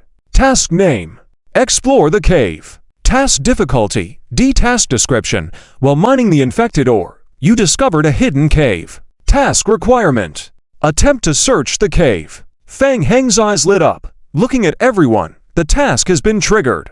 Let's go check it out. Outside the Ghost Tower mine, the undead mist enveloped the surroundings. The zombie avatars continued to shuttle back and forth, transporting the mined high-level source crystal or back to the Mage Tower. Feng Heng and his team entered the mine. Following the direction indicated by the task, the zombie avatars dug about 20 meters forward, revealing a large stone chamber behind them. Let's go in and take a look, Feng Heng said. He stepped into the chamber, surveying the surroundings. Near the center of the chamber, there was an alchemical magic array on the ground. A visible black aura continuously emanated from the magic array. Feng Heng felt a slight tremor coming from the ground. Everyone couldn't help but look alert. Sandy stood at the door, carefully watching and muttering to himself. It looks a bit like Feng Heng, very similar to the abyss seal seen in Andraster's autobiography. Waylon nodded to everyone, carefully walked to the edge of the alchemy array, squatted down to examine for a moment. Well, Mr. Sandy's previous judgment is correct. This is the residue of the abyss seal magic array. This should be one of the passages leading to the underground abyss. The seal at the entrance is used to seal the aura. Waylon continued to inspect the magic array, trying to lightly touch the array a few times. Hiss, hiss. With a light touch of his finger on the alchemy magic array, a thick black aura kept emanating from the array. Tang Mingyu frowned and asked, "What is this aura?" "It's the aura of the plague." Waylon couldn't help but sigh. With the arrival of the abyss demons, the rampant plague aura accompanied them. Long ago, this plague swept the continent, causing a large number of creatures to die tragically. The plague aura still has a small amount of corrosiveness. With the passage of time, the seal entrance was also greatly affected. What we are seeing now is the outer seal. After opening the seal, there will be a passage leading downwards. By exploring further below, we should be able to find the true location of the Abyss Demon. Hearing this, everyone turned around and looked at Feng Heng.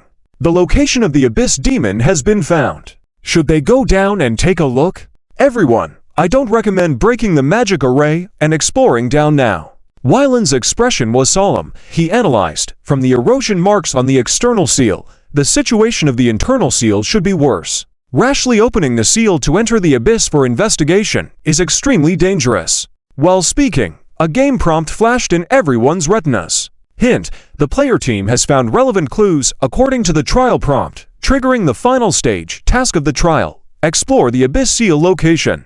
Task name: Explore the Abyss Seal location. Task difficulty: SSS. Task description: You have found the seal location of the Abyss Demon. Please try to explore and search the sealed location.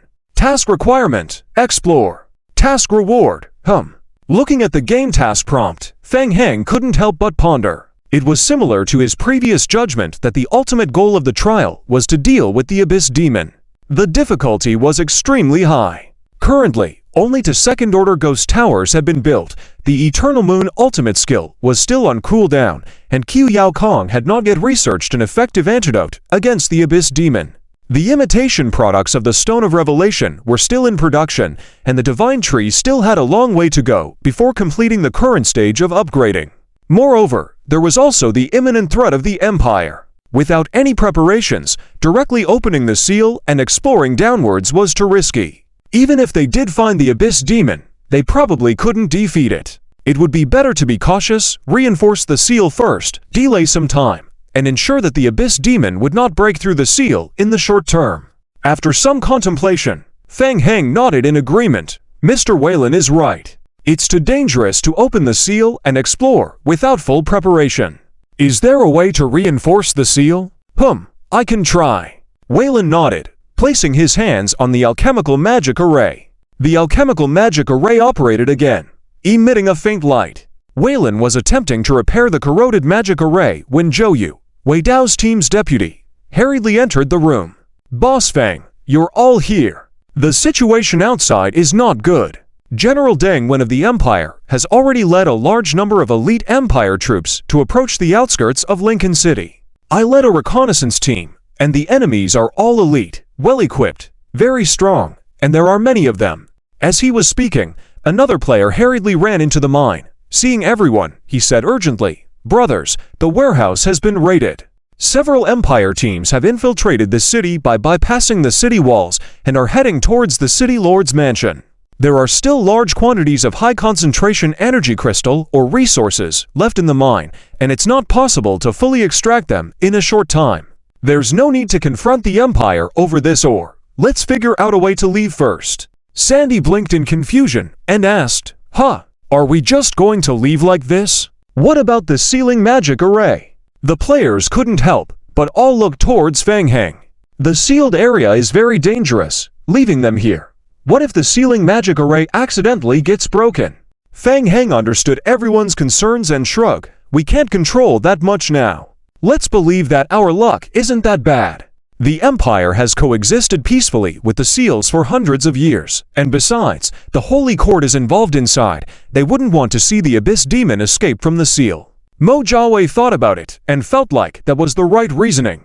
Forget it. Let's make a run for it first. All right. Our people will leave first, and the ghost tower will stay behind. It will be useful later. Feng Heng said, and immediately began to manipulate the zombie clones to transport the last batch of ore. The players also started to act, notifying each other to evacuate. When Weiland roughly repaired the alchemy magic array, Feng Heng was preparing to take him and leave together. Suddenly, several lines of game prompts appeared on the retina. Hint: Player team triggers special team mission, Royal's Secret. Mission name: Royal Secret. Mission difficulty: SS. Mission requirements. You have discovered some clues, believing that the royal family seems to be secretly manipulated. Conducting certain unknown research, please lead Tangmo to explore the royal family. Mission objective. Enter the royal family. Thoroughly explore the royal secret underground research area. Mission reward.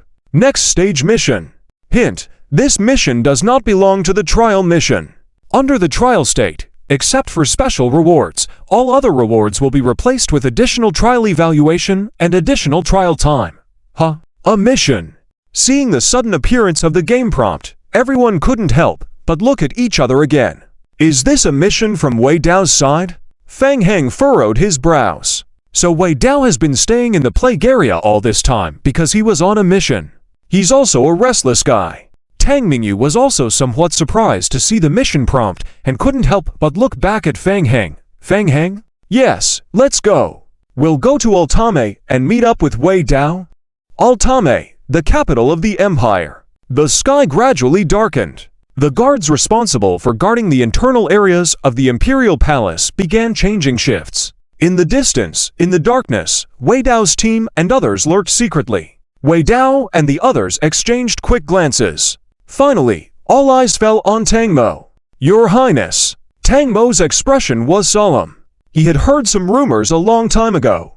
Salvador had been secretly manipulating the royal family, conducting some kind of secret research on the demonic seed inside the royal family, attempting to control the power of the demonic seed.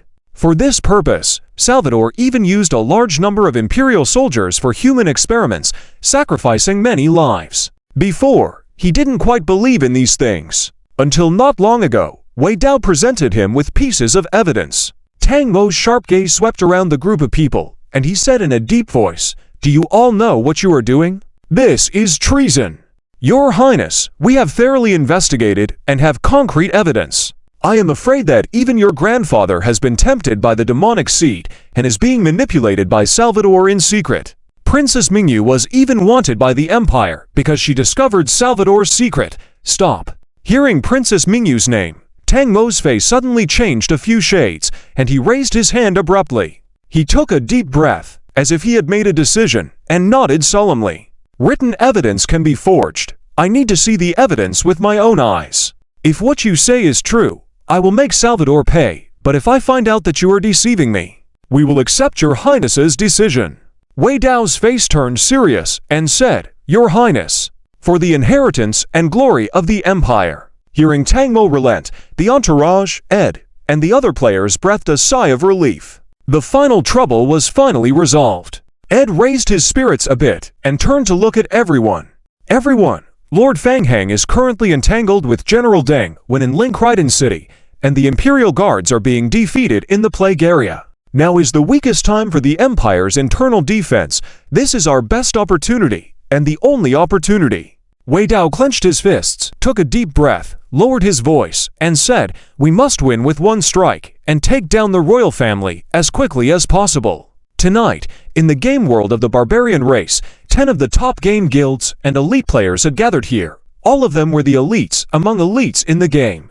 Milho also took a deep breath, a rare excitement in his eyes. He made a gesture to Ed, indicating ready. Let's go. Follow us. Ed waved his hand, leading the players' team out of hiding first, heading towards the entrance to the inner city of the royal family. Wei Dao and Milho were about to follow when suddenly, another line of game prompts flashed on their retinas simultaneously. Hint, the player team has found relevant clues according to the trial, triggering the final stage mission of this trial. Explore the seal area of the abyss. What's going on? Both of them were stunned when they saw the game prompt, and they both stopped in their tracks for a moment. The mission was triggered. And it's a main mission. Something doesn't seem right. Milho and Wei Dao looked at each other, filled with 1,000 doubts. What is going on? Why did the final stage mission suddenly appear? Shouldn't Fang Heng be in Linkriden City right now, outwitting the Empire? Quick, catch up! Ed saw that Wei Dao and the others were lagging behind and frowned, waving his hand in the distance to signal them. Wei Dao felt like something went wrong with the plan. But at this moment, they had to go on with it since they had already started. Without thinking further, he whispered to Milho, Let's go, we have to catch up. The players have been developing in the game for many years and have also penetrated into the Imperial Palace. He originally had mixed feelings about the secret research on the demonic seed in the Imperial City of Salvador. And now, he was even more amazed that Ed and his team were able to bribe the royal guards and easily take control of the entrance and exit of the West City. The fact that the Imperial royal family had been infiltrated to this extent was astonishing. The players had carefully considered all the details, and several players who had infiltrated the entrance were prepared and immediately bowed to Tang Mo, saying, "The royal family has been manipulated by traitors. We are willing to pledge our loyalty to Tang Mo, unveil the true face of Salvador." Tang Mo frowned slightly at the words, then glanced at Wei Dao, who was following closely behind. Before Wei Dao could speak, Ed spoke in a deep voice, "Your Highness, the people's hearts are turning towards you. The guards all know about the dirty deeds Salvador has been doing in secret. They have been threatened and dared not show any dissatisfaction. Now that you are here, the guards are willing to risk their lives for you."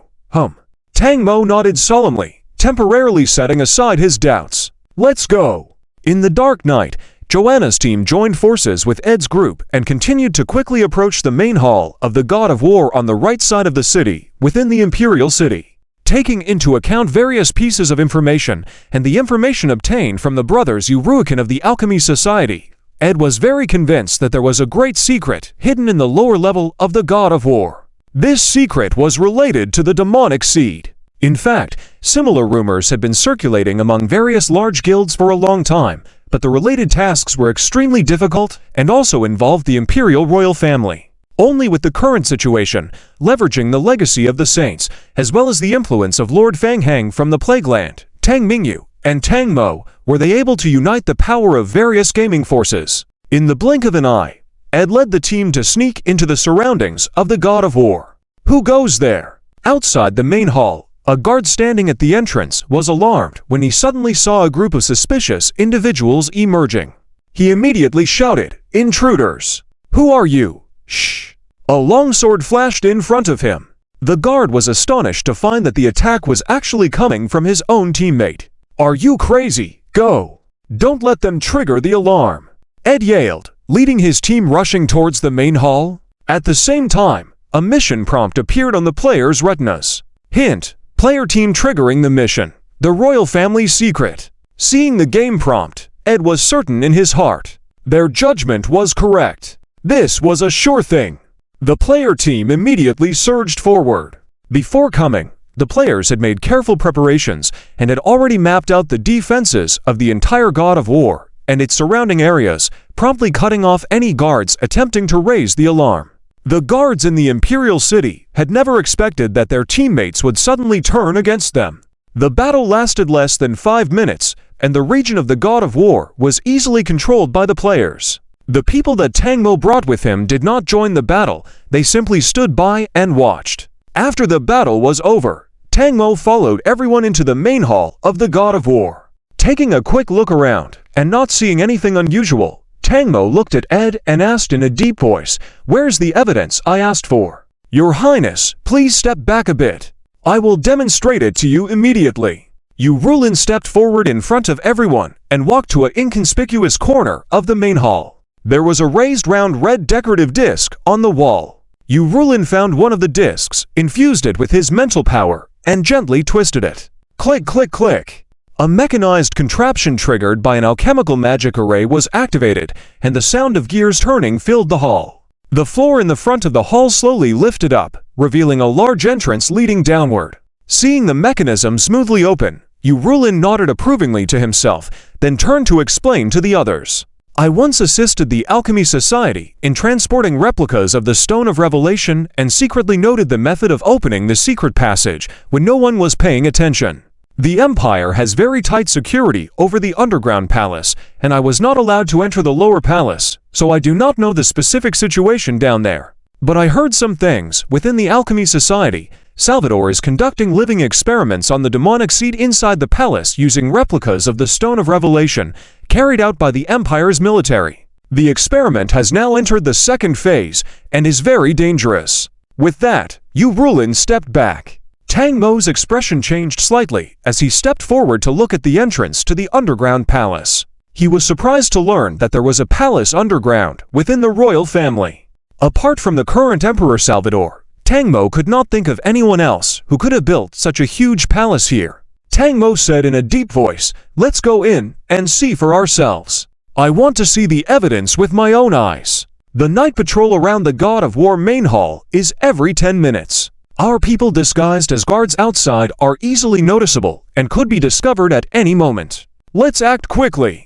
Joanna looked at the group and said, "Team to stay behind. Report offline in case of any special circumstances. The rest of us will explore the underground palace together with the team." Understood. Lincoln City. Lord Chadwick and the player teams successfully sneaked into the city through the abandoned aqueduct entrance. Much to their surprise, the team encountered little resistance once inside the city, easily taking control of the Lord's Manor and rescuing the surrendering soldiers held captive in the Manor's dungeon. They then led the soldiers back to the main city entrance, opened the gates to welcome the support team from outside the city. Outside the city, Imperial Commander Deng Wen had recently arrived with the Empire's main forces and was preparing to deploy siege weapons. Upon seeing the city gates open, he immediately launched an assault, successfully recapturing Lincoln City with the help of reinforcements from outside. Chadwick also joined forces with Imperial Commander Deng Wen and the other lords who came to support. Although they had successfully reclaimed the city, Chadwick couldn't shake off a strange feeling in his heart. This was too strange. Apart from some weak resistance at the beginning, the entire covert operation only encountered a few scattered ghouls and did not face any decent opposition. There were no terrifying undead flesh puppets or eerie worms that they had encountered before. Why is no one here? Did they run away? It's impossible. Clearly, there are so many undead creatures, as well as a group of Imperial soldiers. How did they manage to escape in such a short time? Chadwick was about to ask when, from a distance, he saw a familiar soldier from his ranks rushing over. Reporting to Lord Chadwick. The soldier glanced at the Chief General Deng Wen next to Chadwick, hesitating for a moment. "Speak." "Yes, my lord, we just checked the military warehouse in the city and your private warehouse, and found that a large amount of supplies stored in the warehouses had all been emptied, with only a small portion of expired goods left. In addition, all the confiscated supplies we had earlier were also gone."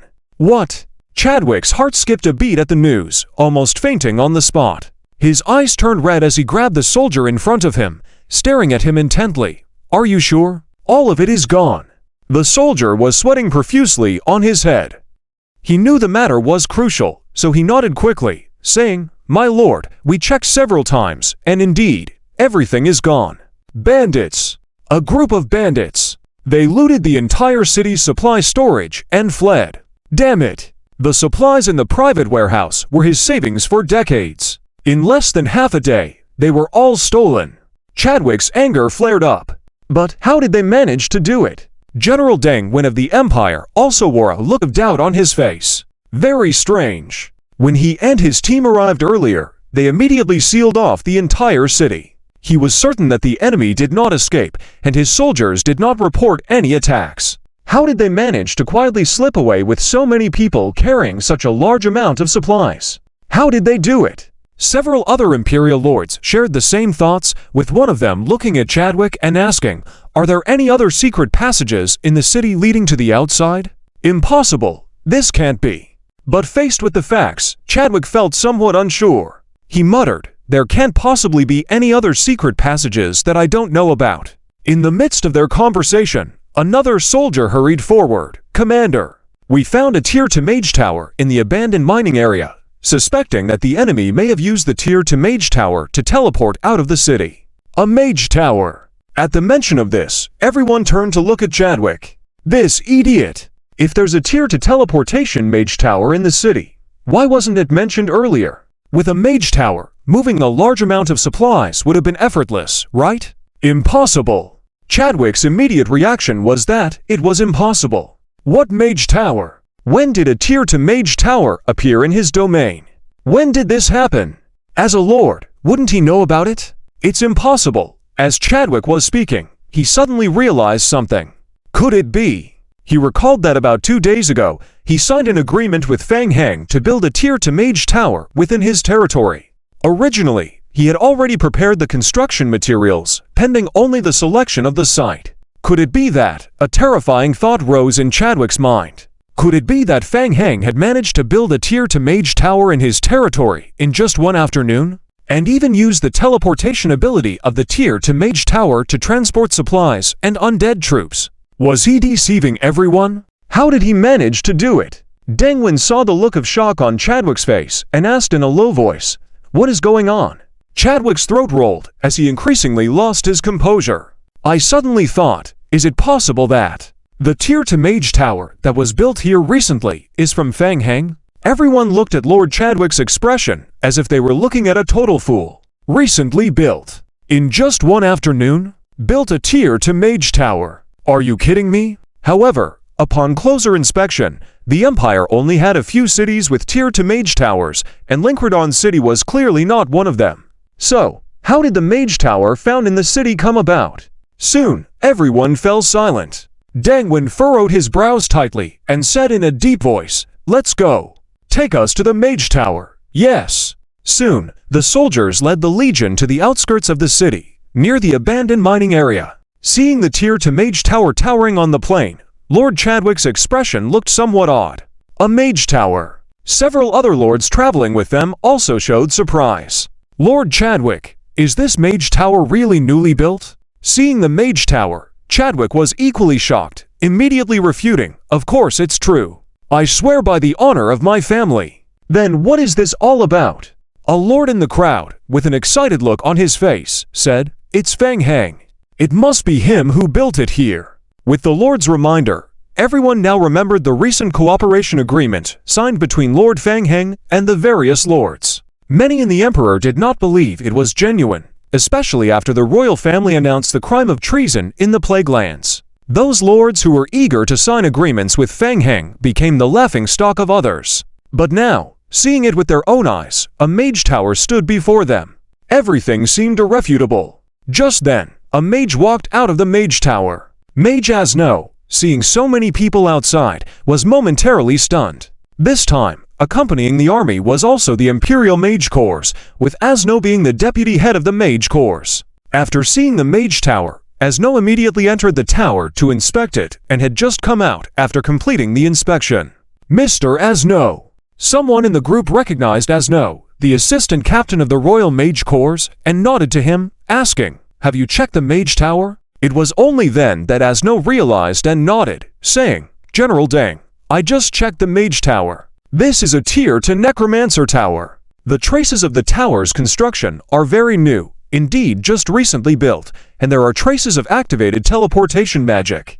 It should have been used for transportation through the teleportation channel not long ago." He didn't know how Fang Heng utilized what method to quickly lead a large group of undead creatures into the Central Empire, and then built a tier to Mage Tower within a short half-day, and transferred through the tier to Mage Tower. The most crucial point is, if Fang Heng were to launch a surprise attack on Lincoln City, and then quickly retreat using guerrilla tactics that could be replicated, the Empire would have a very difficult time dealing with it. Perhaps, directly targeting the plague area, or striking at the heart of Huanglong would be the best solution.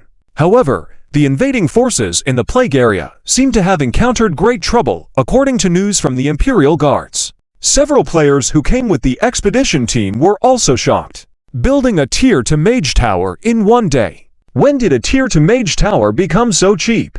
What kind of opponent are they facing? Exactly. Lord Chadwick's heart raced as he stared intently at Azuno, asking, "Can the Mage Tower still function?" Azuno replied, "Yes, it can still function. We've checked it. The Mage Tower is intact, but they deliberately erased the traces of the teleportation channel when they left, so we cannot trace it back." Upon hearing this, Chadwick couldn't help but stand still in place, staring blankly at the Mage Tower standing ahead.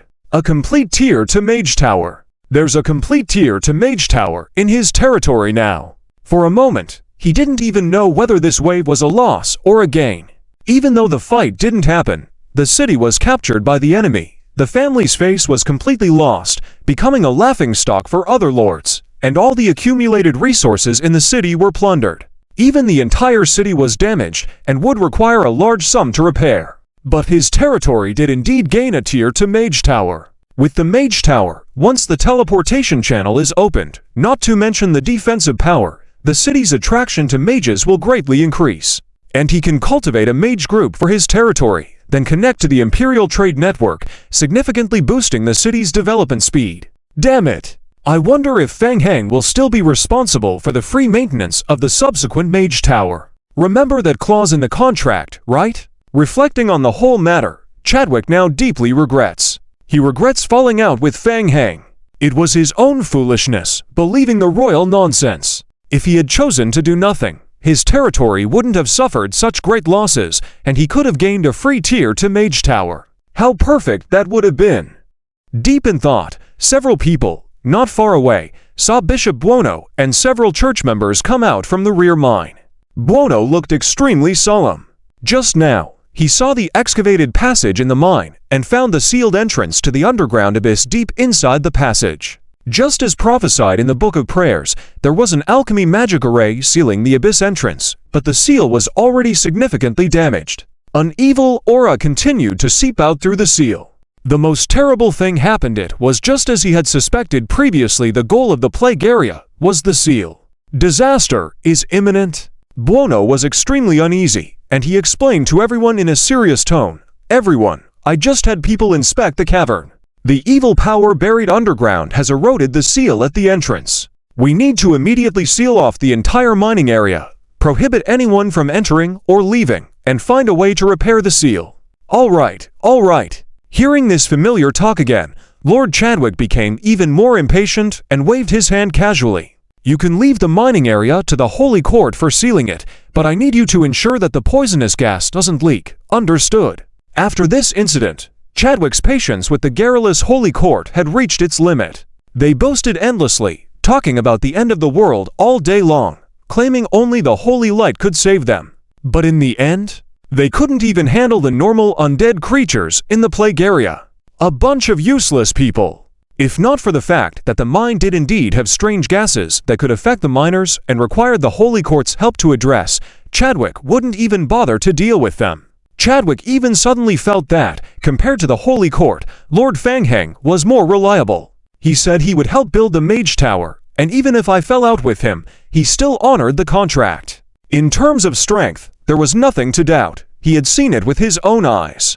If only he had gone directly to Lord Feng Heng in the first place, he might have helped solve the mine's trouble long ago. The Holy Court will do its utmost. The Archbishop of the Holy Court took a deep breath and nodded in agreement. Many players around also heard Buono's words, their eyes revealing a spark. An unknown seal hidden in this mysterious abandoned mine? The plague area's goal is that seal. The players' minds became active, as if they had caught a whiff of a major mission. Under the moonlight, Feng Heng and his group split into two teams, riding on the backs of two giant hunting falcons, heading towards the capital of the empire. Giant hunting falcons were rare, and the entire barbarian tribe only had 5 of them. Compared to regular hunting falcons, high-level giant hunting falcons were more aggressive in temperament, had stronger combat capabilities, could fly in the super high-altitude zone, and were faster. Hint: you have completed the contract to build the tier to Phantom Tower with the Imperial Lord Chadwick. Your friendliness level with Lord Chadwick has increased significantly, and your friendliness level with Lord Chadwick has increased to friendly. Hint: the news of you building a tier to Phantom Tower in Lincoln City is gradually spreading within the Empire, and your friendliness level with various major lords has changed. Click here to view details. Huh? Looking at the sudden game prompts, Feng Heng couldn't help but let out a light exclamation. What does this mean? We were already in a hostile state. How could we complete the mission? And the friendliness level has increased so much? Clearly, we were enemies before, and now suddenly we're friendly. Feng Heng was starting to doubt himself and carefully read the mission prompt again. A bit surprised, he found that not only with Lord Chadwick, but also his friendliness level with over 20 Imperial Lords had been restored, turning the previous sea of red into a large amount of green friendly and neutral. Weird. Feng Heng couldn't help but murmur to himself. Feng Heng no longer thought too much and glanced at one of the side missions on the taskbar. The mission objective is located in the royal inner city area of the imperial capital of Altamai. Halfway through the journey, the mission objective advanced several times, and the current mission objective has undergone significant changes. Mission name: Depths of the Palace. Mission description: your team has discovered that Salvador is using the Royal Army for live research and studying eerie creatures that have been infected and demonized. Mission requirements: thoroughly explore the entire palace. Current mission completion: 36% completion exceeding 80% will have a probability to trigger the next stage of the mission. The higher the completion rate, the corresponding decrease in difficulty of subsequent missions. Remaining mission time: 2 hours 56 minutes. After the mission time ends, the next stage of the mission will be automatically triggered. If the completion rate is below 60% upon completion, the next stage of the mission cannot be triggered.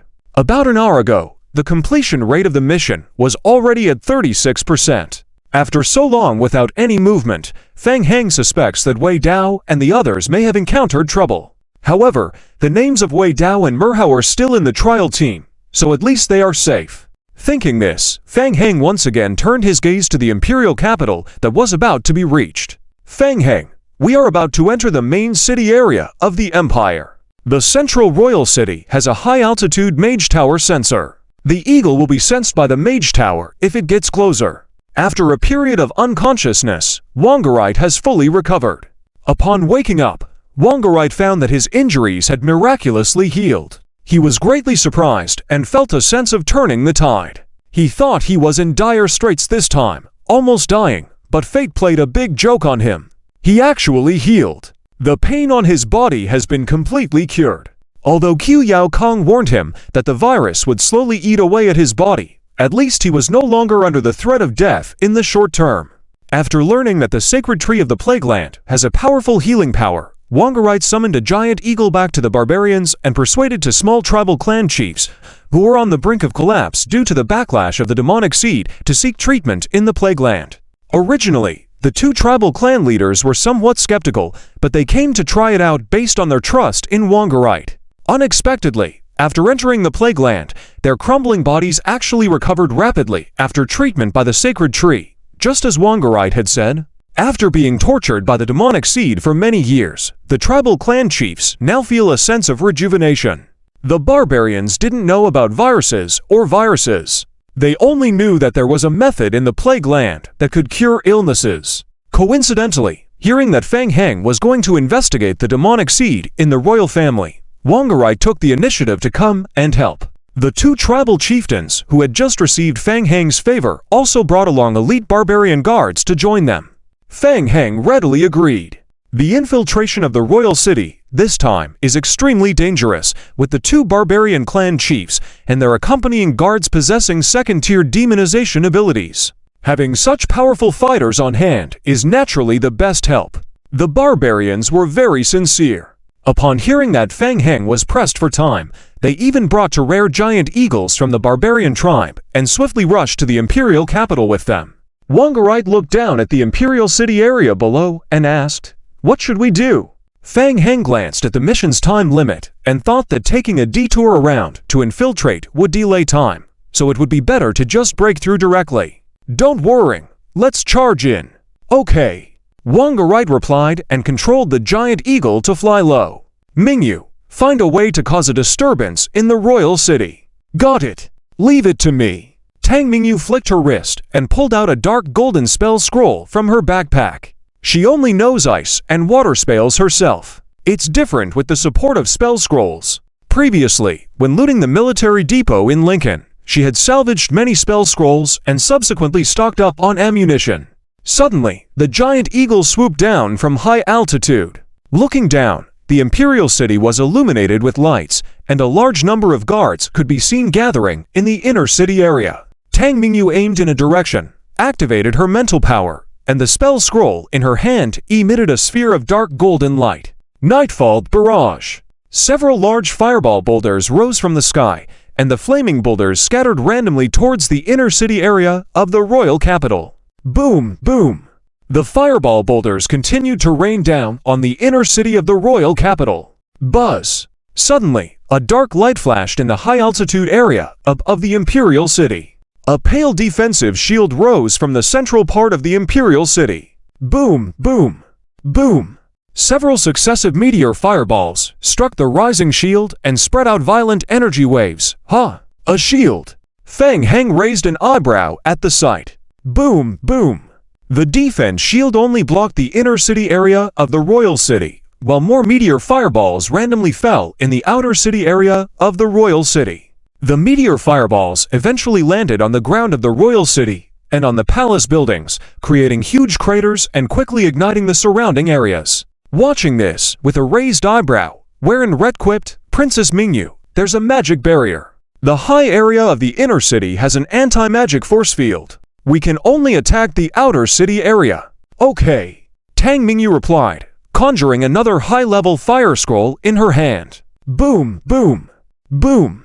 Giant fireballs relentlessly rained down on the outer city area of the royal city. In just a short moment, the entire royal city was engulfed in flames. Tang Mingyu felt incredibly pleased. This is how spells should be cast. After all, the only thing that spell scrolls consume is mental energy. With the assistance of the demonic seed, Tang Mingyu had almost unlimited mental energy. As long as there were scrolls, she could continuously unleash wide-ranging fire spells. In less than 20 seconds, a dozen or so large-scale fire spell scrolls were exhausted, and watching the city below descend into chaos, Tang Mingyu couldn't help but sneer, feeling a sense of satisfaction in killing them with money. Oh no! If I had known that the demonic seed would enhance so much, I should have learned a more powerful elemental magic, like the fire branch.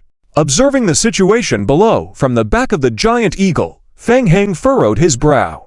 The royal city was divided into inner and outer city areas, and the attacks aimed at the inner city were blocked, while only the outer city was affected by the fire spells. The large number of imperial soldiers who were originally on guard in the royal city were all rushing to the burning areas outside the city. The griffins have limited combat abilities in the air, especially at night when their vision is poor, putting them at a significant disadvantage. The griffins are here, and there are a lot of them. It will be troublesome if we get entangled. Waylon glanced down at the ground below and said in a deep voice, "Jump down, I'll protect everyone." Sandy looked down and felt dizzy. "Ah, this high." Seeing no one responding, she turned back to find Waylon already leaping from the back of the giant hunting eagle. "Well, let's go." Fang Heng nodded at the slightly nervous Sandy and jumped down directly. The others followed suit, leaping down from the back of the giant hunting eagles. Waylon landed first, swiftly extending his hands and pressing them on the ground. Buzz! A magical alchemy array appeared out of thin air on the ground. The falling group suddenly felt a strange force from below, surrounding them and slowing their descent until they landed. Phew! Exhilarating! Sandy experienced the thrill of a high-altitude jump, touched her rapidly beating heart upon landing, and looked at Waylon, saying, "This is quite interesting, Master Waylon. Teach me sometime in the future." "Yes, if you want to learn, of course you can, after we return." Fang Heng looked around. The griffins pursuing from above were led away by two giant hunting eagles, heading towards higher altitudes. The entire imperial city was also in chaos due to explosions. The area they chose for landing had the least imperial guards nearby, with the entrance to the imperial inner city not far ahead. The mission target location is inside the inner city. "Let's go. Find a way to sneak into the inner city." During the chaos, Fang Heng immediately led the group towards the entrance to the inner city. Upon reaching halfway, Fang Heng furrowed his brows. In front of them, a towering inner city wall blocked their path. The guards at the northern city gate entrance were much stricter than he had imagined. The guards on the city wall were in a defensive position. Analyzing the situation they had seen from high above, once they forced their way inside the inner city, there would be even more patrol guards within the imperial inner city area. One misstep, and they would be surrounded. It was troublesome. Wang Genet also noticed the situation and said sternly, "Fang Heng, there are too many imperial guards inside the inner city. It will be difficult to break in. I will lead my people to attract the attention of the imperial guards while you sneak in cautiously during the chaos. Don't worry about us, this group alone won't be able to stop me." With time running out, Fang Heng had no better plan at the moment and immediately nodded, saying, "All right, it's on you, brother." Wang Genet then took out a whistle from his pocket and threw it to Fang Heng. "This is my tribe's whistle. Blow it when you need to evacuate, and I will bring the hunting eagles to pick you up." "Got it," Fang Heng replied, slowing his pace and separating from Wang Genet's barbarian team, quietly moving towards a darker direction on the other side. Wang Genet waved his hand, leading his second-tier barbarians to speed up forward. The guards at the entrance to the Imperial Inner City's northern section were on high alert. Not long ago, the royal alarm was triggered, and the entire Imperial City entered a state of martial law due to an attack of unknown origin. The guards at the northern city entrance hastily assembled, fully on guard. Just over an hour later, the second wave of magical attacks from above came. The guards at the northern city were still relieved that they had not been affected by the large-scale magic spells when they suddenly noticed several invaders emerging from the darkness ahead. Who goes there? Halt! Danger! They are invaders! Upon spotting Wang Genet and his group, the guards on the city wall immediately raised numerous bows and arrows, aiming at them.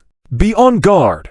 Prepare to fire! Wang Genet appeared solemn, leading 6 high-ranking barbarian warriors who entered the second-tier demonized state. In an instant, a dark keratin layer covered the entire group's bodies, and small black thorns extended densely from the keratin layer. The team's speed increased dramatically. Wang Genet's eyes showed excitement. With the healing from the divine tree, his body, which was nearly collapsing, was now free of pain, and his strength could be fully unleashed. This unprecedented sense of freedom made him even eager to engage in battle right away. The dense black thorns shot out towards the guards on the wall. The guards on the wall were shocked and quickly raised their steel shields to defend themselves. It's the barbarians! Use the purple marrow arrows! Follow my lead!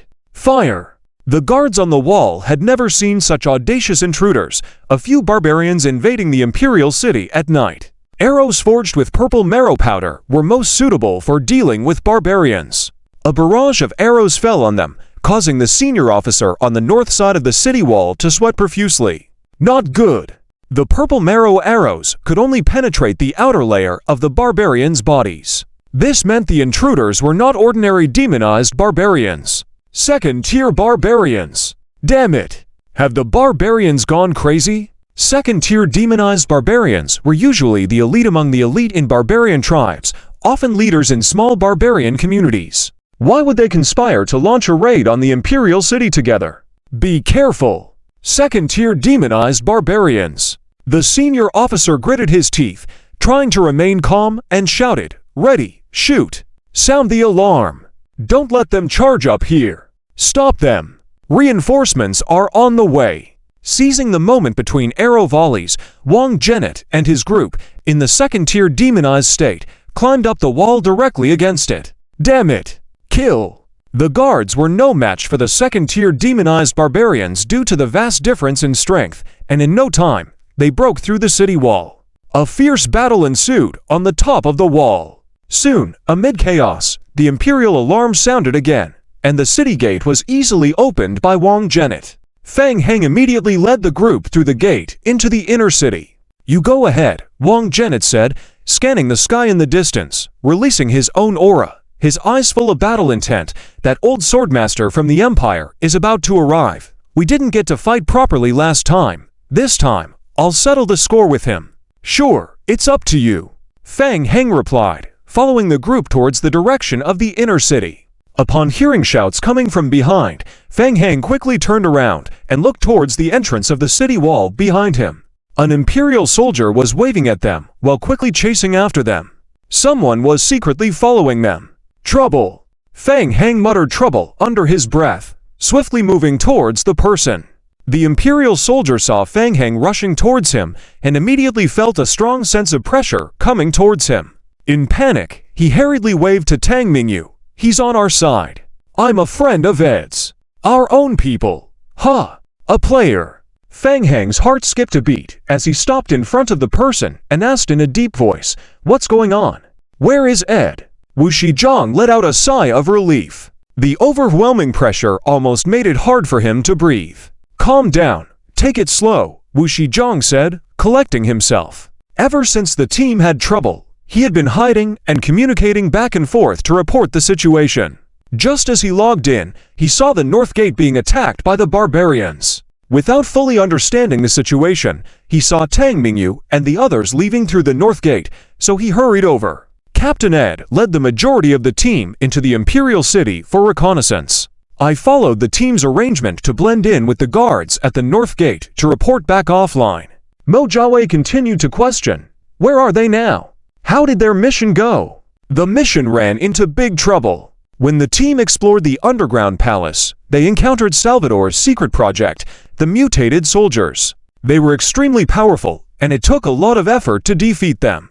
Later, they encountered Imperial soldiers who came to assist and were surrounded by Salvador's men.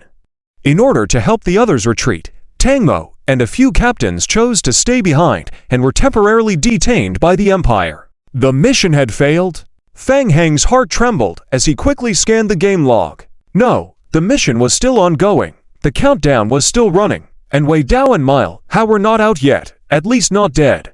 Fang Heng assessed the current situation and continued to inquire, "Is Tang Mo currently trapped in prison? Do you know where they are being held?" Wu Shizhong nodded. "I know they are currently detained within the inner city. I need to inquire offline about the specific location, but I'm sure I can find out." "All right, hurry up and come back." Wu Shizhong nodded, then his figure faded in the air, his movements and expression completely stiffening.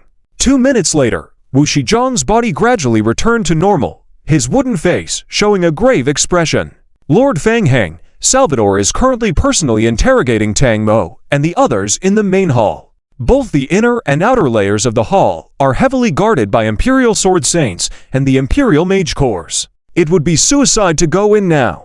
Fang Heng pondered upon hearing this. With the Imperial Sword Saints and a large number of Imperial Guards protecting Salvador, it seemed like a difficult situation to charge through directly. Tang Mingyu thought for a moment and whispered to Fang Heng, "Even if the Royal Guards are not there, the defense within the Royal City is extremely terrifying. Direct confrontation would be very difficult. Should we abandon this mission for now? We can come back later to find a way to rescue Wei Dao and the others." Fang Heng rubbed his chin, looking at Tang Mingyu. Instead of facing the numerous guards head-on to save Tang Mo, maybe a different strategy would be better. Like completing the mission in the underground palace. As Tang Mingyu was being stared at by Fang Heng, she blinked in confusion. "Huh? What's going on?" Fang Heng asked, "Does the concentration of high-level Imperial Guards in the city mean that the defense in the palace is weaker?" Without waiting for a reply, Fang Heng immediately made a decision. "We won't go to the palace to rescue them, nor retreat. We will go directly to the underground palace." The current mission was set in the mysterious Royal Underground Palace, with over 2 hours left. Regardless of Wei Dao and Tang Mo, it seemed like the best choice to continue and perfect the mission. The group's eyes lit up upon hearing this. Wu Shizhong also opened his mouth in surprise, not expecting Fang Heng to make this decision. He couldn't help but say, "Just the few of us." Even before, when a team consisting of the top 8 elite player teams from the Barbarian game world went to the Underground Palace together, they failed to complete the mission and almost wiped. Now, with just their small group. Ridiculous. "Hey, what's with that tone?" Sandy was quite displeased, looking at Wu Shizhong, asking, "Do you know who blew up the Imperial Tomb?" "That's right, it was us." "No, that's not what I meant." Wu Shizhong smiled apologetically, feeling uneasy. The idea of directly exploring the underground palace seemed unreliable to him no matter how he thought about it. Fang Heng looked at Wu Shizhong and asked, "Do you know the specific location of the underground palace? Are they really going?" After a pause, Wu Shizhong said, I can go check." "Hurry up." After waiting for more than 2 minutes, Wu Shizhong quickly logged off and then back on. Unlike before, he appeared noticeably more excited after logging back in, his eyes brightening up. "Prince Mingyu, Lord Fang Heng, the guards at the underground palace are currently very weak. This is the best time for us to sneak in," Wu Shizhong said cautiously, and then organized his words. "But the underground palace is extremely dangerous, with mutated Imperial soldiers affected by experimental infections. Our entire team failed miserably before, so completing the exploration is very difficult. However, we can find a way to infiltrate the underground palace to gather evidence of Salvador's secret research on demons and controlling the Imperial royal family. With this evidence, we can persuade the major lords and forces of the Empire to help us overthrow Salvador's rule. This is crucial for us." As they talked, a game prompt suddenly appeared on Fang Heng's, Mingyu's, and Wu Shizhang's screens. Hint: player triggered side mission, Empire's Turmoil. Mission name: Empire's Turmoil. Fang Heng quickly scanned the mission prompt, raising an eyebrow involuntarily. Even Tang Mo was involved? What does this mean? Are they trying to overthrow Salvador's rule? Is the entire empire in chaos now? So sudden? Fang Heng felt like something was off. He and Tang Mingyu, along with Mo Jiawei, quickly exchanged glances. Regardless, they needed to find a way to explore the royal underground palace first. All right, lead the way. Wu Shizhang nodded heavily, energizing himself, and cautiously led the group towards the direction of the Divine Martial Hall, offline, late at night. In the central building of the Federal North District, a holographic video conference was in full swing. The leadership of 8 major guilds in the barbarian game world, including the Prela Gaming Guild, where Ed was based, gathered for the meeting. Li Zhu was the offline team leader, mainly in charge of analyzing comprehensive game intelligence inside and out, and providing real-time task guidance to Ed's team through discussions from various advisory teams. She was also one of the main planners of the invasion plan of the royal family this time. However, they underestimated the strength of the intermediate game world. The danger level of the underground palace far exceeded their estimation. As the team was exploring the task halfway, they were attacked by Empire soldiers who had been transformed by demonic forces, resulting in significant damage to the team. Subsequently, they encountered pursuing troops from the Empire. Therefore, Tang Mo chose to temporarily surrender to protect everyone and was imprisoned by Salvador. The entire task line was almost a complete failure. The only reason that kept everyone persevering was that they triggered another branch task, collecting evidence of Salvador secretly manipulating the royal family to form an alliance against the Empire. Looking back on the entire task process, Li Zhu realized a mistake she made. She overestimated the players and underestimated the Empire. The difficulty of exploring the underground palace was far beyond their current capabilities. Wanting to overthrow the Empire in one go was simply impossible. The player analysis team unanimously believed that the game's preset direction was the division of the Empire. Unfortunately, by the time they reached this conclusion, it was too late. If they had gathered evidence of Salvador in the underground palace from the start, they might have completed the evidence collection task up to around 40%. Consequently, they could have gained more assistance from the Empire's Lord forces in the subsequent battles. Nonetheless, at this point, they had no choice but to try to salvage the situation from the subsequent tasks. The advisory team was originally discussing how to save Tang Mo, but then unexpectedly received a surprising news. Lord Fang Heng and Tang Mingyu appeared. They actually broke through the inner city by their own strength, and Lord Fang Heng even wanted to go and rescue Tang Mo. The advisory team had analyzed hundreds of times, and going to rescue Tang Mo directly was undoubtedly the worst choice. Even if Tang Mo died, they still had Tang Mingyu as a substitute, although not as effective. However, if one mishap occurred, what to do if Tang Mingyu also was compromised there? Fortunately, Lord Fang Heng did not insist on taking risks, but chose to enter the underground palace for exploration. Li Zhu soon realized the feasibility of Fang Heng's strategy. Taking advantage of the weak guard at the underground palace, they would sneak in for exploration again. The royal family would not expect them to return. The advisory team also immediately judged that this was a great opportunity to collect evidence of Salvador's crimes. Lord Fang Heng was powerful. Plus, with their offline information support, they could collect more evidence before the Empire could react, possibly pushing the task completion rate to over 50%. Therefore, the mission goal changed. The player team would temporarily set aside efforts to rescue the imprisoned Tang Mo and instead focus all their energy on supporting Lord Fang Heng to explore the underground palace to collect evidence against Salvador. Making a decision, Li Zhu said solemnly, "Everyone, pull yourselves together. The game has just begun.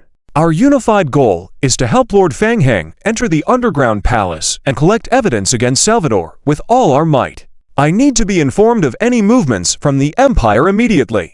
Report to me first, then notify Wu Shizhang. Everything needs to be completed as quickly as possible. Is that clear to everyone? Teams 2 and 3, analyze and estimate the current defense information of the underground palace. I need a report within 5 minutes. Team 5, Report immediately on the Divine Martial Hall guard situation, establish an analysis model, and ensure Lord Feng Heng has at least half an hour to explore the underground palace after occupying the War God Hall. Understood. The entire team rallied, immediately setting off in different directions to take action. Li Zu clenched her fists. They had been negligent earlier. If given the chance, she would have chosen to wait for Feng Heng to return before making a move against the royal family, despite the enormous risks. However, who could have truly predicted in advance? The initial decision to plan an assault was based on the optimal solution derived from all available intelligence. Now, everything was riding on Feng Heng's actions. To ensure the smooth progress of the subsequent tasks, it was imperative to raise the completion rate of the evidence collection mission to over 50%. Feng Heng was unaware that thousands of elite players outside were now closely following his every move, as he was currently following the team on their way to the underground palace. He opened his character panel to analyze the current available combat power. After multiple battles, he had nearly exhausted all his cards. Only around 20 or so lickers were about to resurrect as his zombie minions, and all his major skills were on cooldown. With a time limit on the mission, he had no choice but to push forward. Guided by hints reported through the survival radio station, Wu Shizhong led the team through a maze of paths, avoiding the inner city support and patrol guard teams, eventually finding their way to the entrance of the Divine Martial Hall. At the entrance, a small group of guards were stationed, keeping watch outside the Divine Martial Hall. From afar, these 8 soldiers were all high-ranking guards responsible for guarding the royal inner city, but their strength had not reached the level of the Imperial Guards. Looking at the information sent by the survival radio station, Wu Shizhong's face showed urgency. Lord Feng Heng, there's a wave of guards outside the Divine Martial Hall. We need to resolve this quickly. A patrol team will pass by the Divine Martial Hall in 6 minutes. We need at least 2 minutes to set up to evade the guard surveillance. If we wait for the next wave to act, it will take 15 minutes, Feng Heng nodded, shifting his gaze to Tang Mingyu beside him. Tang Mingyu understood Feng Heng's look and took out a spell scroll from his backpack, also nodding in Feng Heng's direction. The incapacitated palace guards were unable to resist at all. Just as they were recovering from the paralysis, they were immediately enveloped in a layer of frost, rendering them frozen solid. Ice congealing spell. With the powerful magic control of Tang Mingyu, Feng Heng switched to the thirst for blood assassination longsword and began slashing fiercely at the Imperial soldiers. On the side, Wu Shizhong looked at the formidable combat prowess of the 3 individuals, unable to help but be amazed. There was no denying the tremendous spiritual power of Princess Mingyu. However, this style of combat is truly extravagant. 8 Imperial guards were controlled continuously by Tang Mingyu, switching spells from various schools of magic, and did not even utter a cry before meeting their demise. Let's go! After dealing with the guards at the entrance, Feng Heng lightly called out and led everyone quickly into the Divine Martial Hall. Wu Shizhong, upon entering the main hall, immediately began inspecting and quickly found the decorative wall in the corner of the room according to the prompt. Lord Feng Heng, the control of the palace entrance is this disc. Only those knowledgeable in alchemy can trigger it. I'll do it, Waylon said as he walked up, lowered his head to inspect the disc for a moment, and gently pressed his hand on the ball. Ka-ka-ka! A unique alchemical mechanical sound rang out, and the floor slowly lifted up, revealing a huge tunnel entrance leading downwards. It's open! Wu Shizhong's eyes lit up as he looked at everyone and reminded, Princess Mingyu, Lord Feng Heng, the area below is the palace region. My telepathic connection to the outside world will be temporarily blocked. Everyone, be careful! Referred to as telepathic connection, it was actually communication through survival radios. Some special areas in the game would block communication to increase difficulty. Feng Heng naturally understood and did not expose it, nodding to remind, okay, everyone be careful. With that, Feng Heng took the first step into it. The Royal Palace Labyrinth. The walls on both sides of the palace were constructed of special stone, with torches burning at intervals on the walls to illuminate the surroundings. A straight passage ahead led deeper into the palace.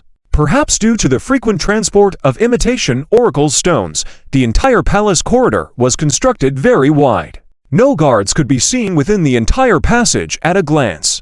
Time was limited, and everyone hastened their exploration forward.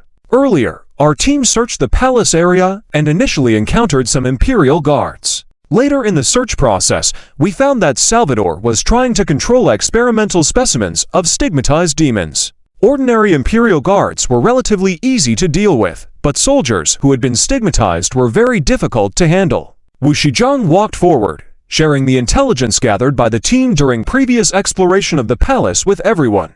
Soon, everyone arrived at a crossroads. Wu Shizhong pointed to the entrance on the right side of the passage and said, "During our previous encounter at the crossroads, we first explored the area on the right.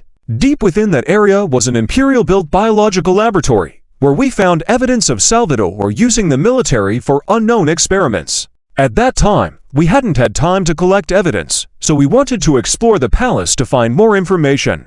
We turned back and proceeded to investigate the area on the left." Wu Shizhong thought that Fang Heng and his group were all game characters, and there were some things he couldn't explain too clearly, so he had to be vague. Due to the completion requirements, the ED team had triggered both the task of collecting evidence of Salvador's conspiracy and exploring the palace. Both tasks had completion percentages. Due to time constraints, after analysis by the team's tacticians, it was decided to first complete the palace exploration task as originally planned, aiming to swiftly seize control and capture the royal family. Of course, the team also left a backup plan, leaving a small team of players to continue gathering clues in the original location, resulting in a 16% unfinished task completion rate. Luckily, it was not a total disaster. When the old teams arrived at the junction, Wu Shizhong pointed to the left passage. That passage stretches a long way, and deep inside is where Salvador conducts experiments live. When we were checking, we triggered some magic circle restrictions.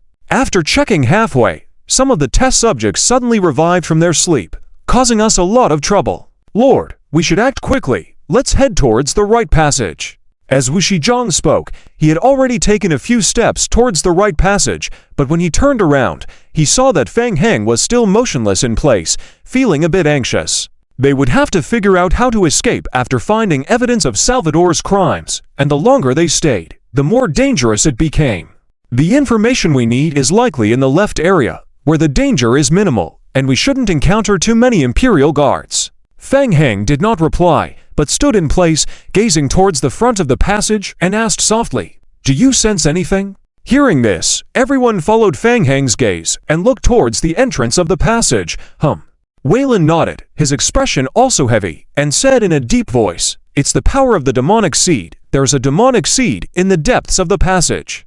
And there's an oracle stone." Tang Mingyu also nodded and said, "I'm sure, it's not an imitation. It's the mental power fluctuation of the oracle's stone." Waylon tried to sense it and nodded. "Yes, that's correct." Fang Heng took a glance at the mission prompt again.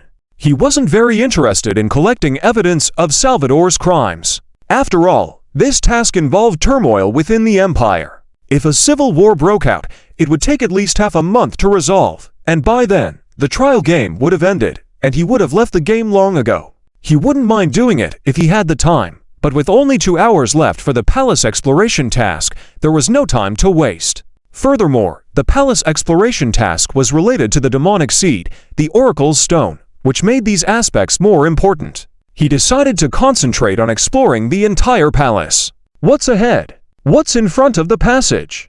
I'm not sure. Wu Shizhong furrowed his brows, carefully glanced at the entrance of the passage ahead, and answered, "Lord Fang Heng, we hadn't had a chance to fully investigate the left area before we were blocked by reinforcements from the Empire."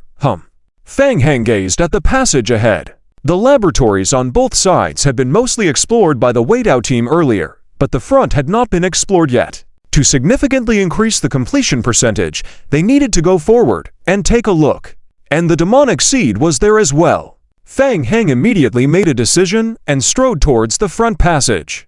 "Oh no, not here. That way. It's that way." Wu Shizhong saw Fang Heng hesitate slightly and walk forward, and was suddenly alarmed. "Lord Fang Heng, we're going the wrong way. The laboratory is in the passage to the right. It's on the right."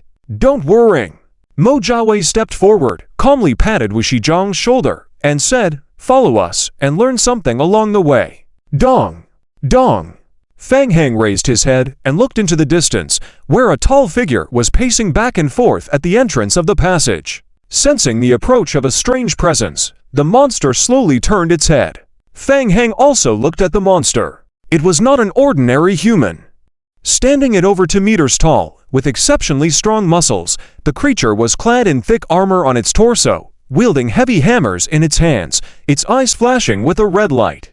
Be careful! It's a mutated soldier from the Empire. Using a purple marrow weapon can cause 5 times the damage. Wu Shizhong quickly shouted out the intelligence information and took 2 steps back towards the rear of the team. He had not participated in the previous exploration of the underground palace, but had heard the team members talk about it. These mutated soldiers were incredibly strong. Several major gaming teams had suffered significant losses when exploring the underground palace together with them before. Even with targeted purple marrow weapons, they proved difficult to deal with. The mutated soldier raised its heavy hammer, slowly accelerating towards the group. A cold wind carrying ice crystals blew through the underground palace. Tang Mingyu showed no intention of backing down, holding up her staff in front of her, preparing a spell. Crackle, crackle ... The massive monster quickly covered in a layer of ice crystals, its body slowing uncontrollably. Swipe! Fang Heng and Mo Jiawei dashed towards it, one on the left and one on the right. The thirsting blood-sting sword swiftly sliced forward. Hiss! The sword left a long narrow slash on the mutated soldier, dark red blood splattering from the wound. Hint, you dealt 328 damage to the infected mutated elite soldier. Thirsting blood stings passive triggered, you gained 160 for health points, absorbs 0.3 strength attribute. The mutated elite soldier swung its giant hammer forward. Dong! The ground cracked under the hammer's blow, and Fang Heng staggered. Hint, you are affected by the shock effect. Fang Heng narrowed his eyes and made a quick judgment. The enemy's regular attacks came with a slight shock effect of about 0.3 seconds. However, it was not dangerous. Its attack pattern was too single-minded, and its speed was too slow. After being weakened by Tang Mingyu's ice skills, the mutated elite soldier's agility was significantly reduced. Swipe! Swipe! Fang Heng rushed forward again, 2 alchemy magic arrays rotating beside him. The first 2 reviving liquors darted out from the magic array, attacking the mutated elite soldier in succession. The mutated elite soldier swung the heavy hammer again. It had high resistance to various attributes, but had a somewhat single-minded way of fighting. Boom! The hammer struck the ground again, interrupting the advance of the liquors for a moment. Unfortunately, the attack was easily evaded by Fang Heng and Mo Jiawei. Under Tang Mingyu's uninterrupted control of ice spells, the mutated soldier couldn't touch the agile Fang Heng and Mo Jiawei, or even the liquors. Through steady erosion by Fang Heng, Mo Jiawei, and the 2 liquors, the infected mutated soldier finally fell slowly. Fang Heng furrowed his brow, realizing that this exploration of the underground palace might not be as easy as imagined. It took over 3 minutes just to deal with a single ordinary mutated soldier, indicating that the upcoming tasks would be even more challenging. With the Tyrant Fusion body around, they might have to go all out. However, most of the undead clones would take some time to revive. Wu Shizhong on the sidelines watched nervously. Fortunately, His Highness Mingyu and Lord Fang Heng were not ordinary people.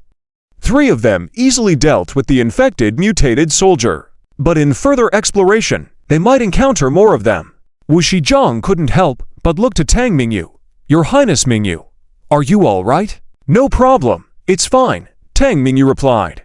She checked her mental state and felt she was still at her peak. All right, let's go. Fang Heng called out, leading the group forward. Wu Shizhong, feeling helpless, thought that they were determined to explore the palace. He considered whether he should go offline to report the situation to the others. But before he could do so, he looked up to see Fang Heng and the others running ahead. He hurriedly followed suit and dashed towards the front. Imperial Palace. Ed was still immersed in the game. Earlier, they encountered the royal pursuers while exploring the underground palace and found themselves in a difficult situation. Just as they were preparing for a decisive battle, they triggered a special optional mission, temporary surrender or fight to the end. To protect the players, Ed chose to temporarily surrender under the leadership of His Highness Tang Mo, allowing the player team to leave the royal palace. As a result, the player team managed to leave with gathered intelligence, while Tang Mo and a few other high-level players were temporarily detained in a secret prison beneath the palace. In summary, they lost the battle, but it was not a total defeat, especially after hearing about Lord Fang Heng's imminent arrival. With Lord Fang Heng's miraculous abilities, he would surely lead them to break through amidst great peril. Ed was filled with anxiety, constantly going online and offline, communicating with the team, and monitoring Lord Fang Heng's actions. He had placed all his hope on Lord Fang Heng. The players' think tank estimated that Lord Fang Heng could increase the completion rate of the evidence-gathering task to 40 to 60%. Ed thought that the think tank underestimated Lord Fang Heng. With his many capabilities and deep strategies, Lord Fang Heng could achieve a 100% success rate, and it wouldn't surprise him. However, he felt nervous as over 10 minutes had passed since Lord Fang Heng went into the underground palace, and the completion rate of the task hadn't changed. No rush, he probably hasn't arrived yet. Stay calm, stay calm. Ed muttered to himself, trying to reassure himself and constantly logging in and out in hopes of receiving news from Lord Fang Heng.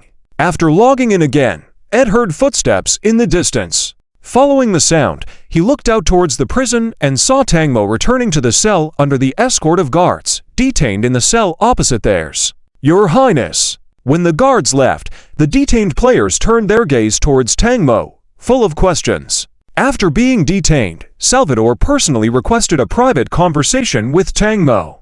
The conversation lasted for over 2 hours and had just concluded. Tang Mo's face was solemn. He recounted the previous conversation with Salvador. He roughly described, "He left us hoping to use us as leverage, as tools to threaten Lord Fang Heng and the true powers of the moon." Upon hearing this, the others actually breathed a sigh of relief. As long as there was some use, there was hope. All the people present were high-ranking members of the Grand Guild. Their mental resilience was far from ordinary, having weathered many storms in the game over the years. They also carried some life-saving items with them. If given some time, collaborating from inside and out, there was a good chance to escape. After all, outside the game, the major strategists of various guilds were already figuring out ways to save everyone. It would be truly tragic if they were simply eliminated without any use. Tang Mo's face revealed a sense of resentment. He did not want to become a burden. Your Highness shouldn't blame yourself, Ed whispered, trying to comfort him. We still have a chance. Lord Fang Heng has already infiltrated the Imperial Underground Palace to gather intelligence. By then, the Lords of the Empire and various powers on the continent will know Salvador's true face. Lord Fang Heng. Has he also entered the Underground Palace? Tang Mo thought of Fang Heng upon hearing this, his eyes lighting up. In their previous conversation, Salvador had shown extreme apprehension towards Fang Heng. What mysterious power could there be in the Plague Land that made Salvador so afraid? While they were conversing, a vice president of a game guild nearby made a light exclamation. Huh? What's happening? Ed asked, looking at him inquisitively. The man whispered, there's been a change in the mission. Ed's heart skipped a beat as he immediately opened the mission log to check. What? As he carefully located the task section and saw the completion rate, Ed's pupils shrank suddenly. What's going on? The information-gathering task on Salvador's criminal evidence showed no change, but the completion rate of the exploration task in the Underground Palace was rapidly increasing. In just a few words, it had increased by 5%. The other major guild leaders also noticed this strange scene and exchanged glances with each other. What's changed? Wasn't it said that Lord Fang Heng had infiltrated the Underground Palace to search for Salvador's evidence? So why were they suddenly exploring the palace again? Meanwhile, offline Commander Li Zhu was also puzzled. What's going on? Why was there no change in the evidence collection task while the exploration of the palace was progressing rapidly? And the speed of increase was unexpectedly fast, quickly jumping by 10%. Unfortunately, they still didn't know the specific situation inside the palace. Since learning that Fang Heng and the others had successfully entered the palace, Wu Shizhong had completely lost contact. What sudden situation had they encountered in the palace? Everyone was extremely anxious. Tang Mingyu and Lord Fang Heng were the most crucial in the mission, and the consequences would be unimaginable if they ran into trouble. Supervisor, a player reported online, the Imperial Sword Saint and the Barbarians are engaged in a fierce conflict at the north gate of the city. Most of the Empire's inner-city patrol squad has gone to support, and the remaining two patrol squads managed to pass through the Divine Martial Hall with our people's help. Well done. Li Zhu nodded. In this way, they had bought a bit more time for Feng Heng and the others. The player hesitated for a moment and asked, "Do we need to let the people at the entrance of the Divine Martial Hall enter the palace to investigate?" Li Zhu frowned, pondered for a moment, and shook his head. "No need, stay put. Now, all we can do is believe in them, ... In the palace corridor, Mo Jiawei led 5 infected and mutated soldiers from behind and ran swiftly along the passage. Seeing Feng Heng and the others in the distance, Mo Jiawei shouted, "Mingyu, help!" Seeing this, Tang Mingyu furrowed her brows, held her breath, concentrated, and raised her hand to launch dozens of ice spikes. Bang! Bang bang! The dense ice spikes hit the 5 infected and mutated soldiers, instantly covering them with a layer of frost. Under the effect of the frost, the infected soldiers' pursuit speed was greatly reduced. Sandy, who was hiding behind the team, saw Mo Jiawei leading a large number of infected mutants over and exclaimed in fear, "You lured them one by one. Why so many at once?" Mo Jiawei shouted back as he ran, "I didn't want to, just got caught. It's okay, stay calm." Feng Heng was engaging in battle with one of the infected and mutated soldiers. His thirst for blood longsword was crimson with blood. With swift movement, Feng Heng dodged past the infected and mutated soldier, slashing forward with his sword. The infected soldier on the opposite side seemed much stiffer in his movements compared to before, as if they were a wooden stake in front of Feng Heng without any movement. Swish! Swish swish! A red blood blade enveloped Feng Heng's thirst for blood longsword, and as he swung it, a remnant shadow followed. The Blood Clan artifact's additional skill, Blood Blade, along with the residual shadow attack, were activated simultaneously. 1 strike, 2 strikes, 3 strikes. Feng Heng's sword swung so quickly that it was challenging to see clearly in the dim corridor. Tip: you dealt 810 damage to the infected and mutated elite soldier of the Empire. Thirst for Blood Longsword's passive effect is triggered. You gain 405 health points and extract 0.3 agility attribute. Tip: you are in the Blood Shadow state. Blood Remnant allows for an additional attack, dealing 158 damage to the infected and mutated elite soldier of the Empire.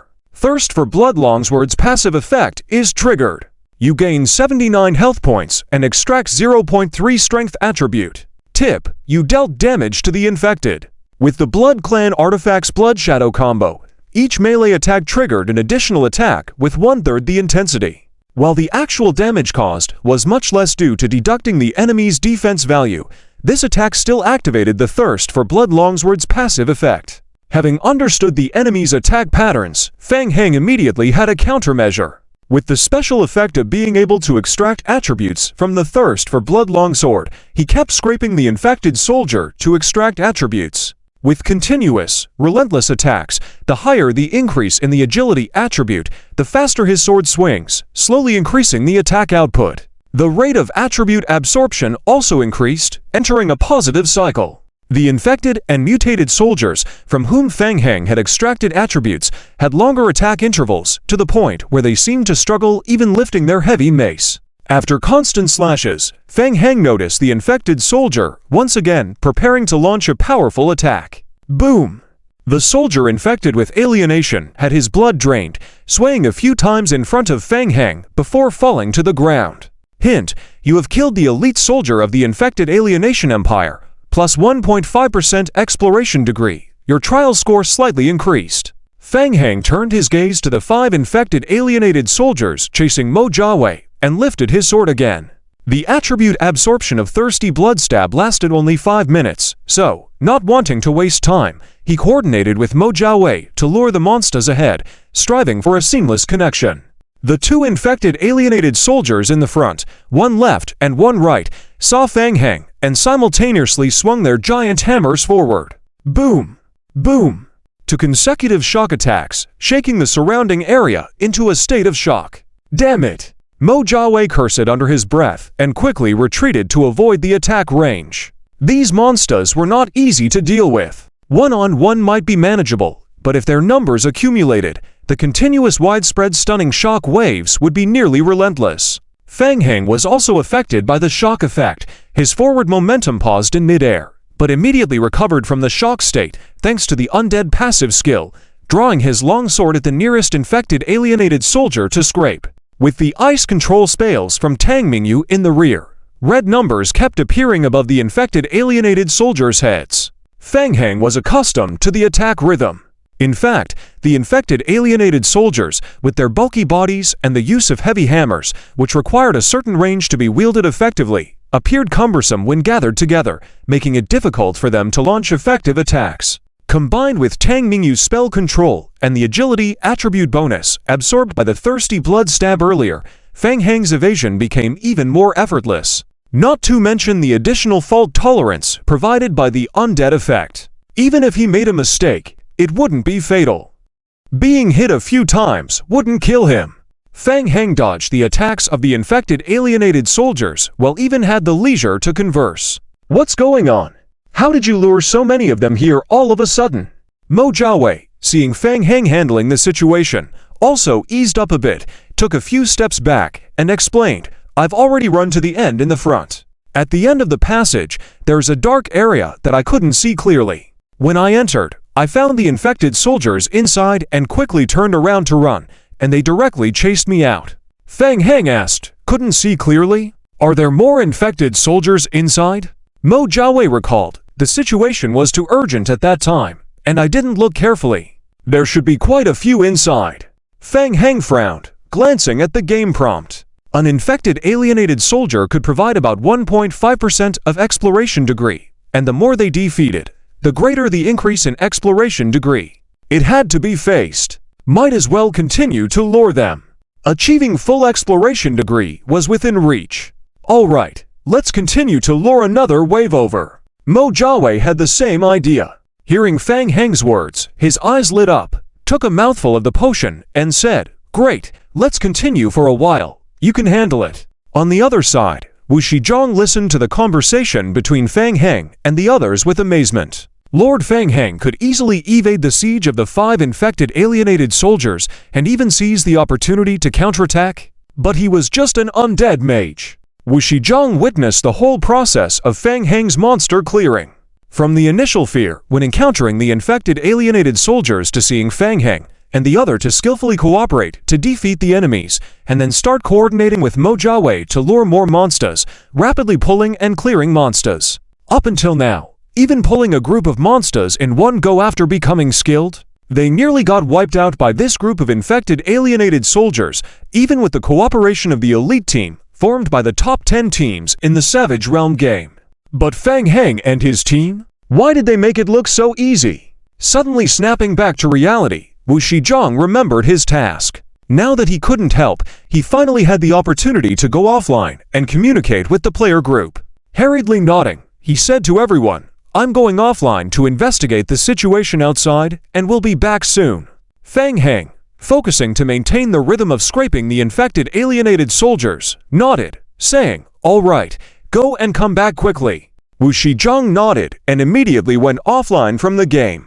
Offline, a group of players were waiting outside the game warehouse. As they saw the door open, they crowded around, and suddenly more than 10 synchronized video cameras were pointed at Wu Shizhong's face. The footage was directly transmitted to various branch venues via the signal. The leader hurriedly came over and asked, "Wu Shizhong, what's the situation in the dungeon now?" Ignoring the dizziness he felt after exiting the game, Wu Shizhong quickly recounted the incidents that had happened since entering the dungeon.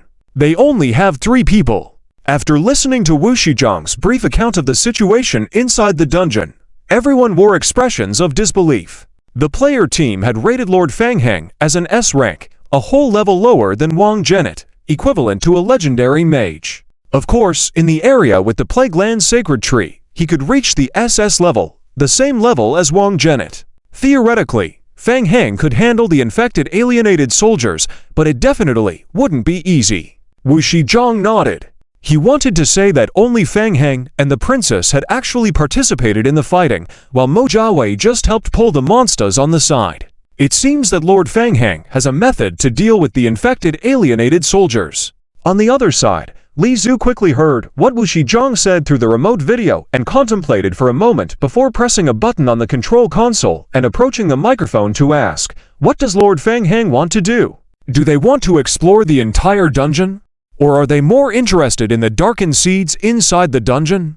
Hearing the question through the video, Wu Shizhong hesitated for a moment. He was uncertain and said, "Lord Fang Heng didn't say, but from what I can tell, they seem to want to thoroughly search the entire dungeon." The area at the end of the passage was pitch black. Mr. Mo has already begun to lure monsters to kill over there, so we should continue to explore further. There was a brief silence among the crowd as everyone turned their gaze towards Li Zhu. Lord Fang Heng's strength exceeded their expectations. He could easily deal with the infected alienated soldiers. This made searching the entire dungeon not an impossible task. Could it be? Upon giving this some thought, Li Zhu immediately said, "Wu Shizhong, you go online first and inform Lord Fang Heng not to force it. If you encounter any problems, contact us. We will provide support offline for you." Understood. Wu Shizhong responded, with the help of others, hurriedly closed the game warehouse and prepared to return to the game. Also, the difficulty of the subsequent tasks will only increase. Once it becomes impossible, find a way to convince Lord Fang Heng to come back to collect the evidence. Absolutely do not engage in a deadly battle. Okay. Closing the game warehouse door, Wu Shizhong went online again.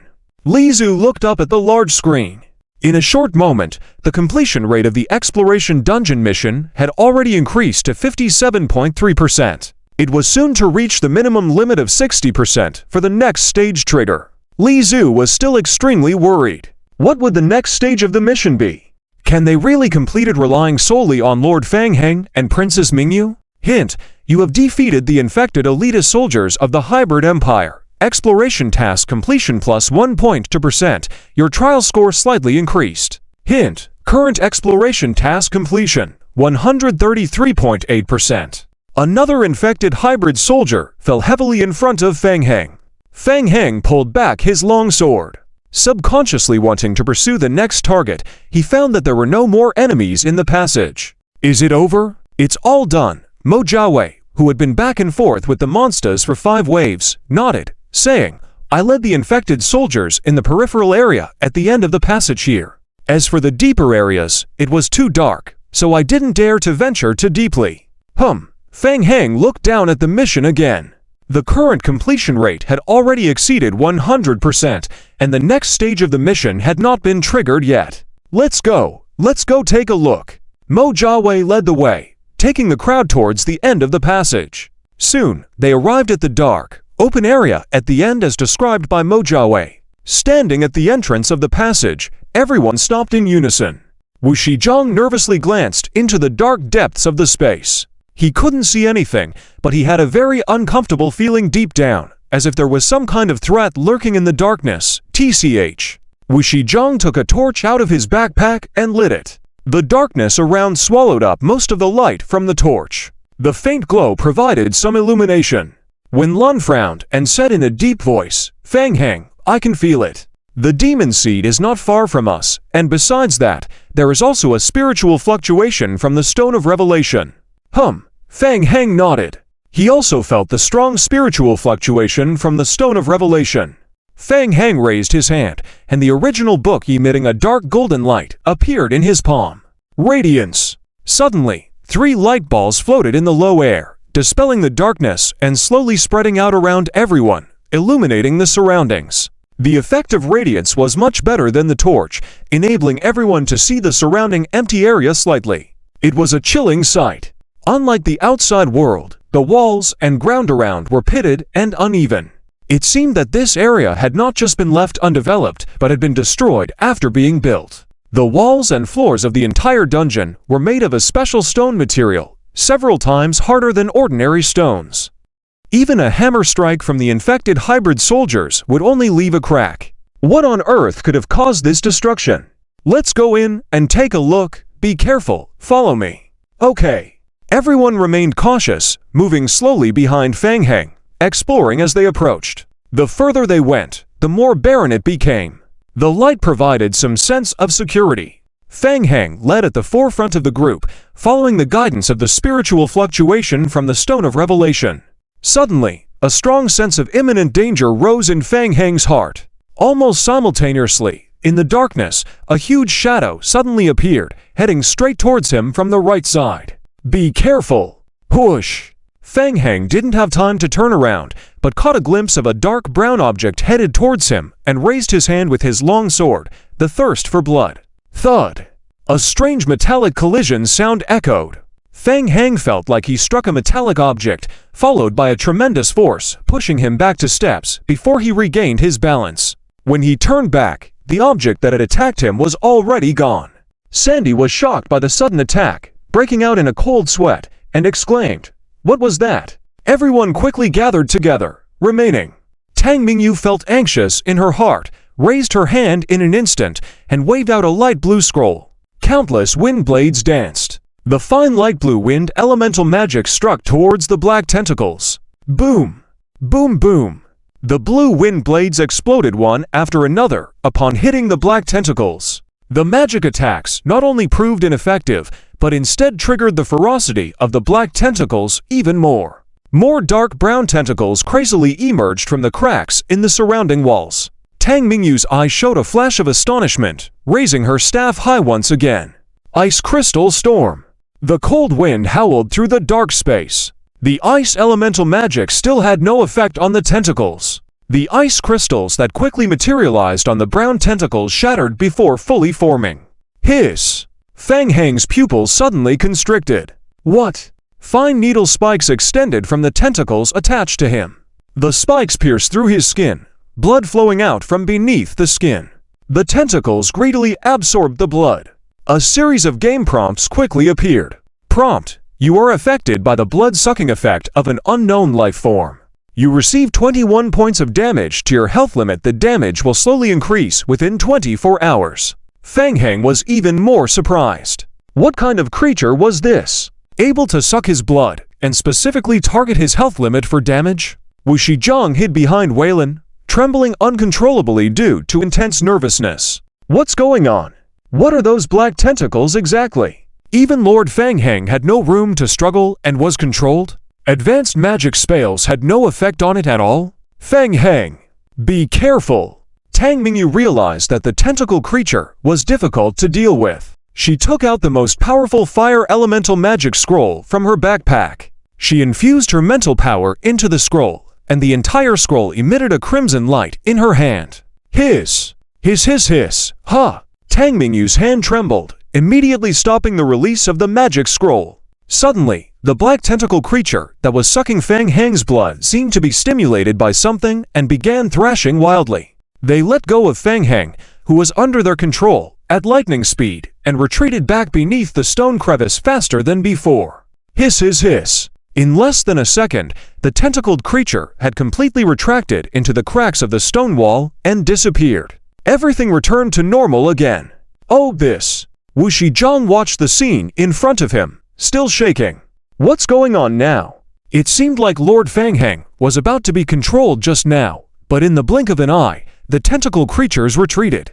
It felt as if these strange creatures were even more afraid of Lord Fang Heng. Fang Heng was also puzzled, looking down at his arm where the blood had just been sucked. The wound had already fully healed in an instant. Tang Mingyu stepped forward 2 steps, looking puzzled, and asked, Fang Heng, are you okay? Yeah, I'm fine.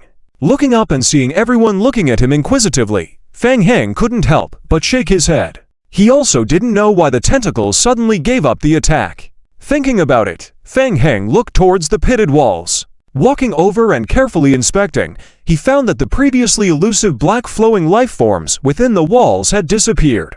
They may have infiltrated deeper into the wall. Seeing the crisis averted, Mo Jiawei breathed a sigh of relief and carefully examined the intelligence obtained through his scouting abilities, synthesizing the information. The creatures that attacked us just now were infected primal devourer creatures. They possess only the most basic intelligence and rely on instinct to engage in combat as primitive life forms. They can absorb blood to enhance their strength and may be one of Salvador's experiments. As an advanced life form, Mo Jiawei had very little information obtained through his talent. Primal devourers. Hearing Mo Jiawei's explanation, Fang Heng muttered to himself. Suddenly, he understood. According to Qu Yao Kang's theory, primal devourers were also mutated creatures influenced by the foul breed virus with viral bodies present in them. And he had a higher level Hela virus in his body. These monsters sucking his blood. Could it be that they couldn't digest it properly? No wonder they disappeared so quickly after sucking the blood, looking as if they had seen a ghost. After understanding this, Feng Heng also felt relieved and considered himself lucky. Let's go on, don't worry. They shouldn't appear again for a short time, Feng Heng said, checking the surrounding walls once again, nodding. They shouldn't show up again anytime soon. Wu Shizhong opened his mouth, wanting to ask Feng Heng how he dealt with those monsters. Seeing that everyone had already moved forward, he closed his mouth and followed the group. After this attack, the journey ahead became a bit safer. 7 minutes later, as the front gradually widened, the pitted and uneven floor and walls became smoother. Sandy noticed something amiss and couldn't help but crouch down to inspect the ground, exclaiming, frowning, Feng Heng, the floor stones here are different, mixed with a significant amount of purple marrow crystal. Huh, really? Tang Mingyu also crouched down to check, her eyes lighting up. Wow, there's a lot of purple marrow mixed into the floor, giving it a sparkling purple sheen. If they could carry all this purple marrow away, they could sell it for a good sum of money. While she thought about this, Tang Mingyu said, no wonder the Empire's purple marrow has been in short supply. It turns out, it has been used here. Feng Heng nodded. Yes, it should be a specific arrangement by the creator. Purple marrow restrains the foul breed virus, and is also effective against primal devourers. Due to the presence of purple marrow, this area was relatively safe, and the group continued forward, following the spiritual wave directions indicated by the Revelation Stone. After a moment, Feng Heng, who was at the front, stopped once again, looking at the game prompts. In just a short 10 minutes, the completion rate of the dungeon exploration mission had rapidly increased to nearly 200%. What's wrong? Wu Shizhong cautiously peeked out from behind Feng Heng and looked into the distance. The farther distance was also pitch black, with nothing visible. Feng Heng's pupils emitted a layer of red light, his expression serious. The piled stones, similar to small mountains, were replicas of the towering stones of revelation. Beside them were also 3 very large stones of revelation. Strangely enough, theoretically, the spiritual power waves emitted by the 3 stones of revelation should be immense, but he could only sense a small part of the induction. The vampire's night vision was limited, and he couldn't see anything beyond that. Be careful, there are enemies ahead, follow behind me, Feng Heng warned, using his mental power to expand the coverage area of the light spell to the maximum, leading the others forward slowly. As they approached, 2 game prompts appeared on their retinas. Prompt: players are approaching an unknown infection source. Player infection index will be greatly affected. Please be cautious. Prompt: your physiology is special. Ignore this infection impact. The rest of the group also received the game prompts, exchanging quick glances. Wu Shizhong was taken aback. Oh no, it's an infection. He realized that the air around him was filled with infectious agents, and he didn't have any items to resist the infection. The infection index in the mission attributes panel quickly increased. Tang Mingyu was prepared before she arrived, immediately throwing a potion to Sandy, and then another to Wu Shizhong. Wu Shizhong took the blue potion, and a game prompt appeared. Prompt: you have obtained a refined initial infection resistance potion. Description: a potion that resists special infections, greatly reducing the effects of infection. Outstanding effect: short duration. Using it repeatedly within 72 hours will greatly reduce its effectiveness. Duration: 20 minutes. The effect gradually diminishes over time. Wu Shizhong was stunned, with a hint of surprise in his eyes as he looked back at Tang Mingyu. Princess Mingyu even made a special infection resistance potion. Drink it. Okay. Wu Shizhong nodded and quickly gulped down the potion. Moving forward, the group soon saw a minicart filled with replica stones of revelation piled together. Several huge black-brown tentacles, seemingly alive, were wrapped around the imitation stones of revelation, contracting and expanding as if breathing. They looked at each other and saw the weirdness in each other's eyes. Were they absorbing the power of the stones of revelation? Unfortunately, this time Qiu Yao Kong was still in the plague-ridden area studying crystallized demonic organisms, so he didn't come along. Otherwise, he could have discovered more useful clues. Sensing Feng Heng and his group approaching, the black tentacles stopped absorbing and stood upright, pointing their tips at Feng Heng and the others. Wei Lun maintained a distance from them, observing quietly, and asked softly, "Are they absorbing the imitation stones of revelation?" "It's likely." According to Qiu Yao Kang's theory, The stones of revelation are a type of energy that can be absorbed by living beings, and infected beings are more in need of them. Mojave also had doubts and asked, "So was Salvador secretly studying the stones of revelation to feed this monster?" Prompt: Player team discovered a mysterious creature, and the exploration degree of the underground palace is increased by 50%. Sandy observed the surroundings and suddenly pointed ahead. "Look over there." Following Sandy's direction, not far ahead were several steps extending upwards. Above the steps was a protruding circular platform. The platform was very large. What felt eerie was that the original tentacles of the devouring body were precisely extending along the edge of the circular platform.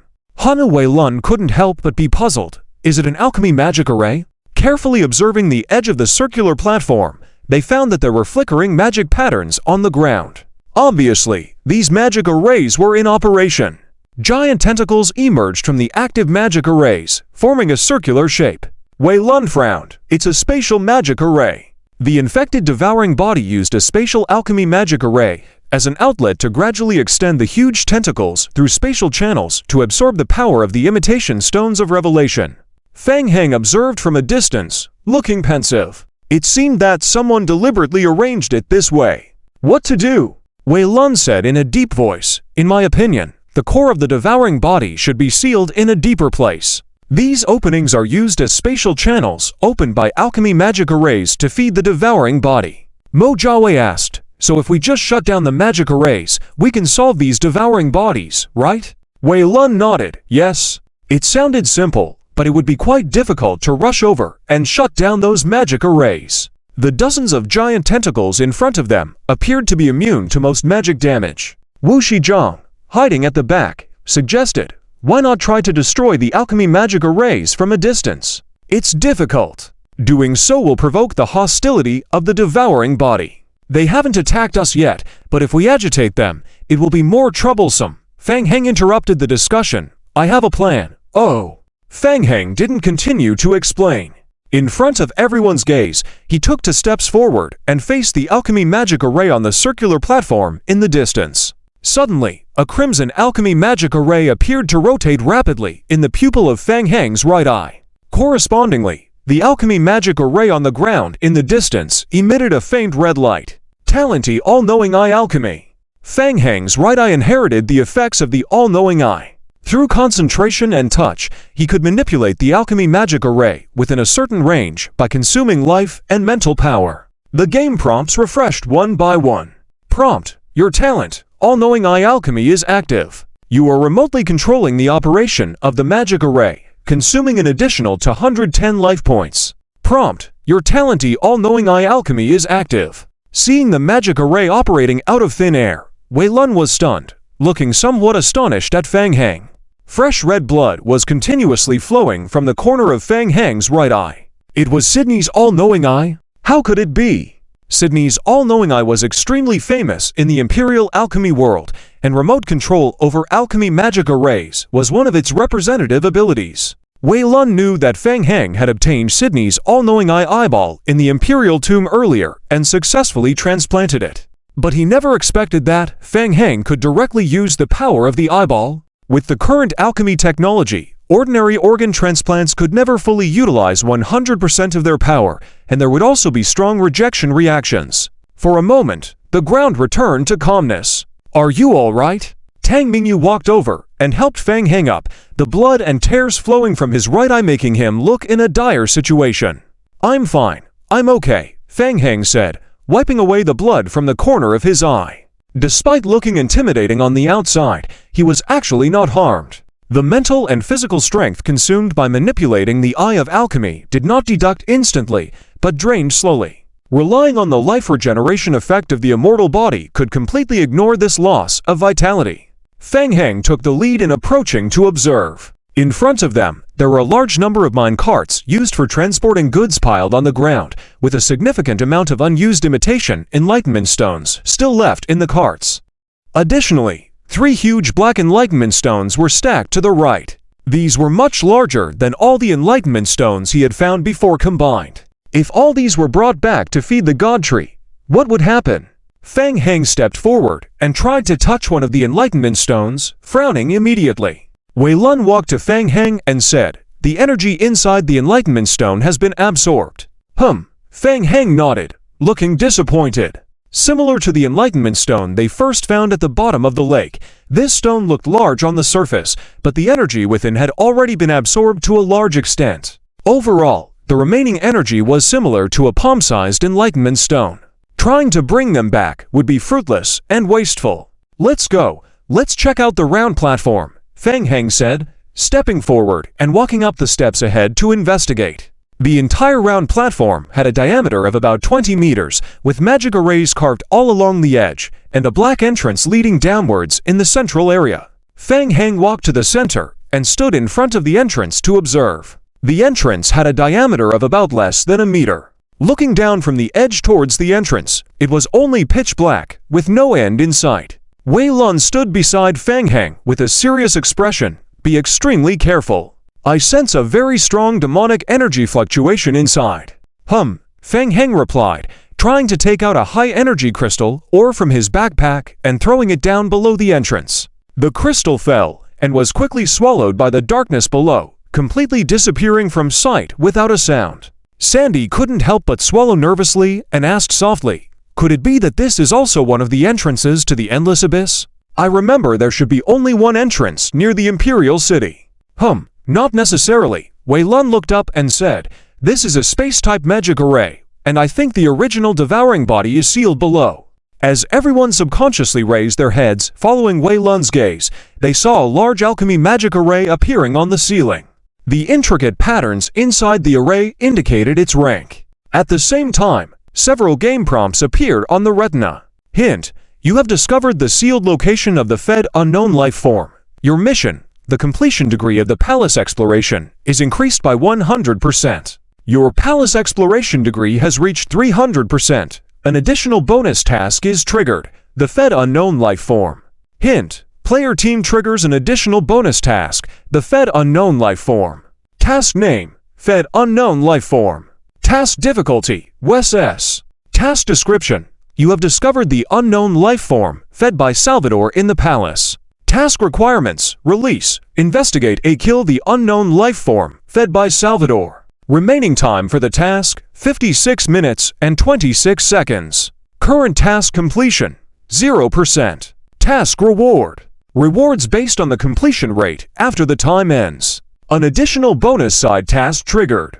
Fang Heng's mind stirred and quickly glanced at the exploration tasks in the palace. He found that the remaining time limits for both tasks were the same. And judging from the specific task descriptions, there were various ways to complete the tasks. According to the difficulty level, choosing to kill the unknown life form could receive the highest level rewards, while simply releasing the unknown life form would only secure the minimum reward. Undoubtedly, it would be extremely dangerous to delve deep below the abyss in the current situation. Releasing the unknown life form. Fang Heng narrowed his eyes. Releasing it was the simplest choice at present, requiring minimal action, just destroying the seal above the ceiling, then trying to directly eliminate it later. If unable to defeat it, they could flee. After all, the Empire would help clean up any mess left behind. Wu Shizhong was also observing the task prompts on the side, preparing to go offline and communicate with the think tank to make the best decision possible, when suddenly, several Crimson Game alerts flashed on his retina. Hint: player game storage emergency button has been triggered. Players can choose to go offline to the nearest safe area. There will be a great risk if not in a safe area. Oh no! This was the emergency code used for communication with the offline Lizhu team. Wu Shizhong's face changed suddenly, immediately looking up to the group and saying, Your Highness Mingyu, Lord Fang Heng, the people of the Empire have discovered abnormalities at the Godly Martial Hall. They have broken through the outer defenses and are chasing after us. Fang Heng shrugged, glanced at everyone, and spoke with a hint of helplessness. It looks like we have no choice. They would first release the original devouring body being fed, then assess the situation. After cooperating for so long, without needing to say more, Tang Mingyu and Mo Jiawei had already understood Fang Heng's intentions, nodding in agreement. Let's act fast. Fang Heng looked up at the magic array above. The eye of alchemy in his right eye spun rapidly. The alchemy magic array on the ceiling, originally slowly turning, was affected and gradually stopped, then began to reverse and even spin rapidly. Bang! Running in reverse until its limit, the alchemy magic array on the ceiling exploded loudly. Boom! Boom boom! A series of heavy muffled sounds came from under the feet of everyone. Fang Heng squinted his eyes, seemingly sensing something amiss. Not good, retreat. With that, Fang Heng swiftly led everyone to move away to the rear. Palace. Commander of the Imperial Guard Xiao Yun led his team quickly through the palace. Not long ago, after receiving an urgent report of the Empire's inner city being attacked, he temporarily halted the attack on the plague area and rushed back to the Empire for support, bringing along a few elite high-ranking Imperial Guards. The Empire Sword Saint, Letuo, was also among the supporting team. Zi Yun received instructions from Salvador, urging him to intercept the invaders. Feeling very anxious at the moment, he said, "Everyone, we need to act faster. Make sure to quickly capture the invaders." In the team, besides the Imperial Elite Guards, the President of the Alchemy Society, Oviong, and the Vice President, Mirovic, were also involved. Oviong followed along calmly with the group, nodding and saying, "No need to panic. Deep within the palace, there are infected mutated soldiers guarding. Besides, the Primal Devourer will also actively attack outsiders, so there should be no problem." Zi Yun didn't know much about the palace and frowned, saying, "I heard that His Majesty left some research data in the laboratory. If this data leaks out, it would be very disadvantageous for His Majesty to control the Empire." "You mean the secret lab? There's no need to worry about that. My concealment magic array is unique and cannot be discovered by anyone. Moreover, the secret passage was set up by His Majesty personally. Even I don't know the entrance to it." Zi Yun didn't say much more, feeling somewhat unhappy with Oviong's arrogance. Suddenly, there was a muffled vibration under their feet, followed by a strong tremor on the ground. The sudden tremor caught everyone by surprise. Oviong's eyes also showed a hint of astonishment. "What's happening?" Everyone looked at Oviong. Oviong was personally involved in the construction of the entire palace. Oviong thought of something, his face becoming somewhat strange, muttering to himself, "It's the Primal Devourer. It's impossible. This is impossible." The Sword Saint also became serious, feeling that something deep beneath their feet seemed to be stirring, gathering power continuously. Zi Yun also felt extremely uneasy and asked urgently, "What do you mean, it's impossible? What's happening?" Boom! Boom boom boom! Before Oviong could reply, a loud rumbling came from deep within the palace. There might be a problem with the seal in the depths of the palace. The Primal Devourer might be showing abnormal behavior. Zi Yun said in a deep voice, "Lead the way. Quickly! Go to the depths where the seal is to investigate." Outside the Imperial City. In the sky, two giant falcons were circling the city at high speed. Wang Nietzsche had just engaged in a battle with the Sword Saint Letuo and felt great. Without the torment of illness, Wang Nietzsche felt his fighting strength return to its peak once again. If it weren't for the annoying helpers by Letuo's side, he was confident in defeating Letuo completely in a one-on-one fight. After being pushed back, Wang Nietzsche controlled the falcons with his subordinates, lurking around the Empire, ready to go back for backup at any time. "Chieftain, it's been an hour. Is Lord Fang Heng okay? Should we try sneaking in again to investigate?" "Don't worry. His words should be reliable." Wang Nietzsche had great confidence in Fang Heng, but just as he spoke, he suddenly sensed something and looked down towards the central imperial city, where the tremors were intensifying. With the shaking of the earth, four large black tentacles suddenly pierced out of the ground, reaching high into the sky. The giant tentacles wildly waved under the night sky, attacking the surrounding buildings recklessly. From a distance, the tribal people could feel a dangerous aura emanating from the tentacles. What kind of monster was that? People's faces showed different expressions. "Chieftain, what is that thing?" Wang Nietzsche also looked puzzled, but soon stopped thinking about it and said with a smile, "Don't worry about it. It's just a little toy from Salvador. Leave it to Fang Heng to handle." Beneath the royal palace, in a secret prison, Aide and others were anxiously awaiting news from Fang Heng. Just now, they received information that the Imperial Guards and the Imperial Sword Saint, along with a large number of Imperial soldiers, were heading to the palace to search. They must have discovered Fang Heng. Lord Fang Heng and Princess Mingyu were very strong, but the players became increasingly nervous when they thought about fighting against the Imperial Sword Saint and the elite Imperial Guards. Could they really win? On the mission side, in less than an hour, They watched the exploration task of the palace slowly increase from 36% to over 100%, over 200%. Suddenly, there was a big jump exceeding 300%. And an additional bonus mission was also triggered. The players hadn't figured out what the tasks required them to do, or how to complete them, when suddenly they felt intense vibrations under their feet. What's going on?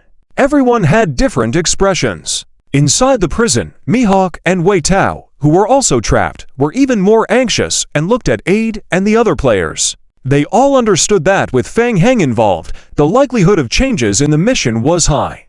A player quickly logged in, looked around at everyone, nodded, and said, "Everyone, strange black tentacled life forms have risen from the ground in the central area of the Imperial City.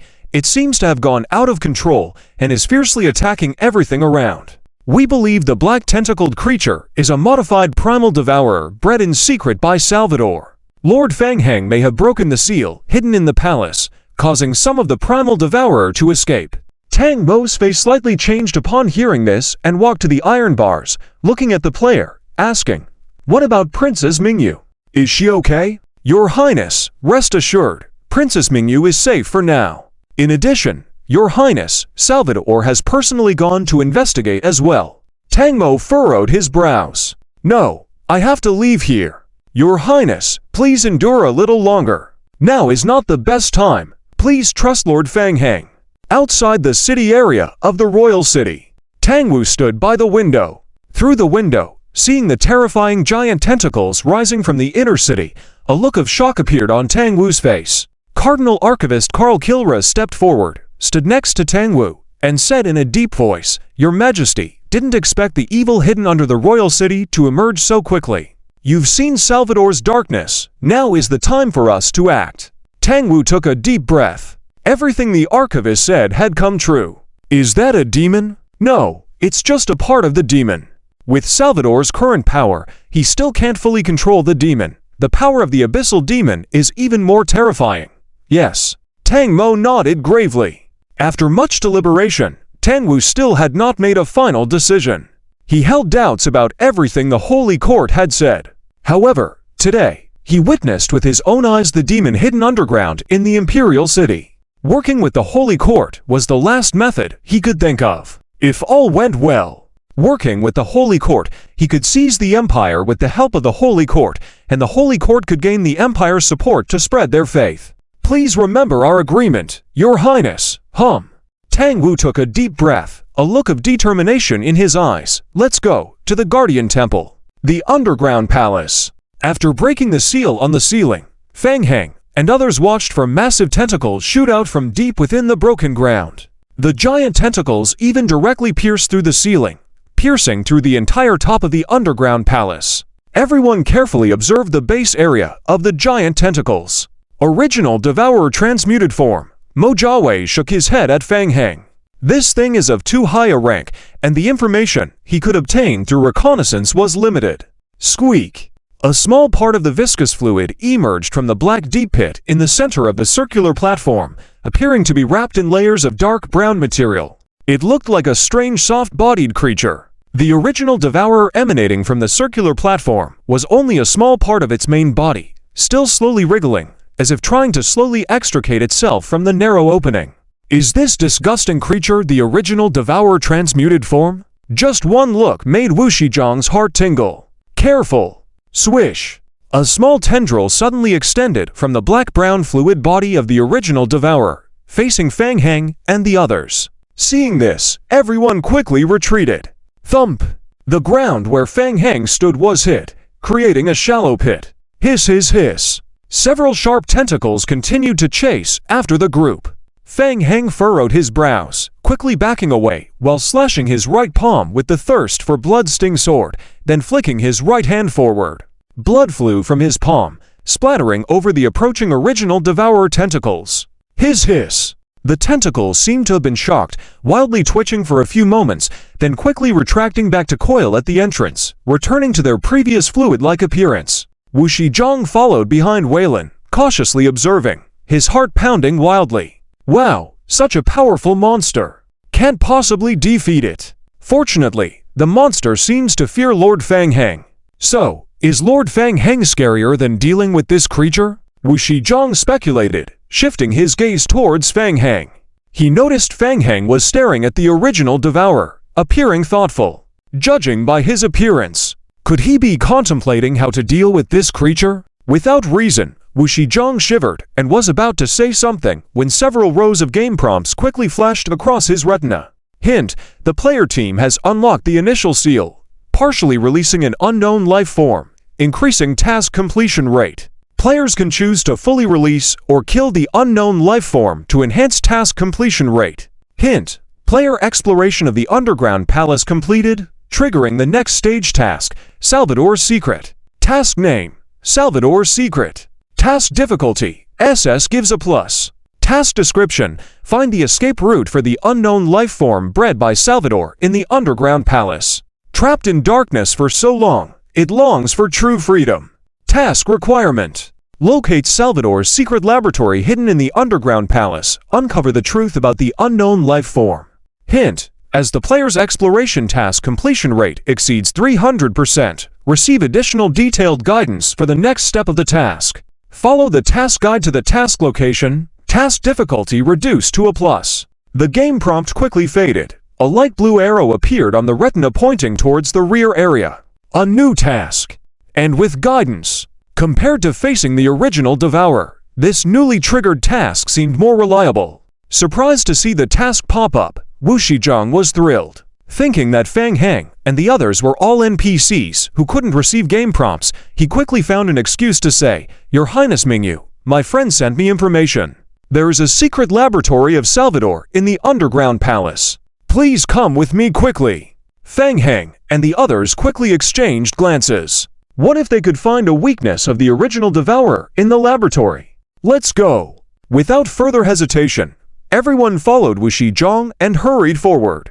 Wu Shizhong was anxious, following the task guidance, bolting forward. Periodically, the pursuing original devourer tentacles would chase after them again from behind, only to be resolved by Fang Heng cutting his wrist and flicking blood until the group completely escaped a dark passage. Wu Shizhong, seeing Fang Heng's tactic, felt envious, thinking that he might ask Lord Fang Heng for some blood to save his life in the future. Originally, the task was at SS level, with players needing to find the hidden laboratory area while being pursued by the original devourer from behind. Now, with the reward task prompt indicating they could find the hidden area directly and Fang Heng's blood could drive away the original devourer, Wu Shizhong felt the task difficulty had dropped from an SS to a C level. Found the right person. Sometimes, the choice is more important than the effort. Following Wu Shizhong, everyone continued forward, arriving at a seemingly ordinary wall in the underground palace. The wall looked very ordinary, but the light blue arrow on the retina clearly pointed to a corner to the right of the wall. Unable to see anything peculiar about the corner, Wu Shizhong pointed to the task indicator area and urgently said, "There. Surely, there's something wrong with that wall." Fang Heng had already noticed the indicated task location and carefully inspected the area. "It's a concealed alchemy magic array." Waylon stepped forward, his body floating in mid-air toward the wall indicated by the arrow, placing his hands on the wall. Runes appeared on the wall. After the trigger, they quickly faded away. The group looked at each other. Waylon explained, "The alchemy magic array has been activated. The entrance should be in another area." Wu Shizhong saw that the arrow's direction had changed again and quickly said, "Yes, over there." Along the way, everyone searched and activated to hidden alchemy magic arrays, finally entering the secret passage area behind the wall following the guidance. At the end of the passage, they discovered Salvador's secret laboratory. Hint: players discovered Salvador's secret research room in the underground palace. Fang Heng stepped into the laboratory first, searching around. It was not a large room. Although called a laboratory, it resembled more of a simply arranged study. Is this really happening? Wu Shizhong's face lit up with joy as he saw the prompt in the game. Other people also gathered around to watch. While Sandy quickly flipped through the books, Fang Heng took a quick look at the overall structure of the room. The room was arranged very simply. There was an experiment table, a desk for chairs, and a bed on the side. The experiment table was very clean and tidy. There were some paper and pens on the table, as well as 2 bottles of medicine in glass bottles, one light blue and one light red. It seemed that Salvador had worked here before. Fang Heng walked up and tried to pick up the medications. Hint: players obtain items: unknown potion light blue, unknown potion light red. Hint: players cannot conduct experiments to obtain some potion information without relevant academic knowledge. Fang Heng frowned slightly. When he turned around and saw that Wu Shijiang was still studying Salvador's notebook, without noticing, Fang Heng put the potions into the player's backpack and continued to examine the desk on the right. The desktop was very clean, and there were 2 drawers under the desk. Opening the drawers, the first drawer contained various bottles and jars. Similar to the light blue and light red potions found on the experiment table, there were about 40 bottles, each labeled with an experimental code number. Fang Heng stuffed them all into his backpack, ready to take them back for Qiu Yaokong to research and analyze. He opened the second drawer again. The drawer was filled with booklets filled with research materials. Under the booklets was a portrait of a young girl. The portrait looked quite old and yellowed. Fang Heng looked at the portrait for a moment, then looked behind it and found a name written on the back: Marianne Salvador. Damn, isn't this too despicable? Sandy quickly read through Salvador's notebook and couldn't help exclaiming, "Fang Heng, so it was this guy. It was Salvador who stole the remains of the former emperor and DRIZZLE ahead of us, huh?" Fang Heng also walked over and asked, "What's going on?"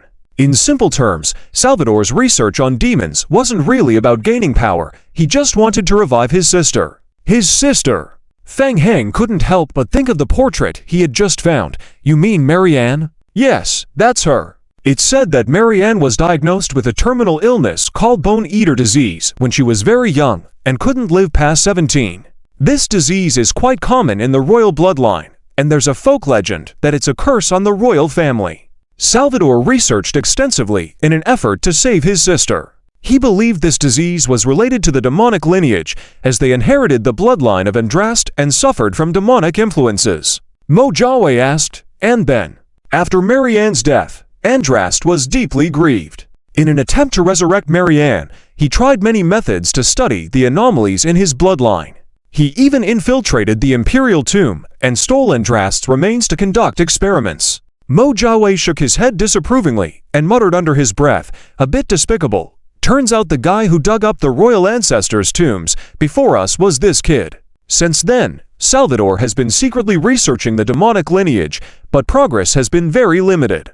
Until a few years ago, when the earth veins changed, Salvador accidentally discovered a special creature deep in the underground world, called the Black Stone Eel, which has the ability to revive from death. Wu Shijiang, who was listening on the side, couldn't help but shrink his neck and asked, "Could it be the original host body of the Bone Eater?" "Yes, that's it." That lunatic Salvador, in order to obtain blood similar to that of his sister, directly used himself as the initial test subject for the experiment, and it seems he succeeded. The notebook says that Salvador has actually completed the first step of the experiment. He fused the extracted remains of the Imperial Emperor and the power of the Black Stone Eel within him. However, this power is very difficult to control, and Salvador suffered backlash several times, stronger than that of the Imperial ancestors. Fang Heng furrowed his brow. So based on this information, Salvador's strength isn't weak either. Could he be considered a powerful boss? Subsequently, Salvador improved the fusion process, but it seems he encountered some issues when fusing with Marianne. He didn't succeed, but he didn't fail either, which is the monster we saw in the underground palace.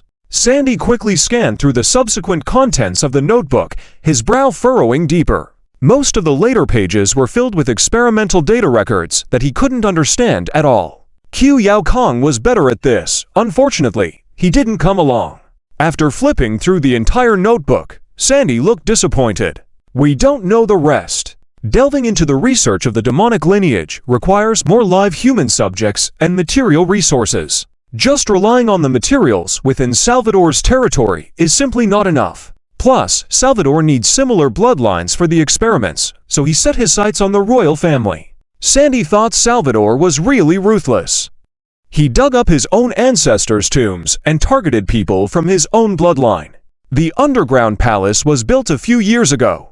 The original host needs to absorb the Stone of Revelation for growth. Later, the Stone of Revelation was insufficient, so they thought about developing synthetic replicas of the Stone of Revelation. Fang Heng raised his head again and glanced at the other books on the shelf. What about these? Mo Jiawei helplessly spread his hands. Many of these books are written in the ancient imperial language, so we can't understand them. Sandy roughly flipped through these books and explained, these are books related to the research of the demonic lineage. They are notes left by the first saints, and Salvador has collected many related books. We can take them back for further study. Hint: players unlock some information about the original host body, and the completion rate of the task to collect evidence increases by an additional 30%. Hint: player completes the current task, Salvador's secret. Hint: there are still some side tasks pending completion. After the task settlement, it will enter the settlement stage. Fang Heng quickly scanned the game prompts. The exploration of the underground palace segment of the task could still increase in completion, such as completely releasing the sealed original host body or going further by simply killing it. There was still over half an hour left for the task. Because the original phagocyte lacks higher-order intelligence and only acts based on primitive instincts, Salvador has been extremely troubled, trying to find ways to control it. I just found a lab notebook that mentioned the original phagocyte's initial form, the blackstone eel, would enter a frenzy state when stimulated by a plant called thorn spicy flower. Salvador extracted a high-concentration mixture from the thorn spicy flower, forming a red potion that could stimulate the original phagocyte into a frenzy state.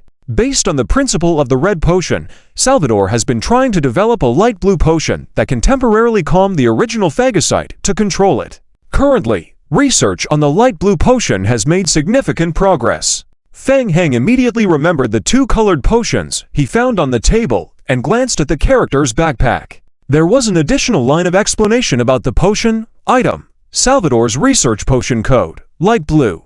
Explanation: a potion developed by Salvador that has a limited calming effect on the genetically modified original phagocyte.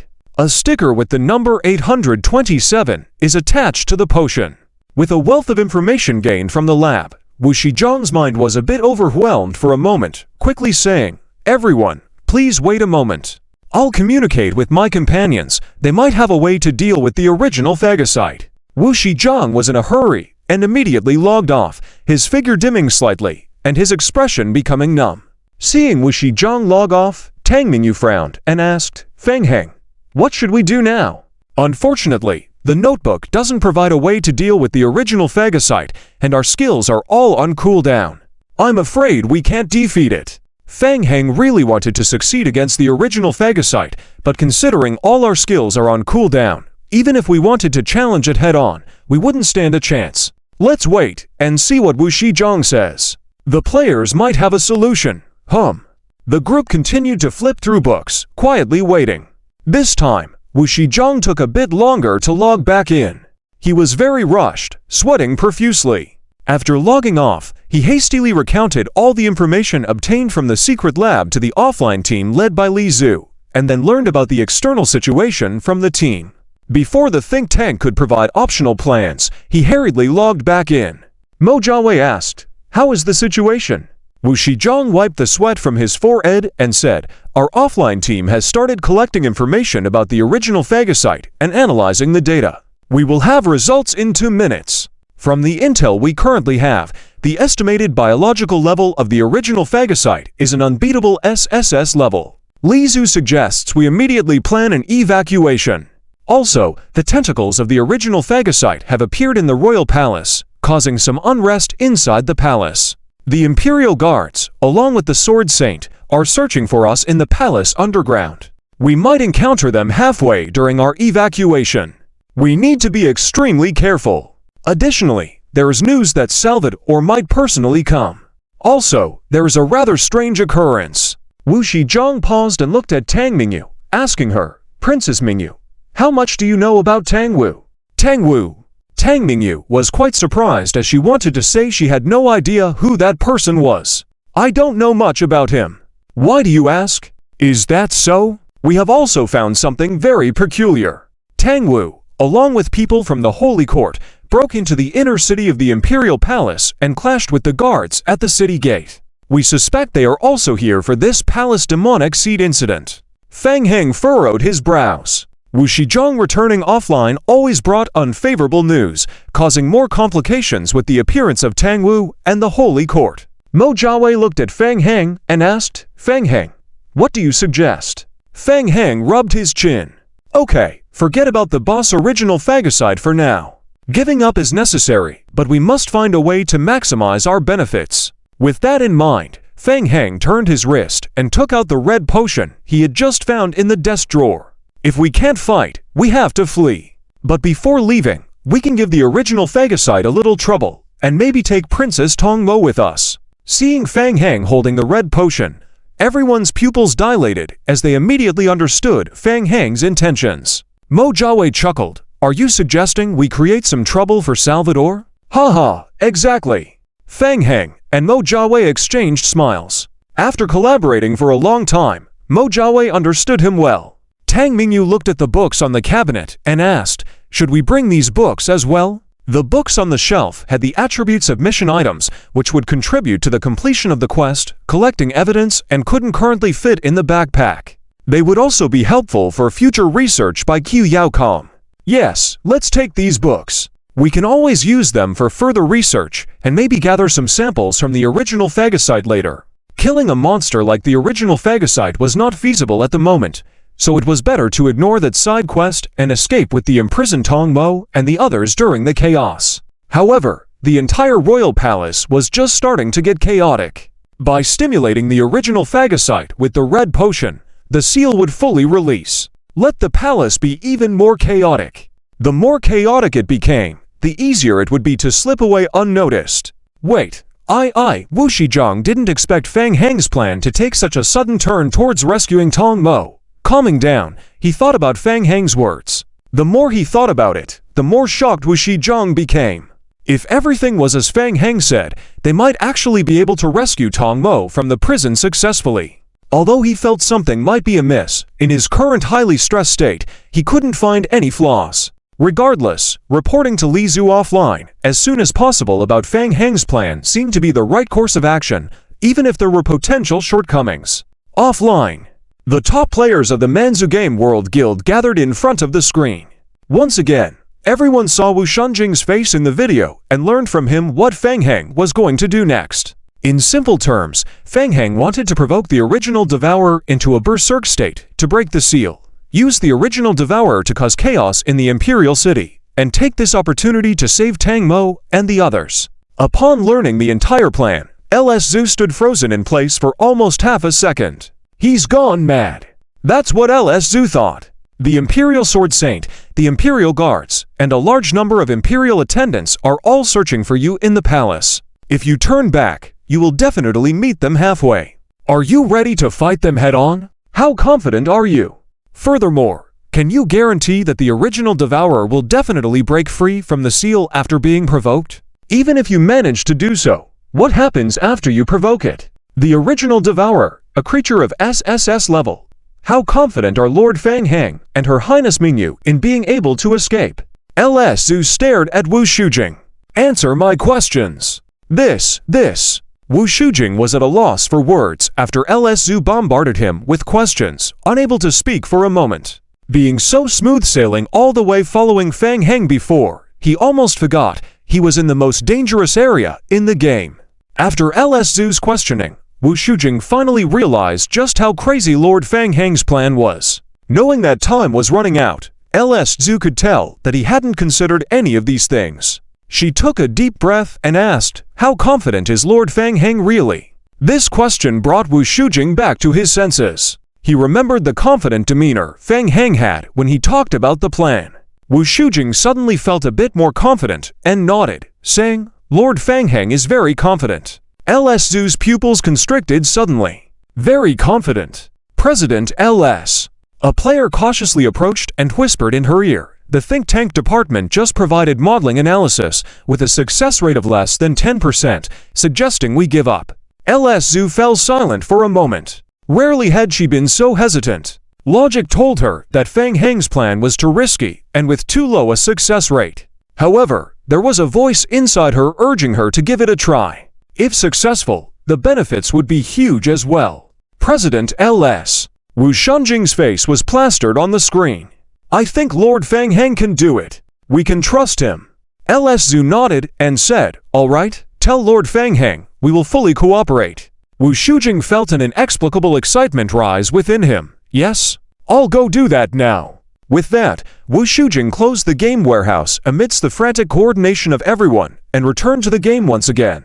Inform Ed. Let them know that Fang Heng is about to completely unleash the original Devourer under the palace, causing chaos within the Imperial City, and have them ready to escape the prison during the chaos. Action Team. Immediately formulate a rescue action plan and feasibility report. Empire Guard movements report to. Hurry.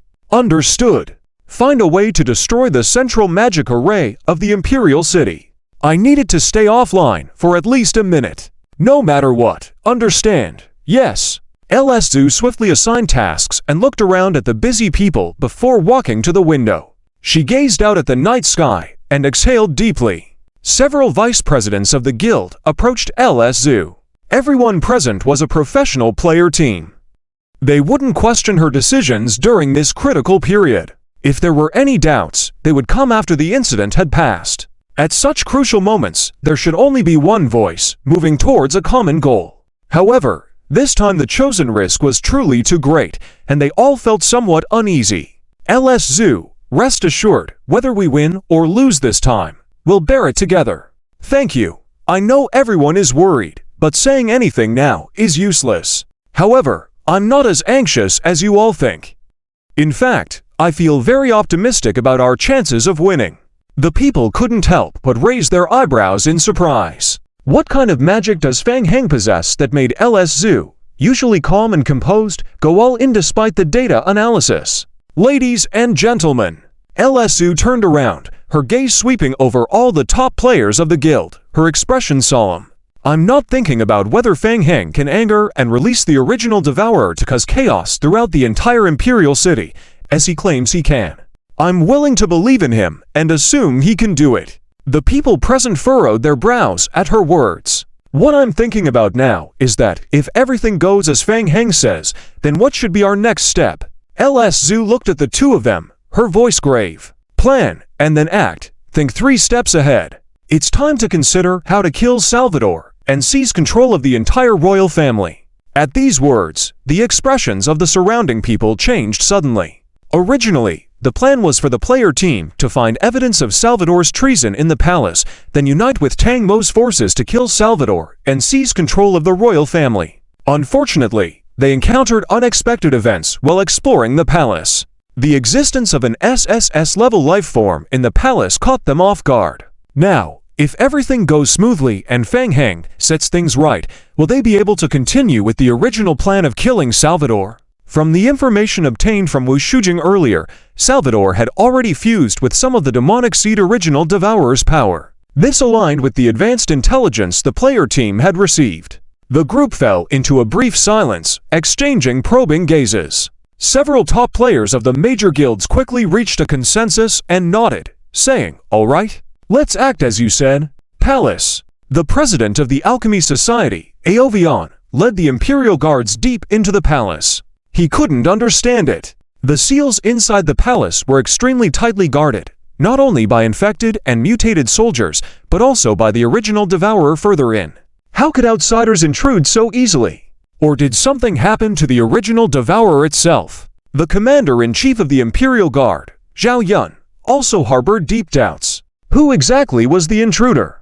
Could they have colluded with the barbarians? Could it be Fang Heng? No. He shouldn't be in the plague lands now, right? Zhao Yun's face darkened, and he hurried along with the team.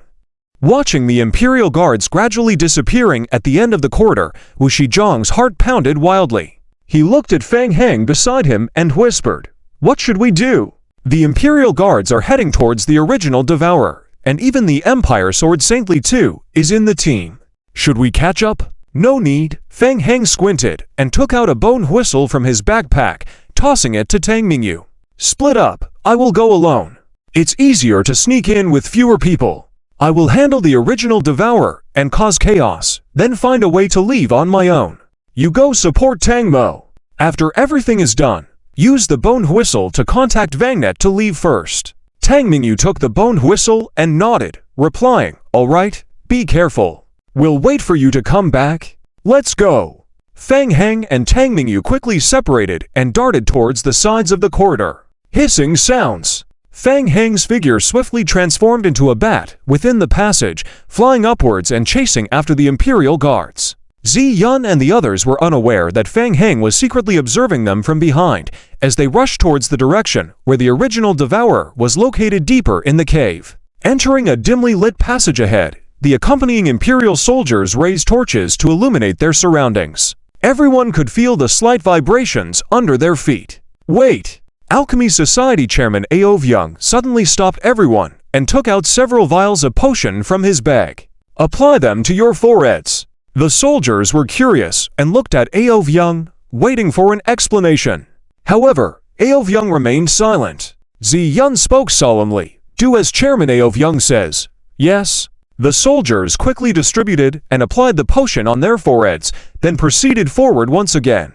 In the shadows nearby, Fang Heng was hanging upside down on the ceiling. Upon seeing the soldiers apply the potion, a playful look flickered in his eyes. Strange potion. Is it for dealing with the original devourer? Swish! Fang Heng descended from midair, reverting to his human form and taking a few steps forward. He picked up an empty vial discarded by the soldiers from the ground. Item: empty potion vial. Description: the vial once contained a potion with unknown effects. Description: the vial contains residual potion. If players possess relevant academic skills, they can study and analyze the effects of this potion. Fang Heng tried to spread the remaining drops of potion from the vial on his palm, mimicking how the Empire soldiers did. Hint: players gain the cloaking effect, slightly reducing the hostility of the original devourer for 3 hours. So that's it. Fang Heng had a realization. The first time he passed this route, he was attacked by the hidden original devourer in the wall. Luckily, his blood had a significant restraint against the original devourer, scaring it away and allowing him to pass smoothly. The Empire obviously knew the characteristics of the original devourer very well and had preemptively prepared countermeasures. Lost in thought, Fang Heng slowly approached the wall. Upon careful inspection, he noticed something black moving in the crevices. Original devourer, Fang Heng murmured softly, taking out a bottle of pale red potion from his backpack and quickly unscrewing the cap. Come on, let's have some fun. Hiss! Fang Heng sprinkled the red potion towards the wall abruptly. Hiss! Hiss! Suddenly, the original devourer was stimulated intensely. Dark brown tentacles protruded swiftly from the wall. Gotcha! Fang Heng's eyes lit up, reaching out towards the tentacles. The black tentacles quickly entwined around Fang Heng's arm and extended sharp thorns from the tentacles. The thorns pierced Fang Heng's skin, greedily sucking his blood. However, before even half a second had passed, the black tentacles retracted frantically as if shocked and swiftly withdrew back. Hey! Fang Heng retracted his hands slowly, then turned to look ahead in the passage. Soon, a piercing scream came from the front of the passage. Fang Heng transformed back into a bat, activating stealth mode, and swiftly pursued ahead, hidden in the shadows. Alert! In the middle of the passage, Zi Yun's team was under the frenzied attack of the original devourer. Hiss! A white flash streaked by. Li Tu, the sword saint, swung his long sword through the air, cutting a tentacle in half. However, more black tentacles emerged from the wall, bypassed Li Tu, and attacked the Imperial soldiers behind him. Zi Yun looked at Ao Vyung beside him. What's going on? What is in the wall crevices? It's the original devourer. It seems to be agitated. Ao Vyung's expression turned grim. He was also unaware of what was happening. Suddenly, the original devourer hidden in the wall became extremely restless, and even the potion with the original devourer extract couldn't stop their attacks. The original devourer's mutated form was a secret of Salvador, and he couldn't reveal it to others. Think of something. There's no way, we'll have to break through. For a moment, the entire team was held back by the original devourer, descending into chaos. Amidst the extreme disorder, no one noticed a bat flying stealthily along the ceiling in the shadows. Fang Heng had crossed past the Imperial soldiers entangled with the original devourer and arrived quickly at the familiar circular space. Hiss! Hiss! Hiss! As soon as he stepped into the space, hundreds of tiny tentacles hurled towards him. Fang Heng was prepared. He cut his right palm and flicked it forward. Hiss! Blood splattered forward from the open palm. tainted by the blood, the tentacles recoiled at a faster speed, as if they encountered a natural enemy. After several attempts, the original devourer seemed to have recognized Fang Heng's scent, understanding that his blood was toxic. It quieted down and stopped seeking trouble with him. Fang Heng remained vigilant, cautiously approaching step by step to observe the original devourer's situation. Dozens of huge tentacles emerged from the center of the circular platform, penetrating the floor of the underground palace's top.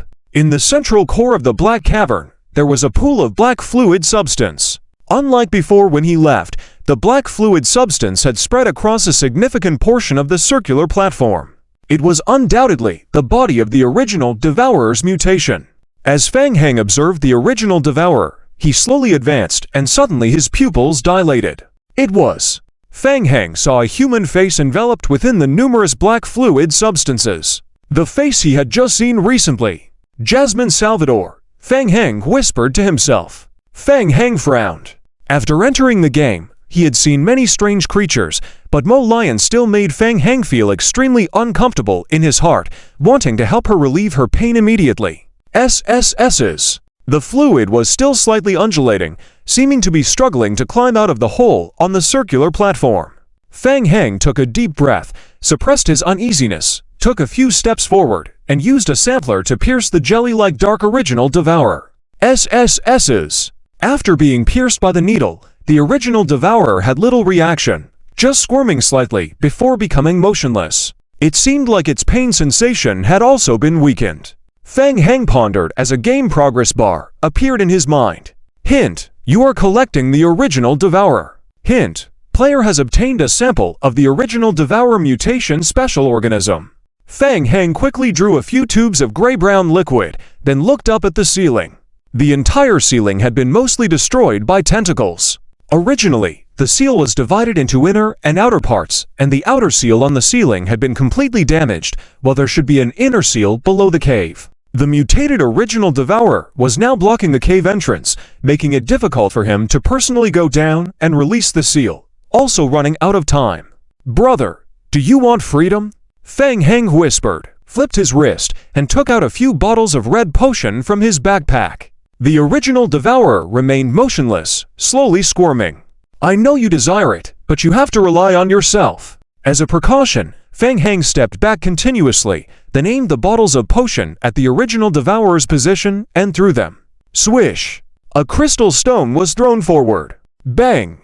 The bottle, still in mid-air, was shattered by the crystal stone, splashing red potion onto the original devourer. The red potion rapidly merged into the original devourer's body at a visible speed, even staining the originally black-brown fluid into a dark red color. Swish! Fang Heng's pupils suddenly constricted as he felt a great threat, immediately jumping to the back at the fastest speed. Thud! Thud thud! The ground shook violently, as if something was struggling beneath it, trying to break free like from a cage. Looks effective! Fang Heng's eyes lit up. He threw more red potion bottles toward the original devourer. In a short moment, over 20 bottles of red potion were thrown. The original devourer's black-brown fluid-like body also showed a hint of dark red. Threads of dark red flowed through the original devourer's body, gradually spreading throughout its entire form, including the parts still within the sealed cave. Fang Heng felt the ground vibrations intensifying. Thud! Thud thud! The original devourer kept pounding the ground under his feet, accumulating an extremely strong force. Fang Heng slowly retreated, transforming into a bat shape hanging upside down on the wall and ceiling. Boom! A loud explosion. A thick tentacle burst out from the ground, piercing straight upward. Thud! Thud thud! The broken sounds continued. Large cracks appeared on the ground, and over a dozen tentacles emerged, breaking through the palace ceiling and swinging wildly. It's done! The potion had a better effect than expected. Fang Heng raised his head and looked at the ceiling. The gigantic tentacles of the original devourer pierced a significant portion of the ceiling, allowing him to see the night sky outside through the hole. It was time to leave, as bumping into the Imperial guards chasing after him would cause trouble. Fang Heng was about to leave when he faintly heard some commotion coming from the passage above the palace. Quick! The evil creature hidden in the palace is just ahead. Follow me. Huh? What's going on? Are the Imperial troops coming? And from above, Could it be Salvador? Very likely. Fang Heng's heart sank, and several thoughts flashed through his mind. No, running into them right now would be bad. Wait a bit. Fang Heng flapped his wings and flew into the shadows, hanging in an inconspicuous corner to continue observing.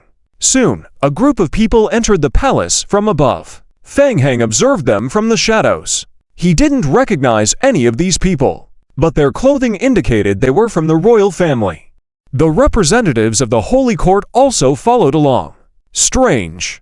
Since when did the Holy Court get so close with the royal family? And they easily passed through from above without the original devourer paying them any attention. It seemed they were completely immune to its attacks. Had Salvador's research on the original devourer reached this stage? Fang Heng's heart sank. Not good. If Salvador could withstand the original devourer's attacks, then it would be troublesome for Tangmo to escape. So he would have to hold them off on his own. Fang Heng concealed himself in the shadows, continuing to observe. Tang Wu and the group from the Holy Court descended from above. Upon seeing the part of the original devourer crawling out from the depths of the cave below, a solemn expression appeared on their faces. The Grand Bishop Karl Kira of the Holy Court looked up at the destroyed cave above and said in a deep voice, "The seal has suffered great damage, apparently not caused by Salvador." How did the seal get damaged to this extent? Why did the original devourer become so frenzied? Is it related to Tangmo? Karl Kira was puzzled. Squeak, squeak, squeak. As if sensing a presence, the mutated original devourer slowly writhed, and Mo Lion's face, enveloped by fluids, appeared in front of everyone. The guards who came with Tangwu were startled to see this disgusting creature and instinctively drew their long swords, ready to defend. Honorable officials, as you can see, all this is evidence of Salvador's wrongdoing. In order to resurrect his sister, who passed away hundreds of years ago, Salvador has committed various crimes. He has gone mad. The elders of the Senate remained silent, all shocked by what they saw. One of the elderly men nodded and said, "Indeed, that's Salvador's sister, Mo Lion." Tang respectfully nodded toward the officials of the Senate. "I kindly ask the Senate to rule." To smoothly ascend to the throne of the imperial family, Tang Wu extended an invitation for cooperation to the Imperial Senate. Even though during the previous reign, the power and influence of the Senate had been significantly weakened, the officials of the Senate nodded in agreement. An old man with a white beard stepped forward and said, "Prince Tangwu, Salvador, for his selfish ends, disregarded the interests of the empire and the royal family, causing calamity. The evidence is conclusive. The Senate declares his guilt established, and he is no longer worthy to be the acting monarch of the empire." Tangwu was greatly pleased and, with a serious expression, thanked the officials for their fair judgment. He didn't expect this day to come so soon. "Bishop, it's your turn now. We need to purify it immediately." "Yes, as we agreed." Kalkilla glanced at Tangwu, nodded, and reached out his hand. A dark golden primordial book appeared in his palm. Now was the best time to completely eliminate the original devouring body. Dozens of holy knights who accompanied them gathered behind Kalkilla to guard, and the judges of the Holy Court also stepped forward, concentrating their spiritual powers on Kalkilla while silently reciting prayers. Not far away, Fang Heng overheard the conversation and couldn't help but look surprised. So it was Tangwu, the successor of the empire. They were not people of Salvador. But why weren't they affected by the original devouring body? Fang Heng furrowed his brows, quickly recalling the information he had seen before. The Senate had no real power, very limited influence, and their strength was quite ordinary. Was it the Holy Court? Fang Heng then shifted his gaze to the group from the Holy Court, led by Kalkilla. From what they were saying, it seemed like they had the ability to completely get rid of the original devouring body mutation. Fang Heng couldn't help but be intrigued. The Holy Court shouldn't have detected him. Maybe he could take advantage of the situation and steal the boss? Outside the imperial capital, in the night sky, as more and more tentacles emerged from the ground inside the city, Vangniet couldn't help but smile. Inside the royal palace, alarms were going off, and the entire palace was in chaos, with a large number of imperial guards rushing in to support. If he guessed correctly, this was once again Fang Heng's doing. This guy was really something. Let's move closer and prepare to assist them. Yes, leader. The giant falcon approached closer to the ground. Meanwhile, at the secret prison below the royal palace, Everyone felt the intense vibrations coming from beneath their feet. Wei Dao's eyes lit up with excitement, and he couldn't help but clench his fists. It must be Fang Heng. He's making his move. Just as he was thinking that, a Vice Guild leader hurriedly came online and looked at everyone with urgency. It's done. Everyone, Lord Fang Heng has managed it. The original devouring body has broken through some of its seals further. Large giant tentacles of the original devouring body are emerging from the depths of the palace, causing continuous destruction to the royal family. The palace is in chaos, and most of the guards outside the main hall have been attracted away. Ed's spirits lifted, and he asked, "What about our people? Are they all arranged?" "Yes, the people outside are already destroying the alchemy magic array. In 2 minutes, they will try to cut off the operation of the Royal Court Mage Tower, blocking the magical array's force field. Li Zhu told us that they will ensure to stop the magic array's operation for at least 1 minute. We need to rely on teleportation scrolls to evacuate within that 1 minute." "Good. Split into 2 groups, count down to minutes, evacuate immediately." During the time of their imprisonment, the players had already devised an escape plan. Ed took out an ancient scroll from his backpack, and another player leader also produced a similar scroll. A short-range random group teleportation scroll. It could randomly teleport a 1 to 9 person team to a random location within 500 to 1,000 meters nearby. Including Tang Mo, a total of 15 people were imprisoned here, and 2 scrolls were enough for everyone to escape. The player team had already encountered pursuit by the royal family earlier and had already traded for scrolls for their escape when surrendering. There was a moment of silence inside the prison, with only the players' heavy breathing audible. Almost all players were looking down at the game time. Until 2 minutes had passed. It's done. The magic disruption has disappeared. Quickly. Crack, crack, crack. With the magic prohibition lifted, a player's muscle swelled, veins popped on his forehead. He gripped the metal bars of the prison with both hands and forcefully tore a huge hole in the bars, squeezing his way out. The alloy metal bars had magic runes inscribed on them that could trigger an alarm, but with the central magic array force field deactivated, the runes had no effect. All the other players also found ways to free themselves from the prison, quickly gathering together and splitting into 2 groups. For safety, the group following Tang Mo assembled 9 people, all of whom were the strongest. "Let's go." Ed took one last look at everyone, silently praying that the teleportation scroll would work well, and crushed the scroll with force. A light halo enveloped everyone and quickly disappeared from the spot. In the blink of an eye, the teleportation was completed. As Ed opened his eyes again, he immediately looked up and saw the night sky outside the main hall. They had made it out. They had successfully left the palace and reached the outside world. Ed felt a sense of relief. Wei Dao spoke in a deep voice, "Look over there." Following Wei Dao's indication, everyone looked in the direction he pointed, their expressions turning strange. Under the night sky, several tentacles rose skyward, dancing crazily and continuously attacking everything inside the royal city. Occasionally, imperial soldiers were lifted by the tentacles and ground into pieces in mid-air. Tang Mo watched the imperial soldiers fighting the original devouring body and clenched his fists tightly. He felt intense hatred in his heart. How could Salvador raise such monsters within the royal city? They had killed so many loyal soldiers of the empire. Unforgivable. "Your Highness, we must leave quickly." Tang Mo asked, "Where is Mingyu? Why don't I see her?" "Your Highness, please wait a moment. Let us contact her again." After leaving the Imperial prison, the player survival radio station was unlocked again, and Ed's team quickly communicated through the in-game system, receiving news about Lord Fang Heng's group.